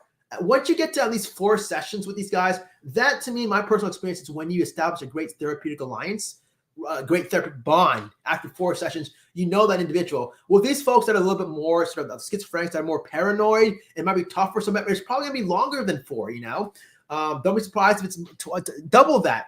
But I'm gonna go ahead and continue working and just basically instilling trust, making them. And finally, when I get to friend-to-friend kind of level by doing that, this guy is so cool. He doesn't seem like the rest of the guys in the mental health system. Doesn't seem like the rest of the doctors.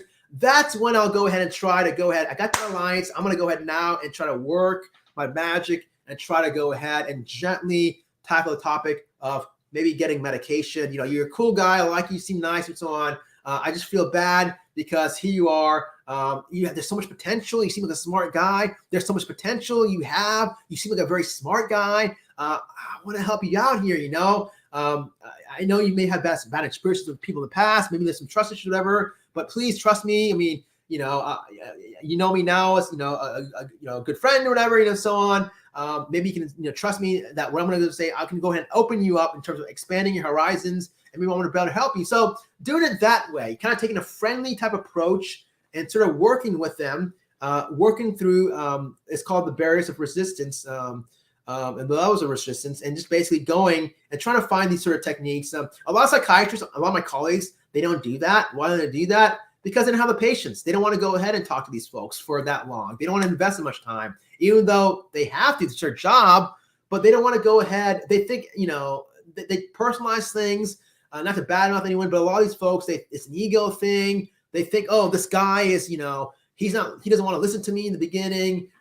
So screw this guy. I want to move on to the next one, and I want to go and look for success rates. No, everyone is different. We should treat everyone differently. Some patients may take a little longer than others. That's the nature of the beast. Mental health is a different monster than medicine, regular medicine. Like if someone with a urinary tract infection, right? Antibiotics will probably respond in 7 to 10 days. With mental health, guess what's a different monster? It might be 7 to 10 weeks, right? So, so just doing those sort of strategies and so on. Now, if that doesn't work, if the parents say no, he doesn't want to come in, or there's no way to go ahead and talk to him, they're so shut down, then you got to be a little bit more aggressive. And then that's when you have to go ahead and say, okay, well, the only really realistic hope is, a couple of things. Number one is try trying to get this guy somehow to be hospitalized. Get this guy in the hospital. Because it's harder, like in a lesser restricted environment.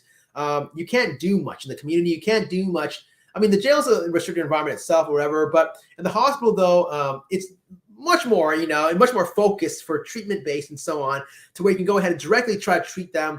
And the good thing with the hospital also, if you can get them hospitalized, then you can go ahead and go, involuntary commit them, and then go through the courts and further, commit them past, the 72 hours or hold or whatever. And so then you can go work through the courts to go ahead, well, in the hospital, you can try to go ahead and try to bargain with them and say, hey, look, you're here. Hey, doc, I want to get out of here. What's the best way? Well, this is my recommendations. Let's start this injection, come work with me. I'll work with you, So you can go ahead and maybe get some medication, because if you already get like a long acting injection and you go over high dosage, then you've got a better fighting chance that, okay, there's severe psychotic schizophrenic symptoms will be lessened, and once it's more lessened, you have less paranoia, you have less delusions, less, hallucinations, so on.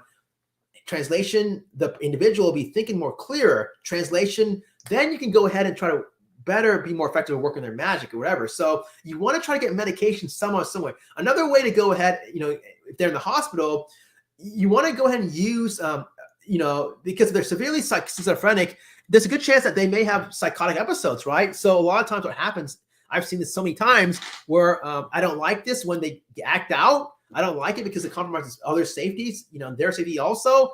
But to me, in my back of my mind, I'm thinking, okay, that might be a beneficial thing. Why psych guy? Well, because once they act out, it just gives them the green light to go ahead and order the cocktail. What am I talking about? The Haldol, high dose it. Let's go ahead and slam him. 10 mgs Haldol, 2 mgs Ativan, 50 Benadryl, even 100, because also, knocking them out can be therapeutic, can kind of recalibrate things. And also when you get the high dose antipsychotic and you treat so a lot of times what you see is this sort of revolving door of just, again and again and again and again of just hitting them with the antipsychotic cocktail, or even the main thing is the antipsychotic, the Haldol, because you want to go ahead and get the psychosis under control. So over time it accumulates, right? So that's the advantage also of the hospital. We can do that more freely. So we have staff that's more trained at that, as opposed to other settings. Not saying you can't do that, in the jail setting or whatever, but here you have more, it's easier to do that. That's what I'm trying to say. Now, it might be a hard thing to get them to the hospital.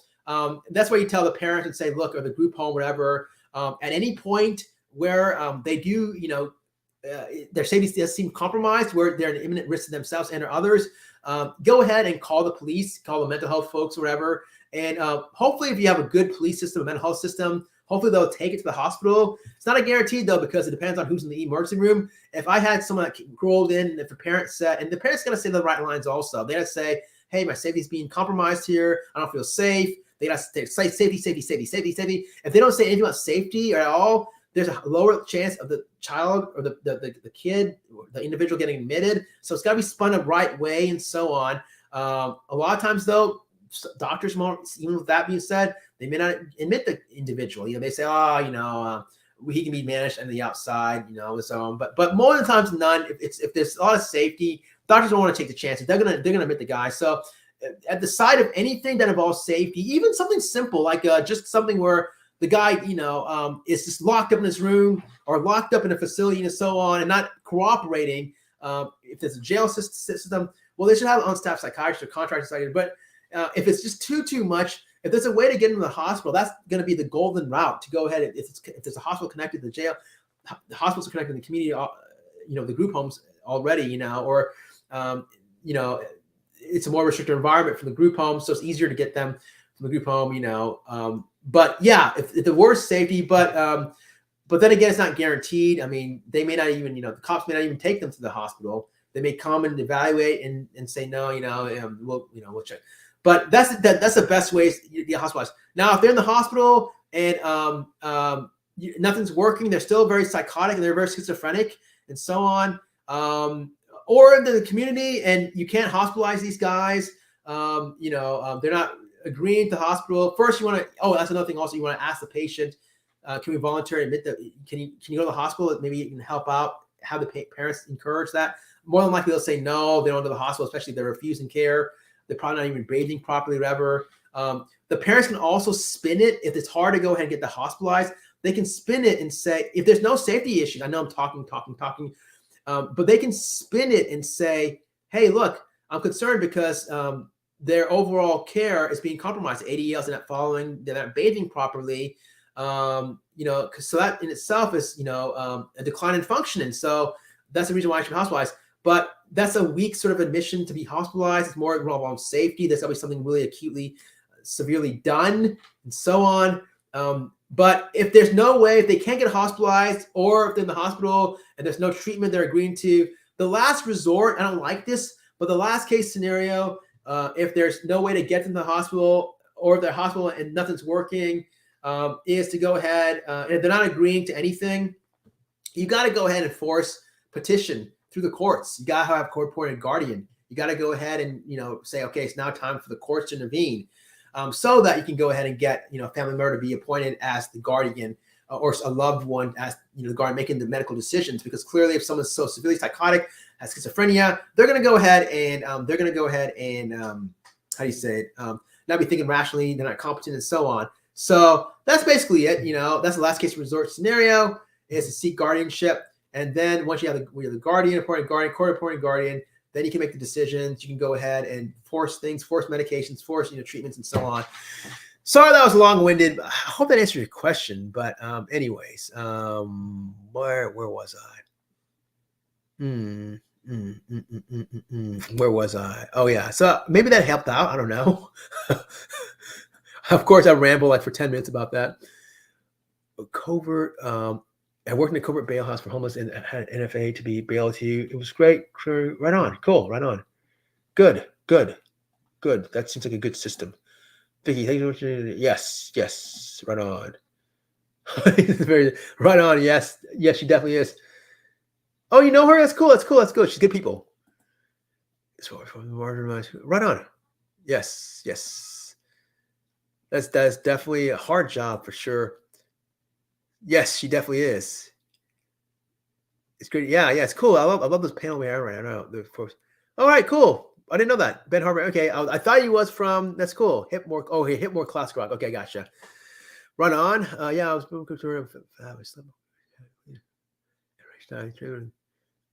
Okay. All right. Okay. Run on. I love seeing these comments. These are fun. All right. Thank you. I appreciate. Hey, no problem. Hopefully that helped out. Man, I was rambling for a long time. Okay, cool. Yes, good people here. Good people here on this channel. Yes. You keep going. Truly, that's an amazing job. Yes, amazing job for sure. Yes, truly amazing job. Cobra adult men's 48. Wow, man. Sad. These sort of folks that are long-termers. Here, friend. Okay, cool. Boom. Okay, Fed class. Wow. Yeah, man. I don't like it too. The system, the way it's set up, again, we got to start early. That's what I keep going back to. Hit them hard early, Start, because once they get later in life, it's kind of, it's still doable. It's kind of hard. Okay. Kids are okay. We should move now. Okay. So Saturday tax pay spit our kids from, look, I work with kids crying, but not cigarette. She can't. So Saturday tax pay spit our kids. Yeah. What is that? Yeah. Okay. So good. Okay. Yeah, sad, very sad. Okay, yes, okay. Am I going to get caught up here to teach? Okay. Yes, okay. Here we go. How's reaching a bullet point here in Canada? Oh my goodness. Imagine, that's sad. Mental use. I will be talking about a case about that happened in Canada. That was the beheading on the bus. This hybrid. I'm talking about exactly. Talk about that case. One of these. I don't know if it's gonna be a live stream or an OG or old school video. But it's the beheading of the guy on the bus. The guy had schizophrenia. The beheading that happened in Canada. You know exactly what I'm talking about. I'm going to do a Psych Guy vid on that. It's going to be a PG-13 vid. More than likely. I'm not going to do a live stream on that. I don't think so. It's going to be a PG-13 vid. All right. Once again, read and bureaucracy is limited the numbers. Yes. Yeah, that's true. Look, I'm not. What I'm saying, if I'm lying, I'm dying. I'm not. This is all facts. I'm not saying that. Okay. Cool. Yes. You do. Cool. Good. Okay, cool. Kids, yes, you teach us a lot. Yes, we already sounds. I hope you kids. Okay, yeah, definitely for sure. Run on. Right, seconds right. I don't know if I'm right all the time, but again, this is stuff that I'm seeing facts, you know. Give me a tip. You may not be aware, just like week. Okay. Please ask about literacy, but change to right on. Great tip. Yes, that's true. That is respect. Yeah, we made history here. This is history right here. Congratulations. I feel honored. Not gonna ever happen again, that's for sure. No, psych guy. I got things to do. I got, not saying I'm not blaming you or anything like that. I mean, it's all on me. Cool, because I love it. I love this. What I'm doing right now, it's fun. It's fun. This is fun. As a disability, dyslexia is not a disability. Yeah, yes. Reading disorder. Dyslexia is a reading disorder. It is a children of clients of dyslexia. All right. Working hard to feel. Okay, right on. Cool. Respect. Definitely for sure. Respect. Okay. Very interesting when you see literature. Yes, right on. Cool. I can see whether they should be. Yeah, right on. Cool. Right on. Respect. I don't know about that. This is a psych guy live show. Good. Diehards though. The diehards in this chat for sure. For sure. You guys are smart though. You guys know, this is worth your time. I'm not wasting any. What I'm talking about here, you can't say, no one can say that I'm wasting time. Like a lot of these other channels, gossip and stuff, that's kind of wasting time. This right here, I mean, stuff we're spitting out, not wasting anyone's time, that's for sure. The trades are increasingly need, which I truly hope gives a chance. All right, kids are early. Yes. Good, right on. Hit him hard early. That's what I'm saying. Hit him hard early. Yeah, give him a chance, right? Vicky, sorry if I'm mumbling here now because it's getting late. Here. They rely upon everything. Seriously, all right. Well, right on. Cool. I love it. People, yeah, definitely find common ground for sure. The theory of sport, yes. Jenny Barnes, so agree. The foundation on which it's built. Yeah, exactly. True to that. Dyslexia is meant to be, not fixed. This Jenny Barnes, problem solving, higher emotional.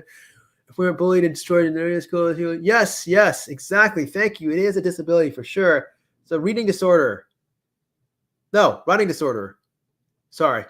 Writing. Wait, dyslexia. I'm sorry. Writing disorder. I'm it's getting really, really super late here. I work with parents who's writing guys like have a failure diagnosed and preaching such much.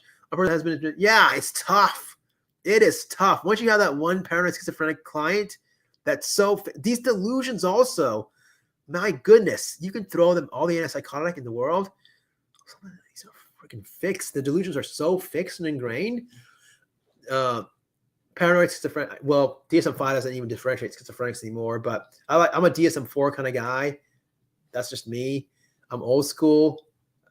Because I thought the DSM-4 is better. I think there's a lot of things in DSM-4 I like better than 5. And one thing I like with 4 is that the differentiation of the schizophrenics and paranoids are the most common type. And yeah, once they have those delusions that are so severe, the paranoia is so fixed, it's hard to go ahead and get them to, open up. Even wanting to go ahead and talk to you. They look at you, they're so suspicious, and man, it's tough. All the antipsychotic, a lot of times, it doesn't even work at all. The delusions are hard to treat. Hallucinations are easier to treat. Hallucinations, auditory, visual, more so auditory because that's the more common type of hallucination for schizophrenics. Visual, you see more so with drug-related situations and deliriums, and you see with rare neurological disorders, LSD, trippings, and so on. Maybe neurological seizure disorders, temporal lobe epilepsy. Well, that's tactile. That's olfactory hallucination. I'm sorry. But auditory hallucination, you see more so with schizophrenia. It's easier to treat than delusions, the paranoid delusions I'm referring to, particular with these paranoid schizophrenics. So yeah, antipsychotics, yeah, it's hard. Medication, slam them. They're delusional. See that a lot. Yeah, okay, cool. I'm basically okay. Wiki's hard work, bless you. Okay, cool. But we're trying to get trained law enforcement. Yeah, we need more training here. That's another thing also. Law enforcement, how many deaths have occurred because poor law enforcement didn't have the adequate training, right? Yeah, families are fearful. Yeah, because we've seen folks get killed. There was a case of two I saw recently. I may do a psych video on that. So many ideas here. Homelessness aware, because they are a risk of others. Bipolar homeless, they are others can't be traced. Yeah, and look, the sad thing is that one of my attendings, this is his words, not mine. So don't get mad at me. But we're amongst good, we're all contemporaries here. We're all, what do you call it? in the same field, so we know, what I'm talking about. But one of my former attendings, he basically said, he looked at me and said, hey, look, these guys that are on the street, these guys on the street who are homeless, it's their right to be crazy. That was his words, not mine. Okay. I don't like using that term often to describe these individuals, but he said that. So I'm just basically saying what he said. But yeah, I mean, they have the right to go ahead and refuse meds. They have the right to go ahead and do what they want to do and act how they want to do. And it's, only when they get caught with doing something really, really compromising safety or something dangerous will they go ahead and get paddy wagon to the or emergency room, right? To see a psychiatrist. But you're right, yeah, because they aren't a risk to others. A lot of times they aren't a risk to others. They're walking around and they're talking to themselves, or their ups and downs, manic episode, and so on. So yeah, there's something you can do about that. It's their right to go ahead and act a certain way. You can't put them on a treatment order again, like Jenny Barnes says, unless it compromises safety, because they have rights, right? And yeah, the longer they're untreated, the more likely they deteriorate over time. You got to try to get these guys stabilized quickly, but in the longer that goes, the harder it is to go ahead and get them back to baseline. If you can get them back to baseline. All right. Yeah. Cool. Yes, I agree. I'm showing up. Okay. All right. No problem. Yeah. If you want to, again, that was in general. So I'm not here, the good thing, well, there's nothing in particular, nothing. We didn't exchange personal information. You didn't mention who and so on. These are just general suggestions that work for me. And those are the things suggestions I can think of on the top of my head at this late in the hour. And I think I covered it all. I think if you watch this live stream later on and so on, I think I was just rambling, talking. And I think I covered it all, the high points at least. So good. I'm glad. Okay. Yes, Vincent Lee. Yes, there we go. I'm definitely going to do a video on that. I don't know if I'm going to do a Psych Guy live or an old school video. The problem is that with Psych Guy, if I do a Psych Guy live, I want to show video, clips and so on. And, but I'm not sure if I'm going to get demonetized or not demonetized, but taken down, because I tried to do a live stream of a Bon Jovi video and then my channel got shut down. My video got shut down immediately. So if I tried to live stream clips of Vincent Lee, documentary. So I don't know what I'm going to do, but I'm definitely going to talk about him though, for sure, because it's a very interesting topic. And he lives in Ottawa. He's free. This is a guy who was on a bus and he beheaded someone next to him. He had mental health issues. He was very severely psychotic. He's now under treatment. He got treatment for it, and now he's free. He's free in Ottawa. The Greyhound guy. Yes, the Greyhound guy. I often think about him. Wow. Hope you tell you his stories. Yes, it's really fascinating. Definitely. And the folks that are going to unsubscribe from this channel because they got their feelings hurt because I talked a lot about politics, and it wasn't fitting what their beliefs are. And so probably the folks who unsubscribe, they're going to miss out on this video, and it's gonna be an interesting video, that's for sure. It is very fascinating. I think no problem. No, thank you so much. Hey, glad to hear. Yes, glad I'm wrapping things down right now. Yes. No worries. It's cool. I had a little something beforehand, so I wasn't too hungry. I'll do taco Wednesday tomorrow. That's cool. Pillow, right? I'm wrapping. Okay, the world would be going like crazy. Yes. Hey, I love this field. I'm sure you guys love the field also. You gotta have a little crazy to be in this field. I got a little crazy. I can go all night and talk about this. I love it. Have the passion. I'm sure you guys do also. And yeah, it's good stuff. We're in a very entertaining jobs, each and every one of us. I love what I do. I'm sure you guys also. Yeah. Good night. Yeah, it's been a privilege. Yes, it was fun. I laughed. I'm glad you laughed. I did laugh a lot also. All right, very good. Well, woo! All right. History has been made. For sure. Oh my! I'm kind of scared to see. No, I'm not scared to see. I don't care if my sub count has gone down. Who cares? We are at the end of the road here. Can't believe we got all the comments. Wow, we tackled every single comment. Boom, and we talked about Brittney Griner also, the main topic. So history's made. Longest live stream. I can't wait to circle back to Curious Rose. I know Curious Rose. I love her a lot. I know a lot of times she does like this really long, which I respect. I don't know how she does it. But this is Curious Rose territory. And I could say, hey, I did one super long live stream. Maybe I beat you. I don't know. I'm not sure what her record is. But man, almost 9 hours. For me, that's the record. I think prior to that, it was like 5 hours, maybe 6, maybe 7. I don't know. Definitely a record. Thank you guys so much for joining in. I'm here. I'm going to go ahead and hit the bed. I'm going to catch a little Z's, sleep for a couple hours, wake up, got to go ahead and take my car to the shop, get inspected, and run a few errands. But hey, good night to each and every one of you. I sincerely apologize if I offended anyone here. Here we go. Bringing good clients down, but they have to reach it first. There we go. Whoa. Okay. Okay. Wow. Clients can tell I'm open to a hug, but they have to reach first. We argue, can't push them away. So in case it was interesting for sure. Interesting. Very good. Good point. It's kind of hard also when you have these boundaries you got to go ahead and maintain and so on. So I like to do handshakes but I'll go ahead and also just work with the patient and roll the resistance is what the term is. That's the term, roll the resistance. Interesting. Trauma awareness use. Okay. Wow. Okay, cool.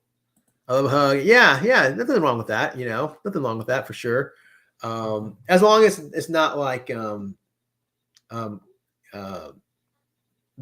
crossing any boundaries or anything like that. But yeah, anyways, I'm going to be taking off then. It's been a great time. I apologize if I offended anyone here. I don't think I offended anyone here who's left here. I know there are a lot of folks that got offended. I know there's that one who basically said I was high, and but sadly, I wish that person who said I was high was continuing watching them, because truly, if someone was truly high, there would have been no way for someone who's truly high to have maintained a 9-hour live stream and basically point by point brought up great attacking points, counterpoints, and so on, and then talk about psychiatric things, topics, address comments, so I don't know. I think that person was basically but I've dealt with individuals like that who they get upset. It's not their own political agenda, because it's not fitting what they're used to because they're brainwashed by certain media conglomerates and whatnot, certain station talking points, and they don't like it, so they don't know how to handle it. So yes, I'm done. I am done, Iga. I am done. Thank you so much. Thank you, Vicky. Thank you, Jenny. Thank you, Iga. I'm done. I don't work tomorrow, by the way, so that's why I just went ahead and decided this was super fun. 9 hours. I almost want to go ahead and wait till the 9-hour mark just to say that I'm at 9 hours, but I'm not going to do that because it is about time to go ahead and pack up. The bed is waiting. All right. Love you guys. Thank you so much. I would say catch a replay, but who's going to want to catch a 9-hour replay? Well, I know I wouldn't. I am going to put those 2 links to those Jimmy Barnes, Cold Chisel and Jimmy Barnes. I'm going to put those, not tonight, but tomorrow. You'll see it probably if you view this video. But anyways, thank you guys so much for participating in this wonderful live stream. I don't even know when the next live stream I'm going to do, to be honest. Who knows? It might be for a while, to be honest. I might jump back to a Psych Guy vid. Check out my Christine Shabak video if you haven't. Shabak, I can't remember. On there, Suicide, I thought that's my best video up to date, hands down. I don't even think anything's going to dethrone that. It's on my page. When you go on my main page, it's awesome. It's definitely my favorite video. It's definitely time to sleep, though. Agreed. Time to go to bed for sure. Love you guys. I will see you guys next time, whenever the next time will be. Take care. We hit a record. Congratulations. Awesome. All right. You guys have a great night. All right. Take care. Bye.